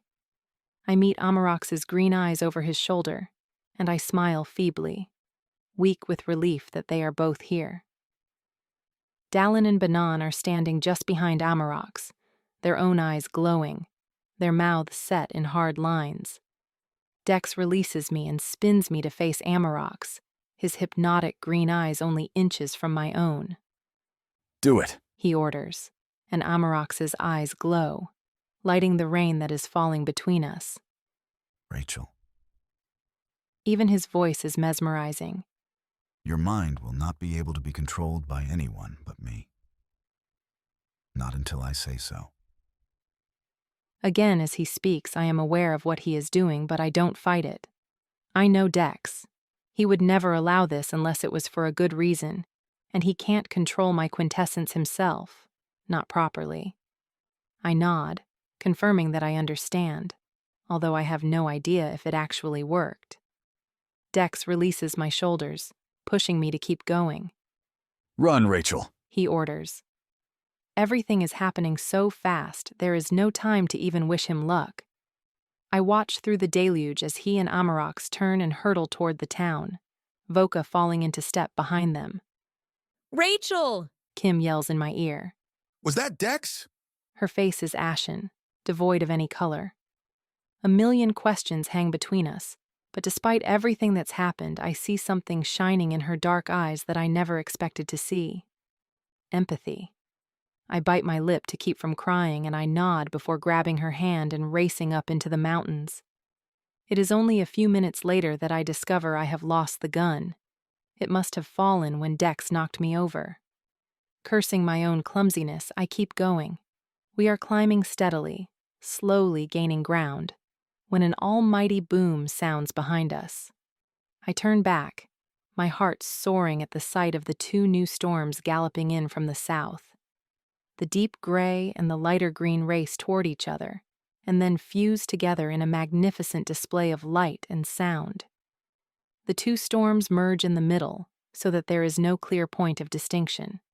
From our high vantage point, we can see the army compound below. I can't make out any soldiers, but I know they didn't come with the crowd of civilians, save for the few soldiers who were ordered to accompany us. They are still down there somewhere. I squint through the rain, which has lessened now that we have put some distance between ourselves and the war raging in the heavens above Burnsville. Kim is gasping for breath behind me, and James and Francis below us are struggling too. I keep going, leading them away from the danger. We are still far too close. Jason, Darren, and Kate will hopefully have fled into the mountains already, taking Noah with them. Every now and again I see a straggler, still heading away from town. I shudder to think what would have happened if we hadn't gone back to fetch Kimberly. The explosions behind me are tangible proof that Zonax and his followers are destroying Burnsville. Realizing I have gotten too far ahead, I stop and wait, watching the anarchy below. The black storm is advancing, rushing headlong to meet the lighter, and I watch as they blanket the sky ominously. The remaining daylight is extinguished as the three storms collide, plunging us into darkness. The noise is deafening and reverberates through the entire area, rattling the very ground we are standing on. The lightning, thankfully, is contained to the sky for the time being, with Zonax distracted by his sons. I watch as the fires light up the town, towering infernos blazing through the buildings. Voka must be fighting too, but there is no way of distinguishing which fireballs are hers. There is also the flashing white of rapid gunfire. The military are definitely still down there, making their final stand. I dread to think what will become of them. Kimberly and the others finally catch up, and I am about to get moving again when it happens. The lighter storm above me dissipates, disappearing almost into thin air, the fading sunlight suddenly hurting my eyes after the blackness of the past half hour. I whirl around, searching frantically for any sign of Dex or Amarox, but there is nothing. I gasp as the black storm rolls in on itself, slowly decreasing in size until it too is gone. What the hell is going on? What does it mean? The second I think of Dex, my heart plummets. Something bad has happened, and I cannot bear to even contemplate what it might be. Making a lightning decision, I turn to Kim. Keep going, head for Mount Mitchell. You should come across the others soon enough. Rachel, where are you going? She shakes her head, trying to deny what she already knows I am going to do. I have to go, Kimmy. I have to help him. He's always had a hold on you, she cries, frustrated. I know I don't understand what it is between the two of you, but I can't lose you again. He's not worth your life, Rachel. I gaze into her warm brown eyes, seeing the fear and the disappointment. Again, she feels betrayed. He is, I insist, taking her by the shoulders. Kim, listen to me. I'm sorry for what I did, for how things were left between us. You are my best friend, and I love you. She smiles, and a world of sorrow and regret passes between us as I continue. But I have to do this. I hug her one last time, and then I turn and run, faster than I ever have before, my muscle memory pushing my body to limits that it hasn't reached in years. The rain has stopped, but this is ominous instead of reassuring, and I shrug out of the heavy jacket as I race back the way we have just come. As the weight falls away, I feel my pace increasing. I slip and fall, only to gather myself again and sprint through the woods, the blue and white shirt flapping around me. My legs warm up the further I go, and I am speeding up rather than slowing down, streaking through the trees, my blonde hair flying behind me. I have lost sight of the compound. I can't see anything now through the trees, but I don't care what is waiting for me. I have to find Dex. Chapter 34. I burst out of the tree line at full tilt, and it takes me almost 20 yards to skid to a halt. My chest is racked with huge gasps for air, my ribs aching painfully as I pant and struggle for breath. My body is overheating, sweat mingling with the rain in my soaked clothes, and the blood pumping through my head is making me feel faint. I fight the urge to throw up, and I shake off the dizziness as I survey the scene around me, and then instantly wish I hadn't. Dex, Amarox, and Voka are on their knees, and the expressions on their faces make it clear that it is against their will. Dex turns to face me, a look of abject horror on his face. Bodies litter the ground around them, charred remains, and the stench of burning flesh fills the air. A few men, Tom and the general among them, are standing, seemingly dazed, only a few feet from me. Dallin and Banan are standing to one side, surrounded by Venite soldiers. I take all of this in, but every fiber of my being is acutely aware of the man standing in the center of all this madness. I don't want to look at him, knowing that when I finally do, everything will change. I can feel his eyes boring into me. A tear trickles down my cheek as I see Dex waging an internal battle, struggling to break the mind control that Zonax is obviously exerting over him. Voka looks resigned, her head bowed, while Amarox holds his head high. I only appreciate the full power of their father's ability now, as I watch him exercise his control over so many minds at once. He does not even have eye contact with them. Slowly, I shift my gaze to look at him, hatred bubbling up inside of me like boiling lava. He is a giant of a man, taller than Dex, and even brawnier than Amarox. He is wearing the same black tunic, but in the last dying rays of the sun, I see a faint silver emblem emblazoned across his chest. It looks like 4 crescent moons, one below the other, each intersecting at the top. His hair surprises me.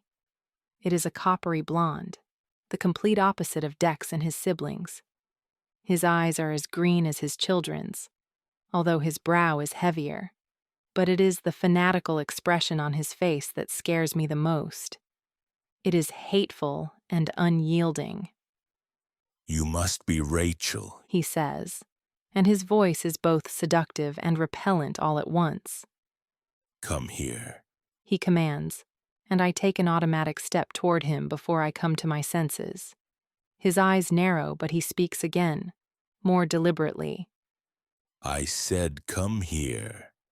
I glance at Dex, and he gives an infinitesimal nod of his head. I walk forward slowly, focusing on placing one foot in front of the other. I stop a few feet in front of him. Zonax reaches out a hand and moves a stray blonde lock of hair out of my eyes. "It would seem you have caused me a lot of unnecessary trouble, Rachel." His tone is sinister, and I tremble under his scrutiny, my mind unable to comprehend what is coming.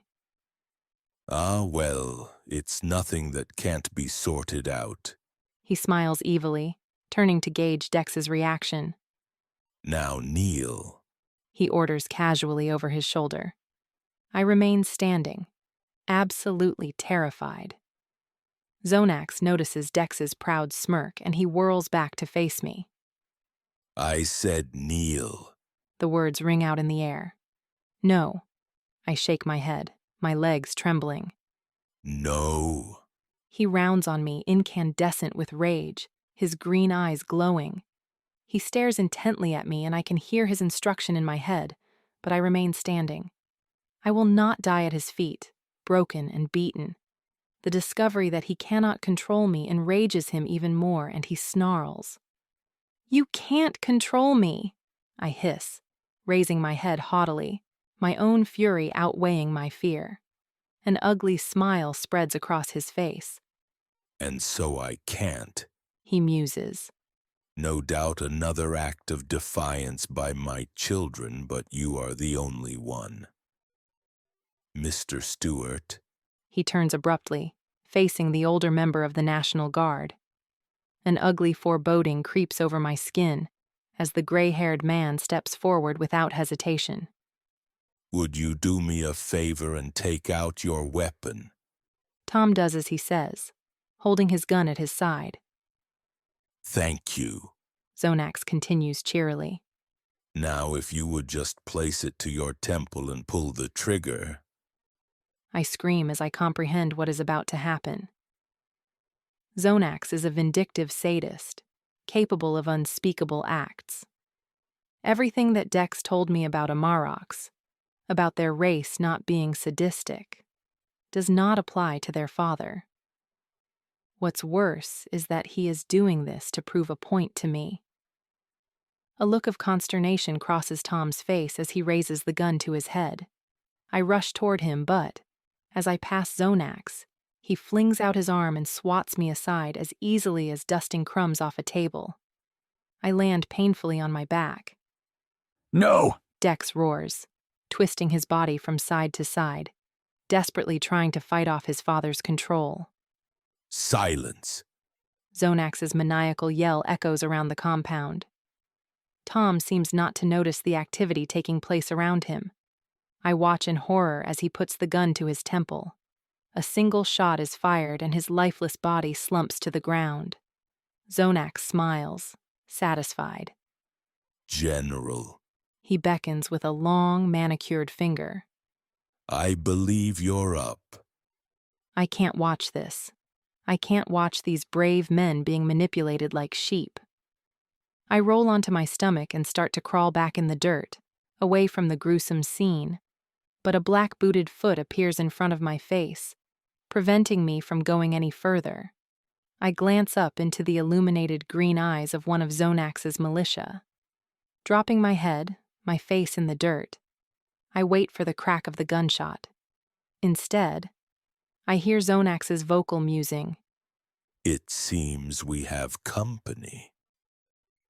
I jerk my head up, swiveling round to look at him, but his gaze is locked on the forest behind me. His eyes narrow in concentration, and the power emanating off him is palpable. The general is standing, quite contentedly, awaiting further instructions. I hear the sound of footsteps squelching through the mud, and then I give a wail of misery. Kimberly is walking toward us. Her eyes are dazed and glassy, and she shows no emotion.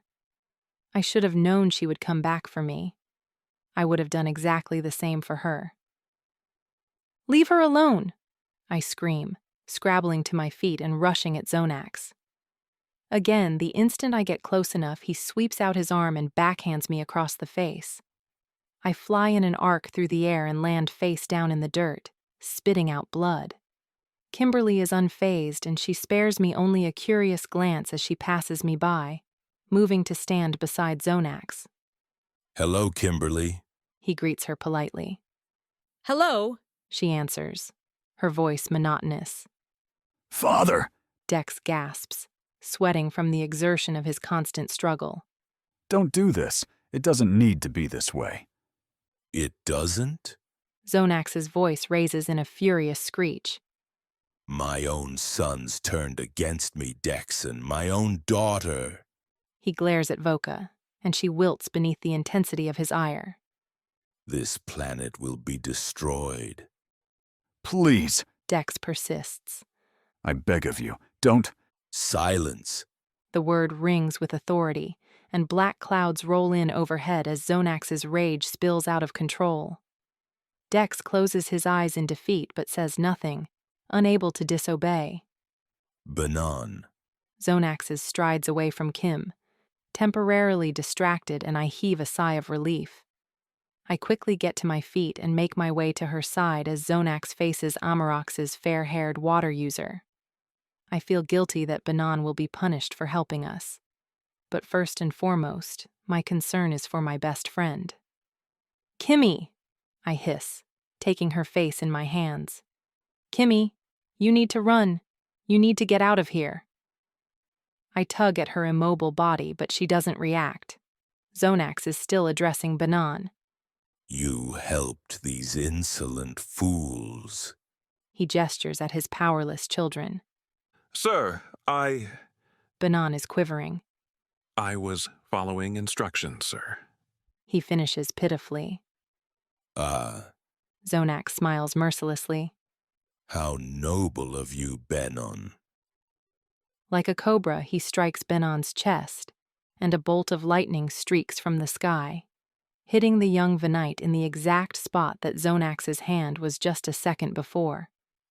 Banan collapses to the ground, dead, and Amarox emits a half-snarl, half-growl.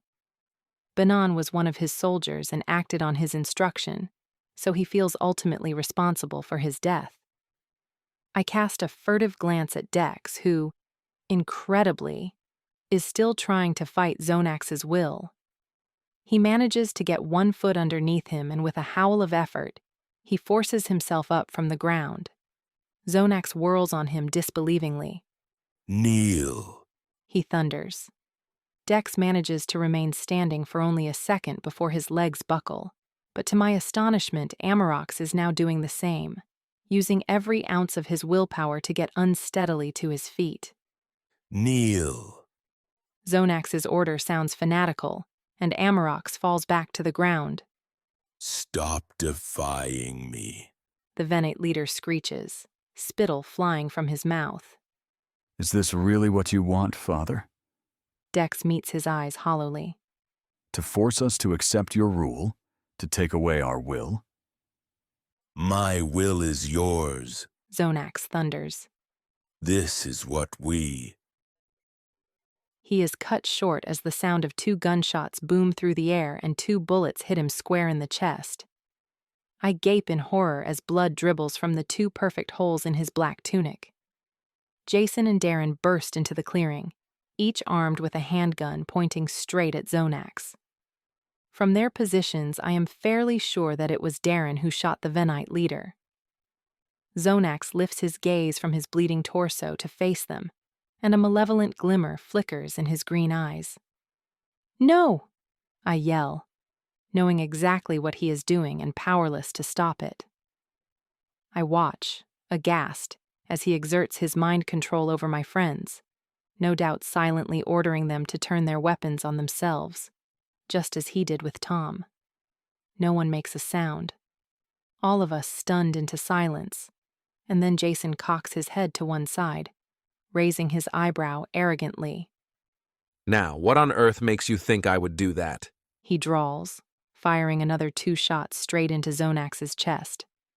Hope burgeons in my heart, spreading through my body like wildfire, and I turn to Dex to find him smiling triumphantly at me. He did this. He compelled them just as Amarox did me. They are immune to Zonax's mind control. Zonax slumps to the ground, but before Darren and Jason can take another step toward him, they are grabbed from behind by 4 of Zonax's men who wrestle the guns from their hands. I take only a moment to wonder why the Venite soldiers haven't simply used their own abilities to kill my brave friends, and then I race toward the melee. Darren and Jason are not going down without a fight, and the soldiers are preoccupied by their struggling. Launching myself to the ground, I slide past them and scoop up Darren's abandoned gun. I hurtle back toward Zonax, ignoring Dex's yell of caution. An enormous Venate guard steps in front of me, but I sidestep him easily. I have always been fast, my natural talents still there, beneath the wasted years of not practicing. Sadly, I am not fast enough. A second Venite soldier leaps out at me, grabbing me just below my waist and bringing me crashing to the ground. I hit my head hard against a boulder and my vision blurs, but I kick back at him, releasing his grip on my legs. Ignoring the wave of nausea that sweeps over me, feeling the blood trickling down my temple, I quickly cover the remaining distance. It all happens in only a few heart-stopping seconds, and then time seems to stand still as I bring the gun up to the kneeling Zonax's temple. Chapter 35. Nobody moves. Nobody says a word. Zonax is badly injured, and I wedge the barrel of the gun deeper into his skull, anger and hatred coursing through me. This nightmare ends now. Rachel. Dex's voice breaks the silence, the only sound in the world that could get through to me. My eyes flicker to meet his, my whole body trembling. Don't. He shakes his head sadly. Out of the corner of my eyes, I see a tall, regal-looking, raven-haired woman step into the encampment. She stands perfectly still, her eagle eyes trained on the scene unfolding before her. She could only be Dex's mother, Lariah. Don't, Dex repeats, his eyes pleading with me to spare his father's life. He'll kill us, I say, my voice hard and unyielding. These monsters invaded our planet and murdered us without a second thought. They will kill us all if I don't do this. And then, unbidden, every memory I have of Dex invades my consciousness all at once. Every word, every touch, every sacrifice he has made that has led us to this moment. His love for me is so strong that he turned against his own kind, against his people, his beliefs, even his own family. His father is a tyrant, but he is still his father, and Dex doesn't want him to die. I can see it in his eyes. As I watch, torn between two worlds, the man I love slowly gets to his feet, his whole body rigid, his jaw clenched. He stands up straight and tall, but makes no move toward me. This is my choice, I realize. Dex is letting me decide. Zonax is struggling for breath, and I am not sure if he will be able to heal himself, given the amount of blood he is losing. I could probably just stand here and watch him die without even having to pull the trigger. I sway slightly. My head injury is still bleeding profusely, and I realize I might just pass out first. Lariah is still watching, making no move to intervene, even though her husband is dying at my feet. Her eyes never leave my face, and I find it disconcerting. Darren and Jason are nodding, encouraging me to do it, to end Zonax's life. Mankind will triumph. Earth will prevail. We will live, and other planets will never have to go through what we have. Billions will be spared, and I will lose the only man I have ever loved. If I kill his father, Dex will never look at me the way he does now, with love and acceptance. I have lived without him before, but it was a half-life, a shadow life, an empty, desolate solitude that ate away at my very soul. A pitiful, mewling sound distracts me, and to my astonishment, Voka is crying. Dex's strong, fiery sister is sobbing into her chest, tears running down her face and soaking the ABC t-shirt. She looks frail and vulnerable, but she's not, I remind myself. She is deadly, and she has extraordinary abilities. I have to make a choice. Die with Dex or live without him. Closing my eyes, knowing full well the consequence of what I am about to do, I bend down and whisper in Zonax's ear. Whether it is because of my words or whether he is just too weak to control them any longer, I will never know. But his control over his children is lifted. Amarox gets to his feet, but like Dex, he stands still. I don't know if he wants to stop me, but he would never make it in time. I could pull the trigger in the space of a heartbeat. Voka hasn't moved. She is still on her knees, her head drooping on her chest. Voka, I call, and I hear my friend's horrified gasps behind me. Voka gets tremulously to her feet, eyeing the gun in my hand. When she reaches us, I drop it to my side, praying for forgiveness for what I have just done. Heal your father. I meet her astonished green eyes, and then I drop the gun in the dirt at my feet and turn to join my people, my friends. I stand alongside Darren, Jason, and Kimberly, who I pulled along with me. She is shaking her head, trying to shake off the last vestiges of Zonax's control. They do not offer any sort of rebuke or question my motives or my madness at letting Zonax live. We will die here, but at least it will be together. I take Darren and Kimberly's hands, and I watch as Jason takes her other. He smiles ruefully at me over her head, and I purse my lips, tears filling my eyes. Silently, Kate emerges from the trees with Noah, coming to stand on Darren's other side, and he puts his arm around her trembling shoulders. The tears spill over as I smile reassuringly at the terrified boy, but there is no use in hiding any longer. Venom has conquered Earth. Noah will die, if not today, then tomorrow. This is my family, I think fondly. These people are as much a part of me as any brothers or sisters could be. We stand proud and tall, united, as we wait for the inevitable. Zonax's body glows as Voka's healing powers work, and then she sits back on her haunches as he rises to his feet. Amarok steps forward, drawing her away, determinedly ignoring their father. The two siblings follow Dex as he walks toward us, an intense, fanatical expression on his beautiful face. He doesn't stop until he is right in front of me, blocking out the terrible view of his father. I love you, he says, every word weighed down with emotion. I love you too. I smile through my tears. Dex turns and positions himself in front of me.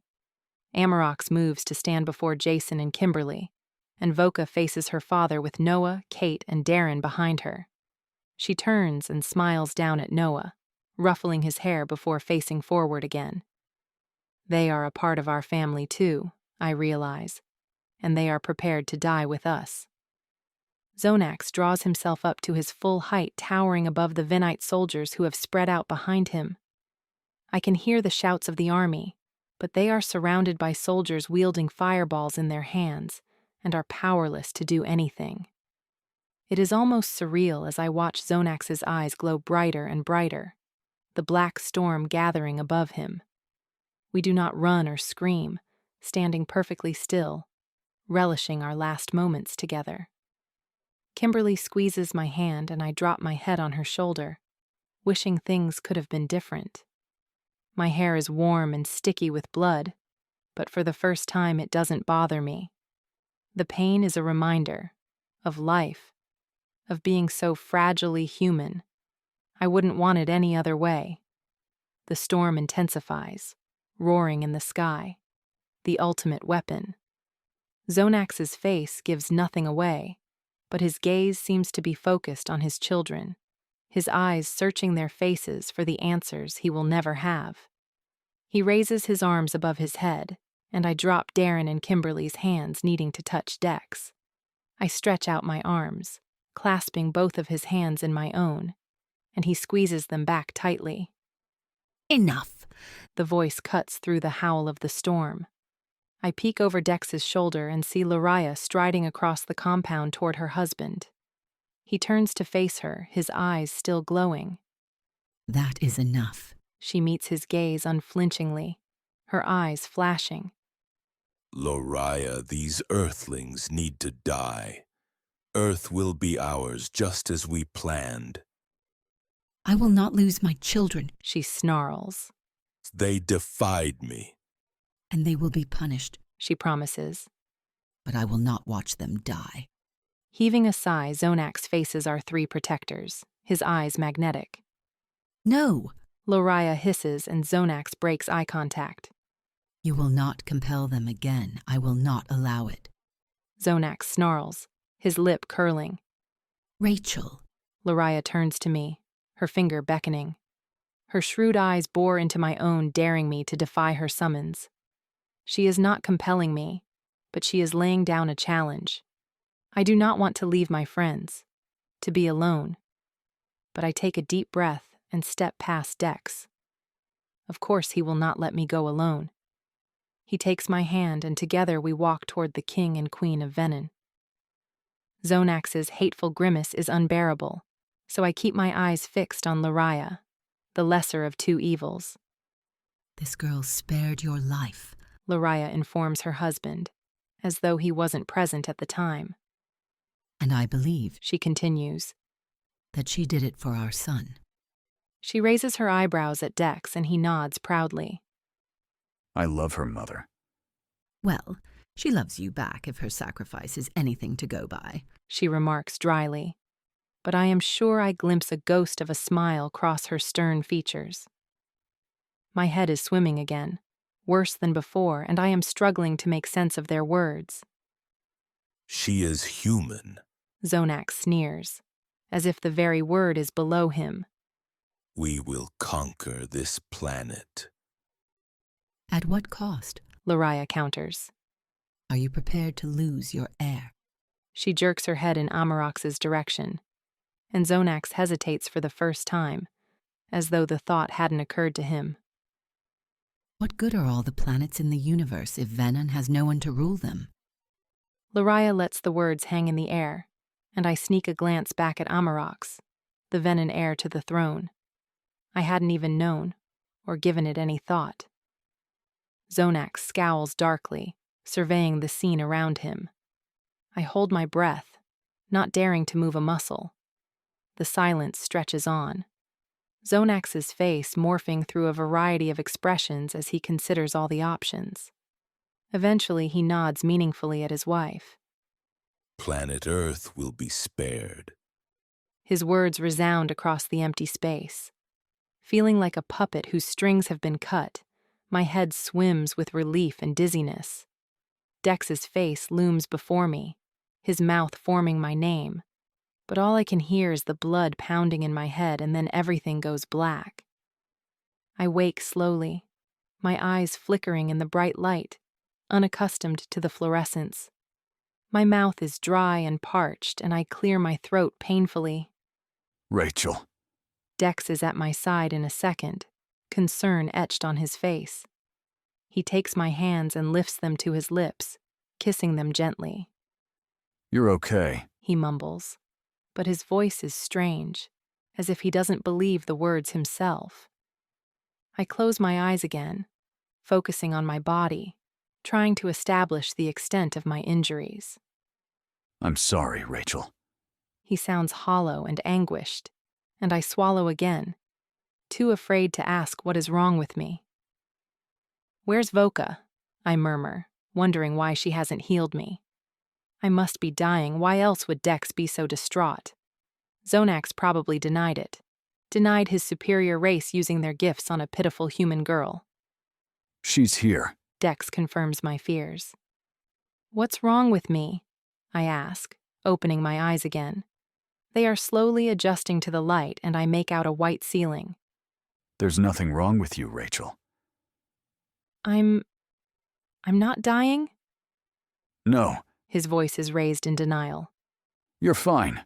You're going to be absolutely fine. I nod, frowning in confusion as I slowly try and sit up. Then why are you... I trail off as I take in the room, my eyes widening in horror. Oh my God! I gasp, my hand shooting to my chest. Oh no, no, no! I scream, the sound reverberating over and over around the metal room. I'm in a goddamned spaceship. Chapter 36. Rachel. Dex pins me down by my shoulders. Calm down. He stares into my eyes, and even his weak use of quintessence calms me enough that I stop trying to fight him. The circular room is disorienting. The walls all silver with no windows, giving the impression that we are encapsulated within a steel bubble. I glance down at the floor. It is black and looks like it is made of a hard, seamless synthetic rubber. The bed that I am lying on looks much like a normal one, except that it is circular, like the room. The black linen is close to cotton, but has a slight silky texture, and there are no pillows. I give a start as I notice Lariah standing just behind Dex, an unfathomable expression on her face. Where are we? I ask Dex, ignoring his mother, who intimidates me. We're still on Earth. We're back in New York, Dex answers, but his tone suggests that there is more to it than that. But? I ask the obvious question, and he sighs. But we're leaving shortly. We're going back to Venon. I lick my lips nervously. When you say we... I mean, we. Me and my family. And you. For how long? I ask, and he understands the deeper meaning in my question. We're not coming back, Rachel. Ever. Lariah gives a satisfied smile and sweeps out of the room, not uttering a word. I close my eyes, recalling how convinced I was that I would follow Dex anywhere, but now that the reality has arrived, I'm no longer sure. I'm human. I belong on Earth. If I leave, I will never know what became of us, how many survived, how many are left. I will never see my friends again. I will be alone in a world which has a set of values so different to my own. How will I ever accept their way of life, and how will they ever accept mine? And yet, I will have Dex. I open my eyes to find him staring at me intently. It's all true. He admits. Everything you are thinking is true. Do I have to go? No. He answers, turning his attention to the metal floor at his feet. But the alternative is not something I'd like to consider. What do you mean? A slim door, the same silver as the walls, slides opens at that moment, and Amarok stalks in his face set in an angry snarl. They want to see you. He barks at Dex. Dex looks torn, but then he nods dejectedly, squeezing my hands briefly. I'll be right back, he promises, kissing my forehead. He leaves the room, his footsteps making no sound on the synthetic floor. What's going on? I ask Amarox, who is staring at me disconcertingly. My father is raging. He rolls his eyes. He hasn't stopped reprimanding us since we left the mountains. You're lucky you've been asleep for a while. He adds. How long? 3 days. He shrugs, and I sit bolt upright in the bed. 3 days? How? What do you mean, 3 days? He kept you under for a while. Didn't want you to have to deal with the fallout, I guess. Who kept me under? Dex. Right after he let Voka heal you, he asked me to make you sleep. You didn't miss anything. We traveled back here to New York. Your friends are here too. They're outside clamoring to see you and demanding proof that we haven't secretly killed you off. He narrows his eyes. And my father's temper is still barely under control. It's been raining constantly for 3 days. Is he going to punish you? I ask, wondering why Amarox is so calm. You and Dex and Voka? After everything, after the viciousness I witnessed, I don't believe for a second that Zonax has just changed his mind. I'm sure he will. Amarox smiles acceptingly. But he's biding his time. When he's ready to mete out his punishment, we'll know all about it. That's disgusting. I shake my head. It's sick. The thought that Zonax will take revenge on his children sometime in the future for their actions is beyond me. He is sadistic and evil and awful. He's our king. I am surprised by the venom in Amarox's voice. It still irks me that the Venites can read my mind so easily. That is something else I have to look forward to. Complete and utter lack of privacy.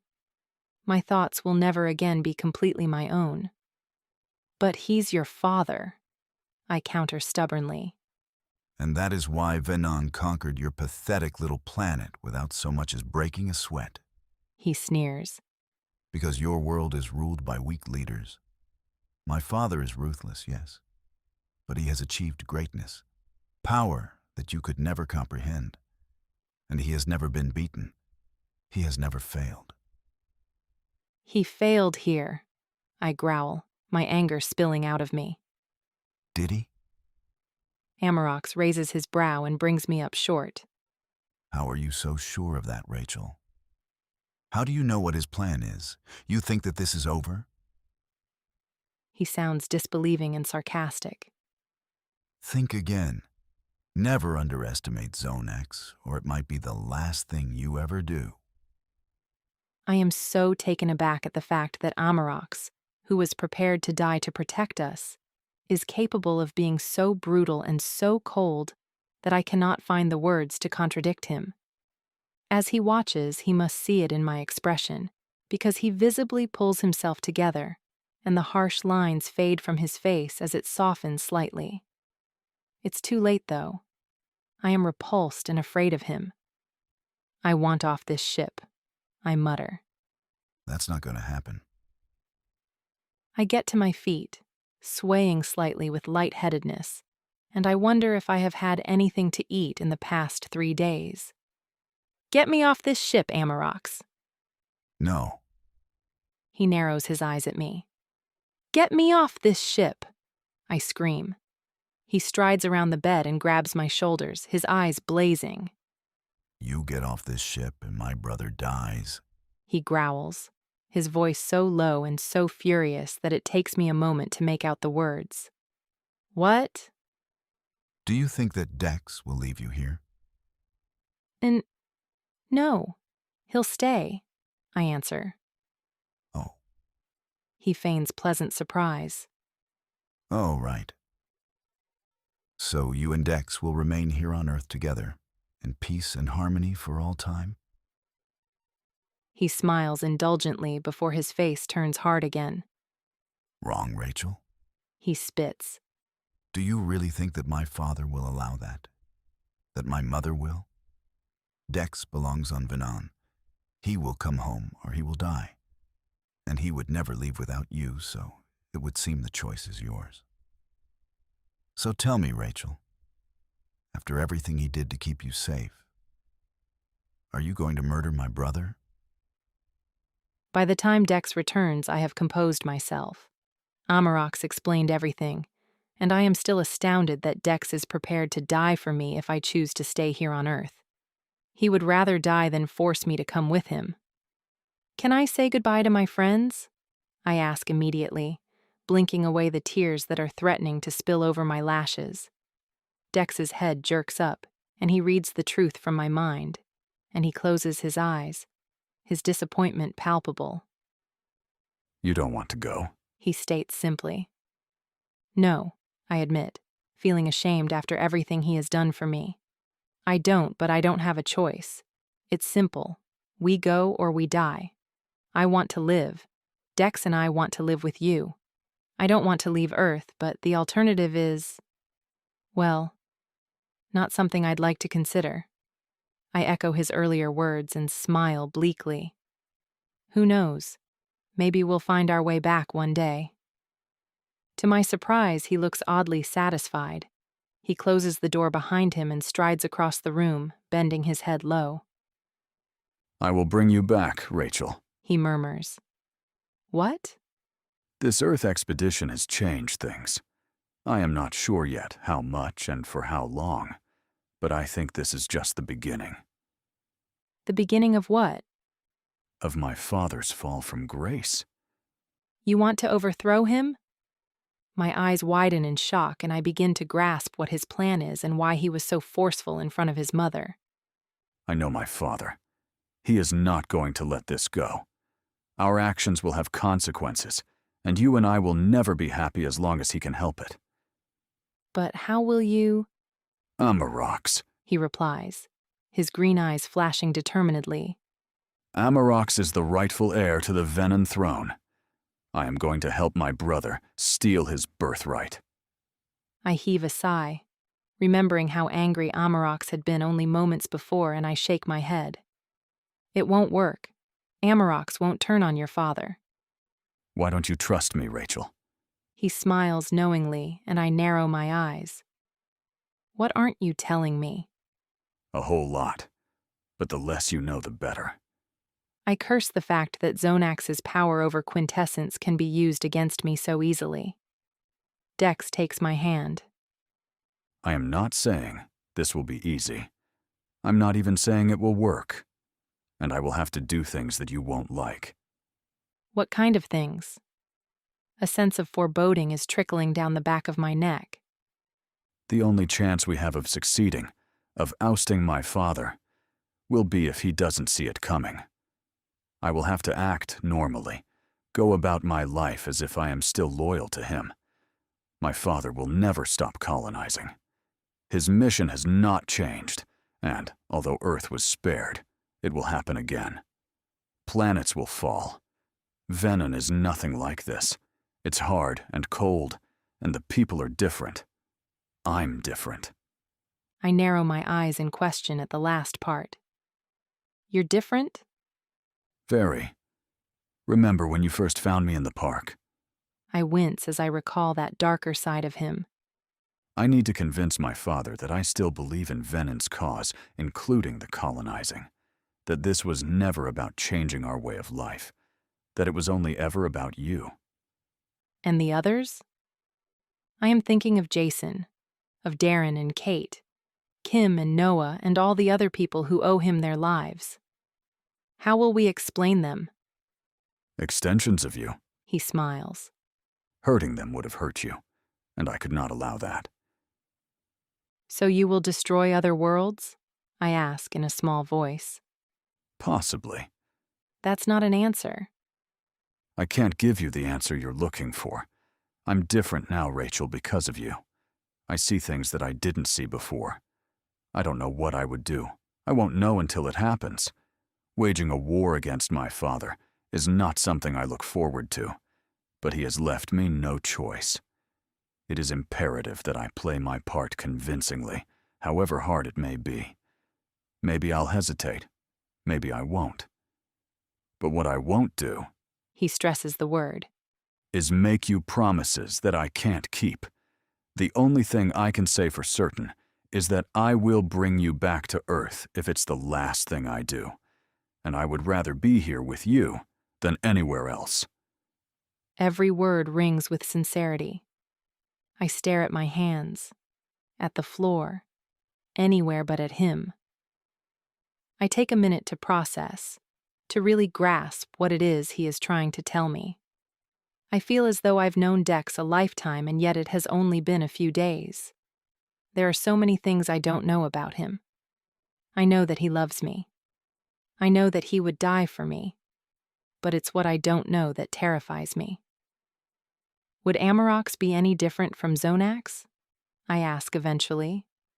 Would he allow us to come back, to live here? Would he stop the colonizing if he became king? I think with Amarox in power we have a chance, and I think that you may be the one to get through to him. Human compassion is a powerful emotion, and it brings out the good in our kind. I need you, Rachel. I wouldn't ask you to come with me if I didn't. But you do have a choice. He squeezes my hand. We can stay. He is lying, of course. Amarox explained it to me, but Dex, being selfless, will not force me. If I choose to stay, I can. I can help rebuild and move on with my life. In time, man will recover. We are nothing if not survivors. But if I stay, countless other planets will be attacked. If I stay, Dex will never leave, and his father will not allow that.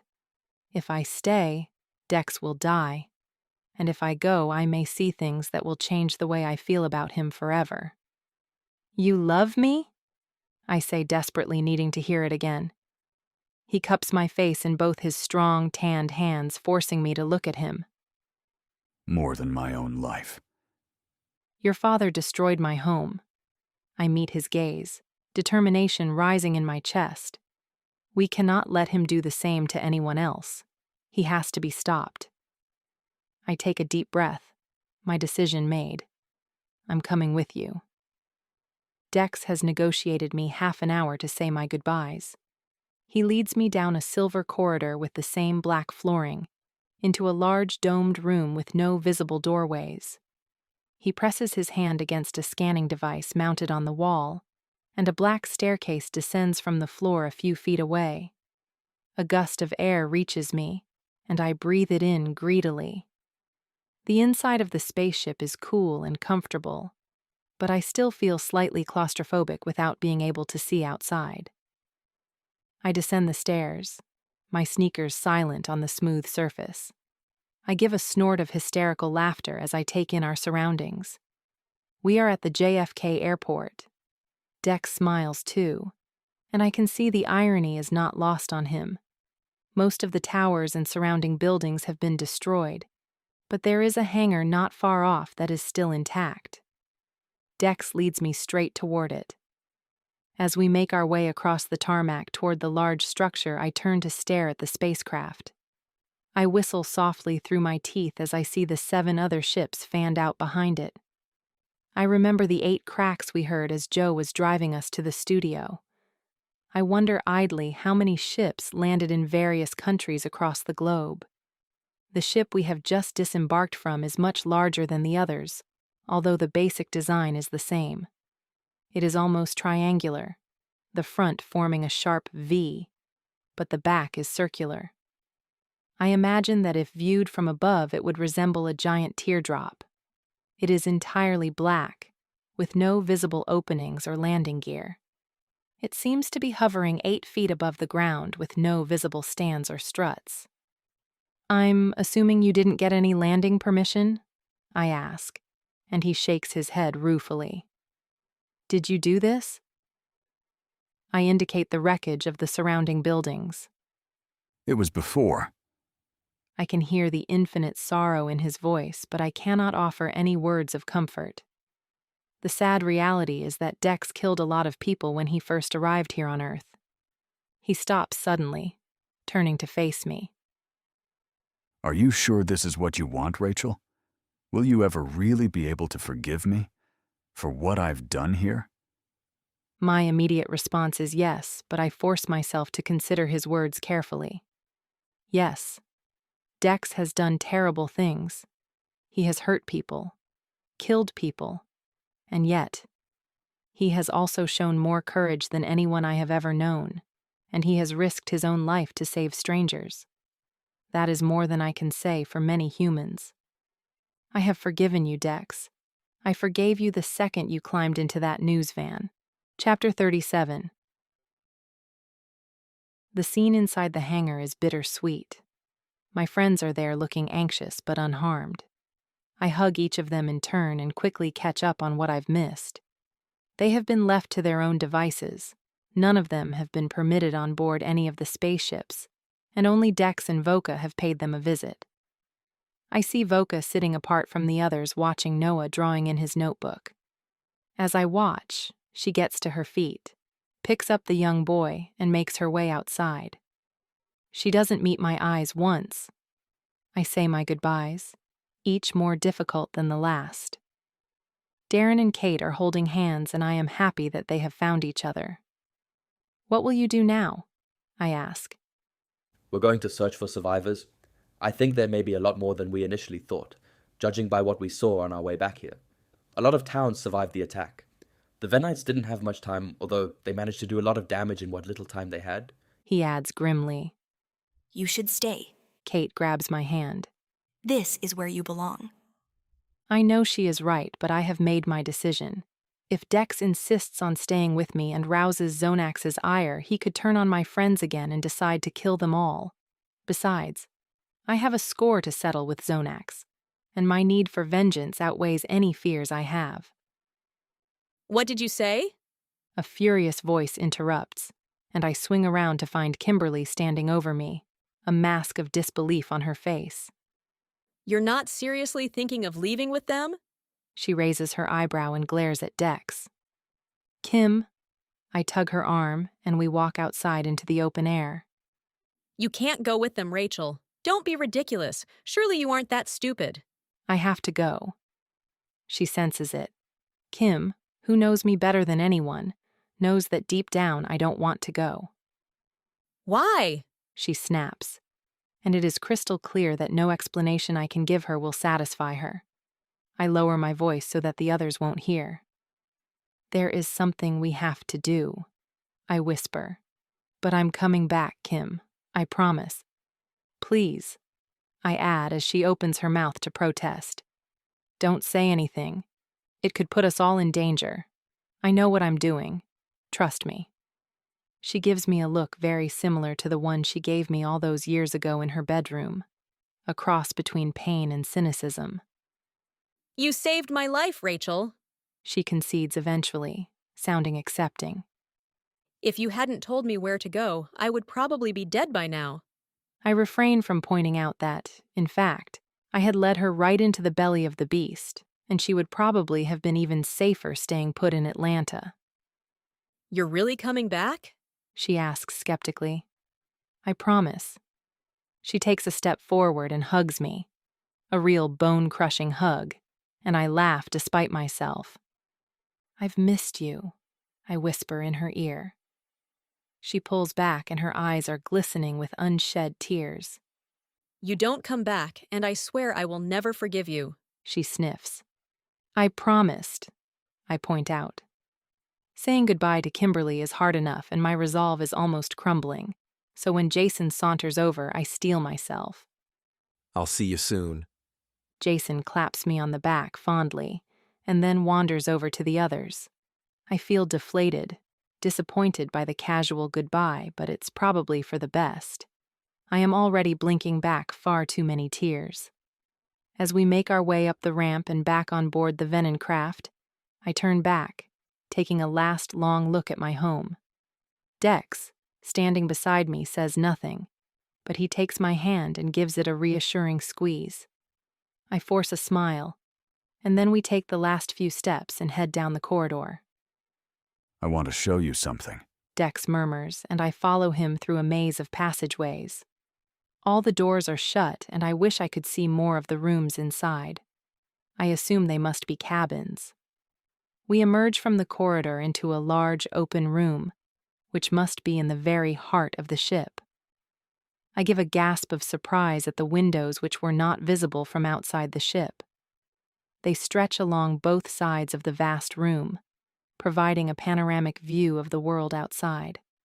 I am about to rush over and look when I spot a dark head protruding over the back of a low black settee. Noah? My voice rings out across the room and he turns to grin at me, just as I notice Voka sitting across from him. She spares me only a cursory glance and then turns her attention back to the picture they are coloring.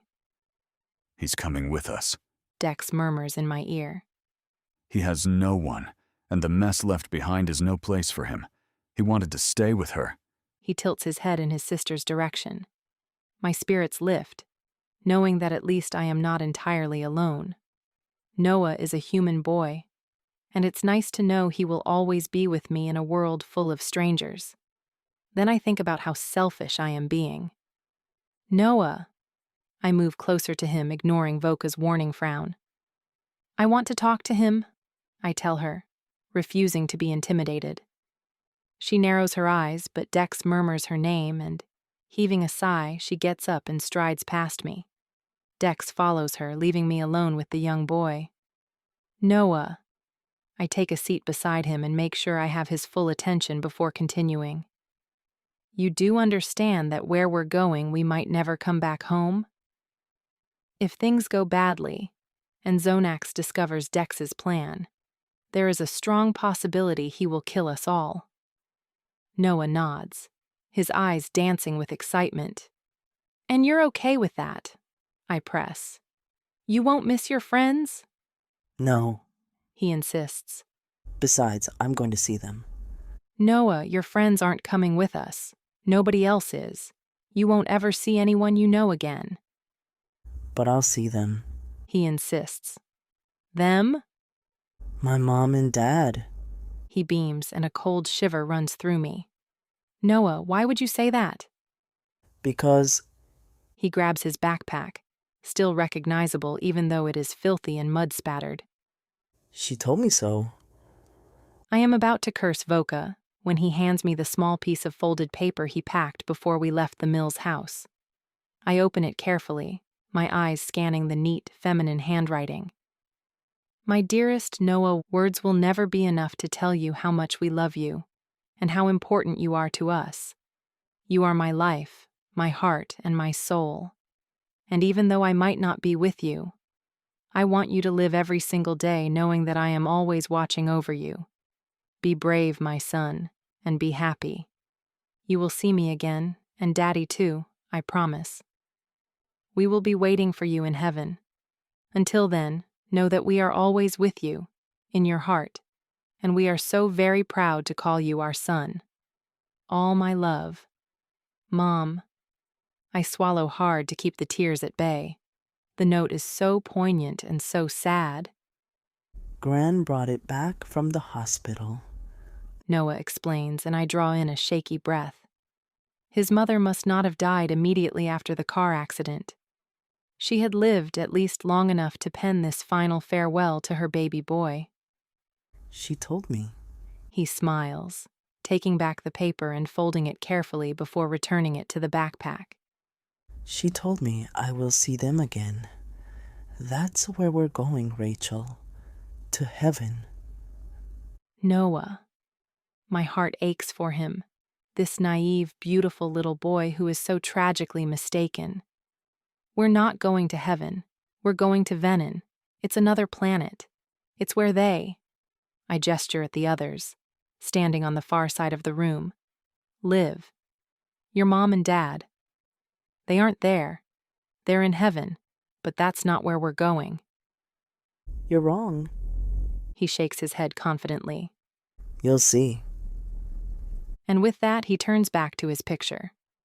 Voka returns immediately, sensing that our conversation is over, but I stand and intercept her. You have to tell him the truth. My eyes flash angrily. You can't let him go believing he's going to be reunited with his parents. It's cruel, Voka. You know it's cruel.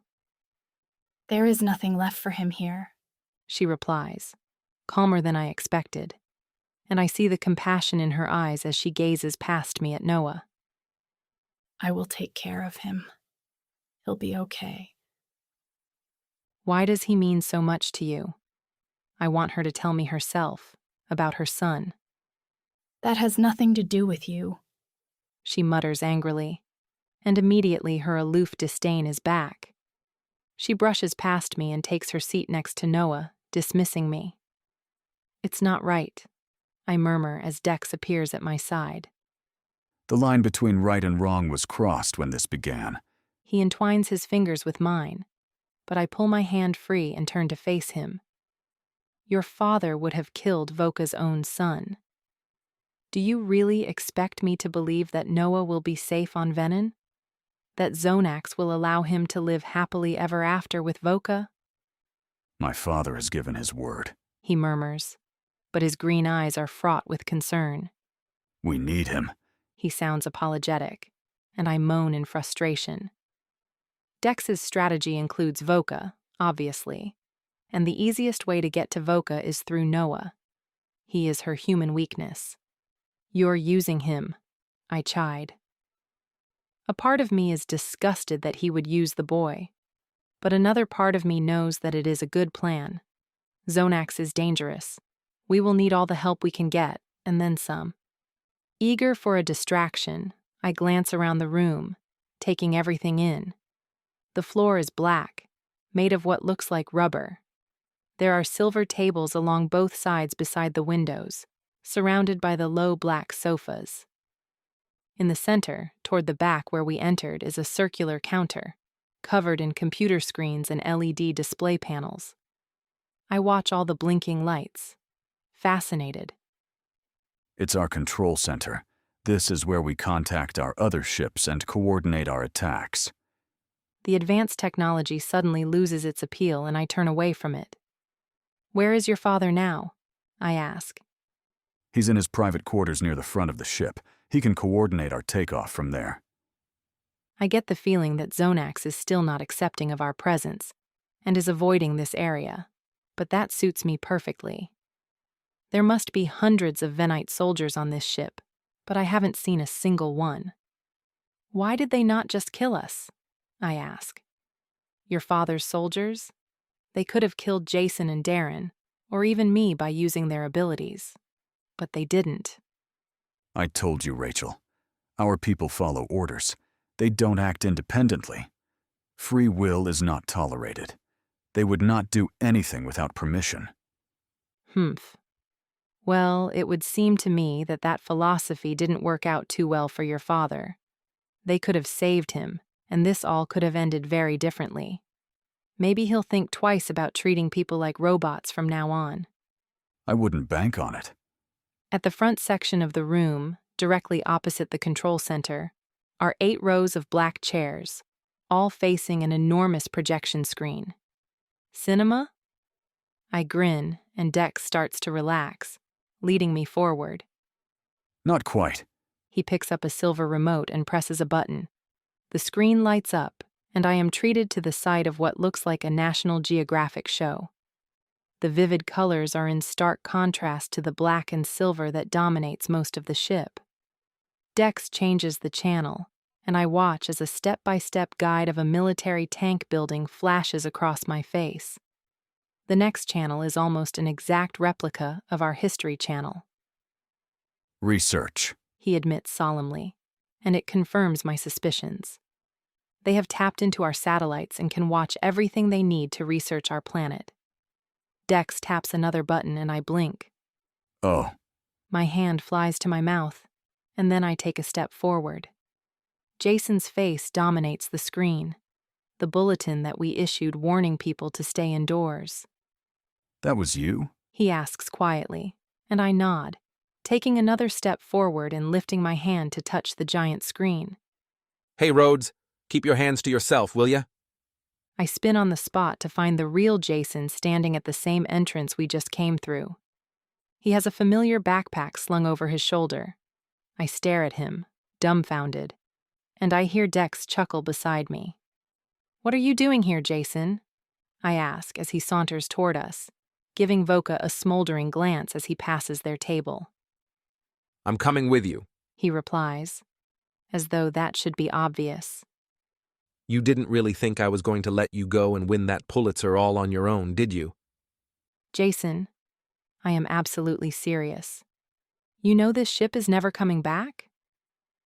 That's not entirely true, but I cannot reveal Dex's plan to anyone. So they say. He shrugs. But I haven't got anything to stay for, Rhodes, and if we do ever make it back, think of the stories we'll have to tell. I shake my head, the sides of my mouth twitching in an effort not to smile. He is insane. But I'm not alone, and that is too wonderful to deny. In the meantime, Jason lowers his voice conspiratorially. I have a pretty good idea of how to pass the time. He saunters over and takes a seat beside Voka, oblivious to her darkening scowl. How on earth did you get permission for him to come with us? I whisper. I didn't, Dex explains. A Marox did. Amarox? Why? He doesn't even like Jason. Can't stand him, Dex acknowledges. But we were each granted permission to bring one human with us. I have a feeling that my brother only did this for you. Something glints in his eyes, but it's gone before I can place it. As delighted as I am to have Jason here, I can't help but wonder why on earth Amarox would do this for me. We better take a seat. Dex indicates one of the tables on the opposite side of the room, but I shake my head, sitting down in front of the projector screen instead and tapping the seat beside me. Any preference? He gestures at the screen where Jason's broadcast is still playing. The Nature Channel. I smile. Understanding dawns on his face, and he nods, kissing the top of my head before taking the seat beside me and flicking the switch. I barely notice the sudden pressure force beneath us as the spaceship prepares for liftoff. The movement is so graceful and so sleek. I ignore the knot in my stomach and focus on the beauty and the majestic footage in front of me. Images of the place I have called home for 24 years. Images of Earth. Images of a place I may never see again.